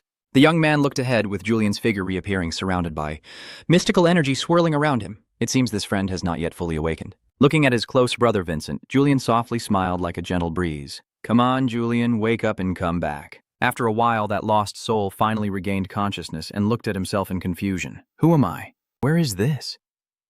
But when he looked at Vincent, Julian finally understood the situation. The young man happily shows his face. So you've found a way to recreate my body, huh? Marin responds. It's not exactly a reconstruction of your original form. I just added pure divine power to you. Yuli happily gazes once more at the flowing energy surrounding her. So, that's how it is. Thanks to this divine energy, I can maintain my spiritual form and keep this state stable. But then, the four-eyed guy's gaze suddenly shifted to the side. Looking at the ruined, barren debris, he furrowed his brow and wondered, what is this pile of ruins? Vincent calmly explained, this used to be the Saint King's resting place. All the relics are now in ruins. Hearing this shocking news, Julian turned his face away faster than flipping a pancake. What kind of crazy stunt did you pull off? A while later, everyone in the community started whispering about the latest drama. Did you hear? The Holy King's tomb has collapsed. What? Everyone was holding a newspaper with breaking news. Still, it's just an abandoned place no one cares to visit. But the serious issue is that it was destroyed by the infamous second young master of the Adenka family. Is it really true that somewhere else another person is tearing up a newspaper and Sai is speechless upon reading the news about her precious son, especially since she heard that he was in poor health? She cast a sharp gaze like a blade toward Marine standing nearby, prompting Vincent to quickly find an excuse. Thanks to the Divine Guardian, I have recovered a bit. The woman's face was filled with rage that she couldn't hide. So that's it then? Just a little recovery enough to cause such a huge commotion. She looked at her son as if she wanted to see through his soul to question him. We need to investigate carefully to clarify the whole truth. There's no reason for Vice Lord Vincent to deliberately destroy the Holy King's tomb. The person sitting at the head of the conference table speaks in a serious tone. His way of thinking is truly too superficial. God Minister Dion, a mere first-level priest like Hilisich, quietly comments, do you really think that the motive of that kid is the key factor for our faction? He even added a sarcastic remark. The true determinant of victory and defeat, the ultimate truth of this world, is whose fist is bigger. Young Master Atka is truly a destroyer who leveled the ancient Gi Holy Land, Dan still tries to defend his young master. Exactly, Senior, but the High Priest's fist slammed down on the table like a hammer, and he gritted his teeth, saying, "We have spent half a millennium guarding the ancient relics, including that cursed site, despite the damage caused by that immature young master. Even when I demand that the Atkie family contribute to restore the sacred site and maintain other relics, a few officials at the conference just go along with it. That's how it is. We have to expand our church's influence because of this." Delhi could only stay silent, wondering what exactly to offer. If the money flows into these old men's pockets, then so be it. Suddenly, another voice from outside the door rang out, making the young Lanjat Min pay attention. I must say I was deeply saddened during the elders' secret meeting about young Master Vincent's departure. A man strode in through the door. He declared that he would sacrifice a drop to restore the reputation that little brat had tarnished for the Holy King. We must demand a fitting price. So, what do you all think? He quickly drew the sacred sword from his side. Lao chuông lao bạch. Với nữ cuối lạnh lùng dậy sát khi, dễ xuất liệu dung cảnh tay trái của hắn dễ tế lệ, ta dù thể hiện thanh y chúa nhị. Back at the Anka residence, Visa approaches to question his son. You realize the disaster you've just caused? You've shattered the 500-year-old sacred relic. The Holy Temple of the Ya and Anka have established a peace treaty since the Great Demon War. Now, the destruction of the temple will lead to unpredictable political upheaval as this alliance falls apart. The consequences far beyond what we expected. The woman insists that the temple has sent a delegation to condemn us. They will definitely make unreasonable demands just to maintain this so-called friendship. Vincent smirked confidently and replied, "Since you've already explained everything, there's no need for me to report this matter anymore." Visa looked surprised. "Is there anything else extraordinary going on?" Rusa asked from outside. The lady pushes a cart of supplies and then speaks. "Yes, ma'am." Venant casually pulls back the cloth, proudly introducing the shimmering holy relic hidden beneath, as the spoils from their inside exploration of the temple. "This is what I dug up from the Saint King's tomb." Visa frowned in confusion. "It just looks like an ordinary bowl," the woman continued to boast. Even if its value is sky high, it has nothing to do with this matter. They are definitely only focused on their own interests. You can't escape the punishment of the family. How do you plan to bear that responsibility?" Vin just smiled calmly and replied, "I don't need it, Mom." "What?" Visa was shocked by this nonchalant response. Vincent still maintained a polite demeanor, believing that they should actually be grateful to her. After a moment of silence, her mother also relented. "All right, let's give it a try."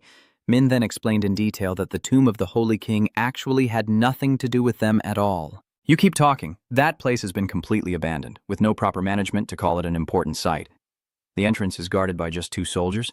Although entering requires a divine guardian to accompany, just knowing a little about the divine guardian is enough for any father and son to sneak in easily." The young man recalled when he was there, and moreover, they had long since stopped investigating that tomb. Returning to the present, Vincent still insisted that he was right. If they truly valued the significance of that relic, they would have excavated it thoroughly by now. Despite all dangers and loss of life, Vincent continued his analysis. It can be said that the tomb of the Holy King is truly a genuine bone cluster. Throwing it away is a pity, but keeping it makes no difference. Is that enough for you to escape punishment, my dear mother? Visa now snarled, "You've destroyed my trust, Vincent." Her face suddenly darkened, and she couldn't help but grind her teeth. "You know what kind of person I am, and yet you dare to lie to me?"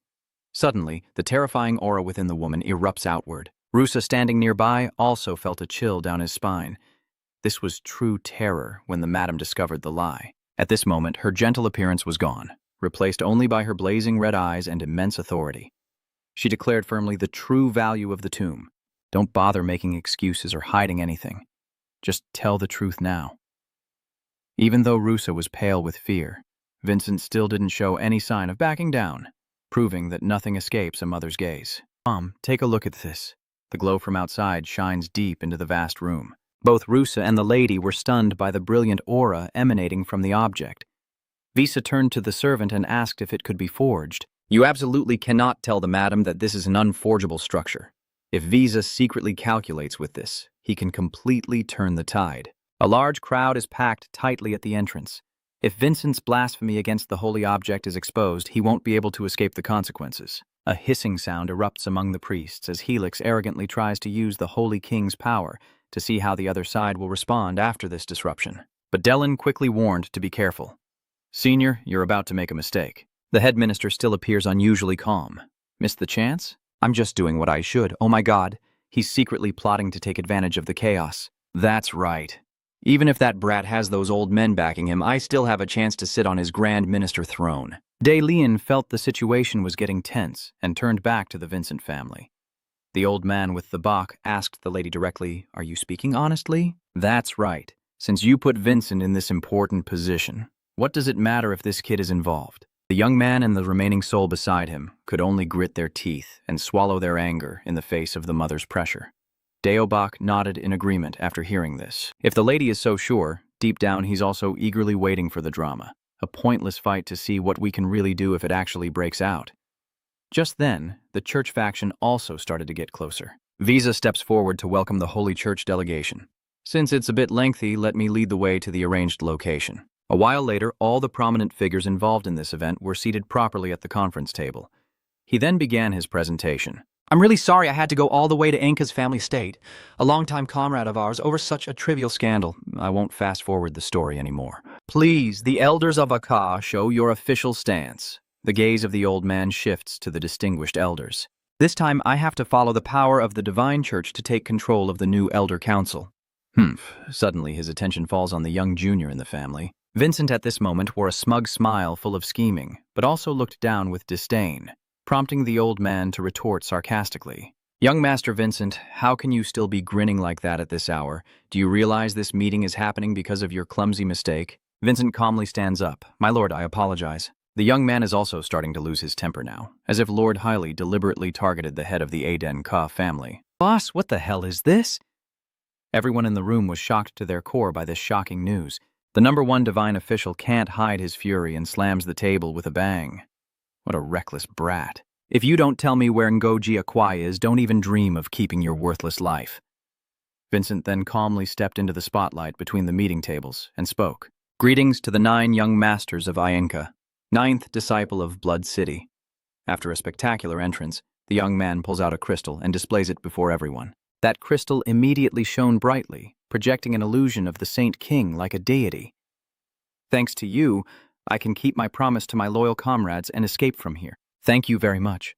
Hitch then opened his mouth in shock, frozen in place by an unbreakable piece of irrefutable evidence. "You're beaming with joy, declaring now we're finally getting down to business, guys." At a rather shabby house under the first light of dawn, a girl carrying a toolbox steps out into the yard when suddenly a strange noise sounds, causing her to listen carefully. "May I ask a quick question? A guy who looks like he's here to start a conversation. Is this the legendary Hansen Forge?"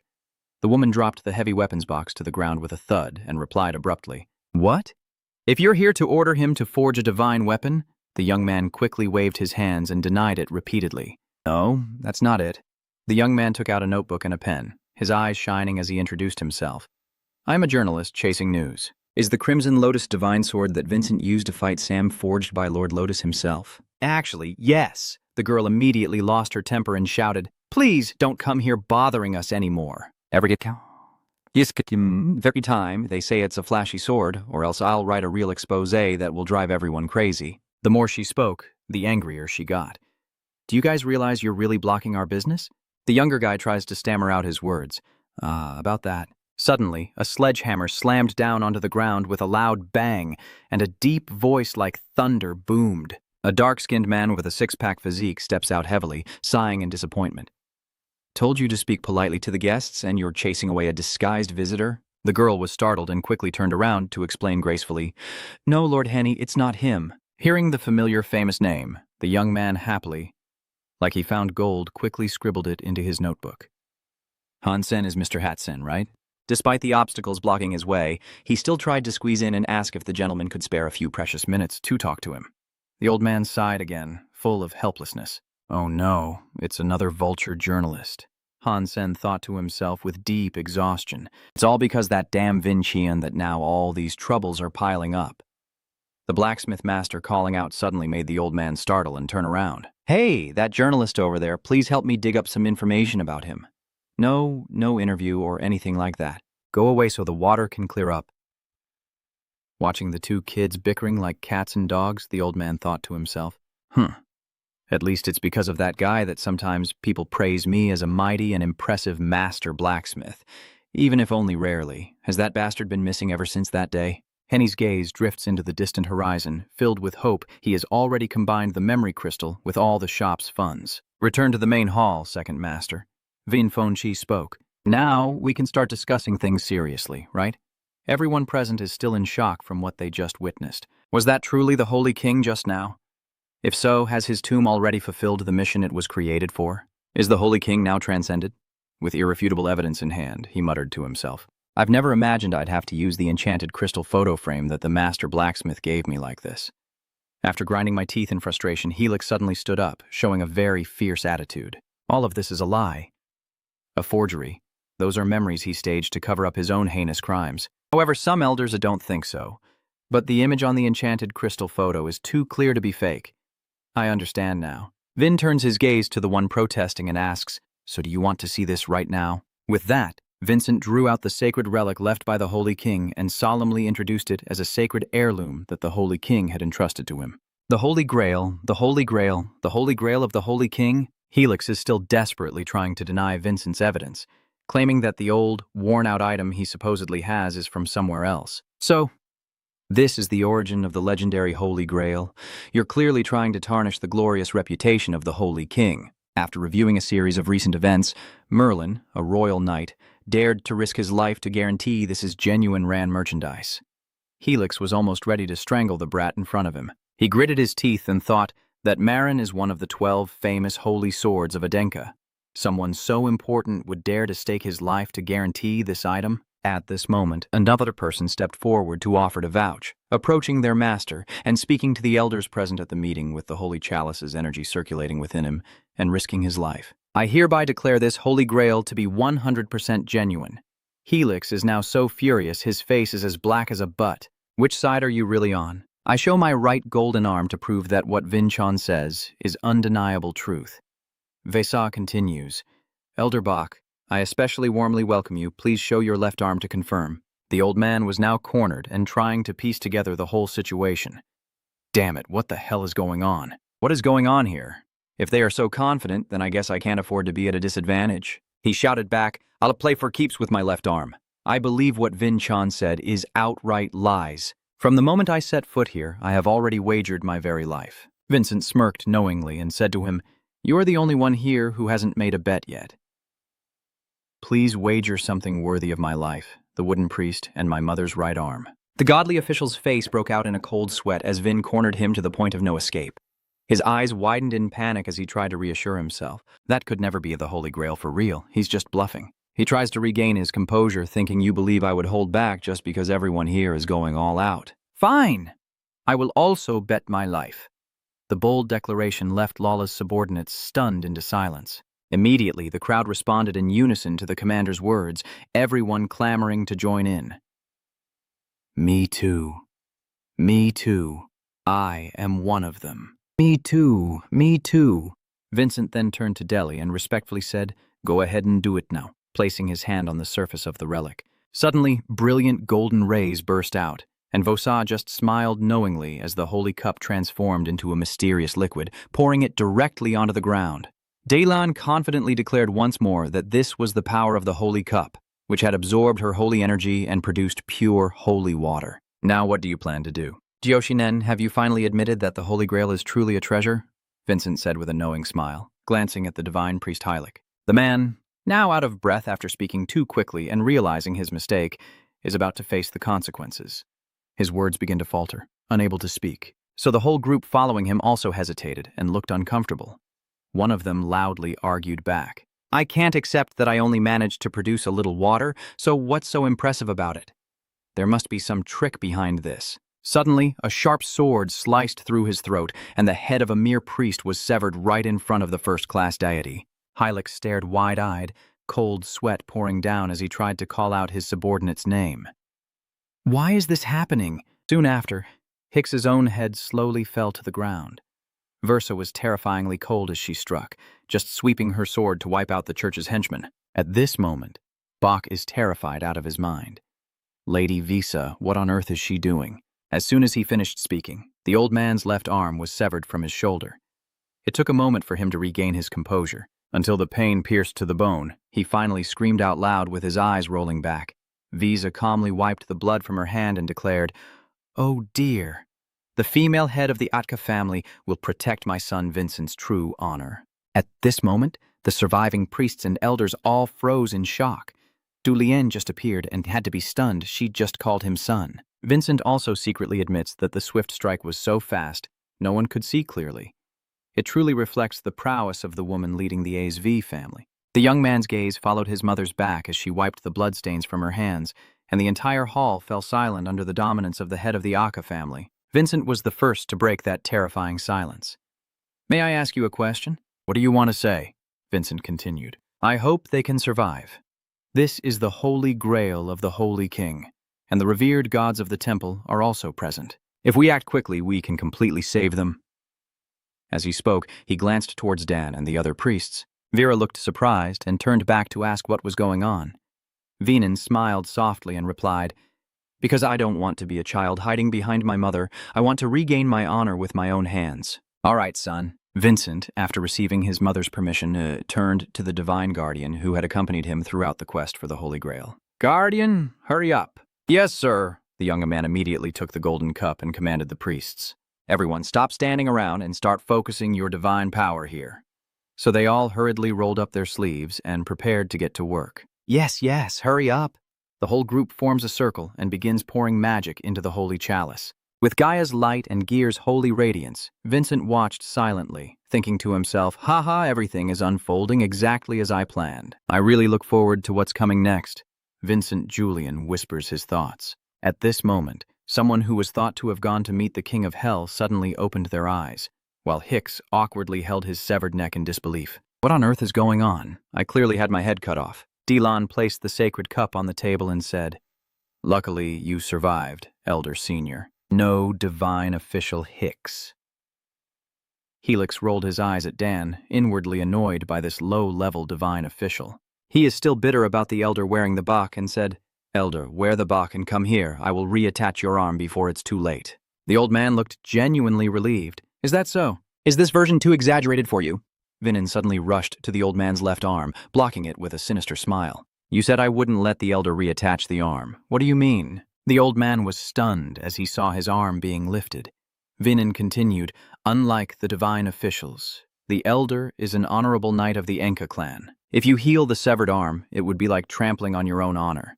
The young man used something most precious to a knight to question that old man. His blood boils with rage and he just wants to tear this kid apart. He glares at him with furious eyes. "Vincent." He then trembled uncontrollably and nodded repeatedly. Clearly that arm is the ironclad proof of Vincent's innocence. Vincent modestly responds that this is his noble bearing. "I will remember this forever. It's best to leave it at that." Although furious inside, the old man still had to obediently follow Venan's orders. At that moment, Vi stepped in from outside and spoke. "It seems everything has been arranged smoothly, hasn't it, Divine Official Hill?" That divine official was momentarily startled and flustered. He stammered in response. "It's confirmed. Young Master Vincent is completely innocent and spotless. The Divine Temple will no longer demand compensation from the Enka family. Therefore, we kindly request permission to leave." So they all hurriedly fled, and as they left the meeting room, he muttered to himself, "Though humiliated beyond words, stopping here would mean our side hasn't suffered any loss. It's not too late to plan to squeeze money out of the Enka family to boost my power later." Suddenly, a voice interrupted the entire Celestial Temple faction. "Wait a minute." Venan stepped forward and clearly stated that I still haven't received what I want, gods. Once again, the young man took out the memory crystal and played the recording clearly. "Thank you for helping me complete the deal with my brother and leaving this place." The holy relic, the sacred chalice sealed here, was arranged by the Emperor of the Sword and the Holy King. The Divine Temple, unable to break the seal, ignored the sanctuary of the Holy King. I am the one who found the holy relic and received thanks directly from the Holy King. If you claim to be descendants of the Holy King, don't you know what you are supposed to do? Vinan's face took on a superior expression as he hinted at his own demands. Hitch knew exactly what that young brat was after, so he and the priest beneath him clasped their hands respectfully. The leading deity official raised his voice and said, "The temple sincerely thanks you for your immense contribution in fulfilling the Holy King's final wish." Slowly, he knelt down and declared that the grace of the temple will always protect you and your family. Hicks's face then pressed firmly against the ground to show his respect, and not only him, but all those who claimed to be priests of the temple had their lips touch the floor. Julian comments that kneeling so low to the point of kissing the floor is the most solemn ceremony of those divine officials. This scene is quite something indeed. White. Vinant also nodded in agreement internally before the young man swung open the door and told the temple delegation to get lost. Helix just raised his resentful face. He decided to wait and see. Today I will settle this humiliation, and what I see is a forest of reporters already waiting to ambush us behind the door. Hai was also stunned by this unexpected appearance. What about the Paparasin group? Everyone outside is stunned and speechless, their mouths wide open in amazement. The divine officials are kneeling down in reverence. It's unbelievable. Hey, I heard this is the trial sentencing the infamous young master, right? The sound of camera flashes keeps going, click, click, with countless bright headlights shining directly at us. Keep shooting, guys. This is the shocking scoop. Can someone explain what just happened? Helix quickly covers his face with his hand like a ninja to avoid the camera lens. What the hell is going on here? No photography. Prohibited photography immediately. Hurry up and call the guards to kick all these people out for me. In his mind, he already bears a grudge. I won't forgive Vincent and Visa. This secret meeting is led by the Elder Council, strictly confidential, and must not be leaked by any means. Are you trying to break the Anka family's rules now? Vincent told his friend Julian that this really is a great opportunity for the reputation of the Anka family, and you added that Vincent also emphasized that later on, right? The young man sneered knowingly and confidently said, "Isn't it obvious that everyone now sees this situation as a huge advantage for the Anka family?" The old man, speechless, clenched his teeth and cursed under his breath. And a few days later, the confrontation between Vincent and the Holy Church became the hottest topic spreading across the continent. People all over are passing around the news and gossiping excitedly, saying that even the hidden elders of the Jia and the high priests have to bow their heads in front of the young master of the Anka family. This incident has caused the reputation of the Holy Church to plummet instantly, and all its plans to gain the upper hand in relations with the Anka family are now completely ruined. At the same time, Deli from the Anka family mansion couldn't believe his ears. That sacred cup you entrusted to me. Are you serious? Vincent, sitting in his room, immediately insisted that you're the heir to the divine power of the Holy King, right? At this hour, there's no one more suitable than you, but oddly still tries to find a polite way to refuse. Vincent emphasizes once again, and since I will need to use holy power repeatedly in the future, it's much safer to have someone like you from the family hold it for me. The blonde-haired brother floating nearby nodded repeatedly in agreement. Oli suddenly started to find it a bit hard to refuse and hesitated. Fine, then I'll accept for now.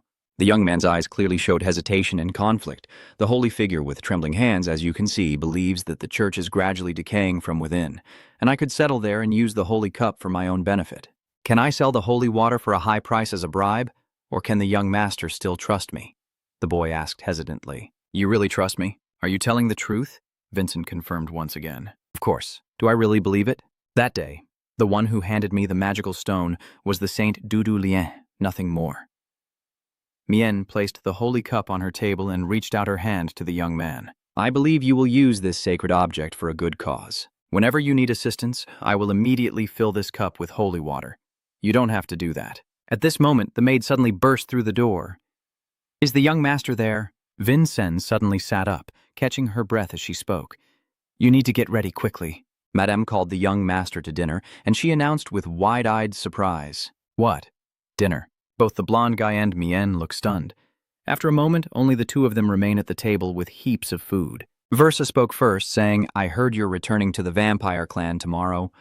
Vincent replied, I'm still a disciple, so once the mission is over, I have to leave quickly. Julian grits his teeth in frustration, as his mother and father have never eaten with anyone else before. The woman's eyes show a hint of suspicion. Julian looked at it and turned pale with fear, swallowing hard. Vin saw this, and Mien immediately asked, Are you still so afraid of your own mother? The blonde-haired young man recounted, I told you, she always has eyes that see through your soul. Because I was afraid of doing something wrong, I was always nervous about her gaze. This is a lifelong fear of your mother, there's no fixing it.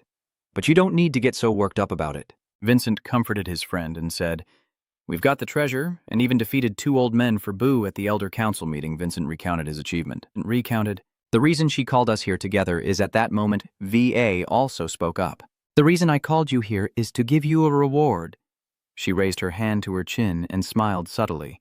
You have exposed Elder Adenka's rotten true face, and helped the family gain the upper hand in the relationship between the House of Thorns and the Holy Church. I will reward you for this achievement. What reward do you want? The woman reached out and said, choose something. Vincent didn't answer right away, but replied, I'll think about it for a moment. All right, Vincent thought to himself. This can also be seen as a punishment for her for failing to fulfill her role as the head of the family properly. I've made my decision, so what is it that you want? The young man replied as a disciple of the Blood Clan. I want to participate in the upcoming promotion exam. The promotion exam, really? Vorsa slightly underestimated this request. Ha ha. Vincent, it seems you're underestimating your mother's power. She chuckled softly. I am the owner of this house, Enka. And whatever level you want to upgrade to, I can provide it instantly. But is that all you need? The woman's gaze fixed directly on her son. Mien Tinbo confirmed. That's right. I can't help but wonder what the woman asked for as an additional reason, because Vincent believes it's because that's what he truly needs, considering the promotion exam happens twice a year with very few spots available. I know it's a fierce competition, that's right. If you level up with your mother's support, it's no different from taking a position that rightfully belongs to someone more deserving. Getting a chance like that isn't what you truly desire. Vincent reached out in front of the dining table and smiled confidently. I want to take it by my own true ability. Versa doesn't deny that it's a righteous choice. Is that what you mean? I still think your faith is a bit naive, Vincent. But sometimes that very belief can take you far away. The child's eyes looked a bit swollen when hearing this. She continued, I used to dream like you do, but not anymore. Vincentin added, Vosa is too old to chase after that now. I am carrying too much weight on my shoulders these days. I gradually have to learn to accept reality, no longer dreaming like before. Suddenly, she stops sharing her thoughts and ponders that if you return to being a bloodline, the next task will come. That mission will be your test to reach level 8. Both of you were completely shocked by what your mother said. Get up from the dining table and encourage him. I will support this righteous choice of yours. Vincent thanks his mother. As dawn breaks outside, he prepares to leave in the luxury car and depart from the estate. Before leaving, the two friends managed to share a few quiet words. Behind the door upstairs, a shadow was secretly watching. Versa gazed intently at her son's figure before telling the maid to go get Elsa ready, saying she would craft the quest for Vincent. Madam, may I ask what level the quest is? The maid nervously inquired. That is Ma-En from the boy who will go to Ma-En from Vosa, smiling slyly before replying. Elsa then asks again to be sure, is the lady referring to the city near the southern coast, Ma-En from? That private edge managed by the Vion family. It's a poor place with no special delicacies at all. God, I hear that the people there are living in misery because of blood-sucking, so the owner ordered him to go there. I know Vincent is a talented young man, but that mission will be an enormous challenge. She will have to escort the special envoy sent there. Lady Elsa was completely shocked by this news. Did you hear? She shouted in protest. A few days ago, Prince Vincent just embarrassed the Holy Church, and now the lady of the house orders him to serve as their reluctant bodyguard. Yeah, the Vion family is a cunning and experienced bunch. If the temple bribed the Vion family to set a trap for Vincent, she would automatically find herself in a no-win, desperate situation. The female head of Oscar replied nonchalantly, Of course, there are plenty of traps. They have dozens of ways to perfectly cover up that murder as just an accidental incident. Madam, because you are walking the righteous path, you will face many dangers, but that's the true test of your strength. Vosa smiled with deadly intent. Aha. Welcome back, Vincent. Lord Hoka is as joyful as a harvest when welcoming his beloved disciple back into the world. She walks over with her arms wide open as if to embrace you. You must be exhausted from all that grinding. You really scored big points there. I'm so moved I almost cried. Vinen is a bit on high alert. You seem to be in a good mood today. Hoka raises his index finger and responds immediately. I heard you handled that bastard Loban smoothly. If you can deal with that bastard, of course I'd be over the moon. Vin calmly asked again. You probably also hate that bastard, right? He once asked me to be his second wife with that disgusted look on his face. Hoka recalls with contempt and anger, and the young man also feels a deep sense of empathy. I understand that feeling now. The deputy city lord standing beside suddenly cleared his throat and subtly reminded him. Oh, lord of the city, right, this isn't the reason I called you back. This is your new quest. I know you're exhausted after the long farm trip, but this time you only need to travel for 3 days, huh? Hoka took out a scroll and handed it to the young man. Vincent cautiously examined the coordinates. Where is it this time, lord of the city? Vagan, on behalf of the city lord, replied that it is the southernmost city on the demon continent. Looking for Ma? That place has kept the same name for 500 years, then definitely. Vincent silently worries about the calculations. A clear, melodious voice from the other side echoes, drawing the attention of all three people. Server suddenly appeared with bright eyes, asking rapidly, "Do you really mean to go to Mayent Tum? When is that?" "Vincent took me to Mayen that you went with him." The girl kept rambling the city name while using her begging skill to ask her friend to share, pointing at the geography manual. The server thought that was what they had done. Currently, it is in the hands of the Vion family. Mayen was once quite famous for its border regions. The girl kept talking non-stop.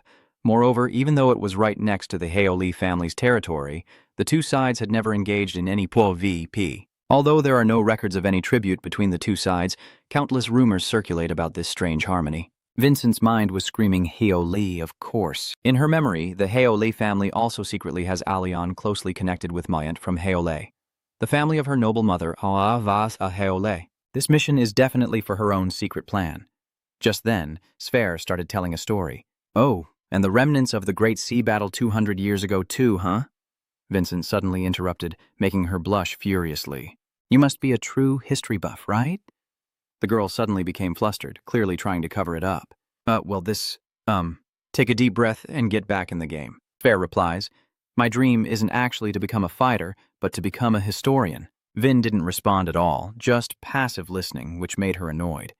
What's with that annoyed expression? "My dream isn't that strange," Vinintin hurriedly explained when he saw his friend sulking. "No, not really. I think it's a meaningful dream, I just haven't processed it yet." "Why did you come to Blood City just with a dream like that?" The girl sighed softly. "I fold the secret manual and honestly admit that if I do it, I'll end up broke. Plus, exploring relics in Dan Dungeon is very likely to disappear. So I need to improve my combat skills then." I place my hand on the bed next to me. The girl makes a sharp turn. "By the way, I can also lend a hand for you in this mission. Why pretend to ask? This time I'll go with you and support you." The girl blushes slightly as she steps closer to the young man. Just then, some other friends burst in shouting loudly, asking Vincent if he really scored a big deal and made him freeze like a wooden statue. The two friends immediately used the room. "If you have a ticket, I'd like to join Vincent." "Me too. I promise to work hard for the country and follow your orders obediently." The guy, out of options, stands up, crosses his arms, and accepts the deal. Fine. So everyone set out together, and the whole room erupted in cheers. Except for Zevo, who is still a bit nervous, Julian now sticks his head out and makes a comment. "Hung, I see you have enough allies now. What are you talking about?" "They will all be useful anyway," the blonde guy retorted. "So why are you so sure those friends will be able to help you?" Vincent turned to his friends and praised them, looking into those trusting eyes. "Their fiery passion will definitely help me a lot. And there's one more person." Vincent glanced to the side as if he had sensed that aura for a long time. Raven excitedly shouted, "Really?" Vincent said, "If you support me in this mission, I will seriously train and fight with you. I swear on my honor as a second lieutenant." So Jiven grabbed Men's hand, which Duyet had just offered. "They are my friends." The guy from the house then told Julian that if Jen joins the guild, S will automatically get involved. After all, Mam is known to be a pretty tough place.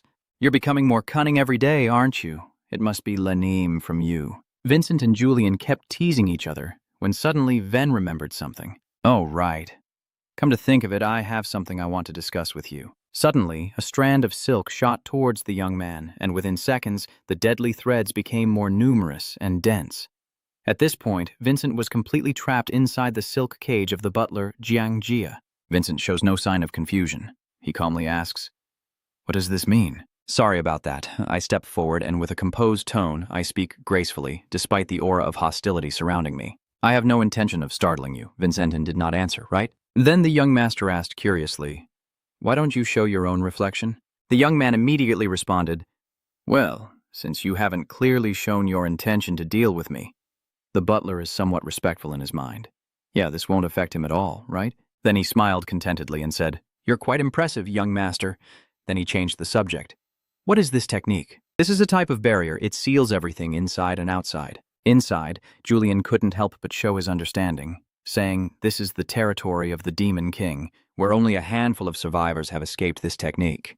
Vincent then asked Best, the butler, "So not many people can survive this ultimate skill in the Demon King's domain, right?" So you replied, "This is a perfect finishing method, and it's very convenient for exchanging secrets." Secrets? What do you mean? Young master from Anka seems to be out of the loop. Actually, there is only one person who can perfectly dodge this move. That person's name is Merlin Fanner, a familiar name that made Venan startle. Master, he is a young prodigy, still quite young but possesses incredible power. The domain of the Blood King was completely destroyed by him. Remembering the bloody battle with one of the 12 holy knights, I was utterly defeated and left with a scar on his face after that encounter to face Merlin Fanner's lightning. I started learning how to control my magic, and finally managed to leave a battle scar on his face. At a hospital bed, the red-haired knight woke up. Go back to Vincent's place and continue. However, 15 years before I became the steward of the Vatican, I completely lost contact with him and my master. 15 years ago? Julian suddenly sensed something was off. Wait a minute, so, how many green scars does this old butler really have? There's a flash of green spiritual energy on his cheek. It looks so surreal and ghostly. Am I right?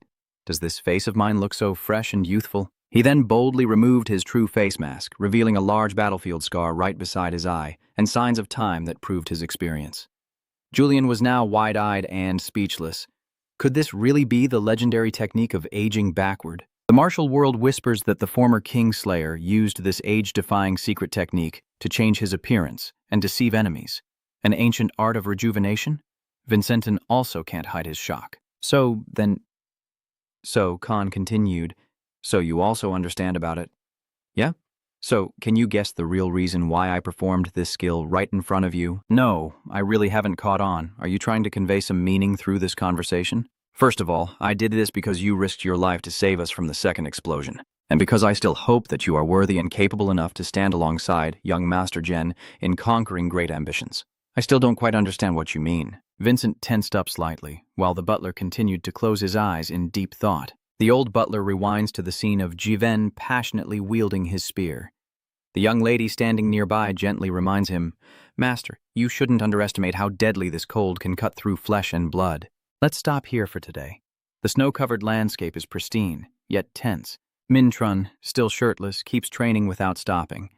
His sharp eyes secretly think I've wasted my life twice already. Vin is the one who saved everyone from that explosion. The young man recalls the time he went hunting green goblins with his friend. He is also the one who plotted and tricked the Chimera hybrid monster. Every time we face a tough situation, I can only stand by and watch. So Khan hesitated and called out the young master's name, her eyes fixed on his trembling hand. But Jen turned around suddenly, his face covered in blood and fire. Decisive, isn't that just too awesome? I finally have an opponent who's my match. As usual, the young man quickly recharges his spirit, raising both hands high and shouting, All right, from now on I must break through continuously. So Khan could only watch the back of the Vatican young master. The old butler slightly frowns, thinking to himself, Please keep this momentum. Young master, you will surely reach the peak of glory with him. Back in the present, So Khan firmly believes that Lord Vinan must become even more domineering to lead young Master Javen toward his goal. But if he really falls flat, I'd better chop him into soy sauce. This isn't just encouragement. It's a warning from someone clearly stronger. This situation is making young Master Enka feel a bit tense. Julian, who is parasitizing the main character's body, is as spicy as chili. What the hell is this? Vincent replied to the butler. That was truly a chilling threat. But what does your reversal spell have to do with our current exchange? The young man quickly changed the subject, and Sokhan rolled up one sleeve to reveal a secret. The reason I developed this reversal technique was to forge a body strong enough to withstand Merlin's thunderous strikes fan. Suddenly his arm shone brightly, with electric currents crackling around the bones. Sokhan continued. This technique not only allows me to change my appearance, but also lets me manipulate the flow of magic within my body and heal my bones and muscles. You seem to be trying to hold your body together with some extraordinary power right now, don't you? Master Vinan, the sharp-eyed butler, has detected something unusual inside the young man facing him. Vinan also honestly admits, yes, that's correct, return to normal. My uncle said if your new body gets destroyed and you die, I won't gain anything. But what if I teach you the reversal technique? A deal like this really gets Vincent fired up. I'd better ask again to be sure. Really? So smiled shyly. What do you think? Do you want to learn the craft? Of course. Why would I shake my head? Julian also looked excited about this. If the master learns the reversal technique, we can keep that divine core even more stable. Exactly. Besides using divine power, I need another way to protect this body. Vincent added that one day I will definitely make Summon eat dirt no matter what. That is the only thing I can promise you. The novice nodded in agreement after hearing it. That's enough. I will teach you the art of reversal. So the two of them immediately got to work. Master Adenka is sitting cross-legged, practicing his internal energy. while Sister Khan recites spells and maintains the protective formation. Time passed quickly, and 3 days later in an office somewhere, Vinchan's friends had gathered, waiting for instructions from the deputy city lord. He spoke, "I will quickly go through the report. This competition will be held according to the instructions of the god Quan Delien." The middle-aged man's gaze swept over the students approved by the elder of Adenka Visa Heole. "It will be considered a level-up test to prevent complications for both sides. I hope you will give it your all." His gaze shifted to Vincent, all to ensure this promotion exam ends successfully. He looks very serious on the outside, but inside, Vago's face is all wrinkled like a monkey eating chili. The city lord will be the one judging this exam. "But in the end, it's my turn now, isn't it?" he continued. "All the details will be announced later. Now let's go, everyone." So the students and the guide all shouted together in unison, "Admiring your majesty's dignity." Then everyone was assigned to 2 wagons and the journey began. Julian then announced that we would use the teleportation array, but it would probably take about 3 or 4 days to reach the magic town. On the 4th day since our departure, at the 5th teleportation array, the 2 carriages were now parked right in front of the massive, towering teleportation gate. The nobleman in the group now had a murderous look on his face and shouted straight ahead, "Wait a moment. What is this nonsense supposed to mean? Why is the price so outrageous? Do you realize who you're blatantly ripping off, you bastard?" The woman in mage attire simply sighs and responds calmly, "This is the listed price. If you don't have enough money to pay, then get out and don't come near the teleportation array again." Hearing these sarcastic words, the man was so furious he wanted to explode with rage and suddenly sprang up like a spring. The distinguished cadet of Blood City is on a top-secret mission. The tense situation forces her companion to rush forward and stop her, so stay calm. Stay. Wilson, the witch girl, still looked indifferent and asked casually, "What is Blood City? What kind of debt is that?" "Who? Have you never heard of Blood City?" The girl accompanying the delegation couldn't help but gape in shock. Wilson then decided to play his trump card, using his reputation to overpower his opponent. "So what about this water? Do you know who the important person sitting in that carriage is? That is the young master of the renowned Ianka family and the holy nation, Vati itself." But unfortunately for the expectant fool with mossy hair, the mage girl still kept her cold expression and showed no sign of backing down. If they are that powerful, they must be willing to pay a price even higher than heaven. Once again, the green-haired guy was so furious he almost burst a blood vessel. "I know you're deliberately trying to cheat. Stop this nonsense now. Wizen, do you want to try Wizen's Iron Fist from the Dark Town?" Hearing the noisy chaos outside like a market bursting, the young master sitting in the car frowned and said, "If you keep making a fool of yourself, our remaining dignity will be completely ruined by you. If this little thing can make you so anxious, you'd better pack up and go back to Blood City." So the 2 of them immediately returned to their obedient, puppy-like demeanor. Vincent, of course, had his own plans. The farther we go from the central continent, the more unpredictable people's attitudes become.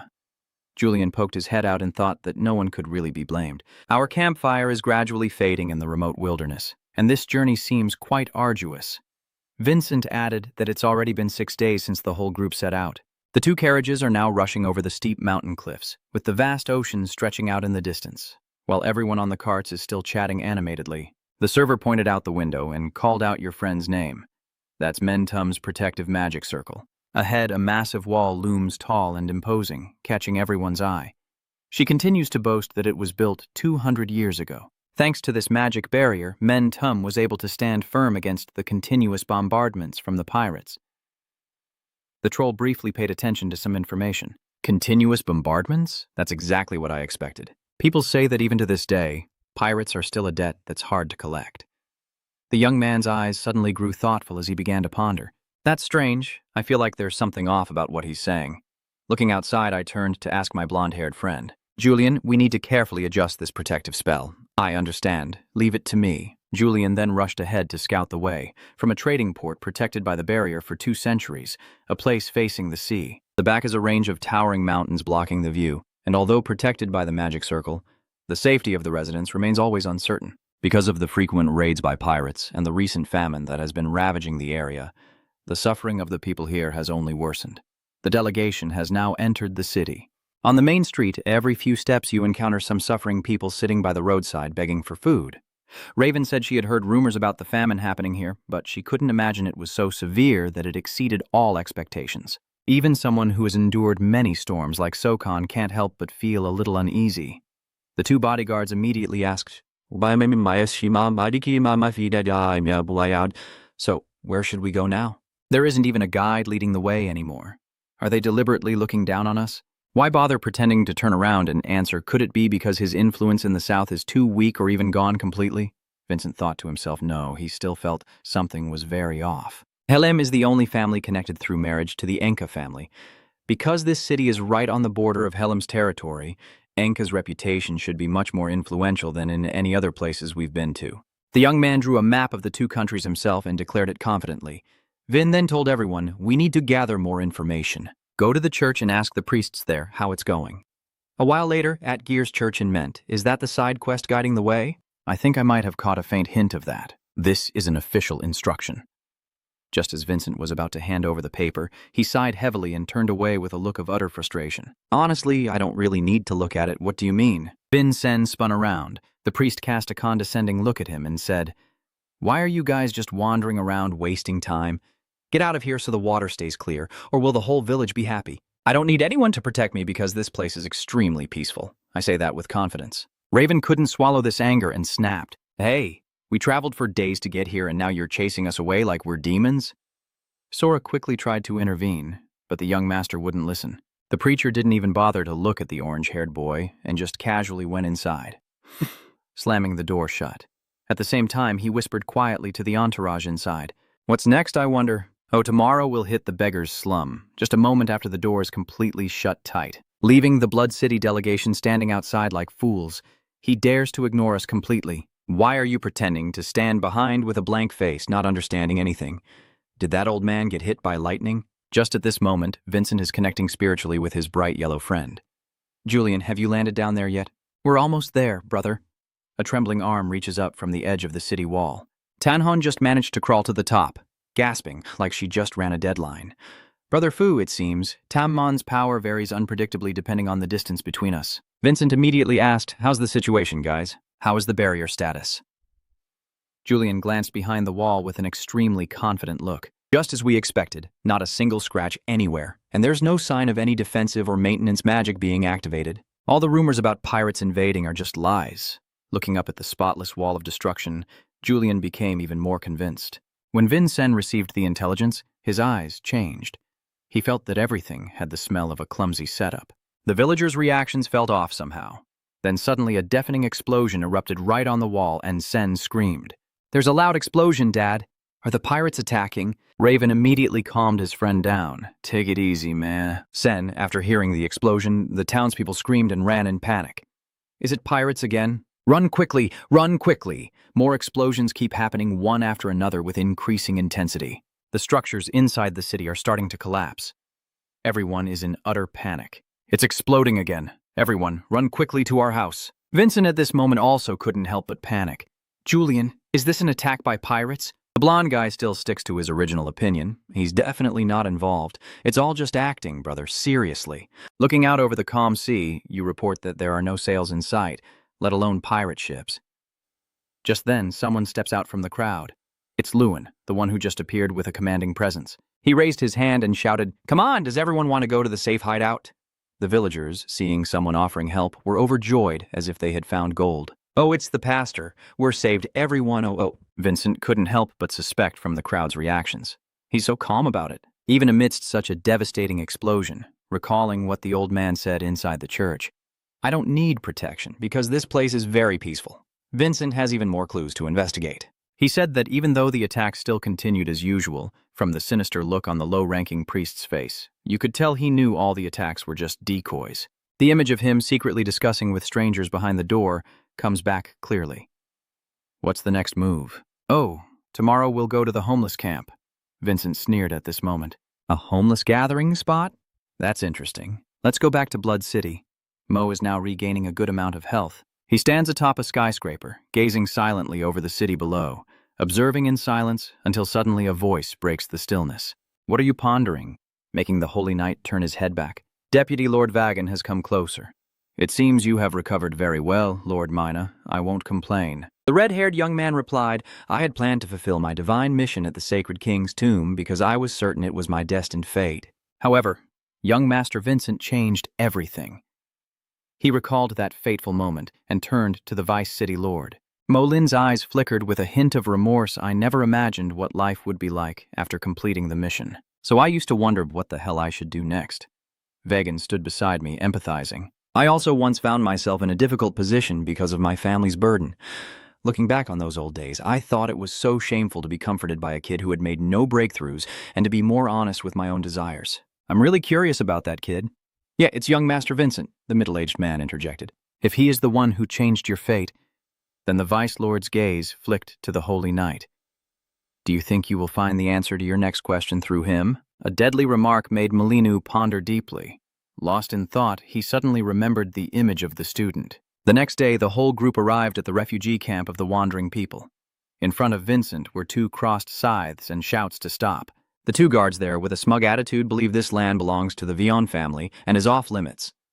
Vincent just sneered and replied, "We are trainee officers from the Blood City. May we enter?" No way. Without a convincing reason, we won't allow any fighters from other houses to enter. He's here now. Vincent immediately pointed to draw the attention of the 2 soldiers towards the distance. There's my excuse. At this moment, Lewin and 2 guards are approaching. Why are you doing this? He went to Anka's heir and said angrily, I told you I don't need any supervision at all. Vinentin spread his arms in response. We are simply following orders. That made the priest furious. He immediately started cursing, telling him to shut up and get out of here right now, you damn bastard. Vin felt a bit troubled inside. He's pretty stubborn, huh? I really don't want to pick a fight with him, but... Oh, well... The boy then pulls out a card. This is evidence for the second priest. I must take control of this place. Senior Priest Lewin. Suddenly, something knocked the card out of the young man's hand. The crazy priest angrily slams away the badge and yells, Are you deaf? I disappear. Vinen's eyes sharpen like a blade at this. Daring to speak back to a superior clearly means there's something shady going on here. Suddenly, a deafening explosion shook the area, startling both of them. Gade had already broken the door and was looking inside. Even though the 2 guards still looked clueless, he shouted loudly, Since when are there so many ore crates here? We've been guarding the gate all this time. The 2 guys looked clueless, like they forgot their hats. Vincent reached for one of the boxes when suddenly a hand grabbed him. The fat man appeared suddenly with a fierce aura. He shouted at you not to touch it. Let go of your hand. Suddenly, a web of silk had been spun in front of the fat man. Are you trying to die? As he charged forward, he tightened the deadly threads around himself. The fat man was completely entangled, no longer able to grab Javin's arm. Vincent thinks that if the butler gets hurt, it will cause us trouble. After hearing the young master of Adenka's warning, Sokan also decided to hold back. Vincent then spoke as the guardian team of the gods. We are only here to check if there are any potential dangers in the places the gods are visiting. Another arm drapes over Jen's shoulder. If anything is amiss, my brother here will report that something's happening in Vion to that color. Vincent grabbed his orange-haired friend's collar and threatened him. That statement made the fat man break out in a cold sweat. As for Lewin, he seems wary of this plague group. His gaze is now directed towards the priest. It's okay, Lord Lewin. The fat man then also turned face and chuckled. If you said so, then I understand. With some of you accompanying us, the gods will feel more at ease. I am the chief administrator of this place. The fat man introduces himself as the chief steward of the light that contains wandering sparks. He turned around and gestured to the group. Follow me. You can look around freely. Vincent chuckled mockingly and replied, Thank you for your cooperation. There's nothing here because this is a peaceful place. The fat man suddenly glanced at the young man with a knowing look. This made Vincent unable to help but be cautious in his next actions. Raven then asked curiously, What are these boxes? Is there nothing inside? They are all magic crystal stones, Lewin replied. Soul crystal? Can you explain more? They are materials for absorbing mana. Those without homes help us refine magic spirit stones in exchange for food and shelter. Lewin continued. Our divine officials also handle healing for him, but since this job is quite tough, they often get injured. I immediately protested. That's impossible. Only mages can do those tasks. How could Lang Thang's people manage it? I calmly turned around and replied, That is the secret technique passed down by the Vion family. I also accept it. Sen and his tousled-haired friend wondered, is it Ment's secret technique or the family heirloom of the Vion clan? Mana stones will be sold at sky-high prices everywhere. At this moment, the cheerful clanging of metal tools hitting the mineral rocks echoed loudly. This is the factory. The chubby, wealthy man proudly introduces it, while inside the miners are bent over breaking rocks, all of them working hard to earn their bread. I explained further. Remember to take good care of them as much as we can so that one day they can stand on their own, outside. Let's head to the next stop. She continued, then he drew everyone's attention outside. This is the final destination. Server and Sen are stunned by the scene before them. No observation tower is a well-known sight in Tu City. Here they can admire the deep red sunset gradually descending beyond the wall. Vin pointed to the distance and asked what that building was, used as a moon storage. The houses are hidden beyond the edge of the forest, I replied. Oh, that's right, since storing monastones is extremely important, is it really so unreasonable for the Adenka boy to place the storage far away? There must be a hidden reason they don't want anyone to know. Lewin approached and called the steward, saying no one has caused any trouble today, so I am leaving now. Even the disciples should go rest. The priest made his request, and soon the sky turned a dusky ivory. In the women's server room, she pretended to go with her companion and has fallen into a deep sleep. Meanwhile, in the groom's room, everyone is sound asleep as if dead, with only one spot left empty. Vincent is now dressed in dark clothes and sneaks outside, his eyes like he already has a plan of his own. At this moment, near the forest close to the distant houses, flickering fires are burning, and the guards are leading the prisoners away. There are about 10 of us. Keep a close watch so no one escapes. How can we run away and let them get out of this mountain with their broken bodies? They whisper and gossip while looking at the wooden shackled arms. The chained feet are heavy, and he urges them to move faster. If they go on like this, they'll be staring at dawn with eyes wide open. A middle-aged man pleaded, "Please, let me go." Tears welled up in his eyes as he explained his situation. "I'm not a wanderer. The gods brought me here. My child is still very young at home." Immediately, the old man received a knee strike from Voy that sent him flying, and the pain was so intense that he rolled his eyes back and spat out a mouthful of saliva. The others, seeing the old man knocked out, were terrified. Voy, holding his club, asked where your house is. "Tell me, I will bring your child here all at once. How about that? Do you still want to go home, or just look at the old man with utter contempt? Why do you suddenly feel like you've forgotten your child?" The old man lying on the ground can only sob bitterly and endure. "The rest of you should stop with that tone. Your words only make the suffering ones tremble like dried-out dogs. Rice like clams, even if you run away, you will only become a tasty snack for the monsters in this mountain. Who knows, your family and friends might be the next ones chosen to replace you." Another exhausted guy spoke up. "I want to go home." Suddenly, a hand from the bushes grabbed the young man in shock, and then he was dragged inside. Then something strange fell behind the moving group. The thug spoke up. "We're here. This is truly where you work," he said as he looked up at the tall building in front, while the fierce-looking Vauban also pressed his head against the old man, wondering what he was still doing there. "How many of you are there in total?" "About 10 of you, Your Excellency." Then he counted the people again to see. 5, 6, 7, 8, 9, 10. When he reached this number, he suddenly stopped, looked back and saw only a pitch-black forest with no sign of anyone. Then he turned to scold the guards. "What's going on? You said there were 10 people, but there are only 9. It's not clear if there are really 10. He roared in anger. "You idiots! One of them has escaped. Go find him now." At this moment, a trembling, broken voice said, "Sorry, everyone. I got separated in the forest and lost my way." Finally, a gentle smile appeared on that face, catching up with everyone. Vin has partially learned the art of transformation. Disguised as a prisoner, she slammed her hand down on the ground angrily, surrounded by a bunch of sneaky people. 2 hours before Vinian broke into the storage, she said, "I can't believe they are digging monastones with a blunt shovel. Surely they are hiding something among those suffering people." Everyone was chatting, each with their own secret motives, hidden agendas. But their living conditions on the surface seemed very good, and there was no sign of anything suspicious. Vinan insisted, "No, because we haven't seen the so-called storage at that remote mountain wall and that person." A chief steward with sharp eyes like a razor and a very suspicious aura with the gaze of a cold-blooded killer. "All right, just like the wizard raid on us last time. Empress surely didn't give me this impossible mission without some hidden motive." If that's the case, Vincent stood up and declared firmly that I must uncover the truth behind this. "Tonight, I will sneak into that detention camp. Raven will stop me if you're not here. Those guys will definitely become suspicious. Vinin has naturally already prepared the skills." He replied, "I already knew that. So this servant, Sokon, is in charge." The girl looked confused when her name was called. Vin asked directly if he could use reverse transformation magic to turn into a tiny person. It seems this fan has truly taken on a tough challenge by disguising as Vin in the church. With loud calls of divine grace, we become brothers in faith. "That green-haired guy," Vincent sneered at the Vincent group. "You guys are just a bunch of useless fools." "You sniffed out the wrong place, little boys?" Raven asked nervously, "If you could hold on, Sora. I mean Vincent in disguise." Sora replied, "It's okay, Butler." Vincent adopts this tone to reassure that he's still fine as always. So Khan can only be speechless. Young Master Vincent, you've played me a cruel trick again. The scene shifts to a cold, gloomy place, the infamous Black Prison. Hurry up, that guy is messing around so much I thought you got away completely. Stay still, don't move, or the cat will catch you. I can't believe I have to go through this kind of punishment, but if I get used to it, maybe it won't be so bad. Suddenly, a dark figure burst out from underground. It's the prince's rat chain, right? The gods successfully infiltrated here without being detected. For now, just gather intelligence. Not far away, the sound of mournful screams echoes. Is there anyone here to save me? I'm not a thief. Please let me go. My house is at 3/12 Midway Street with a green tiled roof. My child is waiting at home. Please, someone bring some food for my child. Suddenly, the stern-faced guard from earlier turned back aggressively.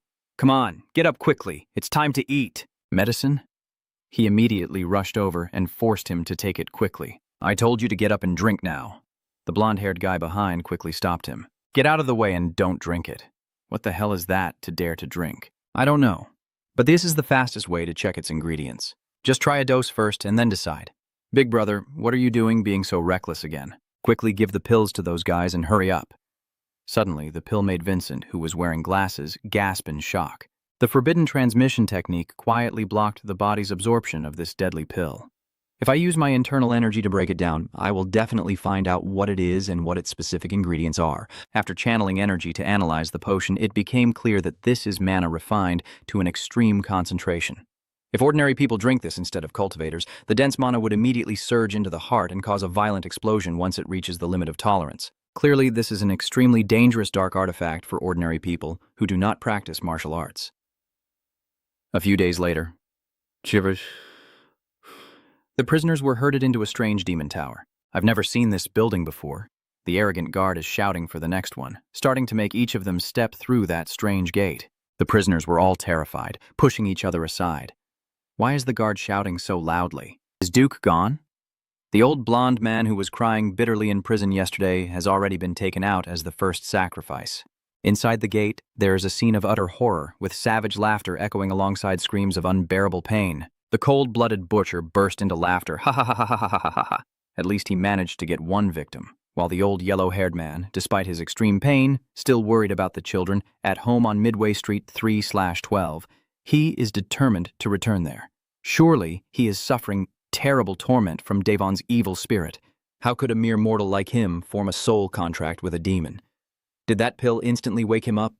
It was the mana overload in his body that triggered this. At least he saved one.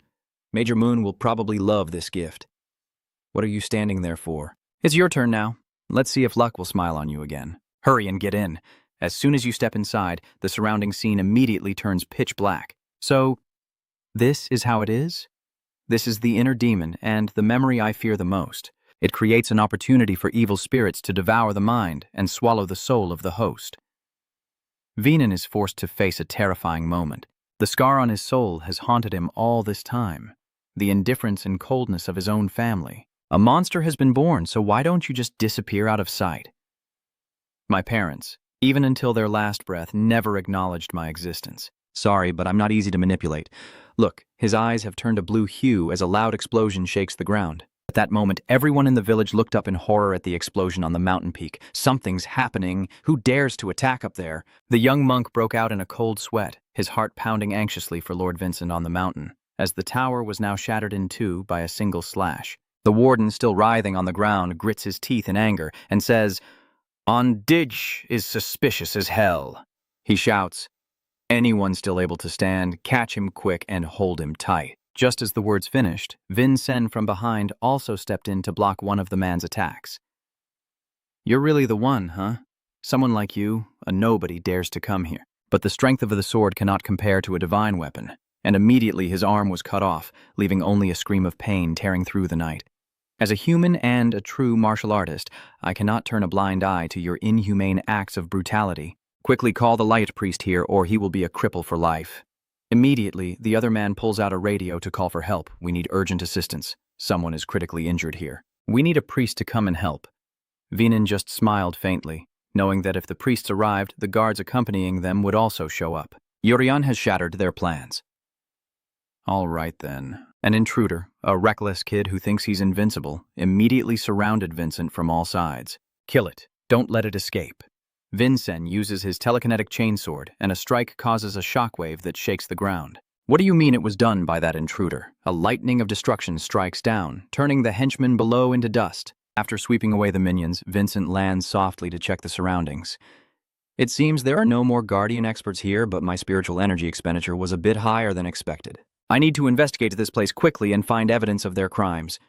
Suddenly, a sword shot toward me, but I dodged effortlessly. There's a clown dressed exactly like a playing card above. Looks like your lordship has quite the ambition, huh? That clown mask is annoying.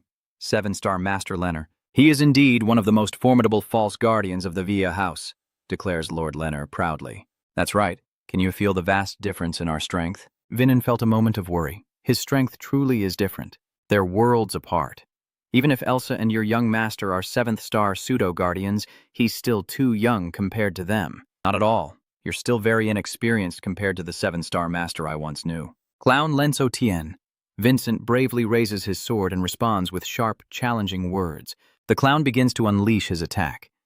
Numerous hidden weapons appear in his hand, ready to shoot straight at Vincent's face to see if you can still talk big after your body turns into a sieve. He launched enchanted knives straight at Vincent.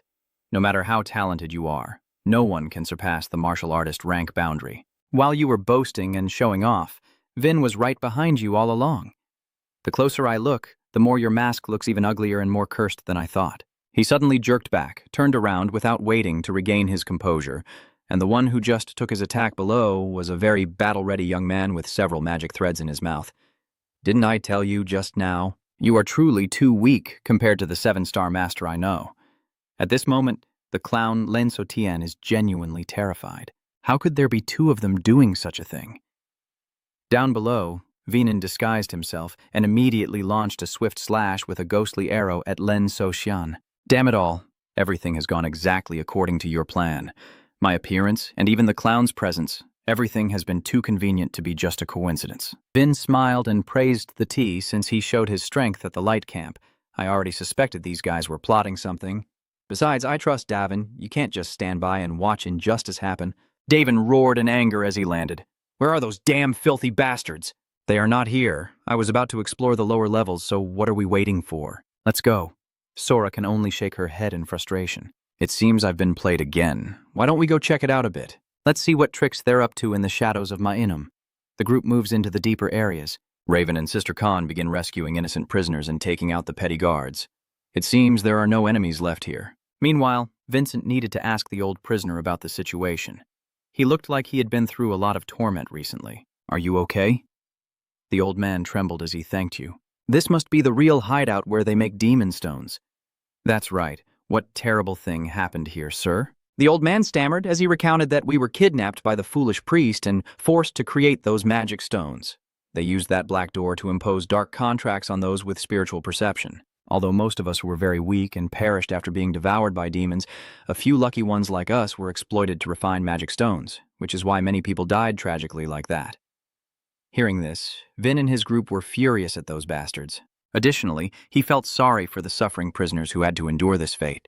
It's unbelievable that the temple and the Marshall family, who should have protected the weak, are behind all this cruelty. Where is justice in this era? So, what is the process of making demon stones? Everything is done through that machine. It is a dark magic-based crafting tool that allows the demon stones to absorb spiritual energy. Vincent stepped closer to Samoy, and as his hand lightly touched the sphere, a terrifying force erupted from it, releasing a fierce aura that made everyone feel the horrifying evil. Julian shouted in panic, "What are you trying to do?" Vincent, with a steely resolve, "I have drunk the mana potion and crossed that black gate. Like them, I should do what they did." Can you use this to save data about this place? Julian happily replied, "Is that okay?" That is entirely possible and could serve as irrefutable evidence. Vincent then threw the stone into the air, illuminating a corner of the room. Underground, the divine officer is desperately trying to heal the pig. It's really disappointing. You say a little kid beat you to this state? Yes, it was my subordinate's mistake while tending to the wounds, and suddenly Vincent and his men appeared right in front of us. How could this be happening? How dare you cause chaos here and nearly break that guy's jaw? Vincent coldly declares, "This is the price for exploiting innocent lives to fill your filthy pockets, you miserable scum." From this moment on, this place will be ground into chaff, and you two will be taken to the Grauman Judgment Tower. At the same time, a chubby guy appears. Sounds like it might be a bit troublesome. The air is thick with the smell of death. That old rotten beast speaks, my plan has only just begun. Edmond, suddenly a hand from inside the fat man's mouth appeared, and a white-haired figure materialized. Mon's appearance can only be described as Huan Tranglei's father. "Nightmares?" Vincent asked Julian. Do you have any information about these nightmares? Julian looked tense. Yeah, this is the first time I've heard that. It seems to be a highly secretive organization. If someone like this dares to reveal themselves openly, he has surely planned to send everyone here to their death. Those useless guys are still shamelessly shouting for help, saying Amon is not evil. Please save us. Immediately, Amon used his snake to swiftly devour the two of them. What exactly are you, Nightmare, Amon, planning and scheming? Amon, with a sinister smile, replied, "We are simply a group of people with a dream to make this world more glorious and beautiful." Vincent broke out in cold sweat. Are these zombies? Are they all residents of the town who perished here in this cursed place? The disciple said arrogantly, "That's right. You will only become useful pawns for me. The Death King and the two heirs of noble families are here." The skeleton soldiers rush in to slaughter Vincent's group. So Khan and Juven struggle to fight back fiercely, but their stamina is limited. They are surrounded like ants when a voice calls out from above, "Can I lend a hand to you, young guys?" A woman's figure suddenly swooped down, holding a long whip in her hand. "I came here because Count Vagan insisted I come to check the situation." Was I sent by the Lord Mayor? Well now, your dried-up friends are all lying scattered, and the arrogant one still struts around proud. How could this happen? Run quickly. A desperate scream echoes from afar, and everyone runs for their lives. The tower is collapsing into ruins. If you don't want to be crushed, run quickly. Have you forgotten? The strongest zombie in the group is still here. It's the undead of a top expert who has lost his spirit. Don't be afraid, most of the zombies will die if the summoner who called them is defeated. She immediately throws a chain to restrain Amon. He laughed again in a cruel way. Julian realized something was wrong. He was actually laughing. He is an L-Lich. Undead are immortal, and if their soul core isn't crushed, destroying their physical body is pointless. It only makes their range of attack larger. While still trying to figure out how to cut down that guy, behind the giant, a sword strike caused a deafening shockwave. "Hey, little master, is everyone okay?" Is anyone injured? Up there is the master sitting relaxed, and now there's another one wanting to join my battle record team. You can thank me later, but in the end, everyone will return to serve under my nightmare army. He kept attacking with his snake, causing chaos below and making the blood boil. A martial artist resurrected by the Death Spirit Master is indeed more formidable than when he was alive, as people often say. Did he mention that the other was a 7-star expert? A level 7 zombie is way too powerful to be killed easily. City Lord, my main task is to serve as a close butler for the Vatican and protect the young master. If there is any option to ensure the safety of young Master Jiven, I will prioritize it above all else. The girl's face clearly showed her frustration after hearing Sir Connie's words. So he's planning to run away when everything starts falling apart? You bastard! All right then, I'll leave Vincent in your hands. Vincent, go with Sir Connie. Vincent shook his head. No, I won't run away. I will crush him and walk away with my head held high. The young man's face is now full of determination, ready for this battle, but the City Lord has her own plans. She says, "From now on, you are the second Count Wagon, right?" What does that mean? Like Count Wagon, you always have a plan in mind and laugh arrogantly. From the outside, it really is hard to handle. So you've already devised a plan to blow him away, right? I started to attack from above after seeing the people below take too long to say goodbye. I've gathered everything I need like a rookie soldier. From now on, Vincent moves as fast as lightning along the body of the giant snake. He begins to execute his sword techniques. From now on, remember my name, young master that of House Eden. Vincent, forgive the darkness. You barely block Vincent's sword with one hand. You idiot, do you think you can match me? All right, so it's not just me who isn't skilled enough to fight you. So it turns out Vincent was just distracting us to lure the City Lord into capturing him. What are you all playing at now? You dare drag me into this mess? Finally, Raven unleashes a destructive strike aimed straight at his chest. Raven chuckled happily. Ha ha, do you feel it now? So quickly warned. Be careful, we haven't really taken him down yet. Young master? Emo is gasping for air. You all dare to fight with me. 2 5-star warriors and the heir of Vatican. You think that's enough to stop me, but you're dead wrong. This reckless fighter laughs out loud, too inexperienced and naive to take me down as if that's enough. The words of young Master Vincent surely have a solid basis. We will deal with him. Are you sure Vincent said it would be fine? You guys are daydreaming in broad daylight. The trust you placed in that Vincent Denka is probably already dust, just as Vincent and Julian are now desperately running for their lives. Julian, how much longer do I need? Julian replies.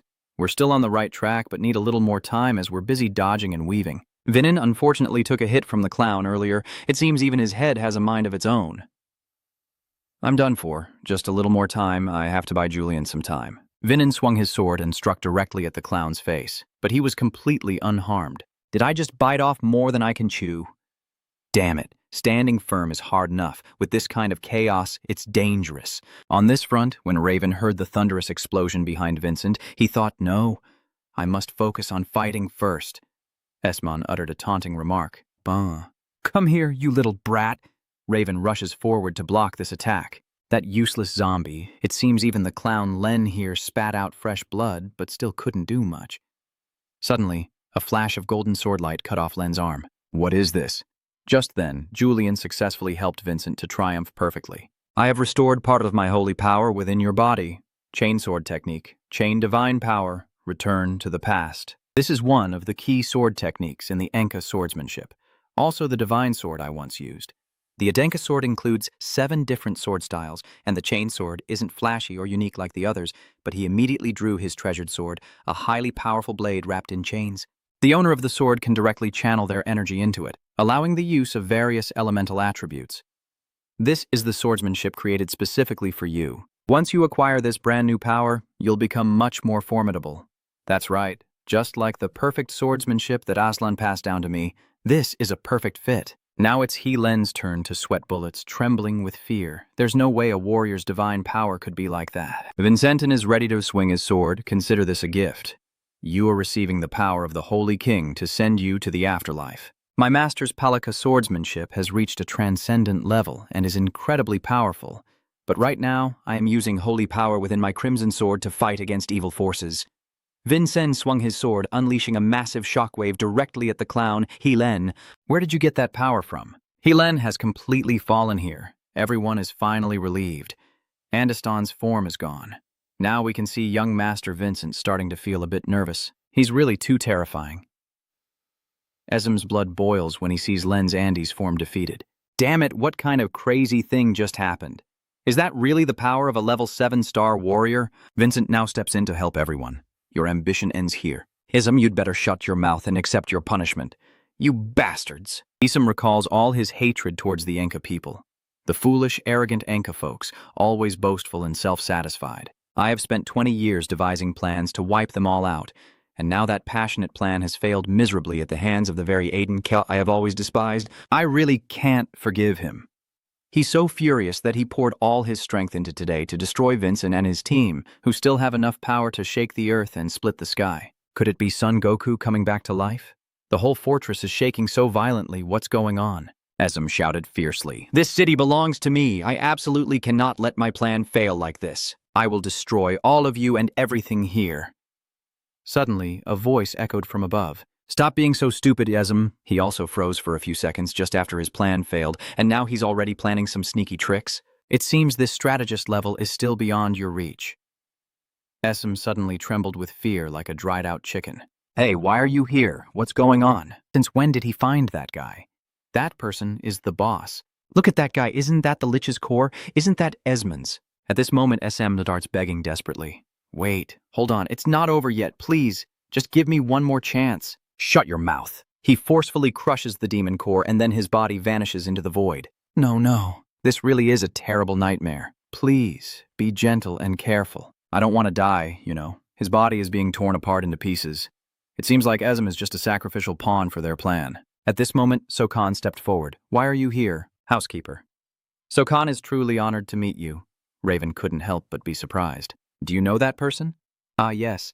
He is the heir of the Hoei family, and greetings to my nephew. It's just a meeting between you and your nephew. Do you really need to deploy so many soldiers? Julian also immediately realized, these are the elite warriors of the Hoei family. Vincent also couldn't help but wonder how he managed to get here so quickly. Vin suddenly remembered the past, and despite being close to the Pig-Lay territory all along, there had never been any clashes or records of offerings. So the one pulling the strings behind all this was the Pigla family, the great devil shining like a headlight while Vincent's mind was racing. This is what my mother wished for, to cast the darkness of the family over this world, my grandson. If you've understood everything clearly, you should know how to run away quickly, right?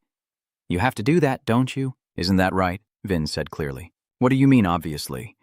I saw with my own eyes a 2-year-old child's father being grabbed by the neck here without any charges, and he was about to be taken away to be turned into a puppet. Is that obvious, Uncle? The great demon steps down. I don't want to argue about right or wrong with you here. Erase everything that happened today from your mind, and no one will have to disappear. Meanwhile, the tiger reports to the fox. What do you want to do? You want to go solo? Vincent said with an air of confidence. I didn't come here alone, Uncle. Is that right, Mother? Vincent's mother stepped forward, causing the soldiers to be stunned. Are you really just a useless loser? Are you the great elder Vesta?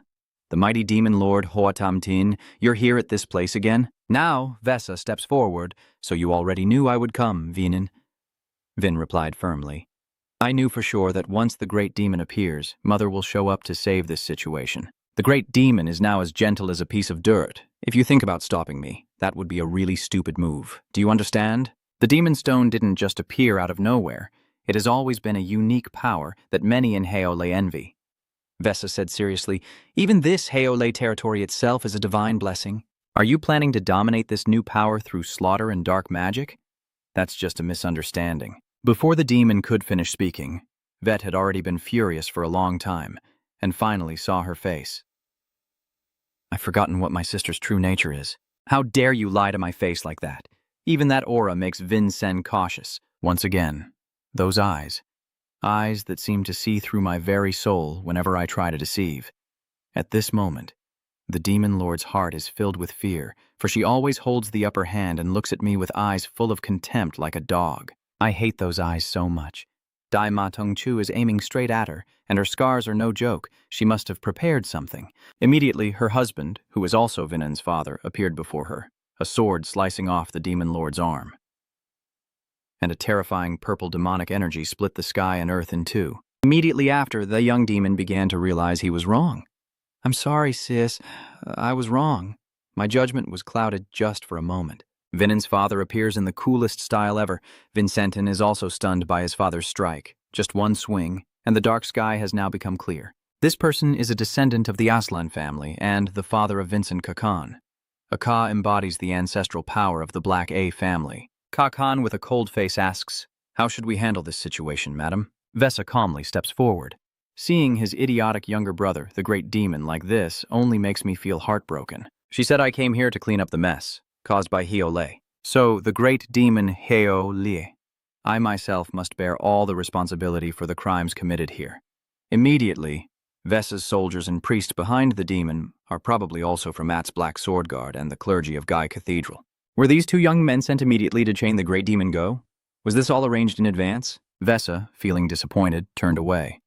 I want the Heole family to walk the righteous path. Don't you feel ashamed before our ancestors? Vesa was both sad and angry at the shameful act caused by her younger brother. Our father has a much greater responsibility to bear. Khan now also understood his wife's feelings. Vesa, it's okay. It's a bit late now, but I think it's time for me to return to my old ideals and gather all the Heole warriors. The Jia Church and the Vesta family are here. Resistance means death. The Gaia Temple will be sealed, so forget about escaping and cooperate obediently with Jeremy Andy's orders if you want to be spared. Well, at this moment, Vin also grinned widely and replied, "Ah, Pastor Delan." Pastor Dan hurried over, eagerly. Oh my, are you overdoing it again? Maybe so. By the way, City Lord, what about my level-up progress? Well, you've made quite an effort, haven't you? You're the descendant of the N clan, right? Your main responsibility is to protect the monks from that faction, but since a few of them got caught off guard, things are getting pretty tense. At that moment, Duan calmly responded, "Don't worry about that. May I ask the monks from Meotun if you are satisfied with the way our Vincent is being escorted? Do you think he has fulfilled his role well enough?" The two monks are sweating bullets, unsure how to choose their words delicately. Because with this group, the whole lot of you might even risk losing your lives. So both of them shouted together in unison. We are extremely satisfied.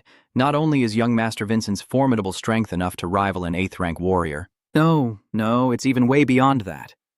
Hearing this, Delan chuckled softly and replied, "It seems the monks are very pleased with our young master Vincent." The Lord nodded in agreement after hearing this. "Very well. Then even a tough knight like Baga would have to nod in agreement. Vincenta, you have officially passed the 8-star warrior trial. Usually there would be a speech during the promotion ceremony. Those things are too long and boring, so I'll skip them." At that moment, everyone happily cheered and thanked Vincent and Juven. At the same time, Vesa and Khan were about to slip away without saying a word to the young master. "Let's go."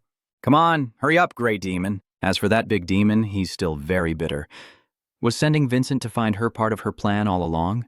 If I had only a ticket to the cargo ship, I would have prepared a secret plan and hidden everything. I wish I had known that Aunt Thantrin herself was involved, then the situation would have been completely different. But she still sent that kid Vin over. You guys really think everything will go smoothly just like your plan, huh? The great demon roared and struggled free from the two men. He wildly charged at Vincent with his eyes wide open. "Look at this Vesa. Watch how I break your game."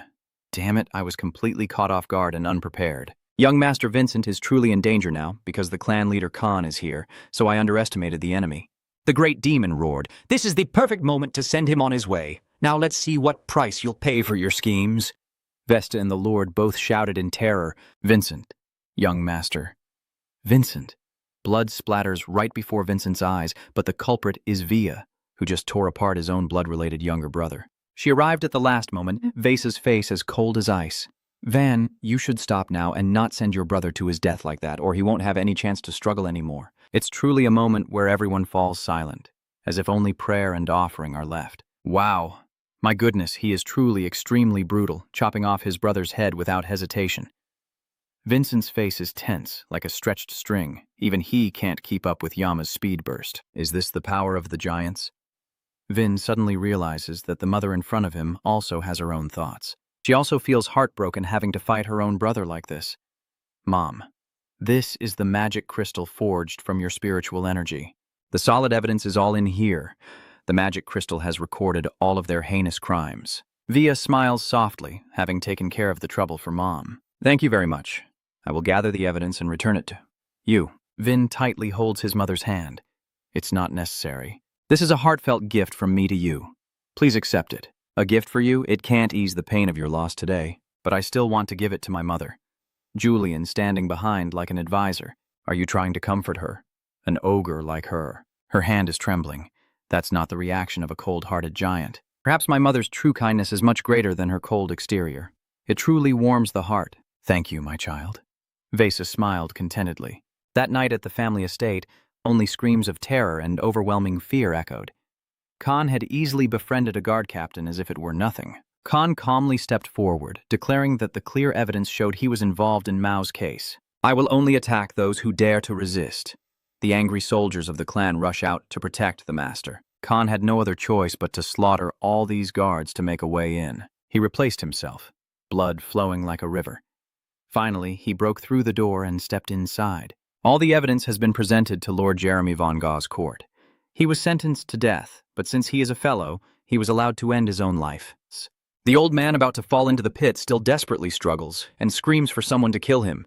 Immediately, an assassin lurking above Khan jumps down to assassinate him, but Khan only needs one sword strike to tear the young man apart. I understand his final choice. Khan immediately charged forward with a vertical sword strike. The scene in the room is now filled with a heartbreaking scream before falling into deadly silence.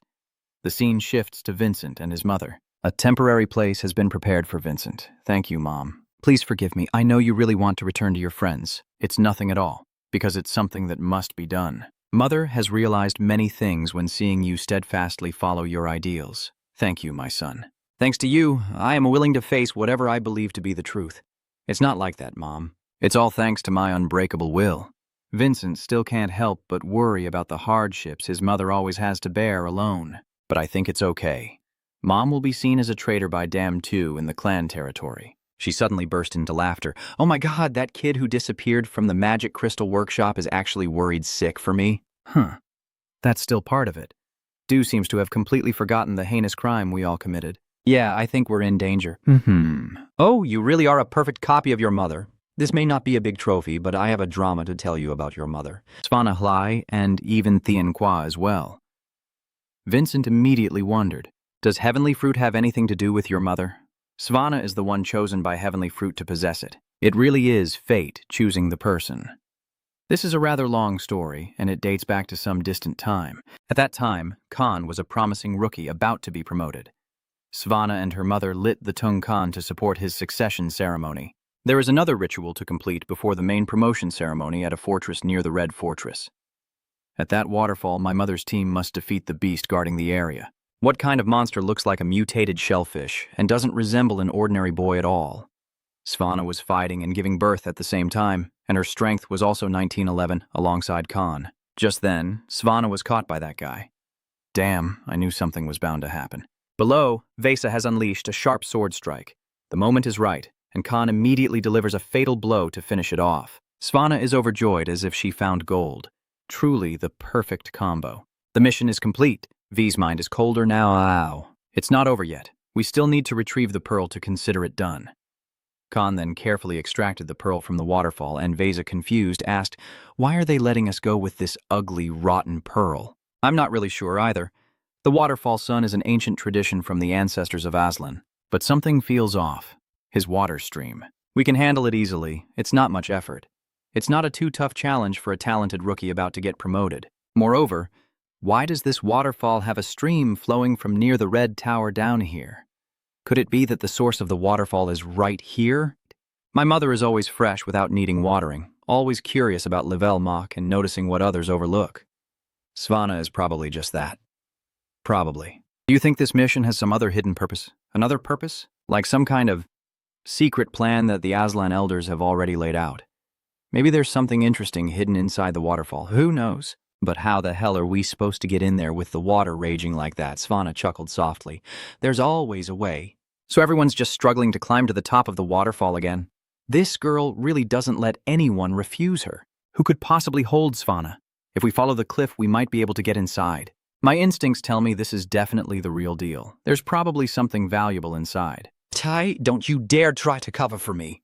Before Vea could finish her sentence, Svana slipped and fell off the cliff. Immediately, Khan rushed like an arrow to save Svana, while Vesa shouted in panic. Wait a minute, Khan, we're in trouble. All three of us fell into the water. Svana opened her eyes and said, is this the cave behind the waterfall?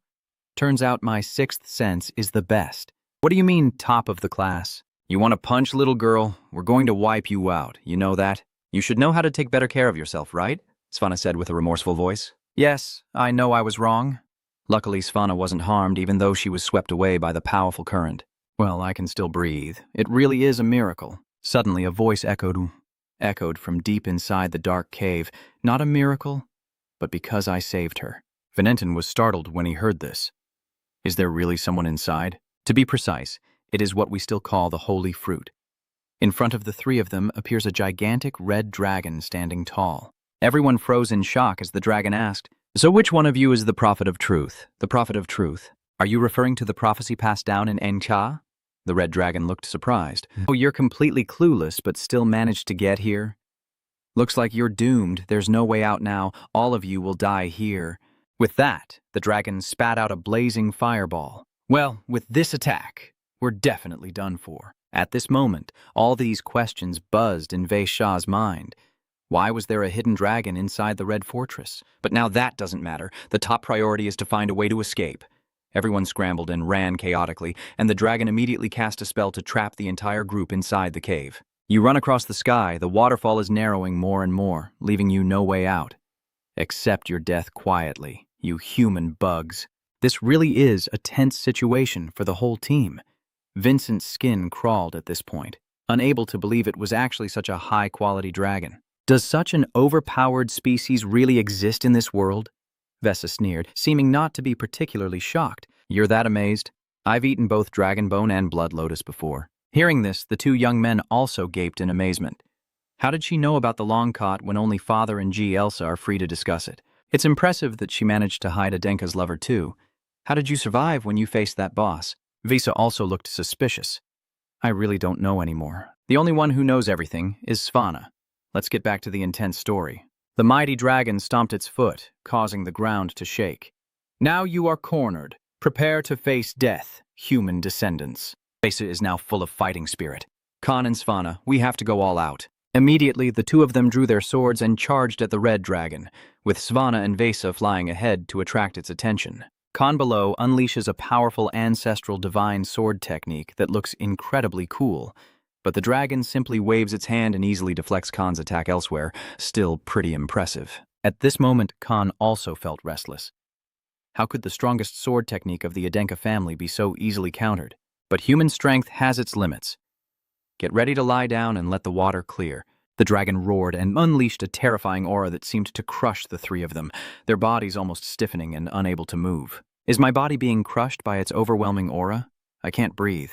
Khan, watching the two girls behind him struggling under the pressure, shrank back in fear, while even the dragon was wide-eyed at Khan's true strength. How can you bear the pressure from my oppressive aura? He's really tough. Killing them would be a waste. The future ahead looks very bright. Khan roars with anger. I won't let you kill them both. Before he could finish speaking, Khan's whole body froze like stone, his veins about to burst. Suddenly, the dragon transformed into a half-human, half-dragon form, known as a dragon man. She spoke softly. All those human magic control tricks are just copied from our dragons. Even if your martial arts master is as powerful as the heavens, it's still a long way off before you can mess with me. Unfortunately, I will send you on your way. She softly spoke, and then gathered her strength to unleash a blast of firepower, but Svanna quickly deflected her attack. Longnyan also couldn't help but be amazed. Huh? You survived my palm magic attack? Ah, I see now. This child. She lifts Svanna's chin. You must be 2 drinks in, right? How do you know? I can trace your origins now. Vesa is currently outside of Svanna because, after all, your family was personally chosen by me, and that's all I remember when we woke up after leaving the waterfall cave. Furthermore, Svanna was holding the divine fruit firmly in her hand. The divine fruit, does it really exist? What Aslan left at the Blood City was surely the divine fruit, but Svanna's condition started to worsen a few years later. She gradually weakened and spent her remaining days in frailness before passing away. Julian sadly recounted that although Savan never ate the celestial fruit to leave it for Khan, he couldn't trade her health to take it. Because Svanna was the only one Khan loved, many years passed like that, and she left behind a child for Khan. The boy finally absorbed the celestial fruit as her last wish. Svanna will forever be etched in Khan's heart, and even now, her memories remain as beautiful as the first days. I can feel her mixed emotions, envy, longing, and regret, through her expression. Vincent hesitated and asked, What do you think of my biological mother? Vesa replied. She admires her very much and also envies her. It's okay. Vesa, you're not just a pawn. Vincent, can I also ask for one more favor from my mother? What is it? Destroy the Heoli family and move to Blood City at the place that has witnessed so many upheavals. It's Thak Nin, Vincent asked. So this is Thak Nin? Julian observes the surroundings carefully and confidently confirms that this is it. Vincent draws his sword. Julian immediately looked and asked curiously, Is this Vincent using his energy to unleash the ultimate move, the divine sword slash, to annihilate everything? He had created a terrifying shockwave to stop the flowing waterfall. Julian was shocked to see this. What are you doing? What if the cave door gets destroyed by accident? Destroying it? You think it's easy to break like candy? Julian also had to rack his brain to say. Not a scratch. What the hell is this trap? Vincent says. Looks like we can't get in this way anymore. Vincent meditates deeply, the dragon residing within him waiting for someone to uncover the truth about the Atta family. There must be some connection between this waterfall and Aslan. Vincent's mother must have used some other method to break in. That's why she gradually grew exhausted and died after obtaining the divine fruit. So the key to unlocking the waterfall must still be hidden somewhere else. I have to find it, uncover the truth hidden beyond the waterfall. People are gossiping about the recent scandals. The blue pig Yama has disappeared lately. There are just too many tragedies, the city lord replied. Only heaven knows what would have happened if I hadn't been there. He's furious. So who was the person stalling and thinking it would be really troublesome? The clan leader chuckled happily. Oh, when did I say that? She continued to explain herself to ease the tension. Anyway, everything has passed now, and what happened to their family is truly heartbreaking. He sighed heavily. Actually, his heart is also in turmoil. At the same time, somewhere else, Dan is clutching the holy cup and running for his life. Oh no, that was what he exclaimed when he realized he had run into a dead end. A voice from behind Dudan called out, Why don't you give up? Neo-Ut, the preacher, recognizes him and smirks with contempt, saying, You should call me senior, but it doesn't really matter anymore. You should give the divine cup to someone more worthy and leave this temporary world to receive the teachings of the Holy King. After finishing, Neo Ute lunged forward and strangled the neck. He laughed loudly, swung his sword intending to give him a final blow. Goodbye. Just then, a bolt of lightning struck down, causing the henchman behind Neo Ute to freeze in place. Neo Ute jolted in surprise. What the hell is going on? Before I could finish my sentence, the sharp sword was pressed against Neo Ute's throat. A deep voice like an abyss speaks out. You'd better give up on seizing the cup of the gods if you don't want your head to be cut off again. Dan also faintly realized who his savior was, and the fiery-haired saint spoke with a cool attitude. From today on, I will be the guardian of the sacred cup as the bodyguard swordsman for Pastor Dulan.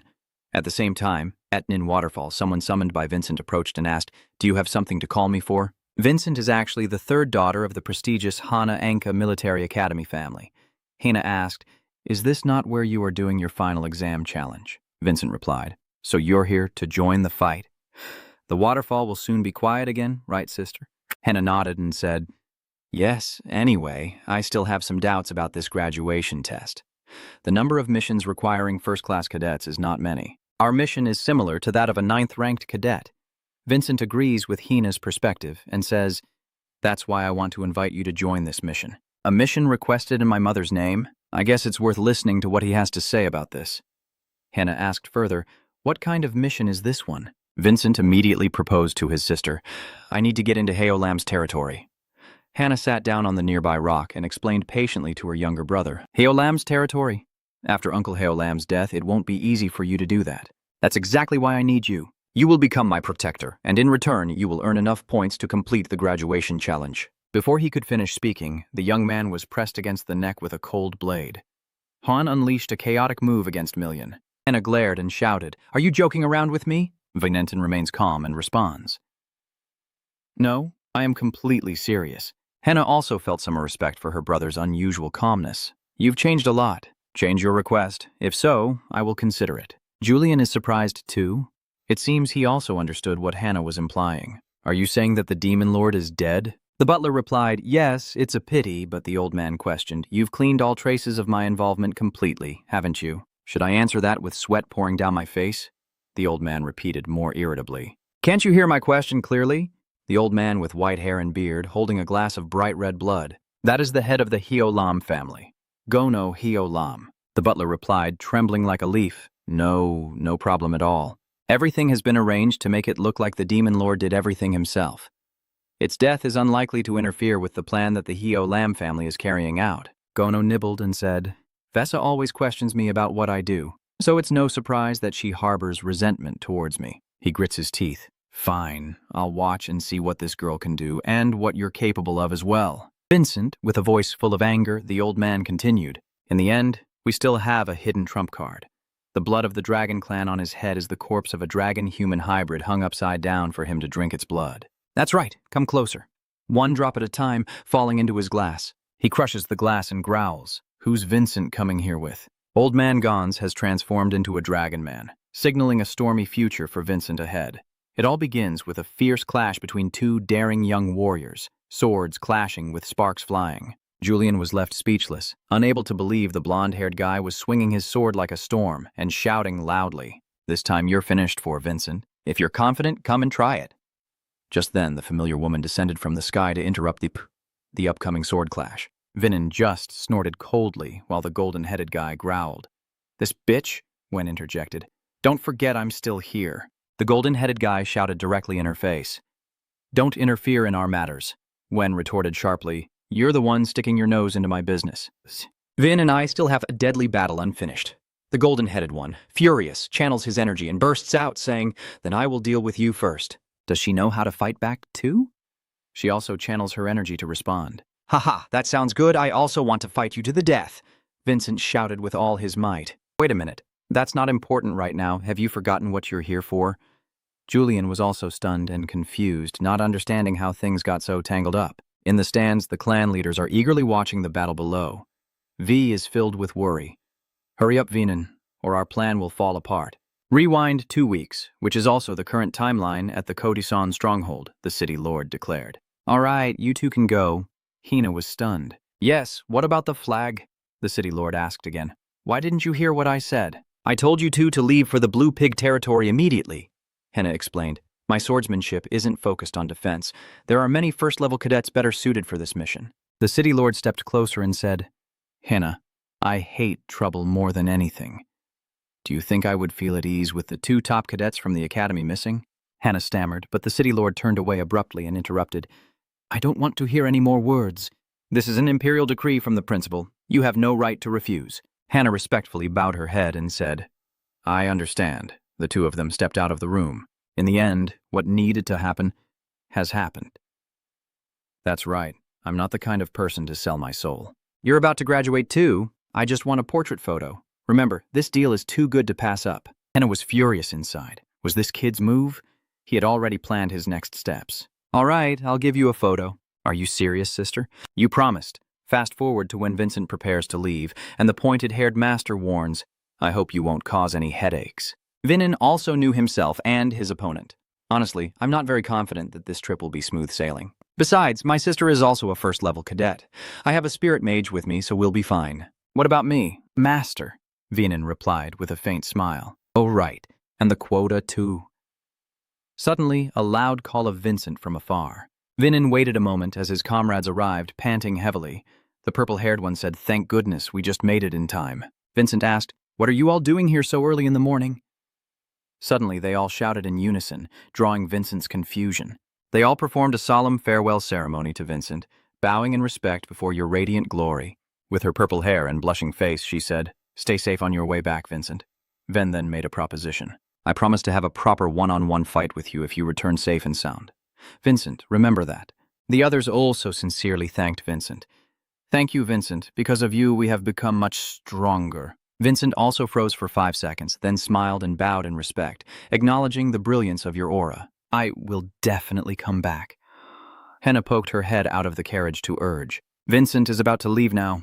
The sharp-haired lord was about to say something. Hannah, you should step forward as the clan leader and inquire.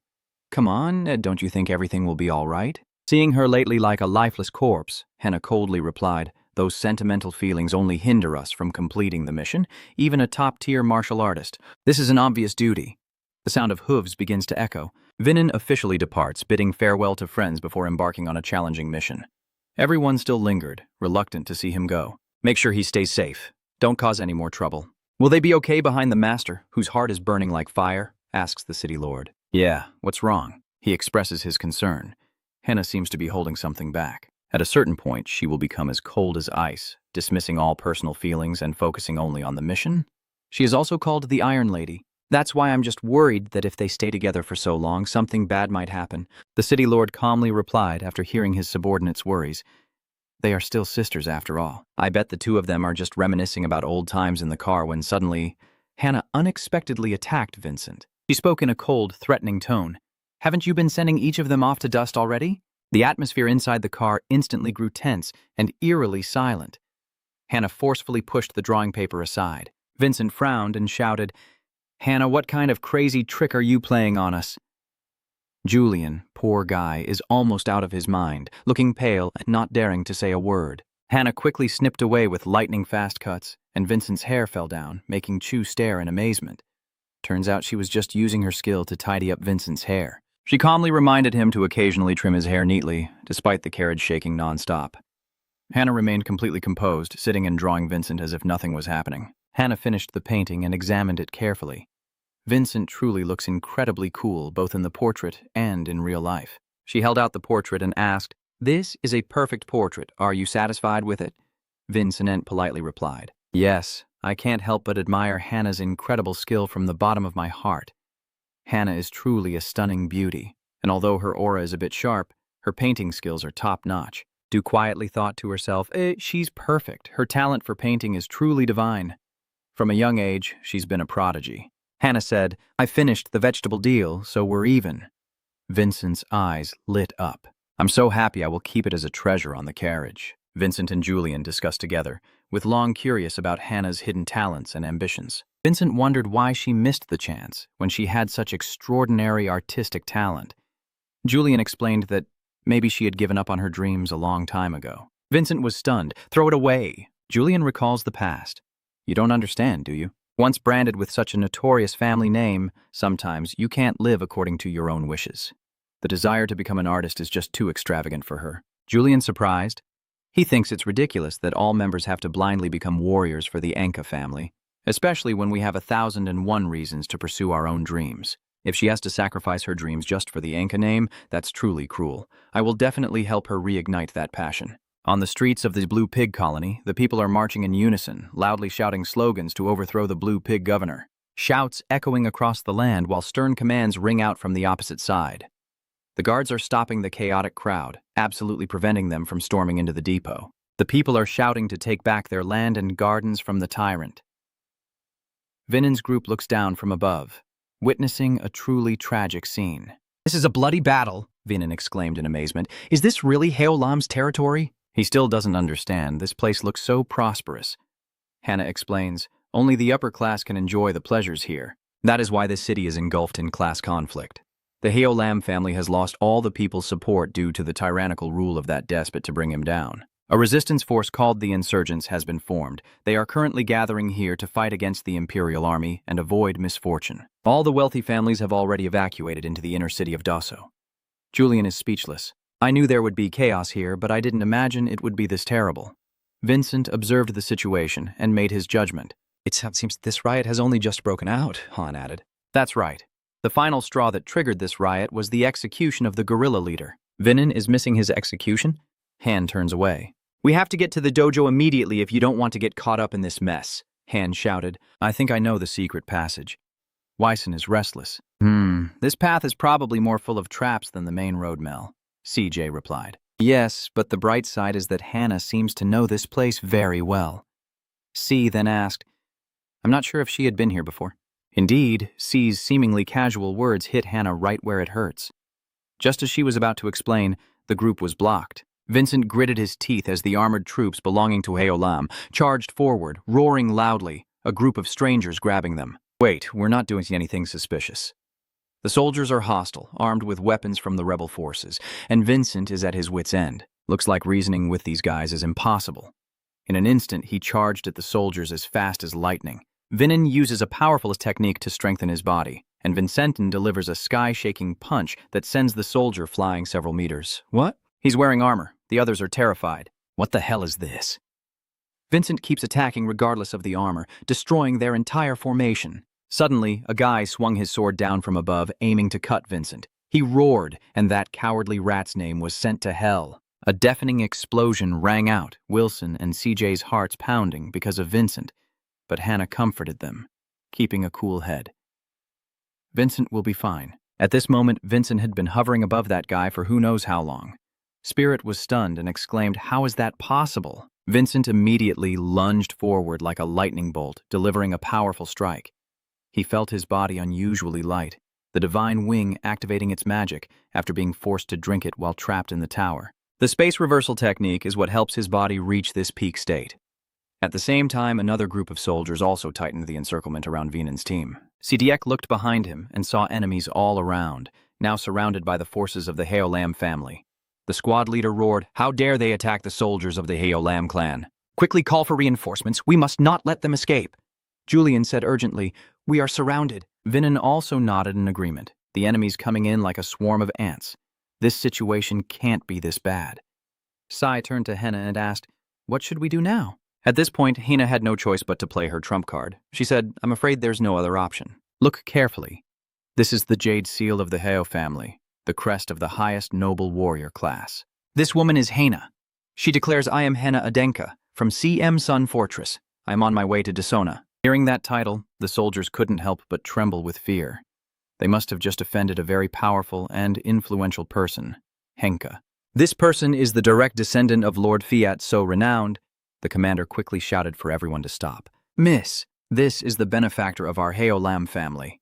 Vincent thought to himself with suspicion. "Why didn't you use that from the start? Then everything could have been resolved smoothly." "It seems she didn't want others to see that Jia Hui, right?" Vin asked curiously. "Hey, that Jia Hui is—" Before she could finish, a smoke grenade rolled right to his feet and exploded. Henna quickly shouted a warning, "Watch out for the smoke bomb." Vincent was blinded by the thick smoke when suddenly someone grabbed his wrist and pulled him away, saying, "This way." Henna vaguely realized this must be a blind bomb from the resistance. Henna jerked in surprise and shouted, "It's over, young Vincent has been kidnapped again." The soldiers must immediately scramble to find him and make up for their mistake. Otherwise, they'll face the full punishment if they anger Denka. A soldier reports, "Still no sign of him?" Another name replied, "We haven't received any news from the search team on Route 7.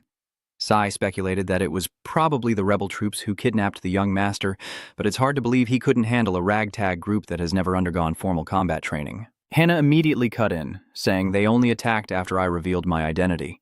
Sai asked in surprise why that was the case. Hannah slowly explained, "They know Vincent is involved with me, so they assume he is also an enemy." Sai still hasn't understood. "What are you talking about? How did it come to this?" Hannah's voice drops. "You have captured and handed over their leader to the pig family. It's me." At that moment, Vincent was unconscious and was thrown directly into a carriage without any mercy. "The one who just threw you is a young woman with blue hair." She sneers and laughs. "The one-eyed bastard is dead." She jumped onto the carriage and urged it to move. "Let's get moving. There are 2 others with her." But why does the blonde-haired guy look so familiar? He immediately urged his horse to gallop away. The green-haired girl asked, "Have you guys already taken that thing?" The accomplice replied, "We've already obtained it, miss. We managed to seize some military gear from the low-ranking soldiers of the Blue Pig faction, thanks to the chaotic protest crowd. This tunnel will lead straight to the Vatican estate inside, which is quite dark. We must be extremely careful."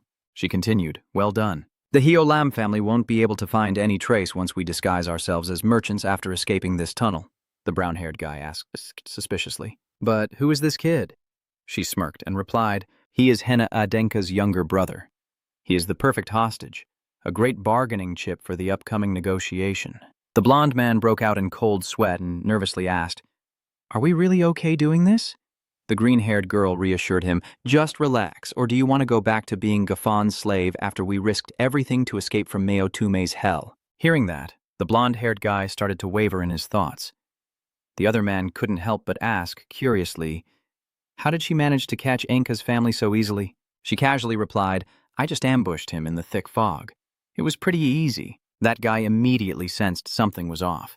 Everything was too simple, strangely so. He suspiciously asked again, "What do you mean?" "No way, unless he deliberately let himself get caught." Before she could finish her sentence, Vincent suddenly threw a lightning-fast punch from behind, startling the green-haired girl. After giving her accomplice a good beating, Vincent swiftly closed in on her, and it was over. The blonde-haired guy driving the carriage turned his head at the noise and asked, "It's too noisy, I can't hear clearly." As soon as he finished speaking, a sharp sword was pressed against his throat. Vin sternly ordered the man to keep driving the carriage. "I won't hurt you as long as you cooperate peacefully. I just want to meet your rebel leader." The blonde-haired man stammered, "I understand, sir. Please lower your weapon. I'm just a humble truck driver from the countryside." Vincent also seems to recognize this guy's face somehow. It seems they have met before in the poor neighborhood for folks from the countryside, when suddenly a shadow stands blocking the road. Vincent immediately shouted a warning to the guy to stay away. "Hey, there's someone ahead! Watch out!" The blonde-haired man is also shocked. How could there be a kid with blonde hair in this tunnel? "Be careful, be careful." He quickly slammed on the brakes, causing the carriage to overturn and shatter, the green-haired girl feeling dizzy, while everyone hurriedly asked about each other's condition. "Are the green-haired ones and your accomplices still alive?" Suddenly, a brave man stepped forward and said, "Exactly right. You have chosen this path." I'm not surprised the green pigs didn't recognize it. After all, this is a shortcut only locals know about. Seeing the green band of the pig's insignia on his arm, she shouted out loud, "Traitor, are you planning to betray us to Gafozo?" "Us?" The one facing us sneered. "What do you mean? You're just a bunch of pests fighting against the Blue Pig Kingdom." He burst out laughing loudly, then held up the dark demon pill to show what a true citizen looks like. The blue-haired girl shivered as she saw that in his hand. That is a treasure. He swallowed the pill, and immediately his body began to transform. That's right. He transformed into a massive, muscular crimson guardian with incredible size. He excitedly said, "Amazing, with this strength and overwhelming energy, I could capture hundreds or even thousands of rebels. I'll catch you and take even more." Then he swung his sharp claws to attack. Immediately, Vincent appeared just in time to block the strike with a thin sword. She was also stunned with her mouth open, while the giant freak of a man was also wide-eyed in shock at Vincent's skill. He growled, able to block my move with just one hand. "What? Who are you?" Vincent coolly replied, "Do you want to know my name?" But as soon as he finished speaking, he activated his ultimate move, transforming his sword into a blazing death scythe. You need to introduce yourself first, right? Vincentin threw out a few illusionary sword strikes at the guy, but it seemed more like scratching an itch. He laughed loudly and said, "Don't make me laugh anymore. With the power from this blessing, you can't even scratch a single hair on me." Before he finished speaking, the young man was already crushed by a huge slab of stone from the underground pit, truly flattened like a pancake. Sen sneered, "I knew ordinary spiritual power couldn't harm your hybrid dragon body. That's why my target was the top of the pit from the start." Vincent pondered the power of the dragonkin, and the final clues finally fit together. All the methods of harnessing these energies and the bloodline of the dragon clan that Kovan used to attack him all pointed to the pig family. I guess there are still many things to explore further. Just then, the green-haired girl behind detected the sword on the ground about to strike Vincent, but her skills are still very raw. Vincent calmly deflected the light strike like a feather. She clenched her sword hilt and asked through gritted teeth, "What kind of freak are you? You deliberately let us catch you and then suddenly act like a hero to save us." Her voice was full of anger. "You should have been on Hannah Enka's side, right? You nobles are all the same, never bothering to care about us common folk."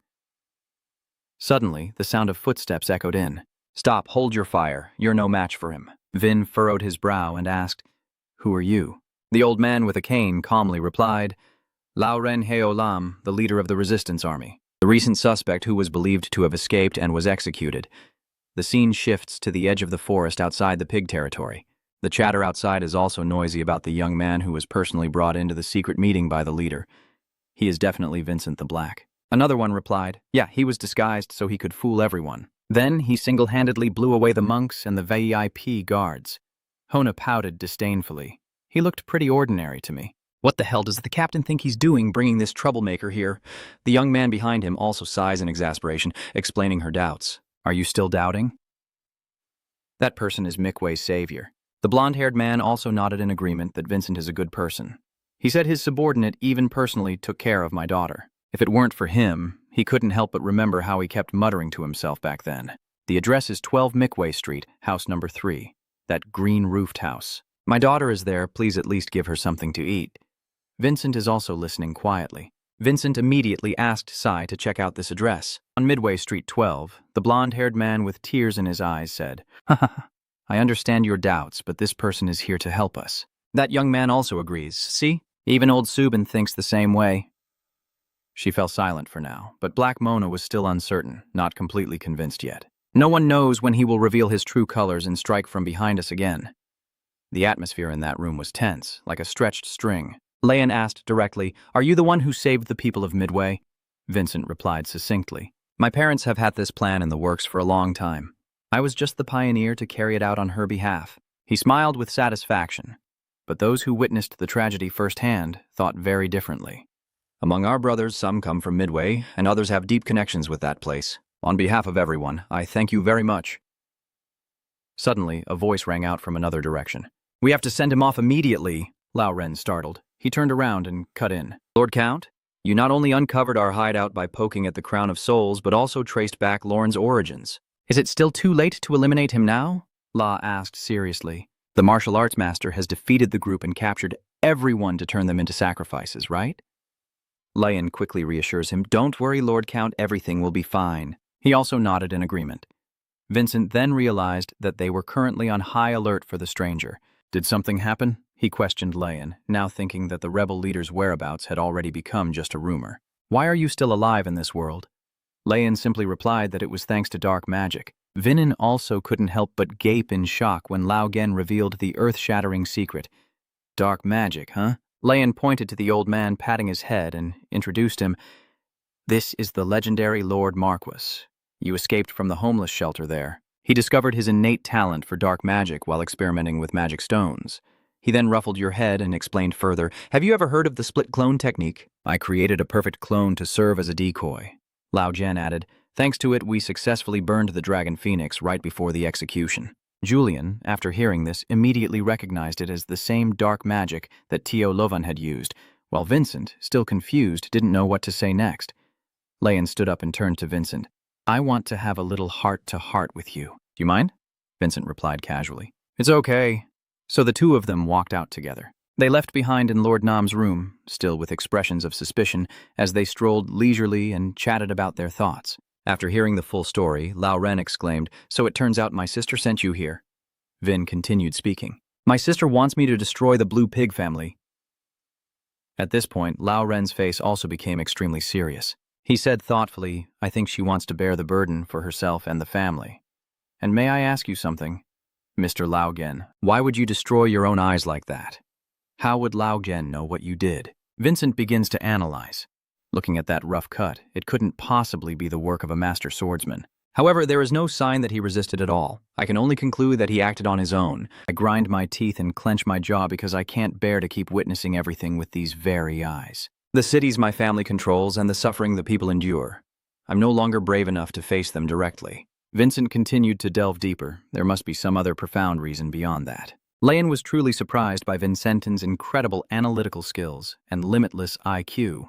This kid has a far-sighted vision that surpasses an ordinary martial arts master. Now I understand why she sent him here. Did you see clearly the true face of that so-called blessing earlier? Then he explained in detail that it is a type of demon potion that can grant overwhelming power, but is highly addictive. The Haolam family exploited them to control over 5 or 6 people. Those who obediently follow orders will be granted titles as a form of reward. My family basically treats them like a bunch of mercenaries. As the addicted ones gradually leave the ranks, the resistance group is pushed to the brink, returning to the past scene where Lao Gen personally gouged out his own eyes. At this moment, he stands on the podium and declares passionately, "I can no longer endure the current decay of Haolam territory, so before rightful rights return to the people, I will never look at it. I have sacrificed my eyes and vow to become a flag, uniting the suffering and abandoned." Vin couldn't help but admire his spirit. Leon replied, "Thank you." Just then, 2 treasure addicts suddenly appeared right above Lauren and Vincent, startling both of them. One shouted loudly, "Ha ha, Lauren Haolam is still alive right here. Humph," Vinin exclaimed in surprise. "Those cursed creatures, why has this secret passage been exposed?" Lao Dan also has no way to get here except for the resistance army. The 2 burly guys charged down like hungry tigers, one laughing loudly and saying, "We'll level up instantly to VIP status if we catch his life." Vincent immediately rushed forward to block the way and shouted, "Hurry and run, Lao Ren." Vincent launched a few basic sword strikes, but they were just like scratching an itch for these guys. He thought to himself, "As expected, I can't deal enough damage to them with just this skill. And there's no one around to call for help. What should I do now?" One of them throws a mighty punch and says, "What are you daydreaming about, little brother?" Vincent was immediately punched away several meters like a bird, but luckily he managed to get back up. Vincent gritted his teeth. "That damn on!" Julian shouted in alarm, alerting Vincent, "Watch out over there!" Vincent quickly glanced over. Julian continued, "Lord Lowen is in danger. At this moment, he is being cornered by a blessing creature, while another giant is about to spit fire, and they say all that matters is keeping Yuen's face intact." Lao is almost giving up, closing his eyes and waiting for death. "Damn it!" Vinin shouted loudly. "Lauren!" Vinin quickly rushed over, knocking Lao Gen aside with a loud crash. Lao Gen hurriedly looked over, his heart burning like fire because Vincent's arm was badly burned and looked terrible. The wound was truly severe. He sneered and said, "Not bad to be able to block that attack." His accomplice chimed in, "But how long can you keep protecting that blind guy?" "You have nothing to do with this. We will give you a way to survive as long as you hand over the Lao Gen to us." Viensen outright refused, but inside his mind he was frantically calculating the current situation. These guys are basically not martial artists, but almost bloodthirsty monsters. If I give it my all, I still might be able to handle them. He quickly glanced at what was behind him and then furrowed his brow, thinking further. However, I have to protect a lost soul without hope, which makes fighting both formidable enemies in this tough situation extremely disadvantageous. The 2 beasts burst into laughter and charged at Vincent, aiming to tear him apart. "All right, then let's go to hell with that Leon," Vincent cursed silently, and suddenly sharp sword strikes like lightning shot toward the 2 giants. Immediately they were pierced into pieces, blood splattering in front of Vincent. He immediately recognized this sword technique as Henna's. She was stunned to see Lowen and then asked him if he was safe and sound. Yes. Lao also realizes that this familiar voice belongs to her. Henna grits her teeth and growls in disbelief that he's still alive and well. Vincent immediately jumped in to block her sword and shouted, "What are you doing?" He was also stunned, analyzing in his mind what incident could have made her so furious. Lauren asked in a deep voice. Are you still pursuing your passion for painting? Hearing this, Hans suddenly trembled uncontrollably. Hearing this, Hannah suddenly shivered violently. She dropped her sword to the ground. Vincent asked in confusion, Sister, are you okay? Hannah collapsed to the ground and tears started to flow uncontrollably. She sobbed, saying, If you can't even see it anymore, then there's no need to ask. Leon gently replied, I sincerely apologize. A loud shout from afar called out to the leader. Vincent and Leon turned to look at Hamona rushing over, asking what happened before the explosion. Are you injured in any way? How did those beast lovers manage to find their way all the way here? Her gaze flicked to the person collapsing on the ground and then stopped on the person sitting there. Who is that? Anger flared up when she realized it was Henna Aina, the person she hates with every fiber of her being. Quickly rush and calm the situation down. Everyone, I am completely fine. But Hamona walked straight up to Hannah. Hannah looked up with tears in her eyes and asked if she was the one from before. Before she could finish, Hannah was struck with a powerful blow from Hona. Hamona shouted angrily, Who does she think she is to show her face here after almost sending our leader to heaven, huh? Hannah remained silent, enduring it. The tragedy Hannah caused for Lao Gen in the past comes back to mind. A cold voice begins to echo. Warriors do not need feelings. They only need to follow orders and accept praise when they complete their mission. That is what truly defines the honor and dignity of a real warrior. Hona kicks in the door and reports, Damn it, an unknown intruder has entered our base. Leader, you better retreat now. As soon as she finished speaking, Hannah appeared right behind her out of nowhere, delivering a deadly sword strike from behind. Hamona collapsed to the ground. After abandoning her life's dreams, I no longer care about anything. Lauren Heolam, I want to invite you to come with me to give a statement as a witness regarding the illegal protest that took place in downtown Desona. Ona immediately stepped in to shield Lao Ren, who would believe such blatant lies. I swear I won't let you take our leader anywhere. Suddenly, a hoarse old voice interjected, What do you mean he's dead? I just want to ask my son a few things. That is Gafohe Olam. Lao also realizes that the person in front of him is his father. Does the old man still think his rebellion is not enough? It's time to stop this silly game and go home, son. Lao, sitting calmly on the chair, replied that he couldn't do that. We will never give up this fight. Everyone here is willing to sacrifice everything for our beloved Heo Lam territory. Gafo looked disillusioned and said, So that's how it is? I didn't expect you to give up the light in your eyes just to stir everyone up and chase after your false hope. He then placed his hand on Lao Ren's shoulder with a sinister and treacherous look. But if you have dedicated yourself completely, are you willing to sacrifice your beloved niece as well? Gafo is truly a cunning fox. He sneered and then continued. So you are the one who taught her to draw, right? He started to manipulate Lao Ren's mind. You have no idea how heartbroken I would be if my niece also lost her sight like you. I understand what you mean. Lao Gen gritted his teeth and clenched his fists, his eyes burning with intense fury. Immediately after, Lord Lao Gen quietly followed. A few days later, Gafo returned and my uncle's execution was already scheduled. Right at the execution site, the crowd below shouted in protest, demanding they stop. Lao Genin is the savior of everyone. Lord Nam Count was lucky that we arrived just in time. Lao nodded in agreement and replied, Yes, please go ahead, Your Excellency. Then Lao Gen suddenly heard a heart-wrenching scream that he could not ignore. He recognized that familiar voice. Why is Hina now lying so tragically below? Weren't you the one who said you wouldn't execute him? Why is this happening?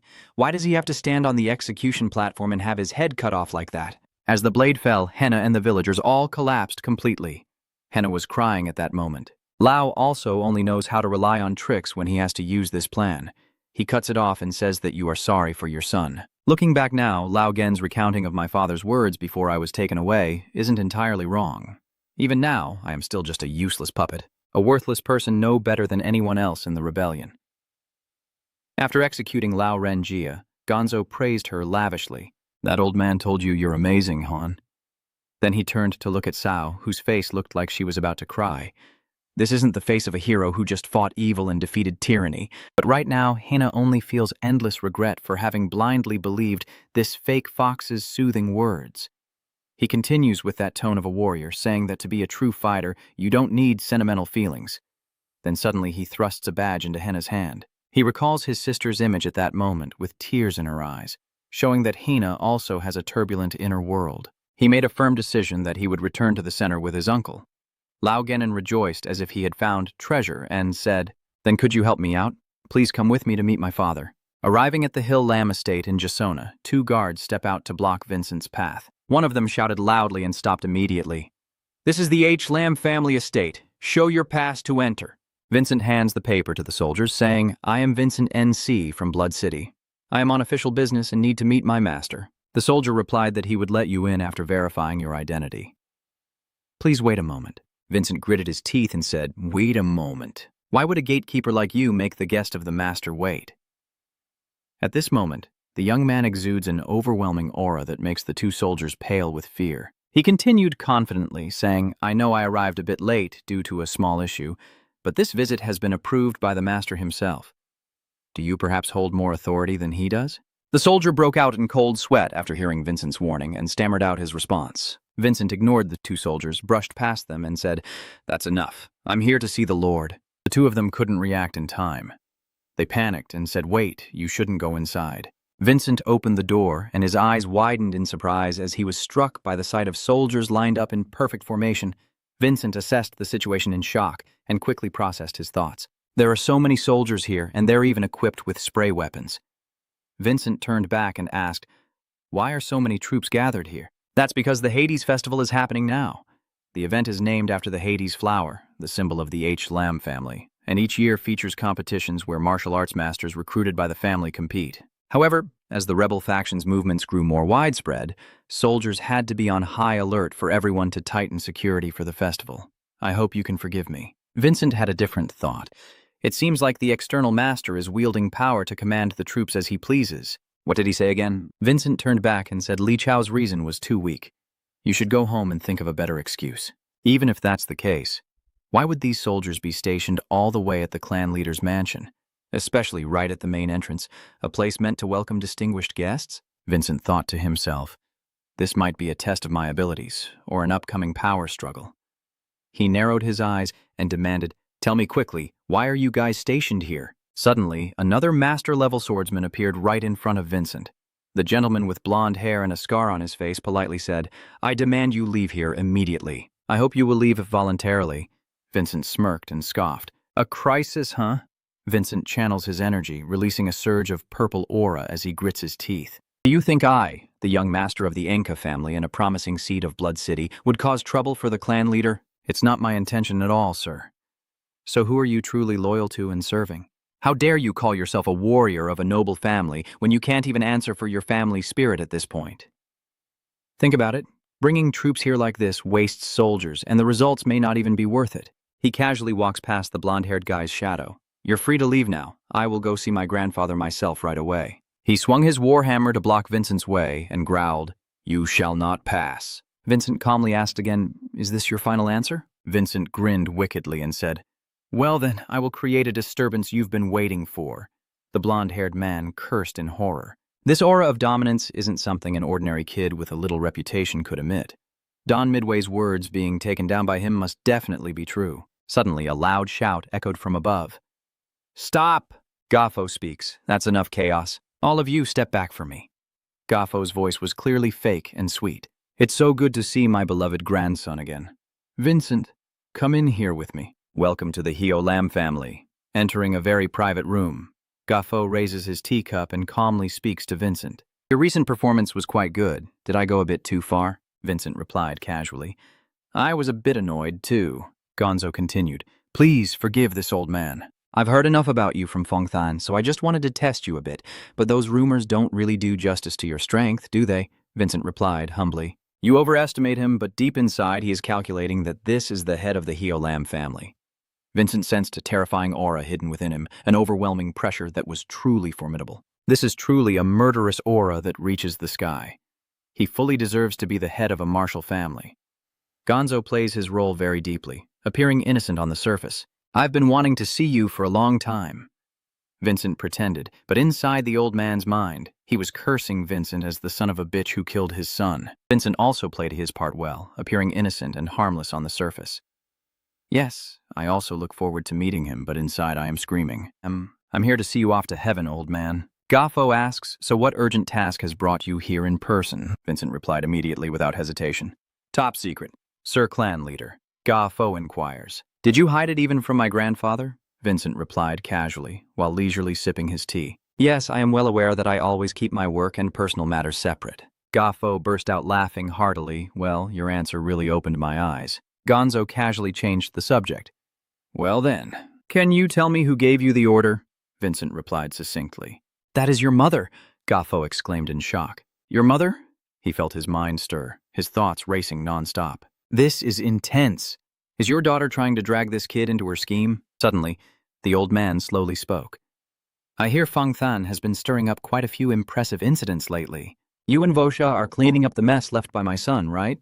Vincent replied humbly. I just got lucky, sir. Are you saying that my cursed son died just because you got lucky? The room suddenly felt oppressively tense. Julian quietly assesses that this conversation is starting to smell like trouble. Vin reassures Julian that this old fox hasn't done anything to me yet. Gonzo's face relaxed and he said, don't be too tense. Honestly, I should be grateful to you. He chuckled and said, if you hadn't stepped in, he would have eventually taken him out himself. So you just arrived a bit late, huh? On your way here, you had a minor clash with some rebels. Ga Fo slammed the table and continued the perfect act. How dare those damn dogs lay a hand on my precious heir? Vincent also had to be amazed by the old man's masterful acting. He replied, no harm done, just a bit late. The old man roared, damn traitorous bastards, you dare to rebel, you deserve proper punishment. Since I just caught a few of their henchmen, what do you think I should do to them? Vincent hesitated and asked, how did you deal with them, Ga? Crushing the teacup gently. He sneered, his voice full of cruelty. I have crippled their limbs completely. Ha ha. They will live a miserable life for daring to oppose this old man. That filthy universe of trash should know its place. Right, Vin? My dear? After saying that, Vincenton also started grinding his teeth. He stood up suddenly and declared that nothing escapes his notice. Isn't the clan leader very interested in your mission? Ga Fo was also stunned that the boy could reveal his mission so easily. The young man confidently declared that he had to participate in the Hades Festival. Gonzo exclaimed in shock, the Hades Festival, you? Vincent held out the piece of paper in front of him. Yes, I'm a bit shy, but these are all trustworthy people. Could you help me out with this matter? Rewind to the night before at the rebel base. As they discussed around the flickering campfire, Vincent laid out his plan. Leon immediately fell silent, warning to be careful. So I really need your help with this. These characters will be present at the festival. Lords and bloodline generals, a military academy delegation, gay dues priest, and even your grandparents. Vincent smirked to himself, thinking that he would surely get him to agree repeatedly. This was clearly a golden opportunity that the old fox would never pass up. Let's go back to the night before. Vincent emphasized, our time is extremely tight. Tomorrow we must quickly connect with all the people I just mentioned. What do you mean? That was Wizen's desperate cry, while Sai was stunned and stammering. Are you planning to drag someone else into this muddy mess again, young master? Are you losing your mind? Hannah said. I know what you're planning, but do you think those people will cooperate smoothly as you want? Hannah continued analyzing. If the plan fails, it will be a very difficult position. It's too risky. The young man sneered and asked back, Hannah, are you interested in him? Hannah jolted in surprise. That's not what I meant. Venan looked confident.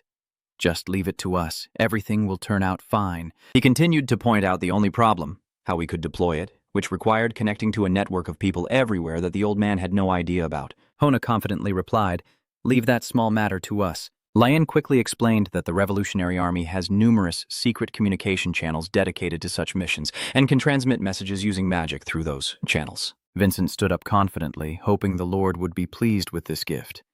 The letter was handed directly to Dan, and he was also taken aback. Molin from behind curiously asked, is there any drama in the letter? Father Dan looked up and immediately recognized. Master Mo. He just glanced at the letter and then asked, do you want to take a stroll with me? The scene shifts to Blood City, where the master, sweating profusely, tries to coax him gently. Please, stay calm. Lord of the city, the training ground is almost completely destroyed. He said, do you plan to level this mountain as well? She replied, as the city lord, I am blind to the fact that a young talent from our academy has to go through such terrible things. She sat down heavily, lost in thought, then said, so, are we too useless and incompetent that even demons don't bother asking us for help? She raised her head and questioned, who do you think is the mastermind pulling the strings behind all this? Meanwhile, the teacher began to speculate. Surely it must be related to Elder Xiao Luowen. That's probably the old man's fate, isn't it? The pawns are discarded without mercy. She asks, "Do you think the puppet masters behind all this share the same fate?" He explained that the number of people capable of manipulating the entire Elder Council is only a handful. She also calls out the name of the Nightmare Society. She continues to analyze that the leader, a skeleton demon, seems to be the brother of Lady Visa, also involved. He suddenly remembered too. The nightmare? She turned to ask Vagan how much trouble he thought this would cause. He replied, "We can't be certain about anything yet." One undeniable truth, as Vincent predicted, is that this time the scene shifts to Vincent's parents. Visa said, "It will burn everything down, so our task is simply to seize this moment to ignite an even bigger fire." Meanwhile, Khan remained silent as ever. Visa broke the tense atmosphere with his voice. "Our side should also get ready." Ka finally spoke, but it was clear that he was visibly distressed by that blazing fire. "In the end, did you burn down your own family with your own hands?" Khan moved closer to Visa to confirm. "This is my last question." Khan placed his hand on Visa's shoulder and asked, "Is this really okay?" "It's okay, Khan, as long as I can cleanse my family's sins in front of Hannah and all the people of the Blue Pig territory." But deep inside her heart, there was another reason. "As long as I can confess my sins before you and Seven." Returning to the secret room of the two old men, Vin mockingly asked, "So you're free again? Hurry up and get ready to welcome those distinguished guests." The old man grinned mischievously, his laughter growing more and more unsettling. Vincent asked again, "Do you find something funny about Gafoto's face?" He replied, "Oh really, my dear grandson." Vincent still looked puzzled. The old man frowned and asked, "Do you think I would back down because of these petty tricks?" Heolam is a territory that rose to prominence through trade. Based on the geographical map, it is the key connector between the lands of the three great martial clans Sam, Vatica, and Akka. He firmly stated that no matter what happens or if the deal falls apart, it's nothing to worry about. Just like how Visa acted, we just need to team up with other forces. The truth is that other clans always secretly envy taking your place. He stepped closer, his voice full of threatening desire, and bluntly told Vincent that Heolam is too important to fall for these petty cat-and-mouse tricks. He smirked and asked, "So what are you going to do now, Kid Vincent, my grandson?" Vincent also smirked in response to Gonzo's taunts. Is that all he can do from now on? What could he possibly be stunned about? Vincent smirked cunningly and said, "So what if that's the case?" The scene shifts to Sokon rushing by, calling out for the young master. He finds Gavan, who is so excited she's almost glowing. And as he's about to shout for the young master, he sees Gavan full of fiery energy, laughing loudly. He also didn't know what to say. Seeing this scene, it turns out Ja Gavin Ven had read the letter, and it made her extremely excited. The scene shifts to the Sam estate, when suddenly a loud explosion shakes the sky. The six-pack soldier falls flat on his back, still in shock, asking what happened. "Young Master Khan." At this moment, the young man with blonde hair also radiated murderous intent as he read the letter. He went berserk, tearing the paper apart and gritted his teeth, saying, "Vinen, you bastard, send word to my father immediately about the bloodbath here." "Over there." Kagan also told his subordinates in a furious tone to report this to my mother immediately. The letter only contained the two words, "Come here." Both the powerful Vin and Kagan clans are heading to the Blue Pig territory, and Javen and Kagan are both boiling with rage over this. Vincent recalls the nightmare. I still sometimes dream about it. That fateful day 500 years ago in the fiery arena, a young man identical to Vin's past life used the ultimate sword technique, Great Sword Split. The sound of gathering energy echoed, and the opponent was likely Kagan's previous incarnation. He also unleashes a secret technique to break through the defenses. The two sides clash fiercely, with sword beams colliding and crackling loudly. The spectators in the stands couldn't handle the intense heat from the epic solo below. They shouted to get out of the way. The battle so fierce it caused the arena to explode. Everyone in the town was terrified and panicked, fleeing in all directions. The blond young man below was also stunned. Since when did he think and look up at this bastard sword, which is so domineering? Up above, Vincent's lover has finished gathering his ultimate move, ready to descend, as both sides prepare for their final fateful clash. This dream keeps repeating in front of Vincent. He dreams of it as if it's a daily occurrence. Vincent closed the door behind him, leaving a shout echoing through the pool of blood. The panicked screams of everyone in the stands echoed as they wondered what drama was unfolding. Vincent quietly turned his back and left the arena as he heard the cheers that Kajin had defeated the demon Jven. He walked with determined anger, silently thinking that the truth had already been decided. The rival who has never been out of Salmon's shadow is now very troubled, as cruel fate remains hard to change. In front of Vincent, he saw his mother collapse. At this moment, he turned to Alan Fanker and asked if there was any way to resolve it. Vincent, with a sad heart, recalls Alan Fanker's words. Cross the family to the mainland and face the truth head-on. You left just those words for me before everything suddenly faded into darkness. Vincent still harbors a question that has lingered for a long time. After over 500 years, what have you been hoping for from me? Henna has called Vincent now. Wake up! Vincent, still drowsy, opened his eyes to see Henna waiting for him for a long time. She said, "Wake up, Vincent. I called you earlier than usual because it's already bright outside. Hurry up and get ready." Vincent replied yes, but he was still shocked by the nightmare he just had. But he has made up his mind that now is not the time to indulge in these pointless dreams. Today is the day before the Hades Festival begins. This year's Hades Festival marks the 200th anniversary of the Hiolam family, with lively celebrations held throughout the Pig Blue territory. The scene shows the lively celebration of the festival with people having fun. Two women are gossiping, asking if those people are really them. That is the owner Onka Khan and Lady Va. The whispering chatter is quite loud. How dare they show their faces here after killing young Master Dai Ma, and the others are just whispering quietly. But we can hear them now. Khan and Visa step forward where Gonzo and the soldiers are waiting. Gonzo glanced back, sweating cold and grinding his teeth as he cursed under his breath. That brat Vincent. Henna also felt disappointed when she saw Vincent smirking and thinking to herself, is he really that naive? Did he bring his father and mother here? Vincent's mother stepped forward and bowed respectfully. Versa, the blue pig, bowed to the host. Gonzo stammered. "Vosa," he continued, "how dare you come here?" If you had any sincerity towards the demon, you wouldn't have come here. And V calmly told him that he fell right under these very hands. Gavanzo was so furious at this point that he trembled and asked you, "What do you want? Are you here to take back that blue pig surname?" Vosa coldly asked, "Is that blue pig surname really worth that much?" So much so that he wants to take it even if it means doing something immoral. Gavanzo couldn't hold back anymore and roared at Vosa. Stop insulting the demon lord. It seems you favor your precious son so much that now you're blaming everything on the late son. Gavono gritted his teeth. His anger flared up inside him. These bastards are making me more angry. They keep pushing the two kids farther away. She placed her hand on Hannah and whispered close to her ear. "Sorry, my child. Mom couldn't protect you before, but now everything's different." At this moment, even Hannah herself is surprised by her mother. "My mother is here to settle this mess," Du gently explains to Vincent. The rules of the Hades tournament are very simple. Those were royal blood battles with dozens of fighters fighting to the death non-stop, and the one who survives to the end wins. But there was one special point. At this moment, Hannah was with Vincent, reminding him. "Vincent, you have to be very careful." She pointed out that the HDC tournament is not only for noble descendants, but also open to commoners. Vincent, full of confidence, declared that there's no need to discuss it. The fighting environment will be extremely brutal and almost impossible to survive alone. Suddenly, a call greeted AC, and the cheerful Kagan introduced himself. "I am Kagan Sam, the 6th young master of the Samian family." Raven is more natural, she greets. "So you must be Vincent's father. Goodbye." Following her, the butler is still there. The girl stares wide-eyed and exclaims, "They?" Vincent sneered and said, "Oh, they're here." Kagan spoke. "With that hairstyle, I almost didn't recognize you." Vincent Raven was just as surprised.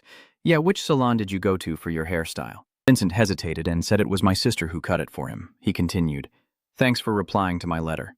Kagan revealed a cunning smile and said, "Don't jump to conclusions, Vincenta. I have no intention of helping you. I just can't pass up this golden opportunity to crush you." Javen is just as excited. "This is going to be interesting. In the end, you finally managed to keep your promise to Vincent." Vincent is satisfied, but Julian seems a bit nervous. "I wonder if these guys will be okay." "I hope so." Vincent turned back and pointed towards Javen and Kagan. "Let me introduce everyone. They are the comrades who will fight alongside you at the rally. Gonzo is sweating bullets right now." "Damn it, they're really here. The future heirs of the Sami family and the Vatican." Khan stepped over to Vincent and asked casually, "Vincent, your father looks just like you, doesn't he?" Hak Kagan was also surprised by V's silly question. "Hey, what are you doing in front of the master?" Khan asked Han Javen, "So you must be young Master Javen of the Ponit family. Your personality is just like his." Gavin responded in surprise. "Huh, do you know my father?" Khan calmly explained, "Takia and Pontinus used to gather and party together when they were young. We've known each other for almost our entire lives." Raven laughed and said, "Great, so everyone can reunite after so long," while Kagan was still stunned. Javen shouted, "Is that right, father?" Khan looked up at the sky as a figure descended from the air, landing with a shockwave that shattered the ground and sent debris flying everywhere. It's been a long time since we last met, hasn't it? Old man Khan, since the last time we crossed paths. This muscular orange-haired man is none other than Javen's father, the head of the Vatican family, Pontius Vatican. I can't believe it. Julian, the head of the Vatican family, was just as stunned. What? I still didn't expect this to happen. Wait. Why would the clan leader personally come down like this? Everyone present was stunned by the spectacle of Bovin's display. Even Khan was taken aback and stammered, claiming he knew nothing about his lord's visit. Bontia hesitated to explain. Well, the reason I came to Lam is because of this. Both Julian and Vincent held their breath, awaiting Pontianus's judgment. If our heir is involved, how could I possibly be absent? Ha ha. Julian and Vincent, after hearing that, nearly fainted. Julian muttered to himself. He's really a tricky old man. Vincent, on the other hand, is so passionate. No wonder Jiven's personality is so carefree and bold. The drama isn't over yet when suddenly a tall, blonde old man jumps down from the roof shouting, "What's going on here? Are you two planning to fight alone?" and immediately kicks the opponent off the roof using top-tier lightness skill, then approaches and greets everyone. Long time no see, huh? Face ashen and bloodless, calling out to the clan leader of the Samakya family. Bonia just smiles slyly while Vakya turns to Khan asking why he's here, while our two young masters stand frozen, looking at each other, both patting their heads and saying our precious son has already stained the face of the family once, and seeing the father's face looks just like his beloved son, then declares that he can't miss the golden opportunity to help Sam regain face. Bonia also laughs and responds. Do you think you can defeat us easily, or are you just trying to provoke our young master? Khan retorted sharply, warning that your reputation might take a hit if you keep this up. Julian could only gape in amazement and say, Wow, are all the top bosses from the server gathered here? Julia looked around, her face falling, silently thinking, this is a lost cause. I can't handle this match. Vincent was also burning with anxiety. He glanced back, understanding the situation clearly. But Vincent glanced toward the station and saw that the old man was also dressed the same way. The station was trembling like a leaf. What is going on here? He is also thinking with the utmost tension. Oh my God, why are these plague carriers all coming here at the same time? Forget everything else now. The most important thing is to find a way to quarantine them immediately to avoid a disaster. If they meet like that, this place will be turned into a battlefield for sure. He quickly thought of a plan to get rid of them and spoke to the three heads of the three great clans. Welcome, esteemed guests. Then he spoke evasively. But the current situation in the territory is too chaotic to host properly. Once everything settles down, I will personally invite you all. My son is still here. Are you planning to send off the guests politely? Vakya also got angry and said, Do you have the guts of a tiger and a bear to dare speak like that to the host of the Sam family? Gonzo realized he was too clumsy to defend himself anymore. It's over. He trembles with fear before the overwhelming power of the Vatica and Sami families. Now even gold can't force them out. If they stick together, this place will turn into a political powder keg. The old man glared at Vincent. Everything is because of that damn on Vincent. He shot a piercing look at Vincent, who was smirking mockingly back at him. That bastard really intends to ruin me to death, huh? He heads back to the castle. Fuming with rage, he slammed the table and cursed loudly. How dare that damn brat ruin my big plan? The old man continued to ponder.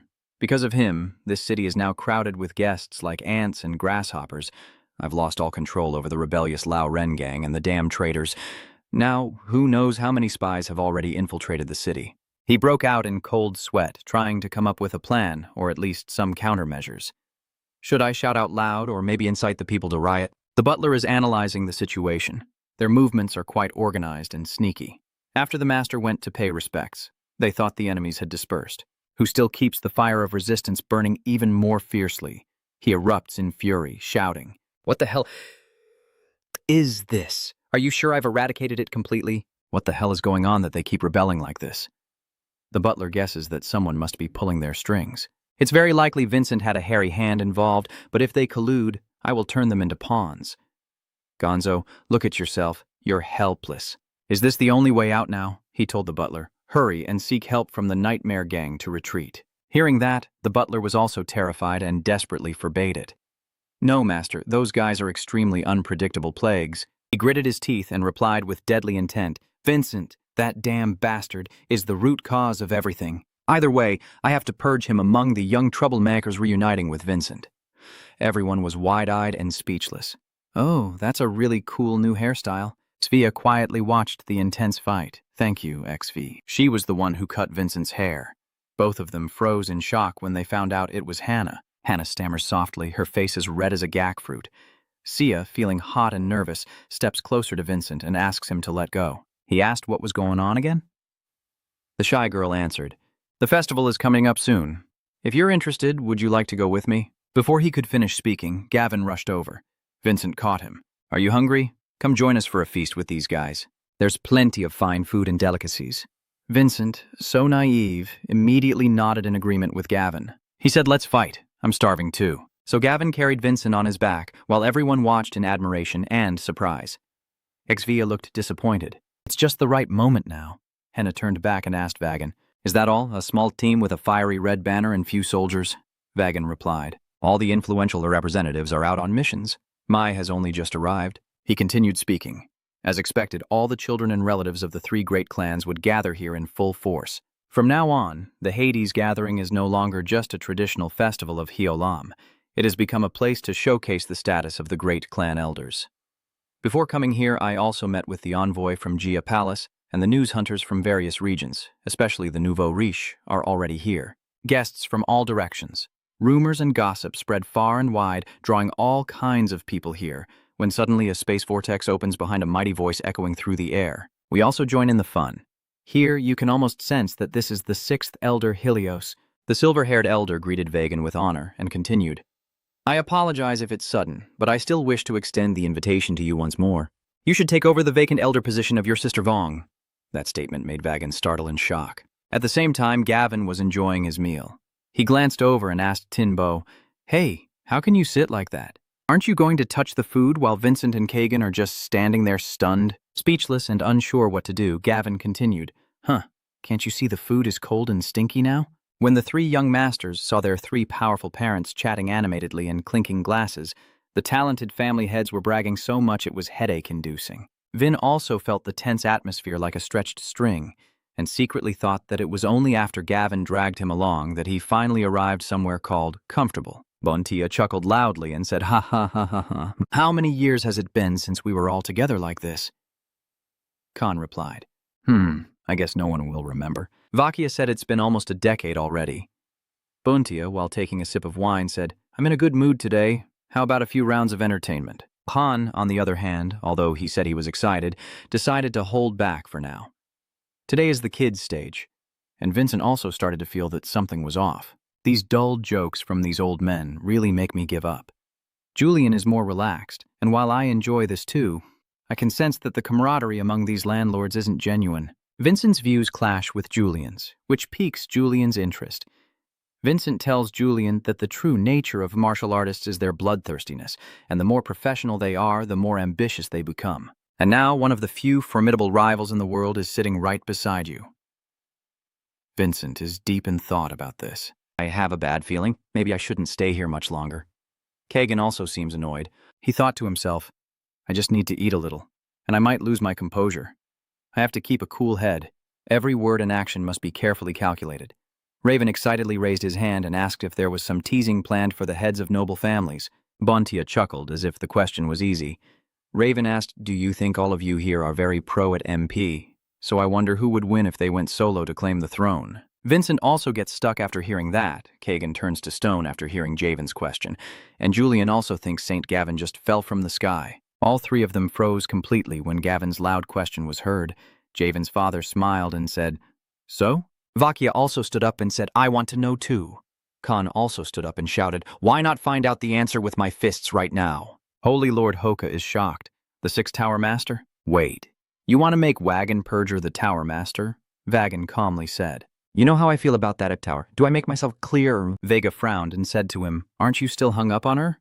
Tai, she's the Tower Master Bee, an outstanding genius. That territory inside of the tower could belong to you now because I am a hardcore fan. Your skill has reached the 5th grade through hard-earned experience in the life of a soldier. At this moment, the tower will follow a new path, one that a talented person like you needs. Wagon. Holy Lord Hoka, standing anxiously with clenched teeth, blocked Luke Truong Lao from speaking, stepping in front of Vagan and sharply said, No, who do you think you are to treat our Vagan like that? Luke Truong Lao calmly replied, She can turn his long-held dream into reality. The place he has wished for his whole life. Saint Lord Ka stammered speechless, while Vagan stood behind with a dark face, unable to say a word. The three clan leaders on the hero's side are glaring at each other with murderous intent, while Ven still looks confused and stunned, not understanding what is happening. He still raised his index finger and asked, "What's wrong?" Kagan gritted his teeth and broke out in a cold sweat. Why is that revenge guy openly talking like that? The male lead is also extremely tense in front of the three clan heads' pressure. What is this? What is this intuition telling me? Something flickers in the protagonist's eyes, three streams of blue, pink, and red power erupting fiercely as if to burn everything down. Then suddenly the protagonist's father, Lord Khan, smirks and laughs out loud. The Lord of the Seven Stars and the Lord of Vatican also burst into laughter, leaving the three sons speechless and wide-eyed. The Lord of the Simon Vanha clan broke the tense atmosphere earlier. If it really came to bloodshed, I don't think I could hold back. But the main character's father glanced at the Vantica Puti Anus clan leader. I also couldn't gain the upper hand. Crossing his arms, he smiled and said, "Our strength is to protect the family. We all carry the mission on our shoulders. If acting impulsively is truly irresponsible, that guy from Van should have frowned, held his head, and eliminated the enemy from the start." After a while, he opened his eyes and smirked. "I will fight you someday, Khan, and when that day comes, I won't hold back." Lord Van Tai tilted his body toward his son, but the son, Javen, stared intently listening. Father said. The Vantique patriarch smirked arrogantly and glanced at his son. "Who do you think is the biggest chicken?" Vincent frowned. This question is a test. Kagan smirked. "The swordsmanship duel has already been handed over to us. The battle among the heirs has begun." As for Vatica, the goldfish brain unable to grasp the deeper meaning of the question, she closes her eyes seriously and rests her chin in thought. After a moment, he hugged his father tightly and smiled. "Of course, you are the coolest dad ever." Lord Von Tiang smiled contentedly. "Ha ha! Perfect match, my son." Seeing the V-tribe father and son happily bantering, the clan leader Sai Mu turned to ask his son what he thought. "He again is the weakest person, sir." The main character's father cast a sharp, dagger-like glance at the Sai Mu father and son without saying a word. Puti La, the clan leader, holds the power of the Transcendence Blade. But as far as I remember, the Adenka family doesn't have any outstanding special abilities. Tiegan narrowed his eyes and glanced sharply. A family that can't produce any powerful skills is obviously the weakest. Adenka Tia. Suddenly, a voice interrupts him. "You're completely wrong. Lord Simon is the weakest of all." Why would you say that? That feeling of annoyance at that moment, the aura of clan leader Venant clearly radiated the weakest. Vinant replied seriously. Among the three internal energy streams, the attack from Chief Mong was the weakest. The three clan elders looked at him in shock. Raven's eyes widened. "Oh, is that so? I don't care about any of that." Young Master Luke glared bitterly at the male lead. "What nonsense are you talking about? Vincent doesn't care how much you grind for the country." That clan leader interrupted. "That's right. They all reached level 9, while I'm still stuck at level 8. But thanks to the Swordmaster Key's protective aura, I'm at least on par with them. Isn't that right?" Julian, standing beside, explains to the main character. "This is Kesa's unique skill. It helps her boost her strength significantly." Chief Von Nyssen confidently continued. "And that's why our three families have maintained the situation with this one. So that means if we grind to level 9, we also have a chance to reach level 12. That's right. Reaching level 10 will make humans go sell salt." AA almost burst into sweat from the stress, as Black Ka clan leader calmly explained that reaching the peak of level 9 martial arts would make you feel like you can't get any stronger. That must be the ceiling of human strength. To go higher, the only way is to become a god. You answered very accurately. Vincent bowed his head to his father. "Thank you." Chief of the Simon clan observes Vincent and quietly calculates that this military student kid is almost impossible to investigate. Mana above level 8, I thought the boy only had sharp instincts, but Ainka is clearly raising a true demon. Tia Nir clenched his fist and slammed it on the table, glaring resentfully at the male lead. It turns out to be Vincent after all. Raven raises his hand. "I have one last question." Making the two young men beside him turn pale with fear, he hurriedly tried to silence Ren. Then Ka turned to the three clan leaders. "Weren't everyone else on the road already tired of this?" "I'm feeling tired now. Let's take a break." Venan interjected. "We'll let you all chat comfortably." After saying that, Vincent and Kagan escort the battered Ven away. "Let's go." Chief Putiaus chuckled heartily. "So the kids are much closer now, huh? They remind us of our reckless youth." Chief Aden sighed helplessly and replied, He's right. His son looks just like him. Clan leader Simon adds, and he's even got the same clueless personality, making Pooty burst out laughing. So you're still alive, Lao Ren. I really want to be happy to see you again, but seeing this ruined city, I just can't feel joyful. Lao Jian opened the box in his hand, revealing a sharp arrow. This will be the thing to send my father to the afterlife, right? At Tania's eye, I refuse, Wagon Perger said firmly to Elder Lu. The elder asked him, "Can you tell me the reason?" The next move of the mages is to interfere in this friendly meeting and manipulate them to support a family's rise to power. Is that right? Elder Luke closed his eyes and remained silent, as if silently confirming. It's a pity. The magic I once admired has disappeared, and without me, the fortress you command would fall apart in an instant. Elder Lu is distressed. I don't know what to do now. Honestly, it's all my fault. I came here mainly to meet young Master Vincent and see for myself if the sword can cut through his magic power. I've heard he's a new recruit from Blood City, and I also very much want to meet him. Anyway, it's a pleasure to see you again, Vagan. Vagan approached Master Liu to enjoy the festival, Master. Then all three of Vagan's group disappeared. The person accompanying Elder Lu asked confusedly, "Should we just let him go like that? If he doesn't want to, there's nothing we can do. For now, just let him be, but what if he also betrays us like the others? If that really happens, I will send him to the underworld to reunite with his sister. It's already late at night. I have to go now." Going to meet the Hilo tribe leader on the street, where the wind blows through the drifting leaves in the air. A female reporter is working at the festival. She spoke into the ring on her hand. "Hello, distinguished guests near and far. I am Magia, veteran reporter of the Whispering Wind. I am currently at Jessona Healy, where the Hades Festival is being held on an unprecedented grand scale, as the influential figures who will soon make their mark are also attending. Wow, so many people here. That idiot really dares to stand on this terrifying stage?" The gay representative sitting confidently in the observation booth, gazing down at the main stage below, looks truly majestic, even if it's just a fighting ring. Most of the money from these two cities is drained from Heli's impoverished outskirts, just like during the reign of the Ma-I-Mei overlords in the past. And most importantly, the rulers of this six-element alliance, the three powerful clan leaders, and the young Masters A, are all present. At this very moment, all the contestants participating in the grand tournament have descended onto the death arena. Clan leader Leader Putia. Yus is so excited that he shouts loudly, "Wow, look at those sparkling mana stones, our kids." The dark-haired clan leader next to him just keeps silent with a blank face. "Why are you showing up here?" Vesa calmly walks over to the Hay clan leader. She replied that because I am also family. I'm just worried that father feels lonely without anyone to accompany him. Are you planning to watch over me? Dad understands what you mean. Are you trying to trip me up? If the Heyo family continues to expand, wouldn't you also benefit from it? Even if I am stained with blood here, your hands are just as dirty.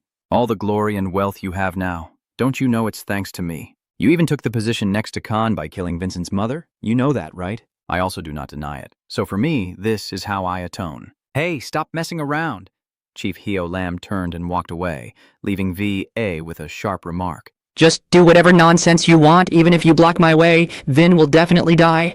It's been 2 years since Heolam became prosperous, and now talking about the rebels, those who cannot accept peace, are always trying to cause chaos in this land, just like the head is a flower Hang hopes for. Heolam will bloom again with the glorious return. Javen clenches his weapon tightly, filled with unstoppable fighting spirit. Yes, Heolam will bloom again, freely away from the evil intentions of the old man. Just laugh, Vincent, because next time we meet, you'll only turn into a pile of flesh. Heolam clan leader shouted, and the disciples sneered maliciously. The Ma soared. Eo assassin squad from Heolam and the young masters from the great clans of the continent. Who will win this match? The Hades Grand Tournament has just begun, and all the fighters are rushing straight at the 3 young masters of the top 3 clans. These kids only care about their own fight for family honor. The EO Demon Sword Squad will take advantage of this chaos to seize the opportunity and eliminate Vincent. This entire arena is under my control, and before you can react, I will send you to your grave. The 3 young masters sneered maliciously as they looked at the crowd rushing toward them. They charged forward without hesitation to fight. Soon, those lackeys were all taken down by the deadly blades. None of you dare to block my way. Charge forward. Itia's eye. That's right. The former leader of Helithenia created this as one of her divine weapons. Via quietly bows her head, a hint of sadness in her expression. Etnia Heli and King Dragon Abalon. Etia loved Abel, a legendary war dragon of the dragon race. Athenia persistently pursued Abel, but their love was doomed by their species barrier.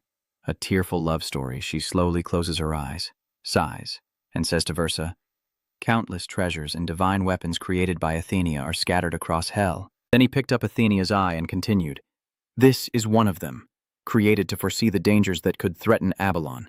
After finishing, Laon shot the Athenia eye, flying away swiftly. Boom! The terrifying power of the Athenia eye is too overwhelming.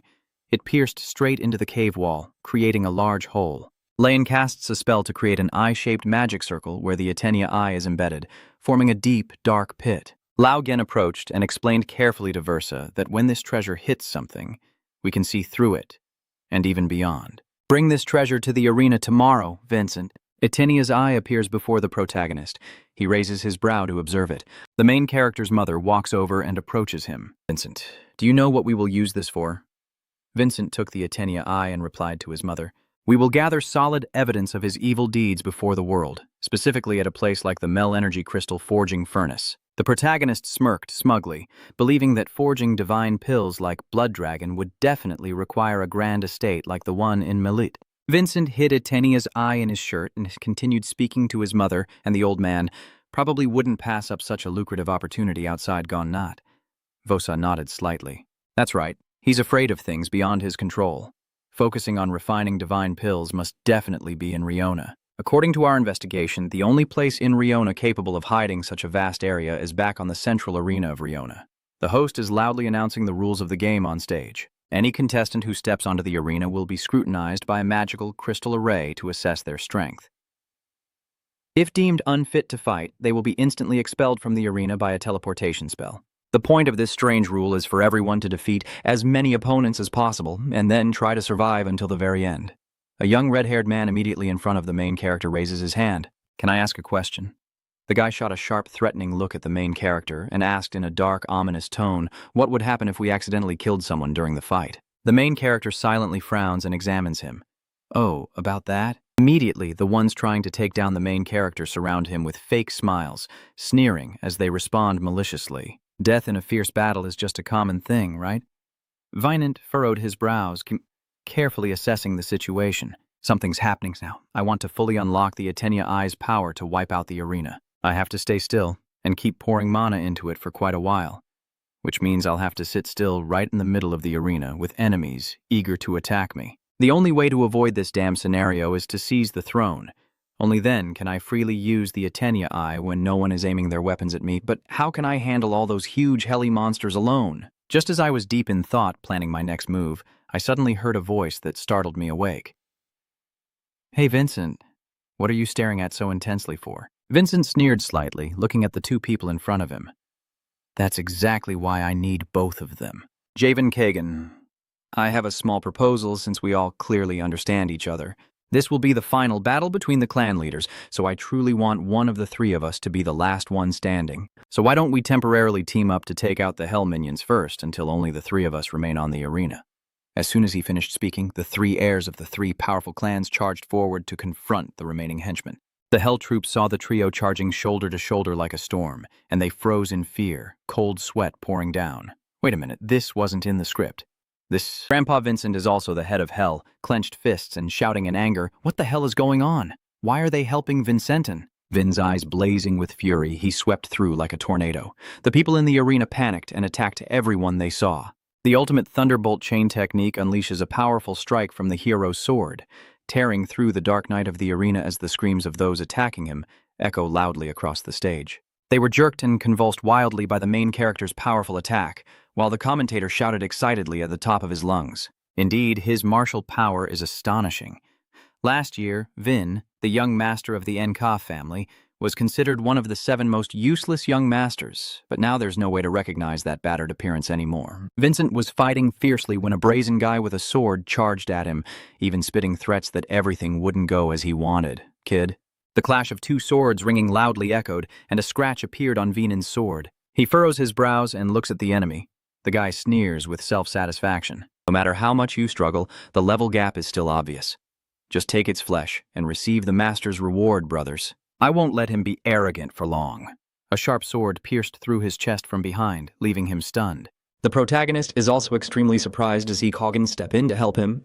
He sneers maliciously, looking at the protagonist as if to say, "Cooperate now." Vinin, you must die at my hands. It would be troublesome if someone else kills you, right? Vincent glared at him, but said nothing. Kagan is behind you. A reckless female assassin suddenly appears to ambush from behind Kagan.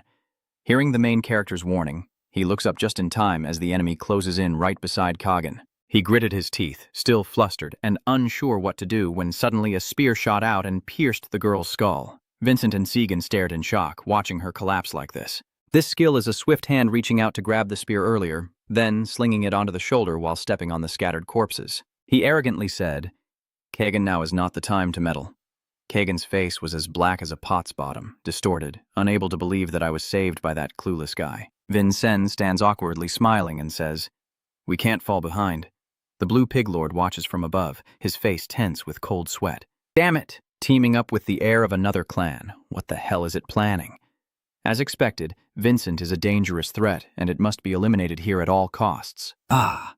The desperate screams of the lamb pig soldiers echo non-stop. They were wiped out by Vincent with a swift, graceful sword stroke as light as a feather. We can't be dragged down by a bunch of crawling bugs anymore. I need to handle this quickly. As I was lost in thought, a cold, murderous aura brushed past the protagonist's face.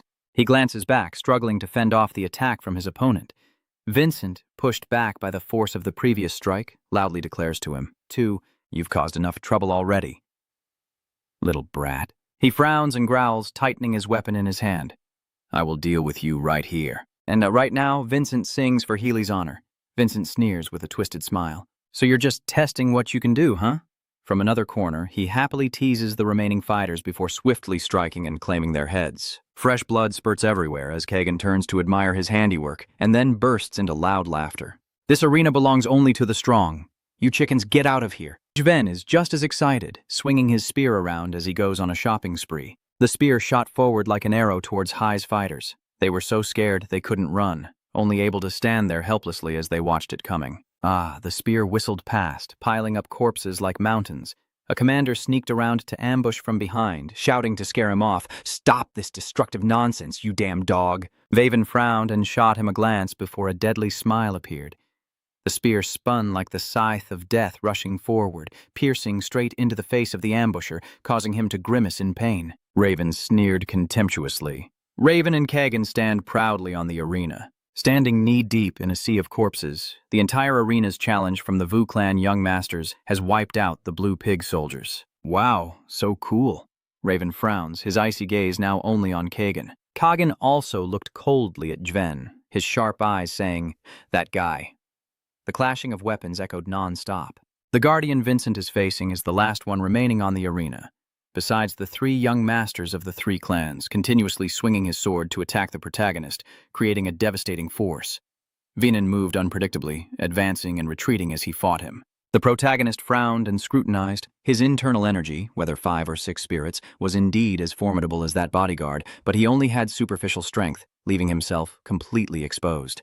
The heavenly strike of the Silver Galaxy, Vinin launched his move, and the chain of death tightly wrapped around his sword's hilt. All the swords radiated brilliant light as he sneered with a sinister smile. Behind the big guy, Kagan and Jven also charged into the chaos, smashing away the old man's blade. He widened his eyes in horror, rolling his gaze back.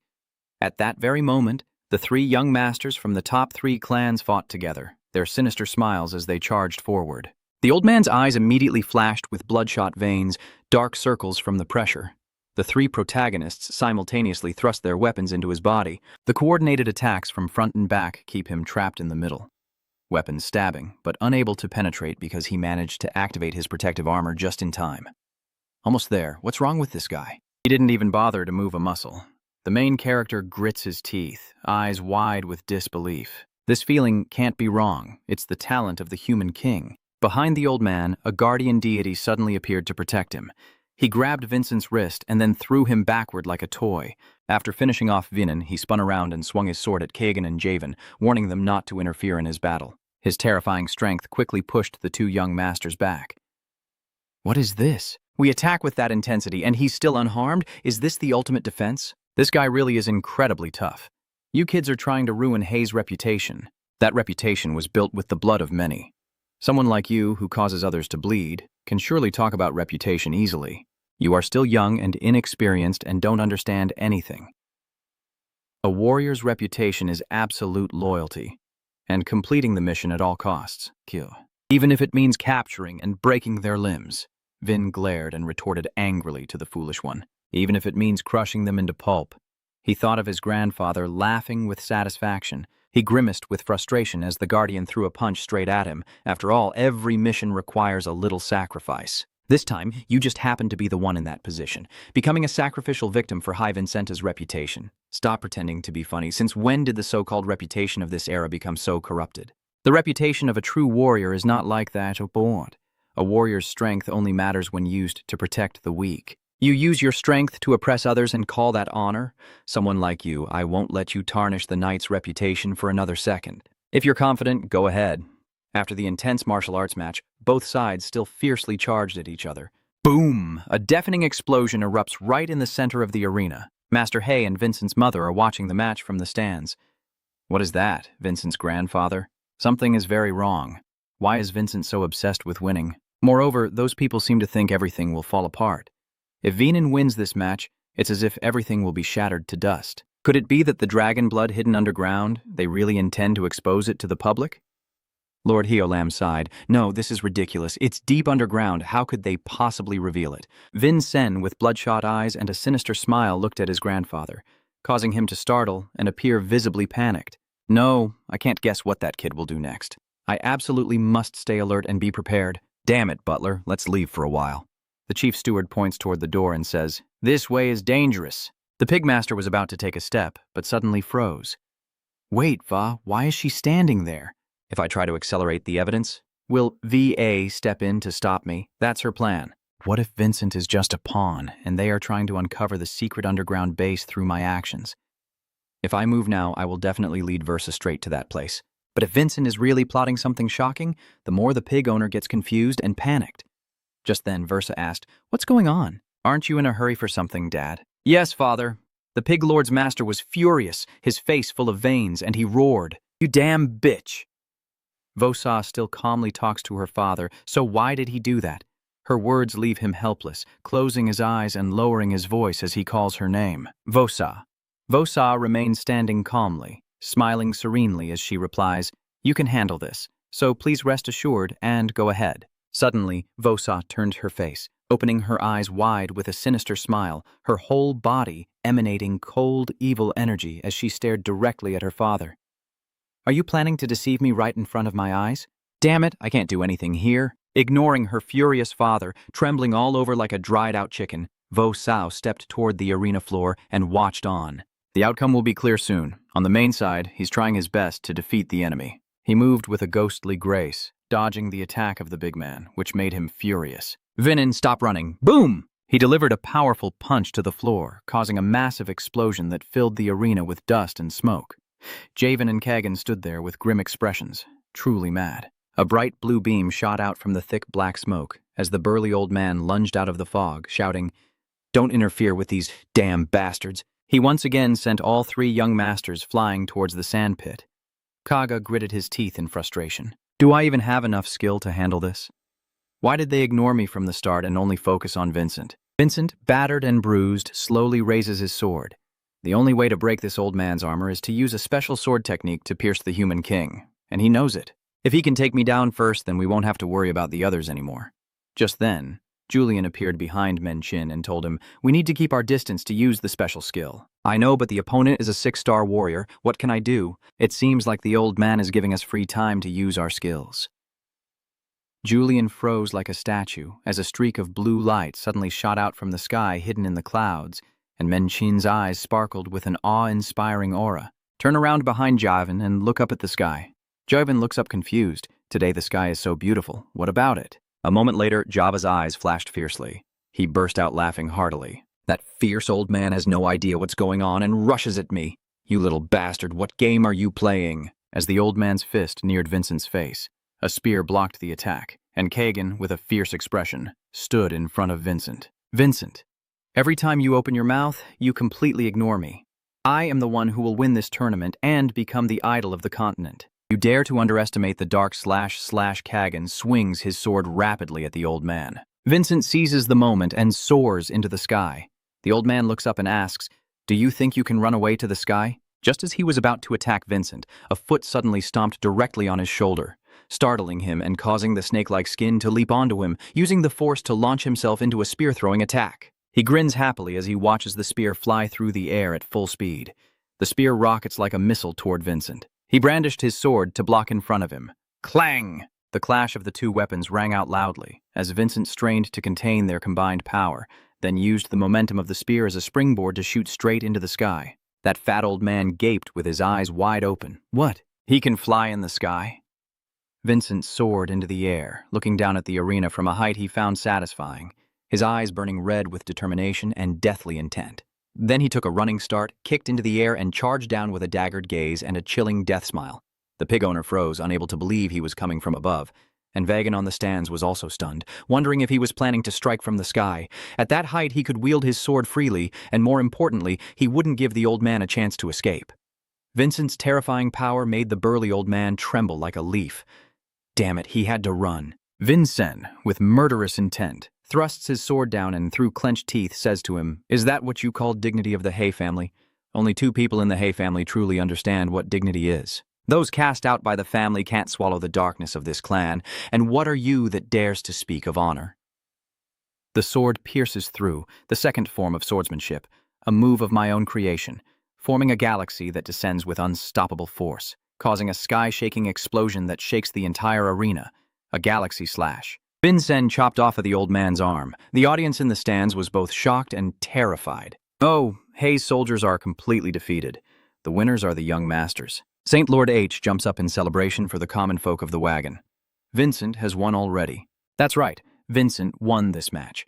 Even in a tough situation, he knew how to turn the game around, find his advantage, and come out on top. Allowing the opponent's human king's body to be drained of its power would be extremely troublesome. Vincent had already planned everything from the start to handle it. During the fight, he thought of combining his sword power combo with Javen's spear and seized the right moment to deliver the final blow and end the match. Now there are only the 3 young masters left on the arena. Kagan was the last to speak. It seems only we are left on this stage. Javen, with a fierce smile, said, "Let's go all out. Drop Vincent now." With that, Javen and Kagan both aimed their weapons at the main character. Vinan furrows his brow, his eyes cold. Now it's time to wrap up this event. From now on, this will be my solo match. Versa's mother stands in the stands watching her son, her face showing clear concern. That's right, Vincent. Now everything depends on you. Remember when the 3 of you, Egza, Vincent, and Leon, met in the cave your mother told you, but there was a fatal flaw in that plan. There's no guarantee you can handle all of them, right? Leon, looking pale, stares at Va, while Vin's sister, unshaken, boldly declares to her mother, "It's okay. I will win the prize for Adenka's honor. The thing I regret, the thing I long for with burning passion. I have bet my entire fortune on you. Please wipe out the arena." Vincent, the 3 clan heads are seated in VIP seats watching their children's fight. Ainka Khan's face remained cold throughout, staring at his son on the arena, sweat pouring down his blue pig face. What kind of crazy dance are they doing? Tom. Just go back to your motherland. Vincent, on the stage of the 3 young masters of the 3 great clans, was about to charge in first. "I'll send you to the scoreboard first," Vatica sneered. He swung his sword like Jiang Lak towards Javen. Javen spun his spear to deflect the teasing attack. "Kagan, show me some cooler tricks." Kagan swoops down from above. "All right, I'll show you everything I've got." Javen's eyes flash with danger, a sly smile curling on his lips as he launches a cunning counterattack. Benenton also jumps in to join the fun. The timing is perfect. I'll take advantage of their fight to get what I want. The wandering prince of the universe with lightning powers? The protagonist rushes in to cut in on Javen and Kagan's duel, causing them to be thrown back while Kagan glares angrily. "This troublemaker!" Javen burst out laughing loudly. "Ha ha. Is Vincent fighting so fiercely? Then I can't fall behind either as I finish speaking." Javen lunges his spear at Vincent. The protagonist swiftly dodged, and the sword narrowly missed his face. Javen immediately kicks forward, and Vincent quickly jumps back to dodge. Kagan descends from the sky with a crescent slash, unleashing a powerful strike that creates a large crack on the arena floor. The 2 crescent moves form a closed circle of energy surrounding him. Javen and Vincent reflexively step back to dodge the attack. The The flow of blood energy has been greatly strengthened. If this continues, Kagen's mana will soon be depleted. Kagen is aiming for a quick victory. If I don't unleash all my potential, I'm definitely going down. Should I go all out and fight to the death? All right, charge all three and summon the giant pet, draining all mana into Antimate. The Spirit Sword unleashes a massive lightning bolt along the galactic nebula. The three sources of power collided with a deafening crash, causing a massive explosion of blinding white light that engulfed the entire arena. The arena was shattered into pieces as everyone held their breath, tense and waiting for the outcome. Then, the pig owner, acting as the host, suddenly caused a massive explosion that destroyed the entire arena, revealing Vin's face, battered and bloodied all over, leaning on his sword as a cane, wiping blood from his lip. He bends down to look at the bleeding wound on his waist. I knew it wouldn't be easy. This wound hurts a lot. What about those guys? The black smoke is gradually disappearing. Javen and Kagen gradually appear, their bodies also battered and exhausted. Have they already reached their limit? Julian sneaks out again. As expected, Simon and the Vatican are not to be underestimated. Wait a moment. Why is it so eerily silent? After such a destructive battle, there's not a single cheer or shout. Something's definitely not right. No way. Vincent once again unleashes the galactic nebula beam. My body stiffens with fear. I have no strength left to dodge anymore. Simon is also trapped. I'm doomed. Is this the end for me? Vincent's sword crashes down with a thunderous roar into the empty space between the two allies, carving a deep scar into the ground. What were they looking back at? Did they miss their shot? Why is this happening? A raging fire suddenly appears before them. What is that twist over there? It looks like they are already trapped inside this cage. Vincentin's sword slashed tears through the air, opening a dark crack. What? Now the real excitement begins. How much longer do we have to wait? Are they cheating? Keep fighting. The outside stands are in chaos as a black hole appears above the arena. V, what's going on? Only the Pigmaster seems to know what's really happening. He grinned maliciously. Soon I will witness your destruction. Didn't I tell you? Next time we meet, you'll just be a dried corpse. Master High of Vincent summons a magic stone and cheerfully announces it to the audience. Oh, I just have a quick announcement. The magic used in the match has malfunctioned. What Tower of Mages is Vatican talking about? Lord Hay continues to announce that for the safety of the audience, the arena has been temporarily sealed with a magic cage. Please stay seated and wait for updates. VA panicked and frantic. This is not in the script. She immediately turned around in front of her father and asked what is happening. The Lord clearly reveals his true sinister face. That's just my backup plan. I've asked a few brothers from the Dark Magic Society to help out. Once that cage disappears, we'll see those three kids vanish. No, rather it was a perfectly staged scene where they fought each other to the death. Vosau gritted his teeth and, upon hearing his father shout, charged straight at him and grabbed his collar. She hissed in the old man's face. Hurry and get those kids out right now. The Hell Lord briefly trembled, cold sweat pouring down, but he quickly regained his composure with a sarcastic tone. Vosa, how pathetic you are. You poured all your resources into Savannah's son, whom you envied and hated, and in the end, you lost SML. See? Don't you realize I helped you out? Now only Anka's 7 children are left. V's face turned pale as paper, distorted with extreme terror. What do you mean? Vosa quickly pulled her father back and then hurriedly ran off. Damn it, I have to stop this at all costs. Evan hurriedly ran over to Lord Helly, reporting that Lady Vahie was heading straight to the arena. Lord Hell is sprawled on the ground, fists clenched tightly. It's too late now. Even if I run over, I won't make it in time. The 3 clan leaders sitting at the top of the 3 mighty clans are watching the scene below, with Arenika frowning and muttering, he's up to something again. Truly a cunning old fox. Jiachu Anka suddenly stands up. I'm sick of waiting for this. I'm going to find something to drink. Why all of a sudden? He even wants to go drinking. I heard Helly has many rare and valuable wines. Anna's owner immediately scowled with hostility. That cheap mixed wine was smuggled in illegally. The owner of Simon and Vatica furrowed his brow in confusion as they exchanged glances, as if they had just understood some deep hidden meaning in the magic barrier area. Vincent approaches the scar on the barrier to examine it more closely, while Kagan also moves in from behind. A trap? What do you mean by that? The wound is slowly closing up, Vin explains to Kagan. This gap created by the divine sword's slash is closing on its own. Is even that futile? It seems we have been sealed off by a mage far beyond my understanding. The layers of magic keep overlapping and repairing the wound, even though we're badly hurt. Teleportation magic has taken us out of the arena and sealed it off. From the very beginning, they never intended to give us a way out. If someone who can wield such terrifying magic shows up, we definitely can't take him on alone in this state. Staying here is too risky. We need to find a way to escape as quickly as possible. Everyone prioritize escaping first. As soon as he finished speaking, Vincent turned around and was stunned to see a silver-haired figure using magic to strangle someone at the edge and lifting them into the air. They are suffocating, trying to resist but unable to fight back. Let them go. The protagonist frantically shouts, Kagan Javan! That mysterious man speaks evenly. Is this our first time meeting face to face? Hello, young Master Vincent. I am Helios. That Mage Tower owner. Vincent's voice trembled with anger. The Mage Tower's master, huh? Such a formidable force supporting Go? Your divine sword technique is truly impressive. You could even cut a hole in my energy shield, so why are you helping Gafo?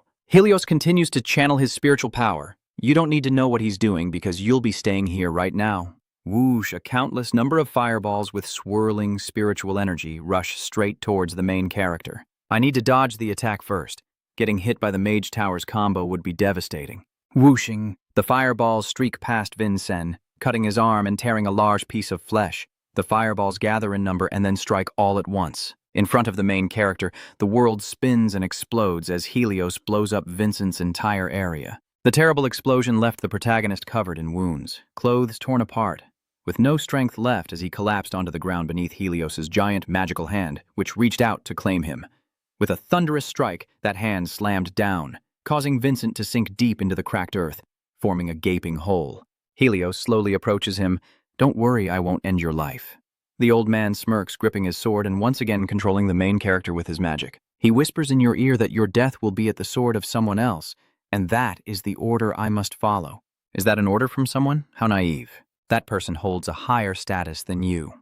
Since you've already been injured, I will add salt to that wound. Old man Helios swiftly slides the sharp tip of his sword past Vinen's mouth. Thud! He immediately raised his head, gripping the sword tightly, then channeled his spiritual energy and weapon. The entire sword burst into a dazzling blue light, as if chained by lightning. The clumsy move, but the effectiveness of the main character makes old Helios feel a sudden itch, leaving him completely unable to react. What are you afraid of?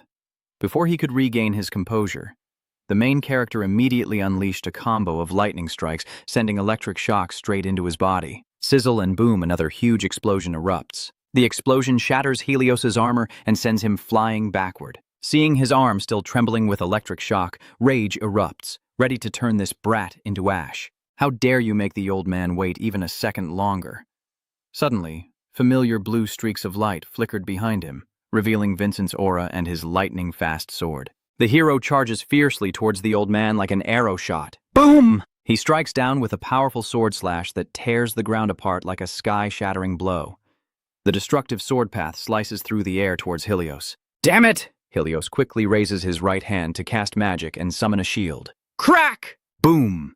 The main character's sword easily pierces through Helios's fragile defense. On the way, I also gave the old man a ticket by cutting off his right arm, and Helios could only stare in shock, completely frozen. The strongest defensive formation has been torn apart. Vin's murderous aura billows around him as he strikes forward, a cold smile playing on his lips. Anyone who dares interfere in our battle should also face the consequences, right?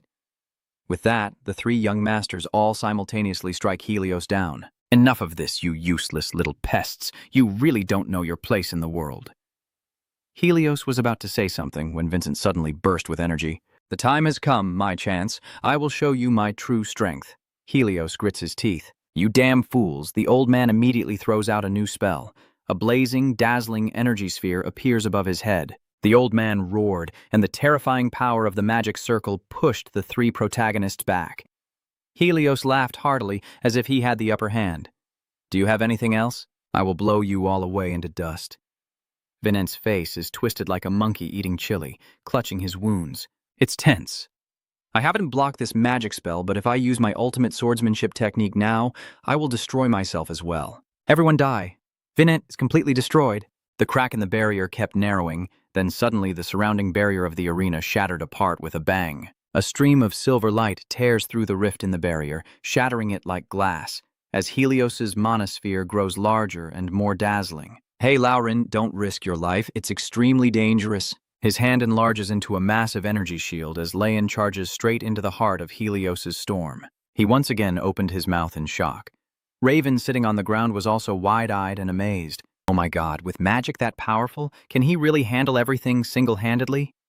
Vincent, bleeding from the stomach, walks over to wipe his face. Why did you come here?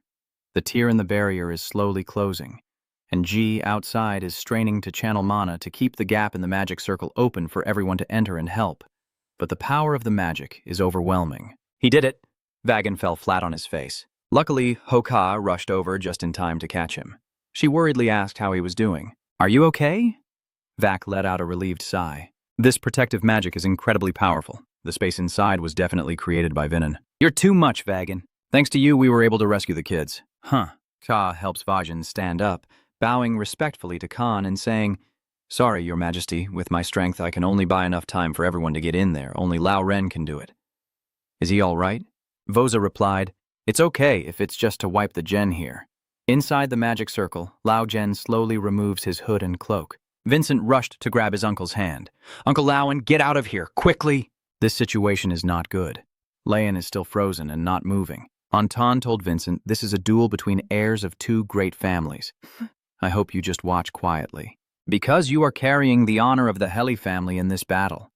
Vincent looked confused. Uncle is a gene, Hillis watched from afar. That long scar on his eye. Are you kidding me? It can't be Lao Gen Heli. Is he still alive? But Lao Ren has never had any real skills before. Even before he lost an eye, he was still much weaker than the noble young masters here. I don't know what trick you're using to bypass my formation, but you're singing too early. Leon Heli, you should stop that skill right now. Helios furrowed his brow. Is that pressure really the power he's emitting? Leon's eyes blazed with fury, his sharp claws extending as he charged forward like a fierce tiger pouncing on its prey. Laowen's hand reached out and grabbed Helios's face with his hand. Thud! He shoved his head down to the ground with such dominance that the earth trembled. Helios was beaten so badly his glasses shattered and his teeth flew everywhere like popcorn. The barrier covering the entire arena is breaking apart into large chunks. Oh, so that's why the flying shield is gone. The blue pig owner chuckled happily. Haha, finally, I get to see that brat meet his end. Suddenly, the old man's pupils shrank violently. The barrier completely shattered, revealing the person on the arena floor. The pig lord was stunned, mouth agape in shock. That guy Lao Ren isn't dead yet. The lamb-colored owner is so scared his face has lost all its color. The audience in the stands started to murmur excitedly. What's going on over there? What's going on inside? I thought they said they were testing some new skill or something. Isn't Lion the one who has been selling salt for a long time? Lion stands tall in the arena and confidently declares, My name is Leon Heli, leader of the Resistance Army and heir to the Heli family throne. I have a special gift for you to see. Vin Sen was extremely surprised. Does he still have more tricks up his sleeve? Master Hiolam stands on the stands, pale with fear. Sure enough, they are about to bring that thing out. A terrifying red face appears on Lao Ren's face, with crack lines and jagged teeth full of sharp claws. Lao Ren roars thunderously, causing the audience to scream in chaos. What is that? Oh my god, a creature that turns a person into a humanoid monster, with two long horns growing from its head and its entire body changing to a fiery red color. I am a dragon-human hybrid, and this power comes from refining and absorbing dragon blood. This is the Hiolam family's ultimate trump card. The Hiolam patriarch hurriedly leaps down from the stands and stops immediately, drawing his sword from its sheath with a fierce aura. Feed me with food! He swings his sword, attacking Leon relentlessly. You're dead! The tip of the sword pierced his flesh, but it only left a small wound, making the clan leader momentarily stunned. Lao Gen told him that even though he was blind and had never been formally trained in martial arts, he could still counter the sword techniques of a clan leader. All of this was to build an unparalleled elite army with dragon power to dominate the entire continent. Because of my father's greed, all the surrounding fortresses have had their resources drained and turned into experimental sites for dragon-human transformation research. Lord Hai roared in anger, then fell silent before rushing to attack Lao Ren again. This is just your wicked plan to spread blatant lies to undermine my reputation. Vin Chen, standing aside, takes out Athanya's eye and smirks knowingly. Then take a look yourself. Here is the clear evidence. With that, the male protagonist forcefully presses the Atenya treasure onto the ground, causing the clan leader to panic in terror. Could it be that Atenyaka's magic artifact is real? Venenti, with blazing eyes, shouted out loud, Just look for yourself! A magic seal in the shape of an eye appears on the ground, revealing experimental objects used to find a way to become a dragon. The Long clan members are chained to large iron shackles. The host was terrified to realize that they were the dragon race, the dragon clan, whom we thought had been wiped out. But they are actually being held captive there. Zavia was stunned that those Long clans were still alive. They kept them alive to suck their blood. That's truly cruel. A renowned martial arts family like the Healy House could commit such earth-shattering deeds. Vincent stood before Athenia and declared this was concrete evidence that the Heolam family had captured the dragon race and conducted experiments to turn their blood into weapons. And the process of dragon transformation is the result of these experiments. To achieve that, they committed countless sins. Is that really true? If this is real, no matter how noble the family is, they can't escape judgment.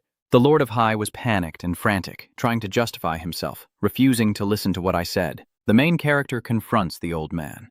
I am Vincenta, the seventh son of Oinka, and my mother Versa Heli will stand as a witness for this matter. At this point, the master, unable to deny anymore, screams wildly that this is a trap and that all of this is just a fabrication. Damn it, Helios, what's going on? Our contract isn't supposed to be like this. Wake up and deal with these guys quickly. A stream of golden light envelops Helios's body lying on the ground, and a majestic Helios appears. It's a pleasure to meet you, head of the High family. I am Helios, the Tower Master of the Sixth Tower. The protagonist's eyes are wide open in surprise. Helios? Are there really two Helioses? Ven is just as stunned as I am, appearing out of nowhere, and I can't sense any aura at all. Helios explains that the internal situation of the Demon Tower has been quite chaotic lately. I heard that someone received orders to collude with the demon race, but I never expected they could even assassinate me. This was all my mistake. With that, Helios gently snapped his fingers, and the body of the dead Helios turned into dust. A fake Tower Master? No way. This is the real Helios. So just fighting that trash guy was enough to make us worry about death? That's right. If he were the true Tower Lord, he wouldn't have left any openings for us to exploit, and wouldn't have lost a hand to the illusion sword. But even so, even after using the forbidden magic sword that trapped us, he still hasn't disappeared. This transformation of yours has side effects, because the purification process requires the evil spirit of the great demon. When absorbing a large amount of dragon blood, you become a victim of the evil spirit contract. The protagonist lightly manipulates the evil spirit contract. The more you absorb, the more you depend on blood, and the more you lose your sanity, becoming extremely ferocious. With a loud roar, a dragon claw materializes, and Lord Piglam, terrified, is paralyzed with trembling limbs as a majestic giant dragon stands imposingly before him. He lowered his eyes and said, "Fine, you win this time, Lao Ren, but don't expect me to surrender so easily." Then he pulled out a spiritual pill and laughed arrogantly. Don't think I've forgotten the one who created that dragon clone with this thing. He was struck so hard in the face that the pill in his hand flew out of his grasp. The puncher was Lao Ren. He punched so hard that his fist was embedded in the wall. The owner with blue pig eyes, his teeth shattered and unconscious, collapsed to the ground. Lao Ren growled fiercely in response. The crowd scattered in panic. That monster has gone mad. Run for your lives, damn it. Heli really has gone crazy. Did they really create so many of those guys? Vincent shouted, "Calm yourself down and step back quickly." The three clan leaders of the three major houses stand tall, blocking the front of the protagonist. From now on, we will handle this. Suddenly, a male spectator stands up and shouts loudly towards the arena. "Hey, look! It's the three great clan leaders. Are they planning to team up and take down that monster?" Vincent stands like a god. "Chow, is this your plan? You wipe away Heli's sins, but yourself are sent to death by the combined efforts of the clan elders." Vincent recalls the words his uncle told him before the battle. "Can I just stand and watch now?" "This is how I protect my honor, by forever resting alongside Heli's crimes." Vincent tore off his cloak and said, "I'm sorry. Lord Lao did his best, even if it was the perfect plan." The protagonist throws off his cloak, draws his sword, and steps forward to face the three clan leaders. The leaders beg for forgiveness for his rashness. "I can't just stand by and watch. I will be your rival, Leon Vincent. I understand how worried you are for your brother, but ever since he made a pact with the evil spirit, he's just a mad beast now. It's best to end this quickly. If he gets into the audience area, it will be a disaster. Quickly get out of Vinan's way." At this point, your father, Chief Enka, remained silent, not uttering a word. Chief Vatia frowned and looked at him. "What is that old man plotting?" "Hoo-hoo." Vincent turned to look at the clan leaders, his eyes full of determination, and said, "Because it was a pact with the evil spirit, so Lord Laogen still has a chance to live. I once saved someone who made a pact with a sinister, evil spirit like that. Vincent nodded softly and promised his mother that he would never turn his back on his loved ones. Vincent placed his hand on his chest and bowed solemnly. Chief Adenka, please help me keep my promise to my mother, father. Chief Khan looked at his son in silence, not responding. As Lao Ren charged from behind, Vin Sen felt a surge of murderous intent and froze, turning his head to look back. Oh my God, has it completely lost all reason? Legen's attack is getting more intense, and the large, sturdy, protective hand blocking the attack belongs to Lord Khan. Father of the protagonist stepped in to block Lao Gen's attack and protect his son. Can you give him a break in these 3 moves? Chief Saimong stood nearby, looking stunned. Khan is doing this for his child? Chief Vatica was just as stunned. Looking back, Vincent truly holds significant influence in the clan now. So, Savan really is that woman's son. Chief Vatican sneered with a snarl. So, maybe I should wait a little longer then. Tok Truong Vatica lowered his weapon. All right, Vin, and give it a try, but after 3 moves, there will be no mercy. Chief Shimeng also lowered his sword, smiling mischievously and saying, You owe me for this, Khan. Legen, now unconscious, didn't understand what everyone was talking about and was still being held suspended in the air by Khan. Lord Khan replied to the 2 clan leaders, I will definitely repay you generously in the future. Lord Kang frowned and turned to channel his strength, looking at Lao Ren. He clenched his fist and punched Lao Ren with great force, piercing a large hole in his body and knocking him back. Vin Sen immediately leapt to Lao Ren's side. Sweat beads on Lao Ren's face as he looks at the protagonist, while he furrows his brow, determined to help his uncle return to his former self. The way to handle that blackened dragon. Venentin recalls the conversation with his sister Henna. Everyone managed to deal with it, right? Because we have defeated high-level enemies that previously attacked Lord Lao Gen in the forest. How should we deal with these blackened dragons? There are 2 ways. One is to suppress with pure brute strength, even with strong magic resistance. In the end, it's just the armor of a living being. If it ate a whole stone or got hit by a big cannon, I'm sure it would be flattened, let alone get back up. But she managed it with just a single hot rod. The second secret technique is what I have already used. That dragon from the long race is actually just a fake compared to the real dragons. That scale armor can't be as tough as Rand's. There are still tiny cracks remaining, and only sharp eyes and lightning-fast reflexes can reveal those gaps. I can totally punch through the horned armor and go straight into the body, but that's really a tough nut to crack. Luckily, thanks to the blessing from a mad genius named Michelin, which is made possible by the skillful and lightning-fast swordsmanship granted by that muscle. Lao Ganon clenched his fist and delivered a punch, as if the heavens themselves were falling on the protagonists. Boom! That punch shattered Vincent's protective barrier, making him step back quickly. When it comes to speed, it can easily be matched. The only thing missing is the eyes to see through the gaps in those hard scales. I still have Julian by my side. That divine eye can scan magic power with perfect accuracy in the blink of an eye. Vincent leaps into the air. Dodging Layan's attack, he swiftly swept through to disturb him and find a gap in the scales, but once again he was beaten and thrown to the ground. The second round of combat is about to begin, and also the last chance. Vincent grits his teeth and snorts coldly.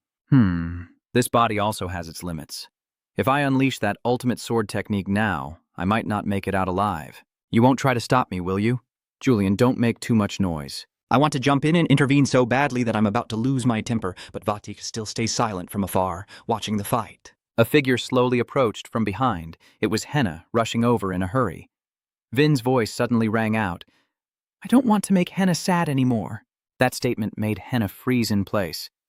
Ha ha ha. Layan roars and charges again to continue fighting Vincent, firmly gripping his sword to observe the next attack. At this moment, Julian shouted loudly. I found them. 4 vital points from the shoulder down to the chest. All that's needed is a swift sword slash through. The protagonist's eyes widened. If he misses, Lao Ren won't be able to save him anymore. Phantom work technique. Sword strike. Vin swung his sword down, aiming straight at Laowen's left shoulder. Snap!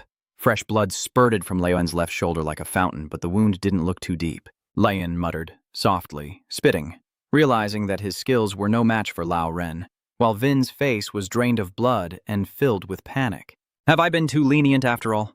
Laowen's eyes blaze with fury as he shouts directly at the protagonist. Yeah. Vatica frantically shouted your name. Vincent, the Lord of Adenka, was already prepared to face the battle. Vincent tried to take a deep breath to regain his composure. It's over. If this keeps up, Lord Lewin will heal the crack himself. The wound on Lauen's shoulder is getting worse. Boom! The Long Clan armor on Lao Gen suddenly explodes, revealing his true form. Lao stood there with blank eyes, frozen in place. Boom! He collapsed right in front of the protagonist. The audience in the stands cheered loudly. The monster is defeated. Amazing. Young Master Anka saved us, Vincent muttered, standing there. I succeeded. Immediately after, everything in front of me went dark as if the power had gone out. Chung, the hero's sword is driven straight into the ground. He kneels and falls down. No, I still can't give up. Now is the time for the world to look at me. I will crush Gafo's blue pig empire. All this time, he has expanded his power through heinous crimes. The more blood and hatred the screaming flower absorbs from its victims, the more sinister its petals become. But not everyone can easily bow to evil. They have not lost their spirit. Just like me, they are still pursuing their own sense of justice. Vincent stands up straight. Jiangrong spreads his arms. Listen carefully. I send this message to those under the command of the Blue Pig. Now is the time to rise up. MC Magia is confused. What? What is this? Then turn around and yell at your colleagues. What the hell is everyone doing? This is a hot news story. Hurry up and write the article. Are the reporters panicking? But isn't this an extremely sensitive political issue? Magia, if you're not careful, We'll all be wiped out. Magia screams furiously like a volcano erupting. Where has your journalistic spirit gone? in this situation you can't come up with a story? Magia points at the journalist next to her frantically typing and says, "Get the story out now." If we don't write now, other media outlets will scoop the story and take the best part for themselves. Our Wind newspaper must be the first to publish. The journalists immediately rushed to action, running as fast as they could with Magia. Yes. Magia glances at Vincent. I will report on you and spread the news worldwide faster than anyone else. Just wait and see. Vincent, my son. The head of Vatica looked at Vincent's back with joy in his heart. I really did it. Breaking through the scales of the fake dragon in just 3 moves, he walks over and pats the protagonist on the shoulder. Ha, that was impressive. No wonder he's a worthy opponent for my son. Ha! Lord Vatica's eyes widened in amazement as he saw Vin still standing, head bowed, motionless, carefully observing the main character. He realized the guy was about to faint right while standing there. Lord Vatica burst out laughing happily. This scene really reminds me of our reckless youth when we fought with all our strength after battles. The Lord was so shocked he could still laugh. Hurry and get someone to treat him. Clan leader Khan coldly calls out Isavagan and Henna. Both of them rushed over like arrows shot from a bow. Vincent is in trouble again. Hurry to Templar Dugon's location to perform teleportation. Do you remember where the coordinates are? I remember the coordinates now. Help Vincent up, Henna. Henna hurriedly helped Lord Lauren, and Ven quickly used teleportation magic, and in an instant, they arrived at the priest Doug's location. Chief Khan stood silently watching his son's shadow disappear. The Vatican chief, arms crossed, sneered, and said to Chief Khan, "So what? Are you planning to treat me like a clown? You find your own kid interesting too, don't you?" Chief Khan nodded slightly. That's right. Khan's response left Chief Vatia utterly stunned and with a face full of question marks. Khan then continued, "I now understand the old man's feelings." Then Hay is engulfed in a chaotic sea of flames. Hosa Hell begins a purge of everyone involved, inspired by Vincent's passionate speech. The rebel forces hidden throughout the capital rise up like a storm, while Ao A leads the streets to show their strength. The entire event spread rapidly across the media, and Gono lost all authority. His empire has completely collapsed. Kachin has thrust a sword into Vin, who is trapped in a nightmare, and he keeps screaming in terror. I jolted awake and shouted, then a few seconds later I calmed down and looked around, wondering where I was. Henna entered the main character's room. You're awake? Did you get possessed again? You should go talk to the dream interpreter. Vincent's head throbbed with pain, haunted by the nightmare. Even if it was just a vague illusion, in his mind the feeling of Kin swinging his sword to take his life was as real as Ran herself, but he couldn't bring himself to speak. How long have you been unconscious, Henna? You've been in a deep coma for about half a day. Everyone is worried sick. How is Lord Lauren doing? Is he all right? Hoa has arrived at Lauren's room with a few more wounds on her body. Lauren slowly opened her eyes and wondered to himself why he should have died there. It seems Vincent's move was truly unpredictable. Meanwhile, in the main character's room, Henna suddenly bowed 90 degrees to Vincent. What are you doing today? Thank you, Vincent. You saved Lauren's life. In Lauren's room, Hoa continued. Henna thinks so too. Lauren lay there in silence without replying. He closed his eyes again. I almost caused trouble for that kid. He smiled softly and said, "Please don't underestimate your life anymore, because there is still a great mission waiting for you." Future Chief Helly, upon hearing this, Lauren's eyes widened in utter shock. Outside the city, at the winding river surrounding Hell, a hand suddenly emerged from the water, clutching the bank. It was the former chieftain Heligfoso. He crawled onto the shore, coughing violently. Those damn rebellious bastards pushed me into this desperate situation. "Just wait and see, this feud won't end here." He was furious, clutching a gem tightly, his eyes blazing with deadly anger. "You won't get out of this piggy family alive." Gonu brought the blood demon pearl to his mouth, ready to swallow. That's enough. A sudden figure appears beside Gonso. Tower Master Helios. He calmly walks up and stands shoulder to shoulder with Goso. Best to stay silent and leave here quickly. Gafo roars angrily. "Helios, how dare you turn against me? We only exposed ourselves because of that fool's quick tongue. It will be trouble if they find our trail." Helios chuckled mischievously, saying, "Because of our shared nightmare." Gafo sneered and burst out laughing. When the strategist's plans are ruined, who else can come up with schemes? "Is that your answer? Are you forgetful? The two of us have borrowed your hands to create some kind of freakish thing." Gauso begins transforming into a dragon-human hybrid, slowly approaching Helios. "This is a treasure refined from a huge amount of blood essence, far surpassing any toy you have ever made before. I am now an enemy of all the mages." As soon as Gafoho finished speaking, he lunged to attack Helios. With a loud bang, he struck the ground with a fist from the sky, creating a huge crater. "Helios, unleash your power quickly. Let's see if you can withstand the might of this great mage." Helios immediately counterattacked with magic from the crystal ball in his hand, shooting straight at Gafo. Dust billowed everywhere, then a blazing red light pierced through. Gafozo strikes Hyos with lightning-fast surprise attack. "Ha ha ha ha. Don't you see it's completely useless?" Helios dodged the attack and slowly landed. "Damn, I'm screwed. There's really no hope left. You're about to die, but still so calm. After sending you off, I'll go after Vokan and Lao Ren. I will crush all those who try to block my way, especially that Vinin. I need to drink his blood to satisfy my hunger, right?" Suddenly, Gafo's face turned pale and stern, his eyes bulging with confusion. Two blazing fireballs like giant eyes suddenly hovered behind him, cold sweat pouring down Gafo as he anxiously turned his head back. What is this pot? What's really going on? This overwhelming surge of dark energy is Helios laughing out loud, isn't it?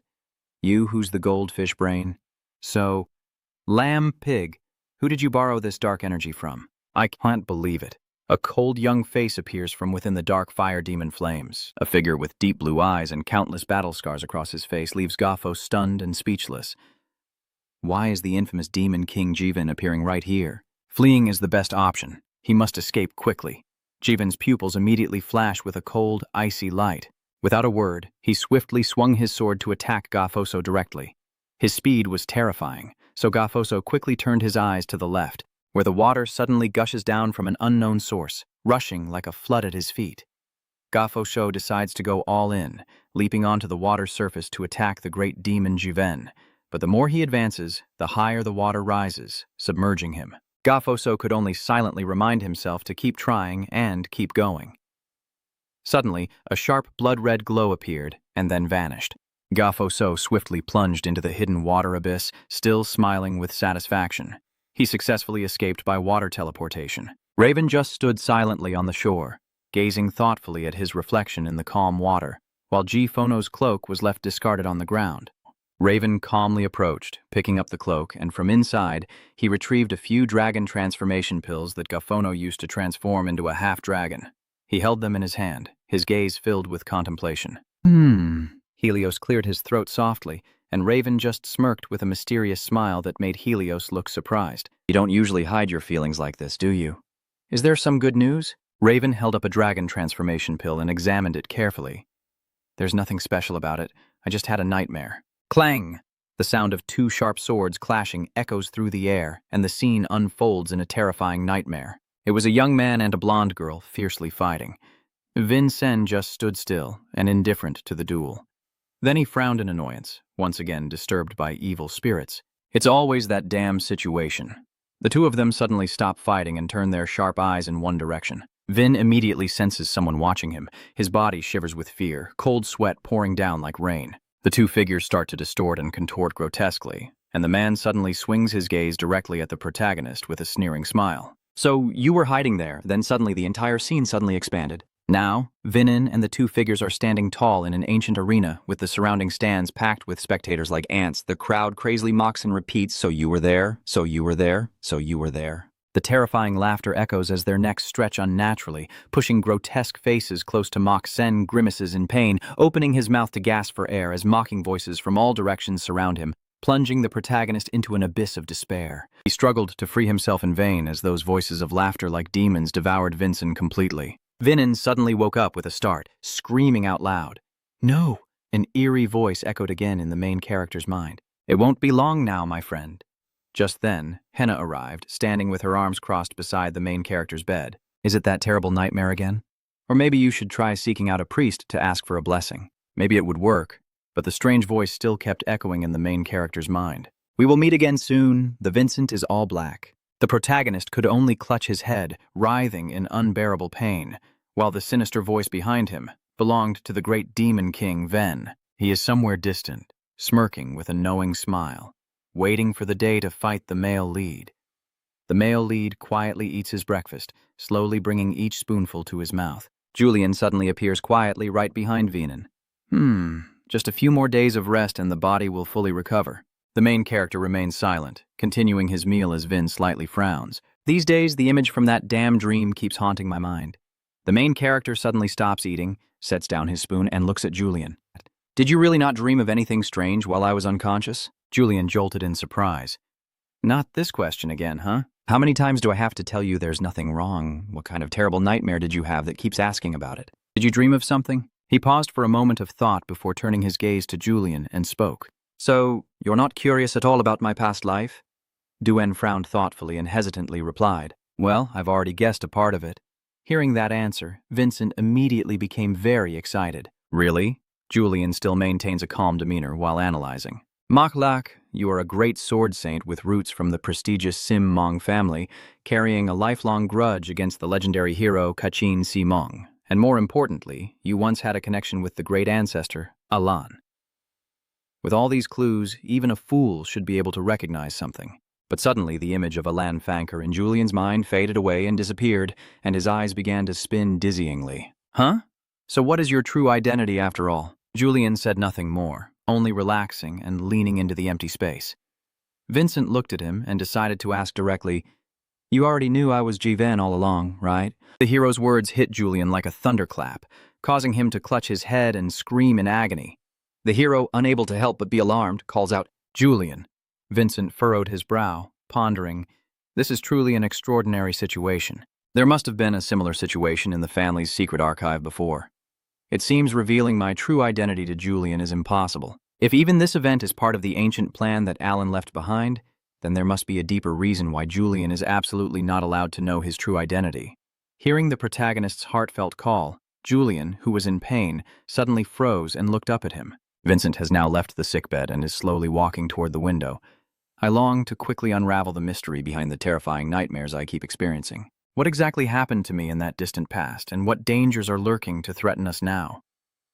What is the ultimate truth that Alan deliberately left behind? Left behind? Vincent regained his strength and added with Julian, "Let's speed up and uncover the truth." Julian grinned widely, nodding repeatedly at the protagonist. "Okay." Then his expression hardened as he said to Min, "But don't be too hasty." Vincent crossed his arms and looked at Julian. "So you're jumping in to join the fun too, huh?" It seems like someone outside the window is watching the main character.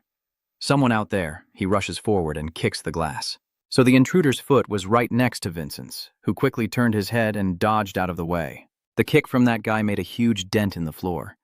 The main character standing nearby watches silently, wondering if they're just going for a direct confrontation. Could there still be remnants of G-Phono XO around here?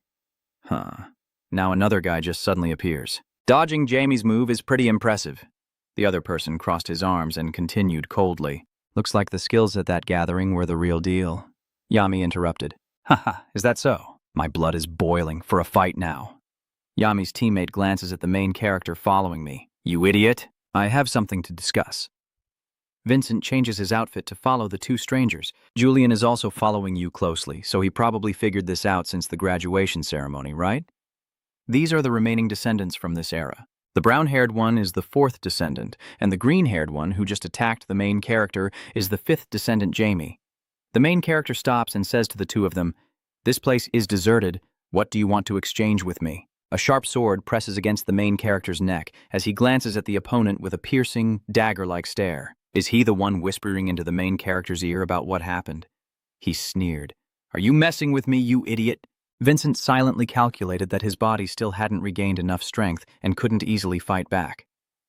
Suddenly, another sword flashed and knocked Abel's sword away. The person who appears is Henna. She coldly strikes with her sword, knocking away the weapon in the opponent's hand. Vincent, surprised and a bit shocked, shouted loudly, "Sister Henna?" Henna stood in front of Vincent, shielding him, and declared solemnly, "My duty is to protect 8th level student Vincent." Henna raises her sword to warn the person in front of her. "If you get in the way of my mission, I won't hold back, even if you're related by blood." Henna, you know too, right? What does his action mean? Hey. He pointed his hand towards the main character. Vincent Anka will also join the race for the head of the family position. He himself confirmed it. Vinan never even considered that possibility. Vinan, clueless, doesn't need to bear this heavy responsibility. The royal battle among the heirs under the accusations of the main female lead has only one goal. Defeating Simong completes Adenka's mission and uncovers the truth left by the ancestors of Alan. That's all there is to it. Adenka's wife is stunned, analyzing the main character's words. He means he already won in the friendly exchange, right? He said it out loud, that arrogant brat. Jamie walks up to AB, laughs loudly, and says, "Ha ha ha, that's pretty funny. The more opponents there are, the more eager I am to fight." A gives up and subtly hints to Jamie beside him. Jamie kept talking to the main character, but Vincent, "Don't you ever feel like something's wrong with this family mission?" Min and Henna looked confused and asked back, "Strange? What do you mean by that?" Jamie answers the main character and Henna's questions. 5 centuries have passed. During all that time, has the Adenka family ever defeated Simon? Vin nodded thoughtfully. If the gap in strength between the two houses was truly that vast, Simon would have completely overwhelmed Adenka long ago. Jamie continued. "So after the friendly exchange, you didn't encounter anything unusual, right? So that's why you said your goal is to uncover the truth." The main character nodded slightly. "Yes, your most recent victory over your sister." Ao also felt the same way, so she made a hypothesis that turned out to be completely wrong. Remembering the previous conversation, Anka's bloodline might suppress Simon's bloodline, but perhaps this hypothesis isn't the whole story. Then what is it? It needs to be much more complicated, a variable that has never appeared in over 500 years. That's right, maybe Lord Adenka knocked out Lord Sun. Julian was quite shocked by this theory and blurted out in surprise. Meanwhile, Vin remains silently listening to the story, while Jamie, with her hands on her hips, faces the main character. So, if that's the case, you should be able to complete that task perfectly. Vin coldly states that no matter what obstacles there are, I will still uncover the truth, even if they are the strongest or you all standing before me right now. Suddenly, a voice interrupted the conversation of the main male characters. I can't ignore that statement. Everyone was startled and turned around. The newcomer is also Vosa's mother, and her fiery gaze is now fixed directly on the male lead. "You dare to push my child aside and still crave that seat as a head of the family?" Julian's eyes widened in surprise. Vinan still coldly snorted and stepped forward in front of Vincent, muttering something about how V.A. dared to push aside his children and claim to be the head of the family, while Henna hurried out to stand in front of Vinan, trying to stop V.A. "Mom, wait, please, let me speak." Versa exuded a murderous aura, his voice cold as ice, demanding Henna to step aside quickly. Seeing Versa's imposing presence, Henna's face turned pale with fear and quickly stepped aside to let V.A. pass.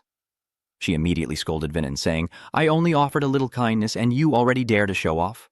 Could it be that you've been blinded by the illusory fame here?" Versa roared in fury. "A reckless and arrogant person like you is not worthy to be my son." "Ha!" With that look, the male lead slightly frowns as sweat beads form on his forehead. Vosa quickly turns around and orders him to follow. Vinan obediently replied to his mother and followed Va. Henna reached out and grabbed his hand, trying to stop him. "You can't go anywhere. Mom is furious and I have no idea what she's planning to do." "I'm fine, don't worry." The main character turns back, smiling at Henna to reassure her that everything will be fine. "Don't worry, sis." Henna looked at Vinan in surprise. The main character gently removes Henna's hand and then approaches Va. "Let's go now, ma'am." Vo leads the main character to a private room. She reached out and slammed the door shut. V's face darkened and she coldly approached Vincent. Julian panicked. What should we do now? V reached out to Vincent, the main character. Julian's face turned pale with fear. What should the boss do now?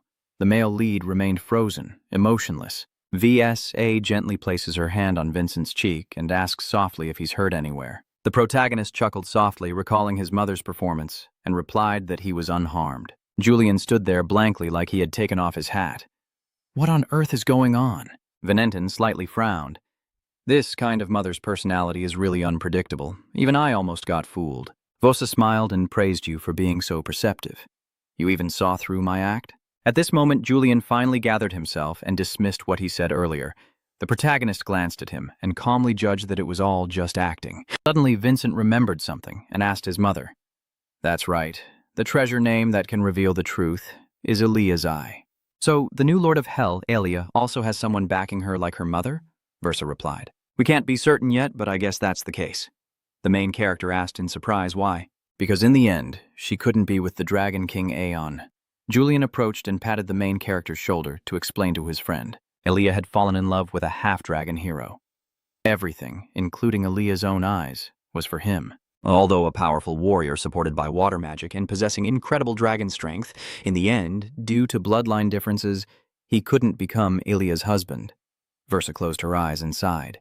In fact, the barrier between them wasn't race, but the imposed restrictions from the influence backing their family. When I make a choice, I wish I could distinguish truth from falsehood, even the genuine feelings of someone I love. It truly feels like a curse. I want to ask you why you are so stubborn about your mission and the truth. Even if it means paying any price? Even willing to cut ties with your 6 siblings? Vin frowned, closed his eyes in deep thought. Then, after a moment, opened them and calmly said to his mother that someone defeated by Jimong and lost their life must be haunted by the past, right?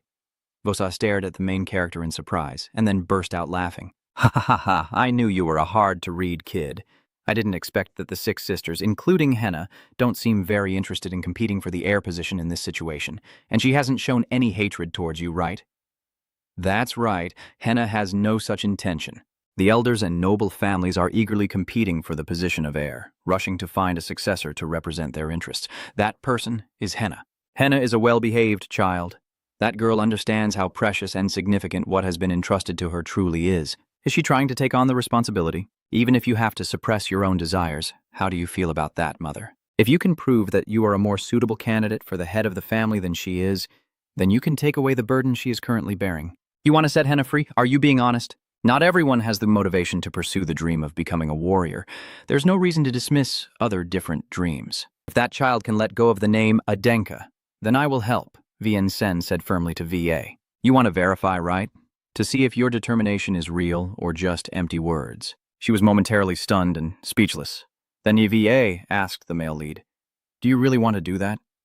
Vosa smiled softly, reaching out to Vinin. So do you have a way to save Henna? Somewhere else, a loud thud sounded as something fell to the ground. The one responsible for this is Hu Cha.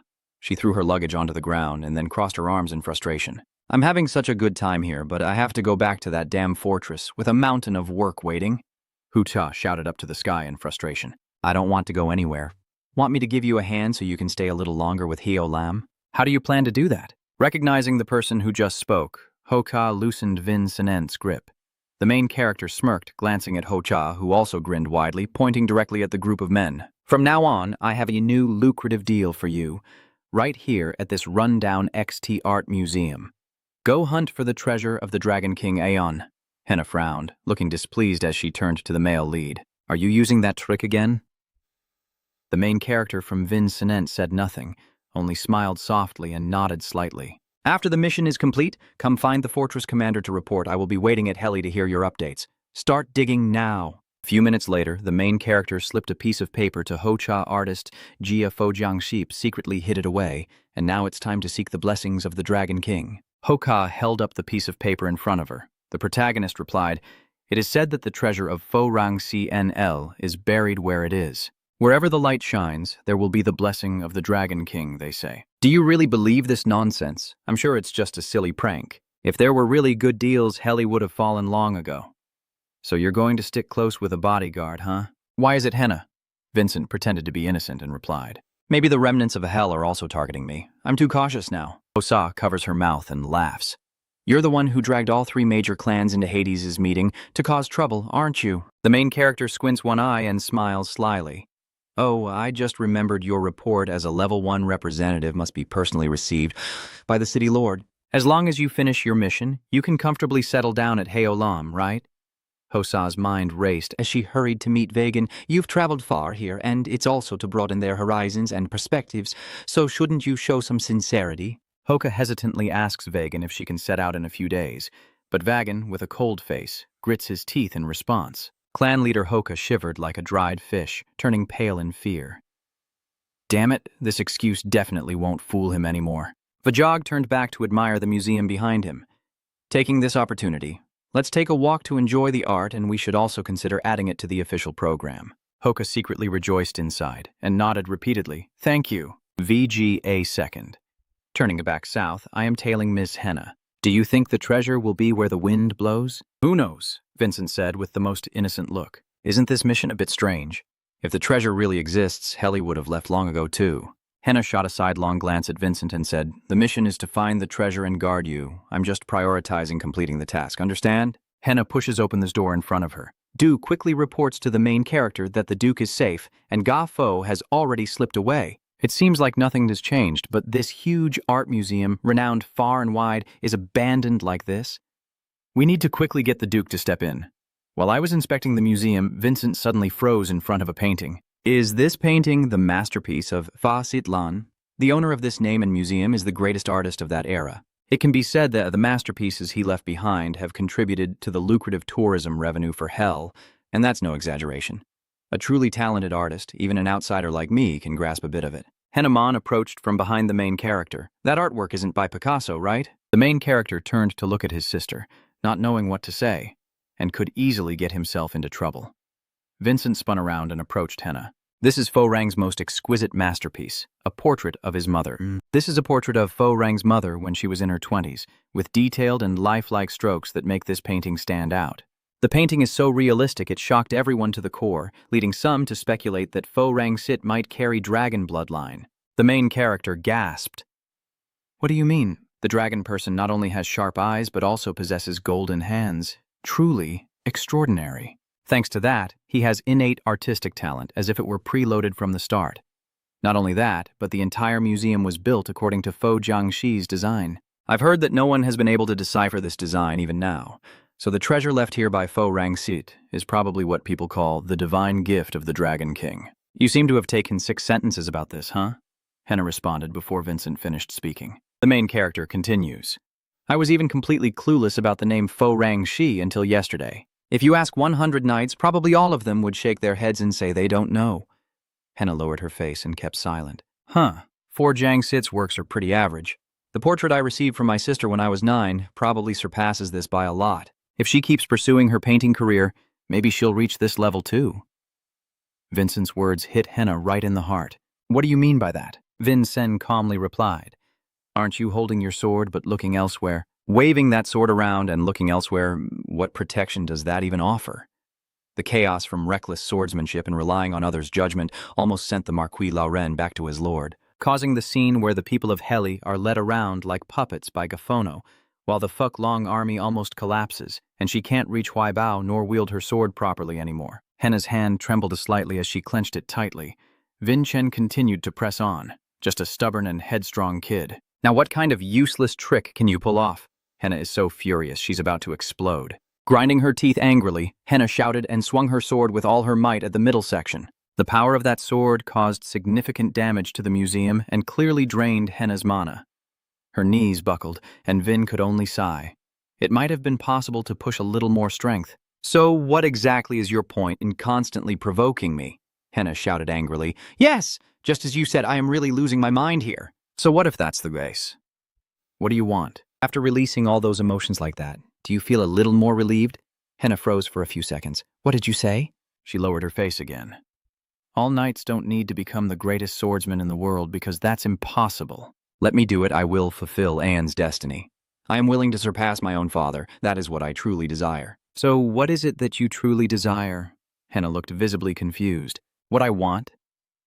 Right now, suddenly beneath Vincent's feet, layers of magical circles appeared one after another. The shadow beneath Vincent's feet not only shows the magic circles, but also has an ancient, strange design in the center of the ring. Julian opened his mouth in surprise and shouted about the ancient formation. Yes, wherever the light shines, there will be blessings from the Dragon Lord. It turns out it really exists. If I try to channel magic energy into it, Vin would just draw his divine weapon out of the sheath without hesitation. Henna quickly reached out to stop him. Hold on, brother. What are you planning to do? Vincent Bow gently pushes Henna aside, then immediately stabs his sword into the ground and channels magic into the formation. With a loud crash, the ancient magic circle begins to activate, radiating a dazzling green light. Crash! The circle beneath Vincent and Henna suddenly turned into an endless abyss, leaving them frozen with their mouths wide open. Both lost their balance and tumbled down like broken-winged birds. Vincent shouted out loud. Vincent panicked and looked down into the abyss before falling, then immediately activated his ice mirror step skill. Soon our main character landed on the bag, but due to overdoing it, his old wound reopened, causing a sharp pain that tore through his flesh as Vincent grabbed his injury. Oh no! I've used my skills so many times already. The main character keeps glancing around rapidly. Wait a moment. Come on, Henna, big sister. Where did you disappear to? Henna gently descends right behind Vincent, her voice still calm. What's there to be shocked about? I'm a top-tier elite military cadet. Of course I had to fix it properly. Henna sneered, then turned around and confidently told the male lead that she wanted to compete for the same position as her sister, a martial artist. Yeah, you're still young and inexperienced, kid. The two boys, Vincent and Julian, stood frozen like statues. Wait, was that older sister really laughing? Seeing her smile for the first time, Henna took a quick glance around to observe Vincent. Do you know where you are right now? Vincent replied. I'm also quite confused. Could it be that the blessing of the Dragon Lord that Fojang left behind is truly a trap? This architectural style really suits the old man perfectly. Why did he leave this debt in the basement of the museum? The main character hesitates and wonders if it's all just an elaborate setup by Lon. Julian spoke. This possibility is almost impossible. The protagonist tilts his head towards Julian, who then suddenly remembers something and explains to him because their timelines are completely out of sync. Fangit's era was about 200 years ago. He lived at the same time as Athenia and Eobon. There is a gap of 300 years between your era and Atlant's. And 500 years ago, the Helly family was still just a small town. The Helly family took about 200 years to become as powerful as they are now, so if they were already that formidable 200 years ago, there's no reason for them to have built this place here when Adenka already existed. So, who was this hideout really built for? I wonder. As Julian and I were deep in thought, Venan called out. The protagonist quickly turned around to look in the direction of the sound. The caller was Henna. Look over there. Sister, this is a painting by Picasso. On the left is Along. Could that really be the legendary Dragon King Aban? Then this right side must be Athenia Healy. If that's correct, this painting must be an invaluable treasure even back then. How could it just be left here like this? Could it be that they are the ones who secretly built this place? Vincenten raises his hand to the image of the Dragon King Oyon on the painting, pondering if these two have hidden some earth-shattering secret here. Clink clank, the sound of mechanisms clicking echoes. The wall where the male lead touches begins to shake violently. The rumbling causes the ground beneath the two male leads to crack apart. Vin froze for 5 seconds. What the hell is going on? What on earth is happening? The ground suddenly trembles loudly and the crack on the floor keeps widening. A straight line is cut directly to where the male protagonist is standing frozen, and a bright red fireball shoots straight up from the crack in the floor. Something is creeping out there, flat and flat. The fiery red sphere emits a domineering aura, shattering the surrounding rocks into gravel, which then floats into the air and encircles the blazing red fireball. Vin frowns slightly and says, "That's the guard, the stone guardian. Looks like another deadly beast." Countless rocks gather around the fire orb, forming a guardian with a martial spirit, and he immediately charges at the protagonist. Boom! He slammed a powerful punch to the ground, unleashing a fiery red force that shattered the floor and charged straight at Vincent. He quickly raised both hands to block the attack. Just then, Henna had already timely countered the Guardian's move and stood like a mountain in front of Vincent, shielding him. Henna tilted her head to watch Vinan step back. This item is a bit too much for you. So Henna, with fierce determination, clenched her sword and stepped forward toward the stone-faced enemy. Leave it to me to handle. With that, Henna shot forward like lightning to attack the enemy in front of her, while the stone man was still wide-eyed and confused, not understanding a thing. But it's already too late, my friend. Swish Henna struck straight at the vigilant spirit's body faster than anyone else. Henna's figure flickered like an illusion as she darted past the giant. Swish, swish, boom. The moment Henna lands, Vaithan's head is sent flying into the sky. So it turns out that while taking advantage of the chaos and the opponent's missed reaction, Henna slipped past him and took his head in an instant. Vincent, standing nearby, couldn't help but be amazed. His speed is truly extraordinary. Every strike aimed precisely at the vulnerable points of the guardian god. Is this the true strength of a first-class elite military representative? Henna steps toward the blazing red orb. The guardian will stop completely if the energy core is destroyed. I wonder what Fojiang shit left here. I really want to find out. The energy core is shining brighter and brighter. Henna swings her sword, ready to deliver the final blow. She was about to crush the core when it managed to think faster, escaped from the stone armor, and disappeared. Henna furrowed her brow. This attack isn't aimed at me. Watch out, Vincent. The energy core sphere is flying straight towards the main male lead to the south. This situation makes the main male lead furious. Are you trying to use me to confuse Henna? That's truly malicious. Henna immediately chases after the energy core ball. She shouts, "Vincent, get away quickly!" But Vincent didn't listen. He decided to draw his sword and boldly declare that he wouldn't fall easily to the guard's will. Henna pressed the core ball close to stop it from attacking her brother, but its incredible speed made her more and more worried. This guardian's strength is beyond what Vincent can handle. Henna hit the ground, bounced up, and accelerated even more. I have to stop it at all costs. In the blink of an eye, Henna was already standing in front of Vincent. Adenka unleashed the fifth form of her sword, blocking the bullet's trajectory. Bang! The energy core sphere of the kick attacker was cut back by Henna and exploded into pieces in mid-air. Henna let out a sigh of relief, feeling lucky. Luckily, she still made it in time. At that moment, Henna had no idea that a giant guardian hand was about to strike from behind her, so she quickly turned her head around at the sudden sense of danger. So, I was just a distraction to lure him out?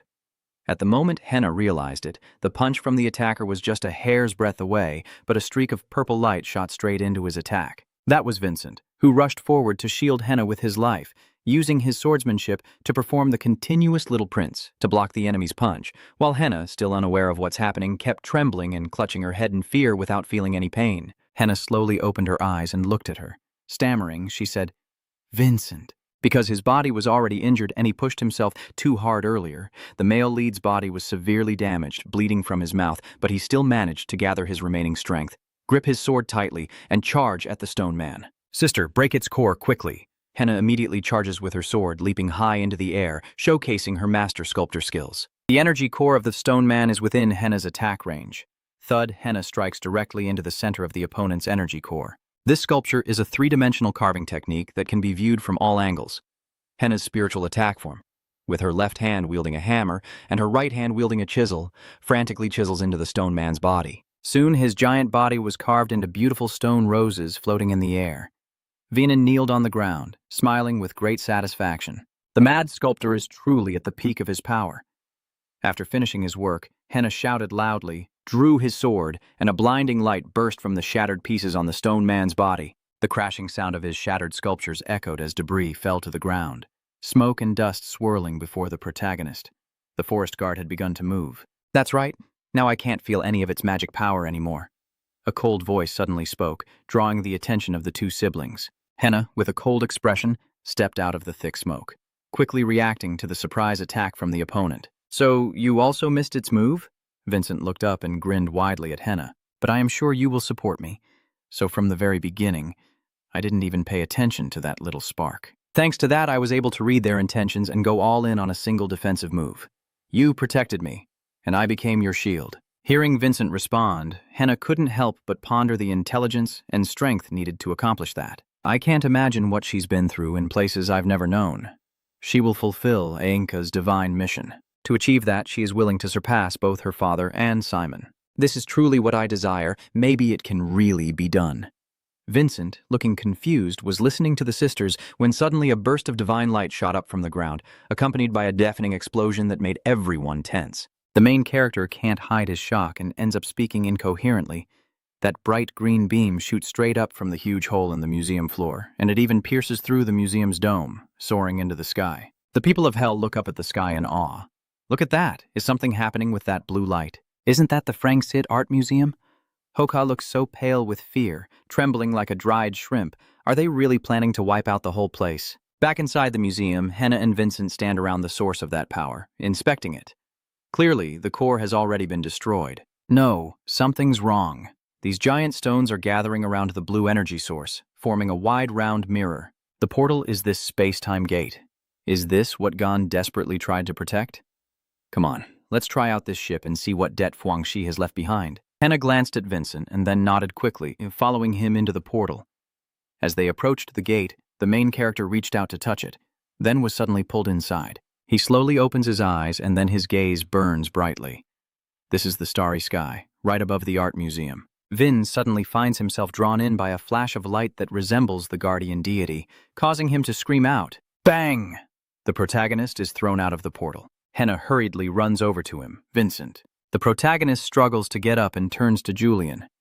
"Julian, do you remember the sigil of the guardian deity from earlier?" "Yes, of course I remember. The image of the trident and the swirling water vortices are unique to this guardian deity." "The water guardian deity. If we can harness this guardian, maybe we can reach that place, the dragon's lair. The overview outside hell surrounded by endless mountains. And in the east of the city there is a waterfall called Nao. This waterfall flows endlessly and is quite ordinary. But no one knows that beneath it hides a shocking secret, a hidden dragon lurking within." Back with the main character, he is concentrating to absorb the energy from the teleportation gate. Henna stands beside Vincent, staring intently, still finding it hard to believe you can control such abundant spiritual energy, and that you might even be blessed. Julian nearby senses the main character's breath of spiritual energy. Water element spiritual energy is the most gentle type for humans, but it will greatly support his current physical condition. After channeling for a while, I've grasped what I need. Almost there, almost done. The stream of spiritual light is just like in Julian's memory. The trident of the guardian god of the sea gradually takes shape. A water scepter appears on a hydrological circle right beneath the male protagonist's seat, blessing of the sea god. Vin suddenly stood up, his body enveloped in the power of the water element. He turned to look at his sister and asked confidently, "Seeing how well I'm doing, Sister Henna?" Henna looked at him in surprise. "Is my compliment really that valuable?" The male lead winked and smiled playfully. "I'm easily moved by compliments. If I receive recognition from you, I will surely feel very happy." Henna snorted coldly, then crossed her arms in front of her chest, looking seriously at Vin Thone. "Having ancient divine power is definitely something to be happy about. Keep training that power and strive to reach what others desire." Julian was also the previous owner of this body. Vincent shyly scratches his head and ear. "Thank you. Please keep my power a secret. After all, it's something everyone secretly desires. You trust me, sharing your secrets means we'll become close friends, right?" Henna sighed. "You have a head that's easy to deceive. I won't do that." Hearing Vincent say that, Henna was a bit stunned. Vincent placed his hand on his chest and continued, "My aspiration must come true, and your aspiration will surely be the same. Not everyone needs to become an invincible martial arts master. That's impossible, but I will do it. And what do you want?" Henna's face was heavy as if she were mute, and did not answer the main character. A moment later, she slowly straightened up. "If you think you can kick me out of the throne race with just a little strength now, don't even dream about it." Henna, with a fierce aura, points her sword at the main character. "Show them the power of the Dragon King that you possess." Vincent was overjoyed and also drew out his weapon. "I'm ready now. I'm also wanting to try it out. The protection of the god of tides foreign." This technique of Vincent tact makes both Vincent and Henna feel itchy all over. "Hey, main character, bring the sword closer to Sam so he can't use his power to protect." Suddenly, a hammering pain shot through Vin's head, causing him to clutch his head and collapse to the floor. I could definitely feel the water's spiritual energy surging through my body, but I was powerless. That's right. This time, even the guardian god has disappeared. Normally, they would appear immediately. Why is that? This must definitely be one of the tricks set up by the Dragon King. Could there be a missing piece we haven't uncovered yet? Henna steps beside the portraits of Lord Aben and Athenia, staring intently. As Vincent pressed on Aben's portrait, Athenia's portrait also seemed to hide a secret, and Henna, speaking softly, placed her hand on Athenia's portrait, feeling her way toward the edge of the painting. She sensed that something was wrong and pressed hard on it. The place where they stood started to change. Vinan pauses in surprise. Could there be yet another Godian? Henna quickly pulls out her sword to comfort her sibling. "Stay calm. This time I won't be played like a fool again." A bright purple spiritual energy appears. It is also beginning to summon matter to condense. After a while, a faint purple teleportation gate appears in front of the protagonist, making him feel like he hit the jackpot. But it seems the destination of this space portal has changed. The main character steps confidently toward the teleportation gate. "Are you leaving right now?" Vincent replied. There might be a clue to repair the protective barrier, and there's no reason for me to hesitate about my mistake. Henna also lit a torch. Vincent jumped into the portal, and everything inside was pitch dark like a sealed jar. The main character has to summon a shining ice block to light the way. Henna speaks, not knowing how far she has dragged herself, feeling both lost and in darkness. Vinan continued. This escape route is quite strange, possibly a demon magic realm creating a cold darkness shadow, and just as they were analyzing it, a strange shadow suddenly appeared in front of the main male lead and Henna. You saw it, right? That's right. There's something faintly visible inside that dark mass. The shadow started to split apart, transforming into a giant tray that roared loudly and howled wildly behind Henna, making her furious as she stabbed straight into it. Do you think I will be fooled like that? Then she delivered a combo of sword techniques, slicing the shadow into 100 pieces that scattered across the ground, but ironically, the fragments still wriggled and grew back into a new monster. Henna's face darkens. Resurrection? So my attack is ineffective? This time, Henna fights alongside her younger brother, using a dual sword technique to charge into battle. With a slash, the black monster's head is split in two, but it immediately begins to heal itself and returns to its original form. They are even more ferocious. The black shadow monsters have surrounded our main characters and are closing in.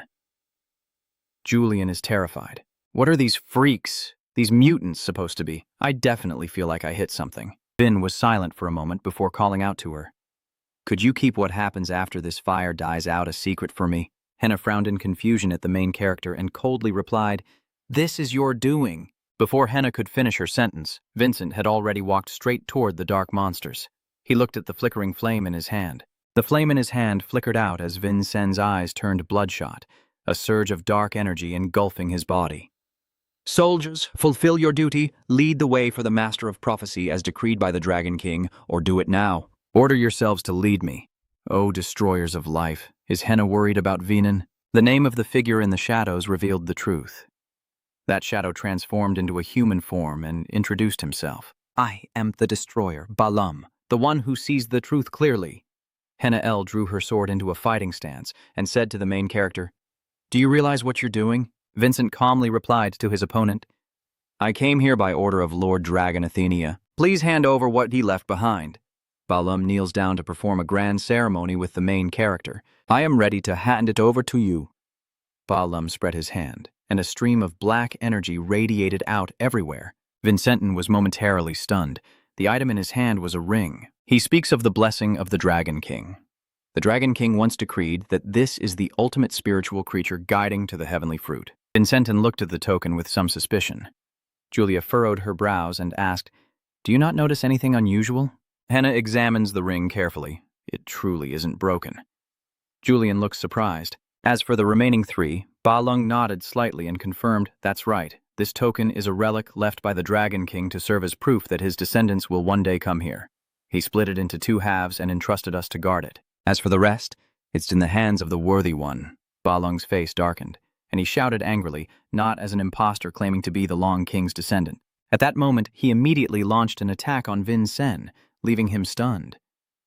What did you say? Henna immediately realizes the situation and draws her sword to meet Ba Lum's attack, then coldly says to Ba Lum, Not bad at all. Henna unleashes her most powerful sword technique, cutting down Ba Lum twice. Vin urgently shouts, Sister, Ba Lum is telling them that your identities are exposed, and Ba Lum's 2 halves are quickly reuniting. He snarled in fury through clenched teeth. You have made a mistake. You unworthy fools are tarnishing the sacred vow to destroy them. The remaining eerie shadow demons immediately obeyed Balu's command and launched a fierce attack on Vincent and Henna. Henna uses her lightning-fast speed to dodge in and out, slipping between the attacking shadows. Damn, there are too many of them. With this crowd, I won't be able to protect Vincent. Vincent cursed in frustration, thinking that as long as he wiped them all out, everything would be fine. Vincent quickly charged to cut the ghosts in half, but his sword strike was almost ineffective. Before long, they had recovered and, sensing Vincent's vulnerability, 3 of them rushed to attack him. Henna panicked and shouted loudly, It's over, Vincent! Ba Lum's attack was just a few inches from Vincent's neck, but he didn't flinch, only sneered. Ba Lum was utterly stunned by his attitude. His sharp sword was pressed against his throat, yet he remained full of courage. Vincent and Ba Lum faced each other, but Vincent's calm demeanor made Ba Lum furious and powerless to act. Henna was stunned and frozen in place. Vincent haughtily asked Balum, "Why are you hesitating? Isn't it me who needs to be eliminated as the intruder?" Go ahead and carry out your mission and end my life. Hurry up. Balum remained silent, saying nothing as Vincent continued to provoke. You can't kill me. I've faced a life destroyer like you before. I was overwhelmed by that power. The destroyer can wield unmatched strength to protect destiny. In other words, you have enough power to kill me at any moment, but you choose not to act. Even with clear evidence like the ring, there must be some hidden reason why you can't strike us down. Could I be wrong? The three of them fell silent, unable to refute. I admit you're right. Although not explicitly, I can feel the power of the Dragon King within you. Vincent suddenly realized the issue lies in Ferran's protection. The blessing once bestowed by the Dragon King is now within me. The Life Destroyer can sense this spiritual energy, so they dare not rashly attack me because I might have a close connection to the Dragon King. I must make full use of this, Vincent confidently declares to Balum. I am the descendant of the Dragon King. Julian stands nearby, confused. What? Since when did that happen? However, I have no knowledge of the splitting of the relic, or your existence. After all, 2 centuries have passed since the Dragon King ascended to heaven. The lineage of Cthulhu has been interrupted and forgotten. No one can find this place without the right timing, location, and favorable conditions. Perhaps from now on, it will be the same. Ba Lung didn't believe, and immediately dismissed it. No way, Vin continued to lecture Ba Lum. So I will come into the world and search for the other half of the token. No, I can't trust you. What if you go and don't come back? We have sworn our blood oath to the Dragon King with our very lives. If we let the unworthy live, we will all have to die. We must strictly abide by the Min Yue Covenant's rules. You must sacrifice yourselves here. Henna clenched her sword tightly as Vinin confidently spoke to her. Wait a moment, sister, what if we try this method? Vincent firmly planted his sword into the ground and confidently said, Make a wager with me. You must know the power of a wager, right? If I can't find the ring, I will sacrifice my life to you. Henna and Julian anxiously run up to stop him. Vincent, big brother. But Vincent's mind is made up. He raised his head proudly and said to Balum, the choice is yours. Either stay here and hold on to an unfulfilled vow forever, or risk your life on this 2-century fate. At this moment, Balum was beginning to hesitate. He pondered silently as Vincent continued to deliver a devastating psychological blow to Balum. But in the end, we could never beat you. If you want to take our lives, then let me end it myself. Vin pressed his sword against his neck. The sharp blade drew a streak of blood across his neck, and Balum hurriedly intervened in panic. Wait a moment, don't get too impatient. Henna observes her younger brother, constantly analyzing the situation in her mind. This kid is facing that shady group without any hesitation. On the contrary, he's skillfully turning the situation around, forcing the opponents into a corner. Clearly with life hanging by a thread, the control of the game was entirely in Vincent's hands. Balum's will was clearly wavering, and every move he made seemed to be completely caught by the protagonist. If I kill them outright, my vow will be shattered beyond repair. With that in mind, Balum clenched his trembling fist and gathered all his courage to speak to Vincent. I understand now, I accept the pact. The hero calmly sheaths his weapon and extends his hand to Balum with a tone full of admiration.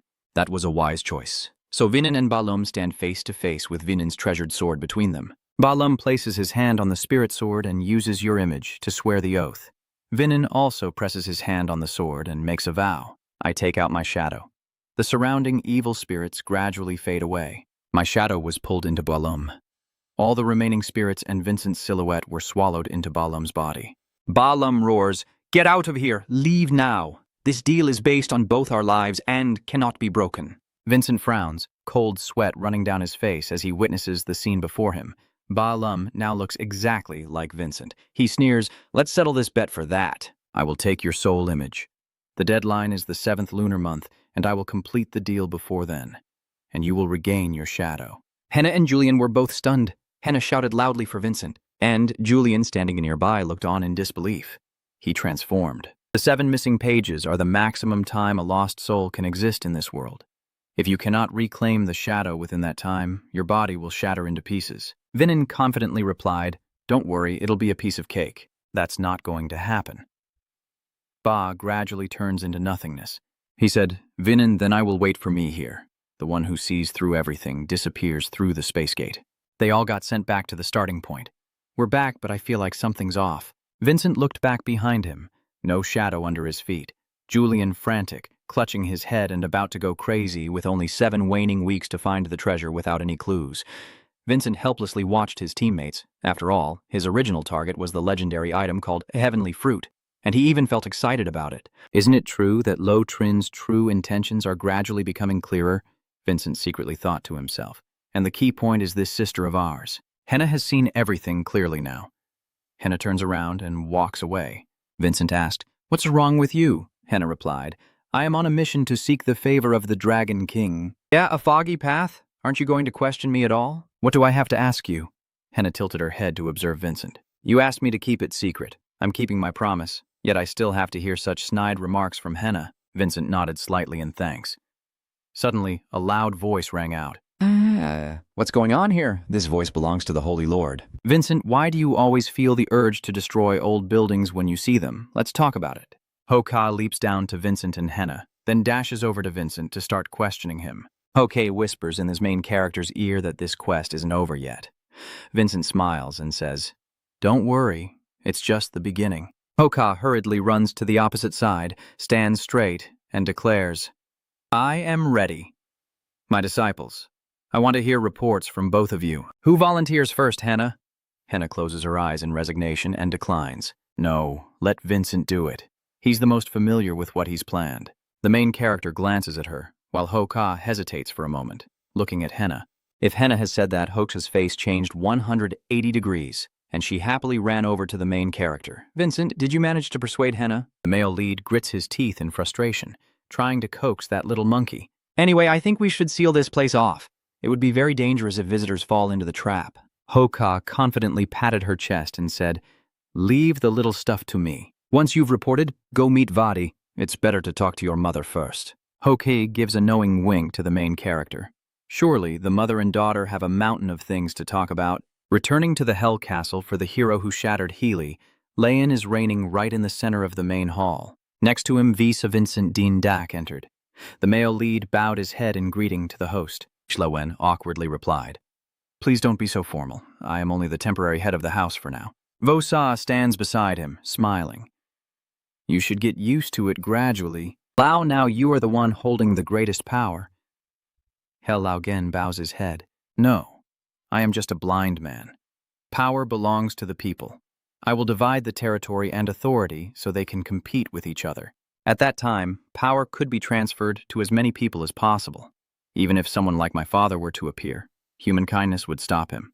Vosa closed her eyes and bowed her head in respect, knowing this would be a journey full of hardships and patience. Vinant also stepped in and said this is also the most stable path. Vosa affectionately gazes at her son.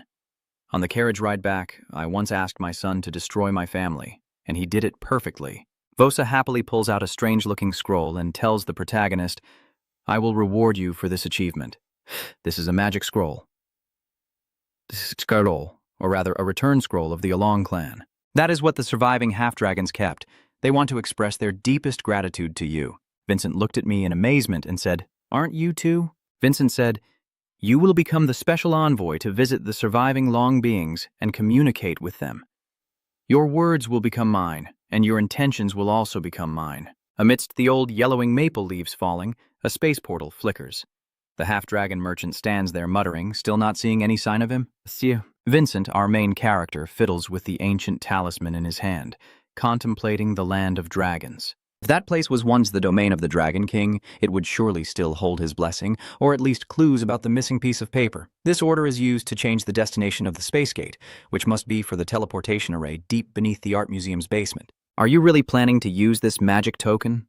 I give up on these brainy tricks. If I knew how, I would have gone to the Demon Tower myself long ago." The sluggish brain of Yuen Sen sighed and leaned on his hand. "We have to, but we still have an extremely talented mage." "A mage? Oh, right, that girl." Immediately, the main character and Duyan rushed to find that mage. But as soon as the main character opened his mouth to suggest it, she flatly refused, her face as cold as ice, saying she wouldn't go. Vincent and Julian stared in amazement. "Oh, why is that? Weren't you trained in demon magic by Count 3G? CD spun around and left. Vincent hurriedly grabbed and asked insistently, "Could it be you don't know how to activate this order?" "No, that's easy. Master 3G has taught me very thoroughly, so why would I do that?" The car spun around, finger pointing straight at Vincent. That neck again. You just caused trouble somewhere, right? At the conference, you also risked your life to save your Lao Ren, didn't you? The main character laughs happily, turns away to avoid the village. Oh, it's just a scratch, just a kid, a quick visit to the divine official, and it'll be fine. Say suddenly jabbed her finger hard into the main character's side wound and let out a loud gasp, causing him to scream in pain and cry out loudly. Ah! Shadi crosses his arms, angrily turns away. See, look, your spiritual power has only just recovered a little, and you're already going back to your old habit of scolding like a pig with that battered body of yours. Do you really want to venture into that mysterious land? I absolutely disagree. Xadi forcefully expelled the two Vin people and slammed the door shut, then called out, You can stay there to recover, or find a more powerful mage. Julian looked dejected and was sent away empty-handed.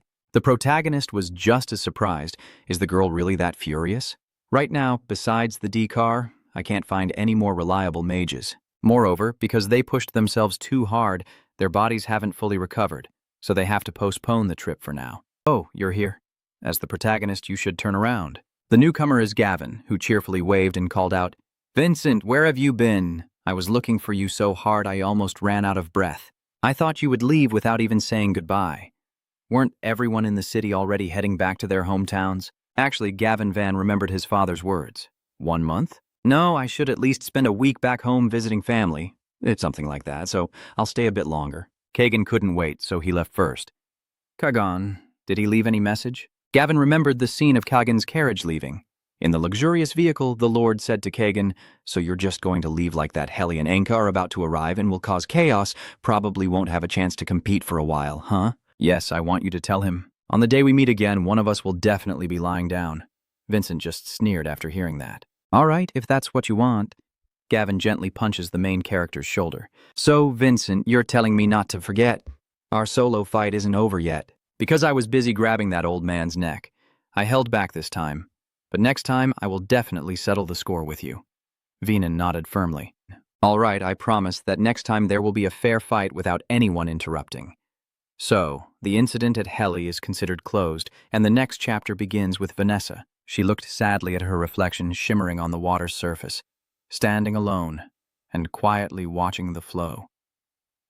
A week later, at Helly's museum, Vincent reached up to grasp the bandage wrapped around his wound on his neck, then suddenly tore it off with determination. Let's go, there's no reason to delay anymore. Our destination is the land of the Dragon Clan. Long Lamb activates the magic talisman to summon the carriage. Yes, young master. Zadie approaches Vincent with a serious expression. But once we reach Long Lamb, you shouldn't push yourself too hard. You understand what I mean, right? Vin turned away, avoiding X's gaze. I'll do my best here. Henna stands in a corner, her eyes full of suspicion. Could that servant really be the disciple of the legendary Vice Lord of the Three Cities? DC firmly holds the talisman in her hand, approaching the portal, silently thinking that finally the power she has painstakingly cultivated can be of use to the young master. I will definitely complete this mission perfectly. Thinking, the carriage began to channel energy and cast a spell. The talisman in the girl's hand flickered with a mysterious symbol. Ancient characters from the scroll floated into the air. Boom! A blazing red magical energy is being poured directly into the space gate. Vincent cheered happily. This is the door to Long Lamb. Hoka, standing behind, grinned and said to the main character, Be safe on your journey, don't come back too soon, kid. Is this the gratitude from the Dragon Clan? I'm sure I'll also receive a very generous reward. Henna stepped close to the main character. Let's continue the mission. Big Vin. Let's go.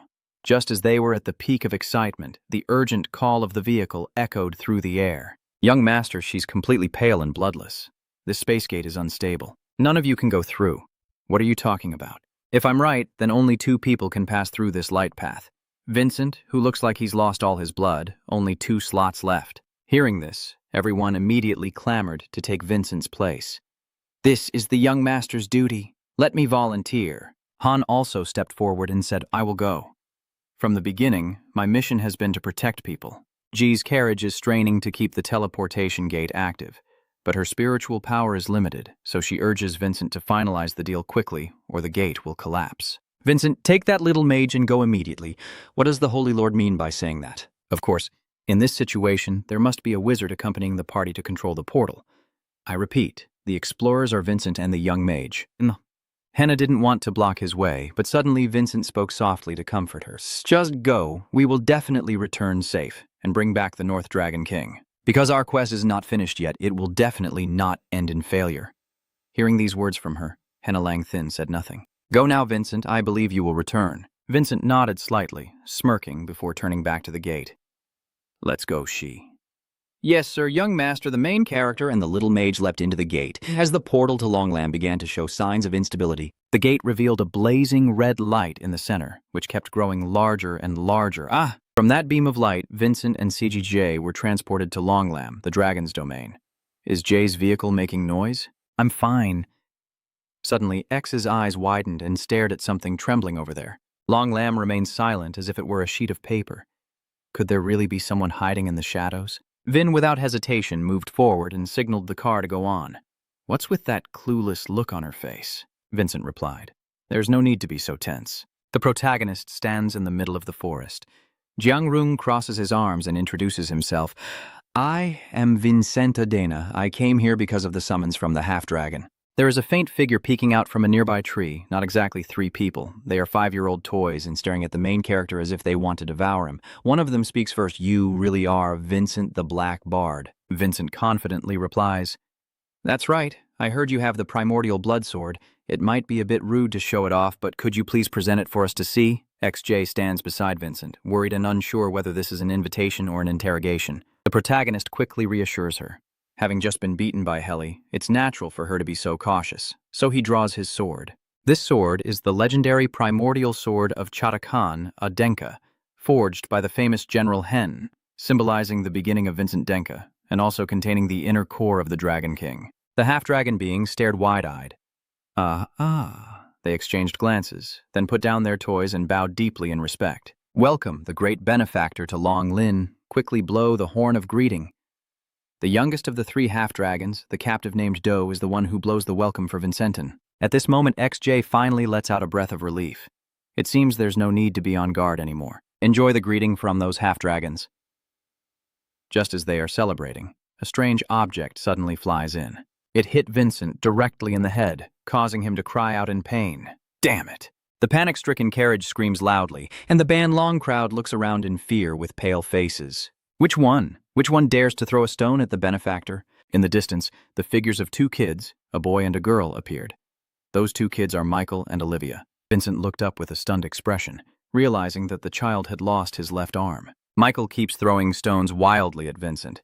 Hurry up and get out of Long Lam. Go back to hell, Gafoso's dog. Vincent quickly caught the stone the boy threw. How did that child end up like this? A half-dragon quickly forced Michael's head down to the ground. Aukmen, what are you doing? Those people, Michael interrupted. They are the humans who killed my parents. Sob, sob, sob. Michael's sister Olivia, who was nearby and saw him being bullied, burst into tears and couldn't let them hurt him. Jay's car quickly sped over to her. Wait, the kids are getting excited. Banlong froze in shock as Michael suddenly opened his mouth and bit hard into the finger of the man controlling him. That guy is in terrible pain. Seizing the golden opportunity, the little kid quickly shrank back and ran away. The bitten guy groaned in pain and sank to his knees, snarling at the kidmen. But the boy didn't care about him at all, and hurried to his sister Olivia. He grabbed his sister's hand and pulled her away. Hurry up and run. As the 2 children, the young master with blood in his veins, carefully watches the direction the children ran away, a voice suddenly echoes. Please, forgive the children. Vincent turned back towards the source of the voice. Oh, Mother has arrived. Those children have suffered much pain from people. I apologize on their behalf. Young Master Vin Chen frowned, and that face surely brought to mind the memory of Henna introducing a painting at the art museum. This is a self-portrait painted by Fo Rangxi in his youth, with skillful and vivid brushwork that makes it look just like his mother. My mother's appearance is identical to the woman in Fo Jiangxi's painting. Seeing Vin Sen keep staring at me, the woman then spoke again. Young Master, do you recognize me? Yes, it's truly fate that brought us together. A painter once created a portrait called Mother's Portrait, and her face in the painting looks exactly like her from about 2 years ago. The woman smiled and said, I am Nair Yom, the Lady of Long Lam. At Long Lam, a guard signaled the other soldiers to stand down. The carriage is coming. The carriage carrying the lady is arriving. Open the gate, quickly. The lady has returned with her savior. The sunlight in Long Lam is a bit intense. so the protagonist quickly raises his hand to shield his eyes. The guards lined up along the road, shouting loudly with utmost respect, maintaining their honor and humility. Inside the carriage, Dian's eyes lit up as he peeked out to look around.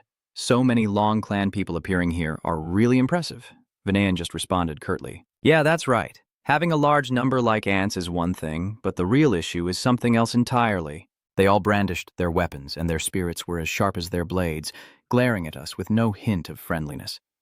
Even that young guy Michel before was the same, growling as if they wanted to devour us despite us being guests. I have a feeling this trip might have some issues. This invitation is not just a simple thank you. It surely hides a deeper purpose.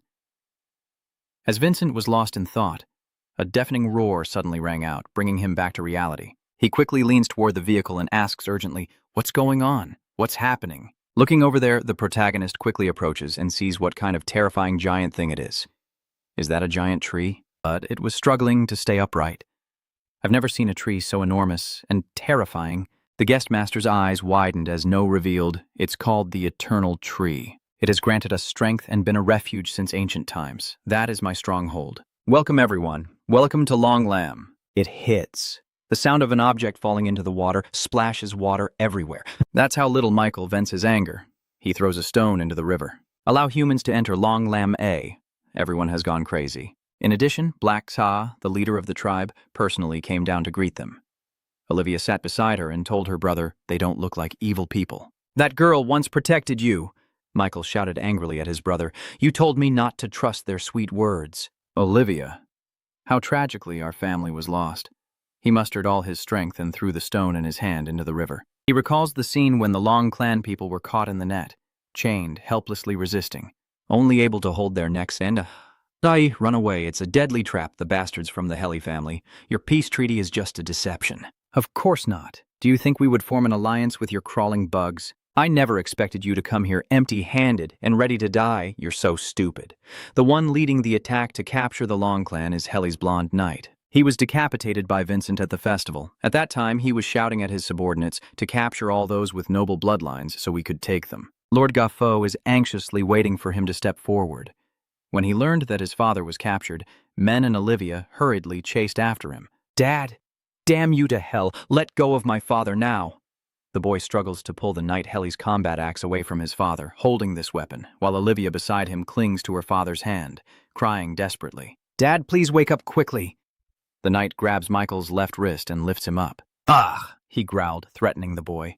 "You're weak as a snail, so we can drain your blood. Don't interfere anymore and get out of here," M shouted through tears. "No, I won't go anywhere until you give me back my father.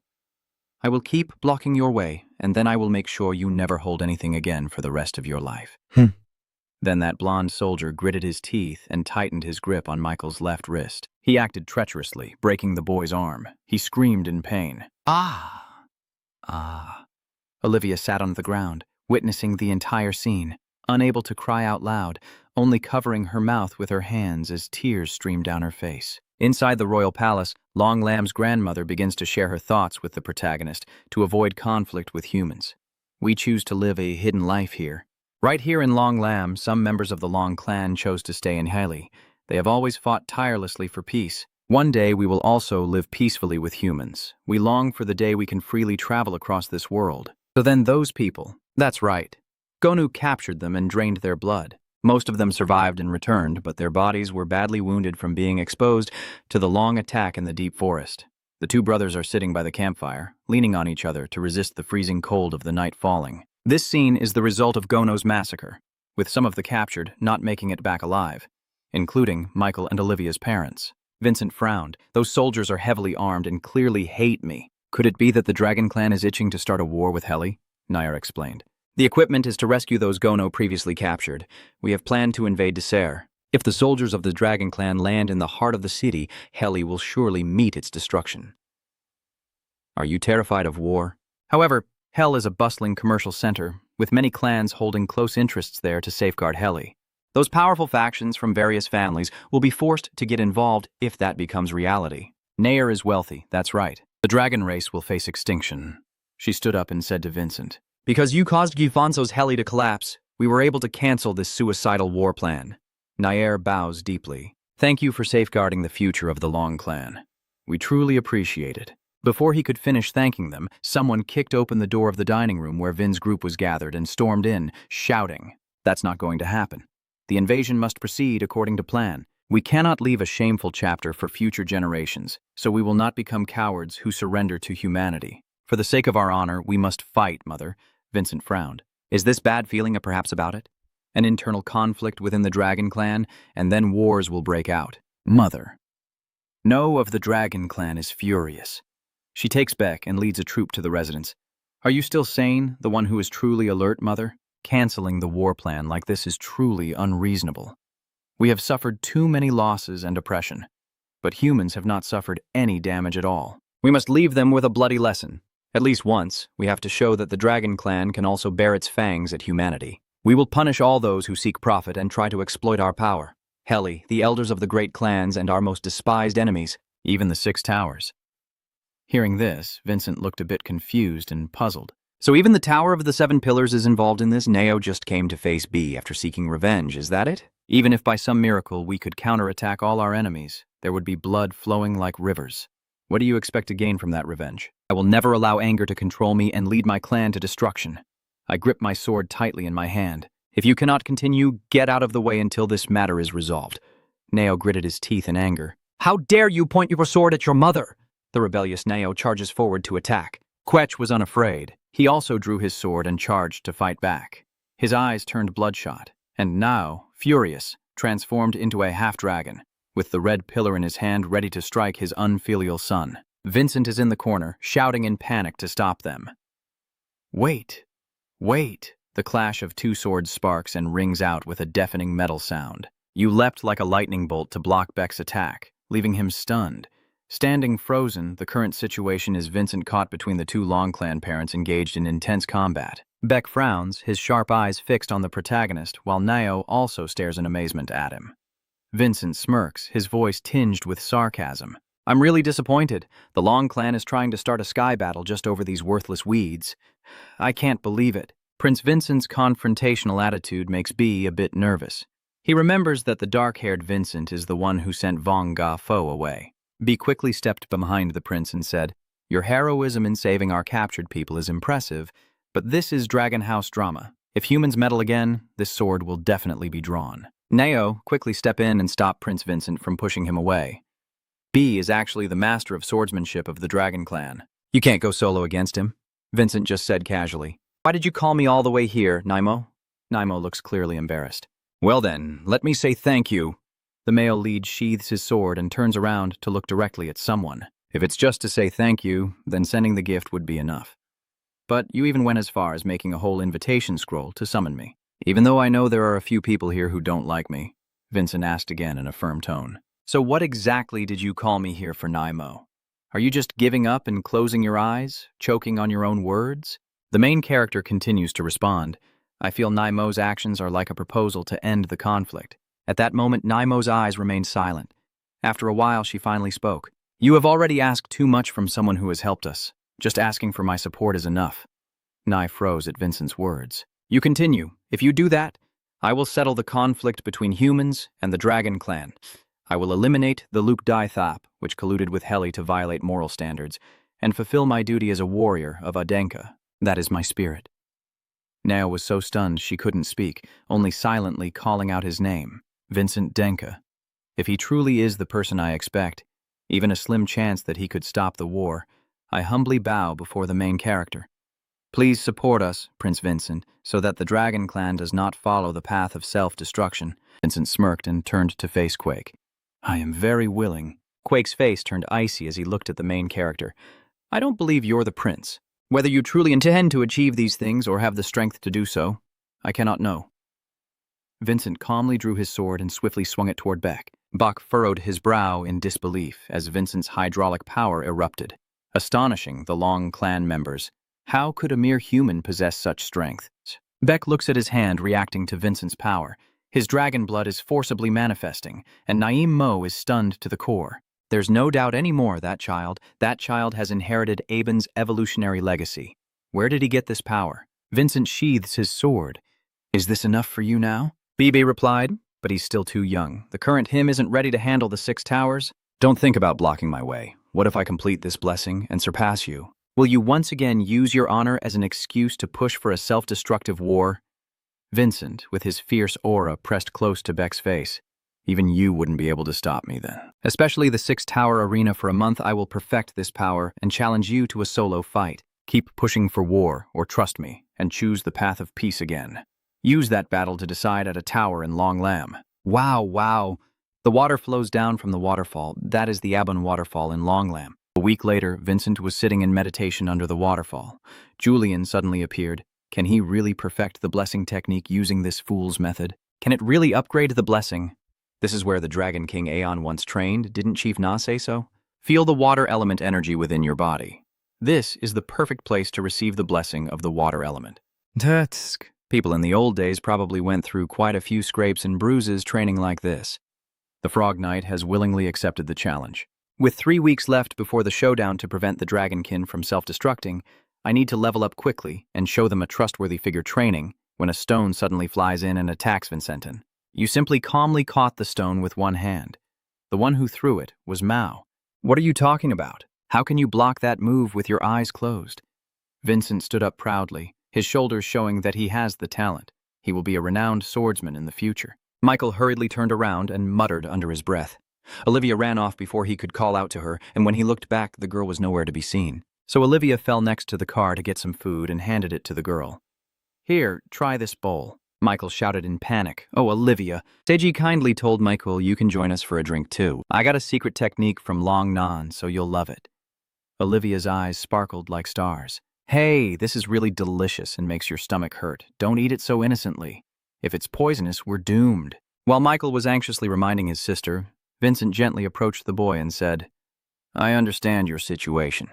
Michael, it must be very difficult, especially after what happened to your parents. Seeing Mauel not respond, he didn't run away. Vincent stepped forward and said, I know it's not enough to atone for being human, but I will fight so that children like you don't have to suffer anymore.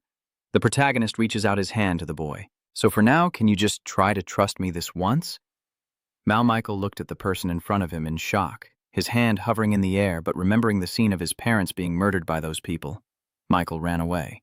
Michael! The boy immediately turned his face, angrily brushing away Vincent's hand. Michael the boy was trembling all over. My father, he trusted those people and was taken away and slaughtered.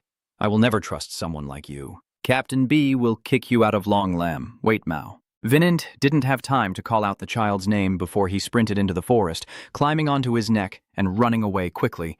Julia watched the boy run. He's gone now. Venan also silently watched the running boy. Car J over there has taken everything in with his eyes. It seems the young master is paying attention to Mai right now. Vincent silently thought that it would take quite some time before he would open up. As night fell in Longmon City, the 2 gate guards with squinting eyes yawned widely. I'm so bored we're just chatting here. Why do we have to suffer guarding this damn exhibition room? Who knows, sir, I just follow orders from above. Suddenly there was a strange disturbance inside the exhibition room. Suddenly the floating stones formed a circle, and a dark shadow swooped in towards the 2 guards, causing them to panic and scream. What the hell is that? Where did it come from, Dad? That sinister black shadow transformed into a grotesque face and lunged to bite and tear the 2 poor guards. They screamed in pain. Ah, I'm losing consciousness. In just a moment, the 2 soldiers are on the ground. The shadow transforms back into a human figure with a long shadow stretching across the ground, while at the teleportation gate in the Forest of Dragons, a small foot steps forward carefully. Are you a demon or what? This kid is stomping so hard on the teleportation array. Tish, it's all because of this damn debt. If it weren't for this stupid gate, none of this would happen. The kid's anger boils over as he kicks even harder. Break apart so I can crush you into pieces. Get lost. The teleportation array suddenly reacted, emitting strange pink rays. Mai was stunned. Whoa, what's suddenly going on? The blinding light and immense energy make Maiko's skin feel so hot it seems like it's about to smoke. Huh! A pitch-black shadow with glowing red eyes suddenly emerges from the gate. Nice to meet you, kid. A mysterious old man in a cloak calmly steps out from the gate. He calmly said to Michael, you see, I just arrived here wet behind the ears. Can you show me the way? To that dark Vincent guy. Michael trembling and sweating profusely, the boy kept staring at the stranger without saying a word. As for Vincent, he's still training under the Abalon waterfall. Now I finally understand why my blessings haven't been fulfilled yet. This water control ability has 2 levels: releasing your own power and understanding the rules of water. It's like trying to scoop water from a shallow river. Really tough. At that moment, I would have to draw that water directly into my body. The water elemental force, like the spiritual energy of water in Longlin, gathers on the leaf into a droplet hanging in midair before flying toward Vincent, meditating. The main character's body is enveloped by water, condensing into a luminous blue spiritual pearl within him. Vincent jumps up, and the streams of water split into large waves that surge around him. The guy slowly opened his eyes, feeling that he had taken a big step forward in mastering the water element. In the sharp eyes of the protagonist, a figure suddenly appeared rushing forward like an arrow. That must be Ma-Eo. The little kid's whole body radiates extremely powerful evil energy, wielding a sword and slashing straight at Vinen. The young boy's innocent face now revealed a deep-seated hatred, his blazing red eyes full of murderous intent as he fiercely swung his sword. Vinen was stunned. Ma-Eo, Ma-Eo, who? Maiko wields a sharp sacred sword, pressing closer and closer to Vinen. With a loud crash, Ma-Eo's slash caused a deafening explosion, water splashing everywhere. Fortunately, Vincent's strength had partially recovered, allowing him to dodge the deadly attack just in time, and the water from the explosion splashed all over his face. Hey! Vincent landed on a nearby stone slab. At this moment, Julian appears. That last move, I could also sense that the aura belonged to Michael. A small boy with a furious face and eyes like he wants to devour Vincent steps out from the water curtain. Sensing the thick aura emanating from his body, Vincent guesses that this kid has made a pact with some evil spirit. Mai con dừng dội mặt Vincent và nói, các ngươi cút khỏi Long Lam mau. Julian tự hỏi tại sao ta linh của Gavin lại mở diện tăng Long Lam này. The main character frowns and looks annoyed. Damn, this is really frustrating. Why does this demonic thing dare to impersonate me? Suddenly, the waterfall transforms into a strange phenomenon, all the water turning a deep purple, with a giant black shadow faintly visible on the surface. The sudden change in the waterfall immediately caught the attention of both Vincent and Michael. With a bang, the waterfall exploded apart, and Michael and the protagonist quickly jumped back to avoid the damage. Vin jumps down onto a rock beside the waterfall, the force of the explosion making the water roar even louder. A strange voice echoes. Do you have enough skill for this? Who dares to speak up? How do you know how to suppress the Dragon Clan like that? If you kill him too soon, my plan will fail, you know. The angry one from the rebellion is the one who used dark magic to create the fake body of Lord Laogen. Oh, we've only just met briefly and you still recognize me. But do you think it's okay to stand there and chat while the situation is this tense? While Vincent was still arguing with that angry old man, Michael secretly snuck up from behind and grabbed his sword. Just as the blade was about to strike down, Vincent moved faster and dodged skillfully. Mai furiously shouted in Vincent's face, "Yes, you're just like that Gafo after all. In the end, you just want to steal my family." Michael swings his sword wildly at Men Chin. Vin calmly blocks his attack while trying to get close enough to wake Men Chin up. That old count is not skilled. He cast a spell and sneered, "Don't forget you still have to deal with me." Suffering in hell, a skull is summoned and rushes at Vincent like a gust of wind wanting to tear him apart. Guess I have to dodge this attack. But if I dodge... Men Jing glances at Mei Kyo, whose broken branch still hangs limply, his eyes vacant and unresponsive, making Vin worried that he will be doomed. Boom! The Count's magic flow exploded, creating a thick cloud of smoke. Suddenly, the Count's face froze in confusion. That's strange. The reason the old man was so stunned was because when Vincent stepped forward to take the hit, his body only had a few scratches and was hardly hurt, which made him extremely confused. Doesn't the spell of suffering require all the moisture in the body to evaporate completely? Could it be that he has a natural talent for water magic? Vincent's face was cold as ice, a deadly aura seeping through clenched teeth. Tell me, are you the one who created the dark, cursed artifact? The power of the Dragon Clan has extremely strong magic resistance. Transforming it into dark magic is not easy, but if it's a dark spell used by a shadow mage, that's a different story. Black magic is a kind of evil energy that operates by sacrificing the life force of the user. It is more than capable of corroding and piercing through the dragon scales of the young Dragon Clan B from my artifact. The fake corpse of Elder Televin, even at the Magic Stone Mine in Maotum. In all the events related to dark blessings and nightmares, the traces of a dark mage are always too obvious. Vinin roared in anger at that old man. "It's you, the dark sorcerer noble of the nightmare cult." The angry old man smiled and said, "You've poked your nose too deep. I can't let you live anymore."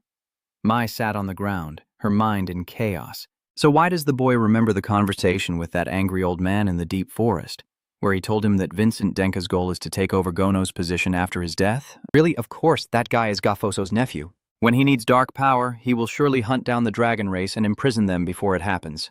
Do you want to drive humans out of Long Forest? Then Michael's eyes spun as if hypnotized before being swallowed by darkness, and I woke the boy back to reality when I saw Vincent standing in front of him. Michael kept wondering why someone like him was protecting him. That wizard said he resembled Gafo. Maybe this person is truly different. The evil intent of the sorcerer appears suddenly in Mai's mind. Don't have a poisonous will. All of humanity is corrupt alike. If you trust them, you'll be stabbed in the back just like your father. Michael's gaze turned cold and murderous again. I must protect Olivia. Lam Lam Tan, the young boy stands up and shouts loudly. Mai, with fierce determination, charges with his sword towards Vinen. The kid's strength surprised Min Chin a bit. What is this? His magic suddenly became much more violent, and the Count laughed loudly with satisfaction. It's time for you to go sell salt. I don't even need to lift a finger. Go on, handle Vincenta Jenka Fortcom. Encouraged by the old man's provocation, Mao charged forward like a storm towards Men Zheng. But before reaching Vincent, Maiko was ensnared by thorny vines and completely restrained. Old Nam was stunned with shock. What? Before he could see what was happening, a sharp sword slashed toward his throat. Slash! A mysterious figure with unparalleled martial arts appearance.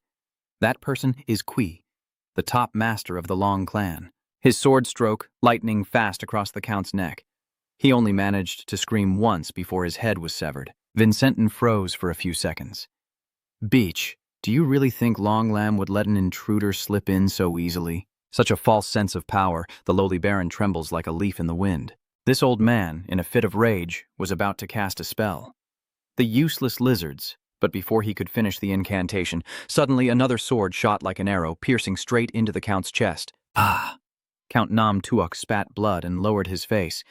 If you think this is the end, then don't. Betch walks over to the corpse, the Count collapses, and with a cold tone says, No, your time is up. Nam Mo is nearby. The gentle voice echoes. Well done, Lord B.C.H. Your swordsmanship has always been supreme, but before the Long Clan matriarch could finish speaking, a scream cuts through the air. It's not over yet. That person is Vincent. I'm warning you, this isn't the end. That person Beck knows has the ability to create fake corpses. As Vincent's words finished, his figure suddenly appeared behind Beck, ready to ambush him. Lord Bach glared behind him, cursed under his breath, and as he turned around, the Count unleashed his ultimate destruction technique. A giant skull roared and charged at Ingyach Beck. A massive explosion erupts, obscuring everyone's view. Naimo Huk Huan's face gradually appears through the dissipating smoke. Ingyach Beck, stunned, collapses to the ground in front of the Count, completely exhausted, while he grins maliciously, laughing with satisfaction. Oh my god, I told you this place is inviolable, you damn little snakes. The Dragon Clan warriors charged forward with weapons drawn to drive out the intruder, while the Count smirked maliciously. It's time now. This is the gift I prepared for the debut. Go all out and enjoy it. Lord Gavin's dark energy within Mao erupted violently. Yes. The boy gritted his teeth as dark energy burst from his mouth. Ah. The vengeful spirits from Michael's body poured out, rushing fiercely towards the Dragon Clan warriors. They were terrified out of their wits. That is Gavin's shadow spirit. Yeah? Why did they suddenly all appear at once like this? The warrior is being grabbed by a ghost and keeps screaming and struggling. No, those vengeful spirits are coming. Suddenly, the soldier froze completely, making his teammate nervous. Are you okay? He remained silent and unresponsive. After a while, the entire body of the warrior was covered in red potion. A hoarse voice echoes out. Do you ask if I'm okay? Oh. He turned around and roared. My family has ended up like this. How could I be okay? The dragon warriors, devoured by evil spirits, rush forward with their toys to face the wrath of humanity, you cowards, Tong Ko, and all you two-legged fools. Give my family back to me. The possessed Long Clan member raised his weapon, murderous intent overflowing. Are you also planning to let go of your hatred? The ordinary dragon warrior turns pale with fear. Don't do that. Rustling, leaves fall from the trees. The vines of the ancient tree wrap tightly around the cursed warrior's neck. He convulses all over, unable to move his body. You summon the main bodies of the trees, they are Nai Mo. The warrior pleads desperately. Mother, please spare us. Our anger is justified. Nai Mo tries to wake their spirits, Stay alert now, don't become a puppet for those evil spirits. Ma-Eo's eyes were filled with tears as he tried to whisper each word. The boy's face also grew exhausted, now just a gaunt skeleton, and he dropped his head. Vin shouted his name in panic. Ma-Eo Dukmen is comforting the main character. Don't worry, the boy hasn't passed away yet. The Count Lords burst into loud laughter. Ha ha ha ha. Vincent exploded in anger, veins bulging, glaring at the laughing man. Do you find this funny? He glared at him, but still kept grinning mischievously. Wow. Watching you tear each other apart is truly satisfying. Just a spark of deep resentment, and you rush into a fierce fight. You're no different, still not realizing you're just pawns in my nightmare and fighting each other bloody. Vincent Renka, if you hadn't interfered, we could have served Gavin much longer. Does the true face of this nightmare turn out to be serving that Gavin? That's right, I did this to summon him back. It's our desire, I understand now, so that's what you call your nightmare. Then I will drag you back to reality from that foolish dream. Ba Lum pressed his hand to the ground, his voice full of provocation. Come on, let's see what you've got. Widespread destruction, the old man's magic shot straight into the ground and expanded outward. Slash! The giant roots forced up from the ground by magic gradually turned into dust. Mother Dear Mo's face was pale with fear. The vine chains made from ancient withered roots have been broken, and the possessed child roars in freedom. You shameless clan! How can you let Gafo's grandson run wild through Long Forest? Ba Lum's words awakened the anger and resentment of the Long Lamb warriors. They brandished their weapons, surrounding Vinin, ready to strike. Naimo is scared. We're doomed, Lord Vinin. Vincent remains fearless, his eyes wide open, pupils turning into shimmering blue water. As a jade-colored water column surges and envelops Vincent, everyone stared in amazement. What kind of crazy water power is this? Ba Lum looked down at the ground, the plant starting to revive, leaving him utterly amazed. The dying land is coming back to life? No way. The soldiers are gradually regaining their senses.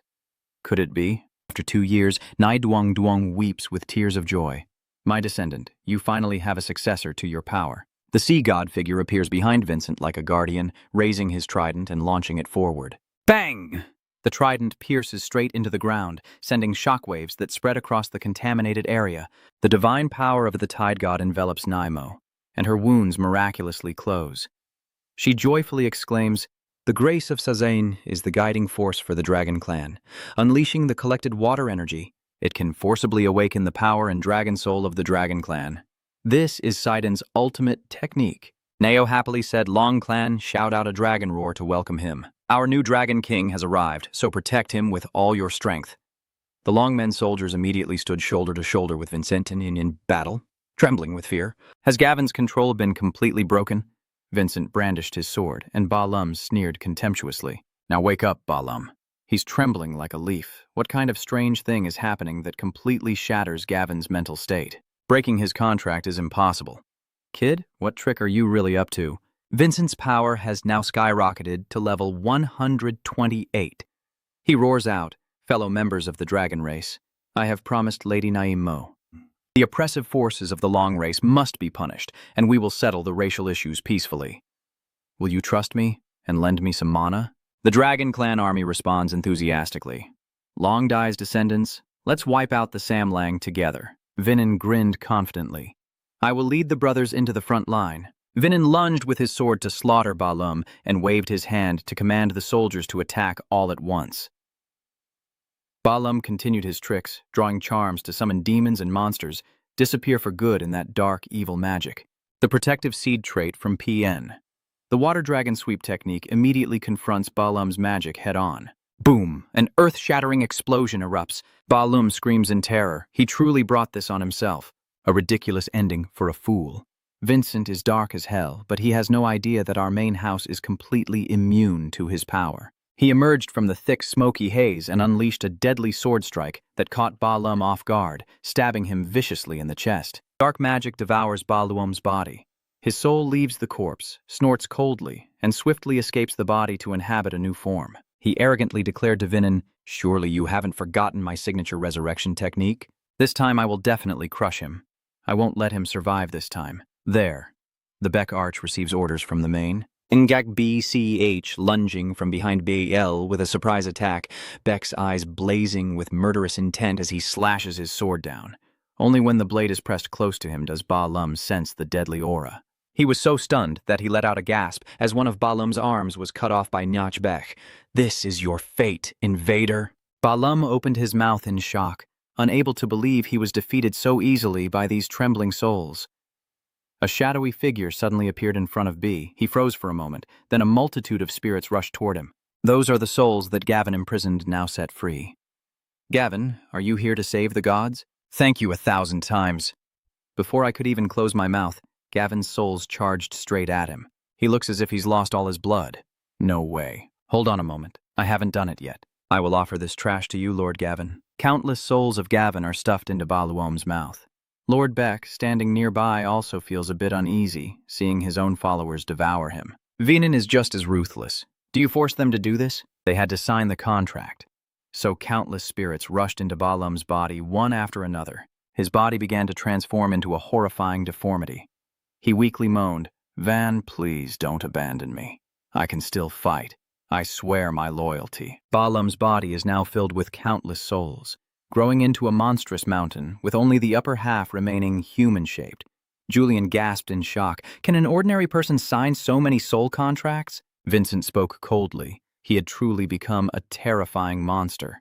Ba Luom covered his face and cried out, "Oh Lord, you really abandoned your own child, didn't you?" "Why?" A wave of dark energy burst out from Ba Luom's body. Wow! That dark mist spread throughout the forest, draining their vitality, leading to the withered trees that were already dying. Has the power of the dark blade corrupted the dark arts already? Everyone run quickly. Don't let that smoke touch you. It will drain all our energy. Run now, Michael. He was stunned. I don't understand what's going on anymore. Ever since that old man started talking to me, my memories have been all jumbled up. While hurriedly running and trying to catch her breath, Maiko briefly saw a familiar figure lying sprawled on the ground. He stopped and hummed, realizing that the person on the ground was his sister Olivia. He hurriedly rushed forward like an arrow. "Wake up quickly!" Olivia is on Vincent's side, and he is facing Ba Lum, who is still expanding uncontrollably. "This snake will swallow all of us if it keeps going." Nem quickly casts a spell and orders everyone to retreat. Vinin turned around angrily and looked at NMER. "No way, Julian. I will cut off that dark, cursed dagger with my enchanted strike." "No, that's impossible. Those dark spirits keep doubling by devouring Maiko's life force. The number must be at least dozens of times greater. If you can't wipe out everything, you won't be able to stop him. Even if I give it my all, it's still not enough. Is there really no way out?" "No, there is still one way. Ngachbek from standing up is the one who inherits Aban's divine power. You might be able to use it, the essence of blessing from Paidan. The ultimate secret technique is passed down to the greatest warriors of the Dragon Clan. It is the most powerful technique of Abanton. That is the only way to defeat that evil beast."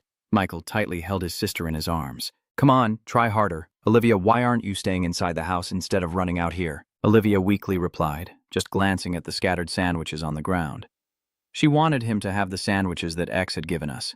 "Let's talk about that later. We need to get out of here now." Ba Lung suddenly ambushed Maiko from behind, while Michael held his sister tightly, closing his eyes and waiting for the worst. But luckily, an energy shield was able to block the attack of the three Lums just in time. The one who created the shield was Sei. She breathes a sigh of relief, finding them. "Michael, Olivia, are you both okay?" On the main character's side, while everyone is strategizing to defeat the three Lurm, his body keeps swelling to an enormous size. Vincinen is alarmed as the deathly skeletal screens spread above, and Ngachbach quickly leaps up to slash at the dense fog of mists. Ugh, the falling mists are like rain. Nyachbek lands safely. The protagonist says, "Thank you, Knight B." He remains silent without replying. Looking at my sword, which only cuts with a blade, it has already corroded into my arm. My sword has become useless like this. Betch suddenly kneels before the protagonist and asks him to accept Aben's holy sword. Prince Vin, the main character, is stunned. Knight B, even in his dreams, is equally amazed. "You kneel before a human? Even my mother couldn't stop an intruder, let alone quell a rebellion. Please forgive me for having to rely on someone like you and feeling ashamed, but this is our only solution right now." Nyak B's whole body trembled slightly from the pain after the recent battle. We have to entrust the ultimate clan technique to a person we once hated so much. He probably also doubts me a lot. Can I trust you, Prince? Can we entrust the fate of the Dragon Clan to the Prince? Vincent remained silent, contemplating. Over there, 3 figures delivered a thunderous blow to Michael, shattering the X-shield he had created. Jay quickly picked up Olivia and ran away. Michael thought he couldn't let them catch him. He kept running while casually asking questions. "Sage, why did you help us?" I behaved like an enemy throwing stones and causing you trouble. Sage smiled gently because the prince wished for it. The prince once said that power exists to protect others and that it is a noble honor. Michael was stunned. The power to protect? I remember the moment my father was dying. "Michael, run fast. You must survive and protect Olivia." A bright halo suddenly flashes across the sky. Sejai looked up with joy, drawing Maiko's strong attention. This raging flow of mana belongs to the prince. Mai stares in amazement. Is that Michael thinking to himself, "Can I become like him too?" Vincent sneers. "You only inherited the principles from the Ebon era. No one can recreate this divine technique. So now everything depends entirely on the prince's real combat ability." Vincent, the gift of Python, holds the twin powers. One is the sword the prince described earlier, capable of unleashing devastating destructive power. Meanwhile, this second sword, the one Elder B clenched his fist around, is the legendary blade capable of devouring spiritual energy. Vin points his sword straight up to the blue sky.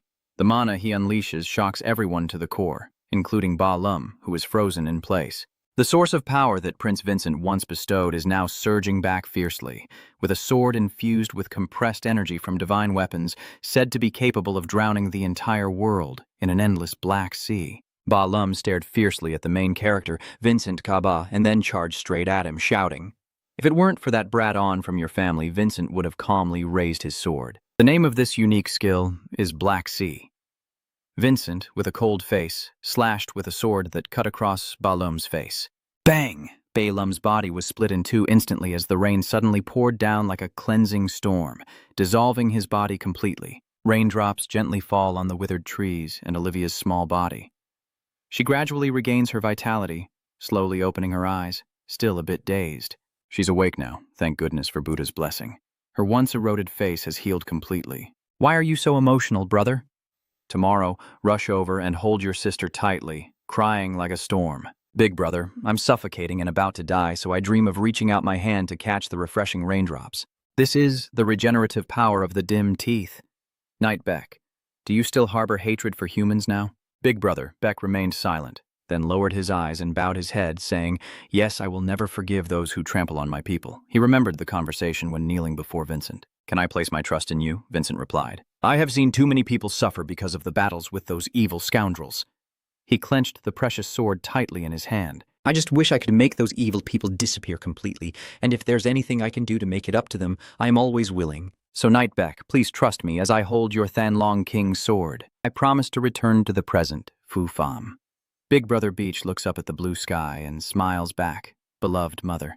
But now, I truly want to place my trust." After giving the evil forces a stern look, Vin Sen smirked and said, "I will wipe out the evil powers from this land." "You're really straightforward." Vincent sheathes his sword and lands softly right next to the boss. He told you, "All right, I have nothing more to teach you, but you must remember one thing." "What do you mean?" You can't expect to regain your old strength exactly as it was. "What do you mean?" That power is thanks to the unparalleled divine ability of the celestial tree bestowed upon you. Even if you try to draw spiritual energy from outside, it won't match even a small corner of Long Lamb's power. While you're still in Long Lamb, do your best to swallow as much strength as you can. It will help you a bit when you go out there. So what are you waiting for? Just go ahead and do it. Mai, feeling a bit shy, peeked out.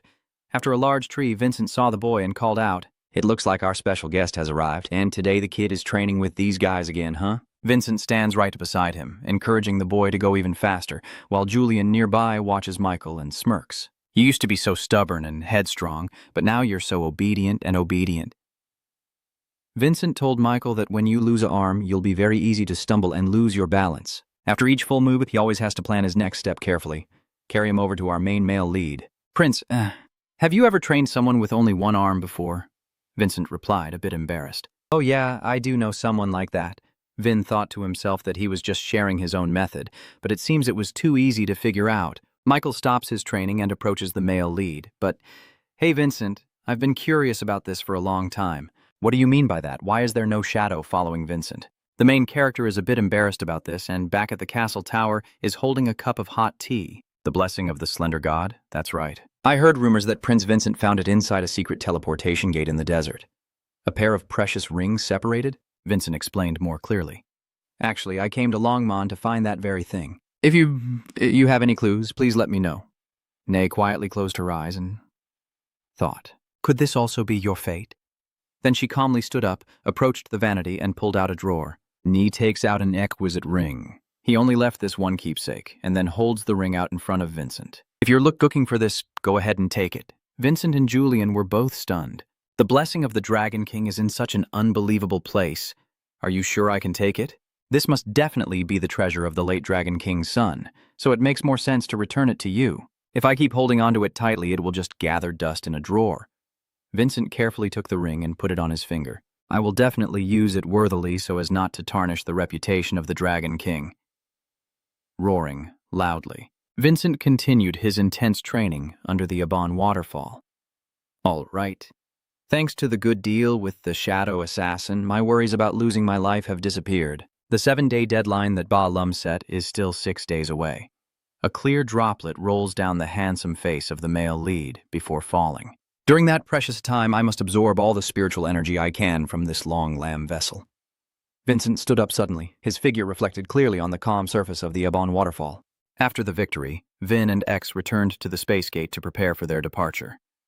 Thank you all for the time we've shared. M said to the main character, I was worried that we might not have treated you quite well enough. Vincent sincerely expressed his gratitude to the Long Sect. Here, I have inherited the vast legacy of the Dragon King and my loyal brothers. I also have an exceptional master. Wanting more is indeed too greedy. Ngakbich gently told Vincent that now we hold a bright future brought by him. Vincent smiled kindly at everyone before turning and walking straight into the teleportation gate. Immediately, everyone of the Dragon Clan waved goodbye to Prince Vincent. Remember to come back. He landed smoothly. Vincent arrived at the familiar basement of the Heolam Museum. She lets out a sigh of relief. I've made it back alive. She has truly been through a lot. For now, she should rest first. Suddenly, Vin's eyes lit up brightly as he stared intently in one direction, and what shocked him the most was seeing Henna sitting leisurely by the fire, enjoying her meal. Sister, why are you here? In another dimension, Hoka's face turned pale. Why did you come here? There's no need to look so annoyed. It's just a visit from a humble former cadet. Hoka slammed the table and stood up, her heart pounding and her legs trembling. He is the eldest son of the direct lineage, and the most promising candidate for the successor to the family head position, Kamen Anka declared proudly. Oh dear, even though I used to be a cadet, if you treat me like that, you're asking for trouble. Kamen Anka frowned coldly. Aren't you going to greet the future head of the Adenka family, Commander Hocha? Huoka hurriedly bowed his head. Yes. Oh, I greet you and am truly honored. Kamen, what brings you here at last? Kamen waved his hand and conjured a bouquet of fresh flowers. My sister is about to be knighted, isn't she? I just wanted to give her a symbolic bouquet of flowers. His face broke into a wide smile. Ha ha ha, I wonder where that girl is right now. The scene shifts back to the male lead Vincent, who is utterly surprised by her. Why are you here? Vincent silently swallowed his saliva. Could it be that you've been guarding this checkpoint all this time? Henna asked. Vincent has returned, right? During the 7 months I was missing in Longlam, Julian standing beside me was just as stunned. Henna has the missions to protect us, and has been wholeheartedly following that mission with great determination. The male lead covers his face in regret. You should have at least sent a letter to inform us. You didn't have to suffer like this. Henna smiled softly. You say it's complicated? Are you criticizing my responsibility? Vin Sen and the other person immediately froze as if struck by lightning. Oh? The male lead calmly steps down. You've had a bit of a transformation. The 7 months here haven't been wasted on you. She has pondered many things. Not long after she left, the guards watching this place were overpowered by someone. We couldn't open the gate to Long Lam from this side, so I was determined to defend this place at all costs. At that moment, she felt her courage waver and her blood boil with emotions she had never experienced before. But now Henna's gaze was fixed intently on the ring on Vincent's finger. Then she gently looked at the male lead and said, I'm relieved that our main mission was successful and you are safe. Vincent reached out his hand towards Henna. Then let's go finish the mission together. All right. Seiji, you're still alive. Vincent and Henna turn and walk away together. You've clearly grown since the last time we met. Vincent looked confused. Really? Have you gained any height over the past month? Henna helplessly looked at her clueless younger brother in front of her. No, that's not what I meant. Your aura is very impressive. Based on the theory of mental state, you're probably at the level of the three bright spirits, but there's something very different about your aura. You must have been working hard like Zhou and Long Lin. Among all the Tam Tin Kwang level warriors, you are the strongest. Aren't there other noble heirs who also belong to the Tam Tin Kwang group? Kagan and Javen also have extraordinary talents. I know that well, and I can confidently say so. I am above them, and I will continue to go further. Thank you for your kind words. Julian, who was blushing with happiness beside him, was interrupted as three towering figures slowly appeared. The heir of the Dragon King has truly revealed himself before the seventh moon could disappear. The one who swore before the darkness has returned. The assassin must uphold his vow. A strange purple flame appears, floating above the main character's head. The murderous aura from the demon of death erupts violently, and they rush forward to attack the main character relentlessly. Henna panicked and screamed loudly. Vincent, furious, scowled as the bright purple light shone directly on the dark, flying shadows. Balum said, "You have kept your vow both to the Dragon King and yourself. To honor the Dragon King's legacy, the missing half of the ring has already been worn on Vincent's hand." Balum says, "I will return the shadow to you." Julian happily realizes he has secured the next plan. Is this truly the blessing of the Dragon King? With this, I have finally escaped all my chains. Saying that, Balum gradually turned into dust and disappeared as if he had never existed. Wait a minute, what is this ring? Why did Enka deliberately leave it behind? We don't know all the details either, but what is certain is that it will lead you to higher realms, and that the earth-shaking power of the first Hell Lord is hidden within it. This ring is also an ancient magical artifact of Elia. What's wrong? I hope you will uncover the final secret yourself. Everything that needed to be done in Heli is now complete. The flying spirit has completely disappeared without a trace. Vincent smiled contentedly. Now it's time to return to Blood City. A week later at Blood Crystal City, Vinen and Henna leisurely stepped down from the luxurious carriage. Is no one here to greet us? We should arrive on time, right? It's been a while since I last saw my siblings. The voice coming from the shadow on the wall makes the two sisters turn their heads. He leaps down lightly right in front of them. Vinen was the one who recognized him, while Julie tremblingly called out Cayman's name. The male lead glanced at his friend Julian, who was grinding his teeth. This Cayman guy is the eldest son of the main bloodline, the most treacherous and cunning among the siblings, even worse than Maon. The comparison is really off. The eldest son in this family truly looks just like the old man. Among the 8 children, he looks just like the eldest brother, Khan A. He dares to call his own brother that. You're really just a second-rate bastard. Vincent didn't have time to react before Duan's blood boiled and he growled. What did you say? Henna quickly interrupted. Why are you wandering into this Blood Crystal City, brother? You've been gone for so long. Kamen offers a bouquet of flowers to Henna, causing her to feel a slight sense of unease. Kamen smiled and said, You're here to congratulate me on my breakthrough. Henna, keep dedicating yourself to martial arts like this proud flower.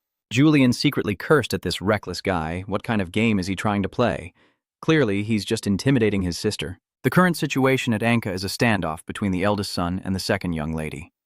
In terms of combat strength, the second sister is the strongest, but when it comes to internal power struggles, the eldest brother holds more influence. The only way to turn the tide is Henna's side.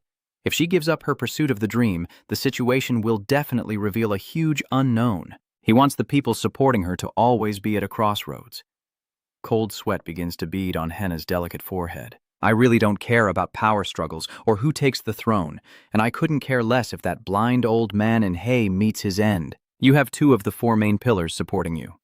Manipulating the power structure in Heli should be as easy as turning your hand. Do you think that weakling can endure how long you get involved? If I don't like it, I might as well let it wither away in the vase. Henna could only bow her head in shame, her hand trembling as she reluctantly stepped back. Vincent channels his energy into the bouquet in his hand. The pure energy of the protagonist immediately revives the withered flower, transforming it from a wilted state into a vibrant, lush green bouquet. Kaiman stood stunned for a few seconds, unable to believe that the wilted flower could bloom again. Vincent replied coldly, I will never let someone like you swallow up a denka. Sir Cayman, that's all for today's episode. Gao hopes for lots of likes and shares to stay motivated to create more great series.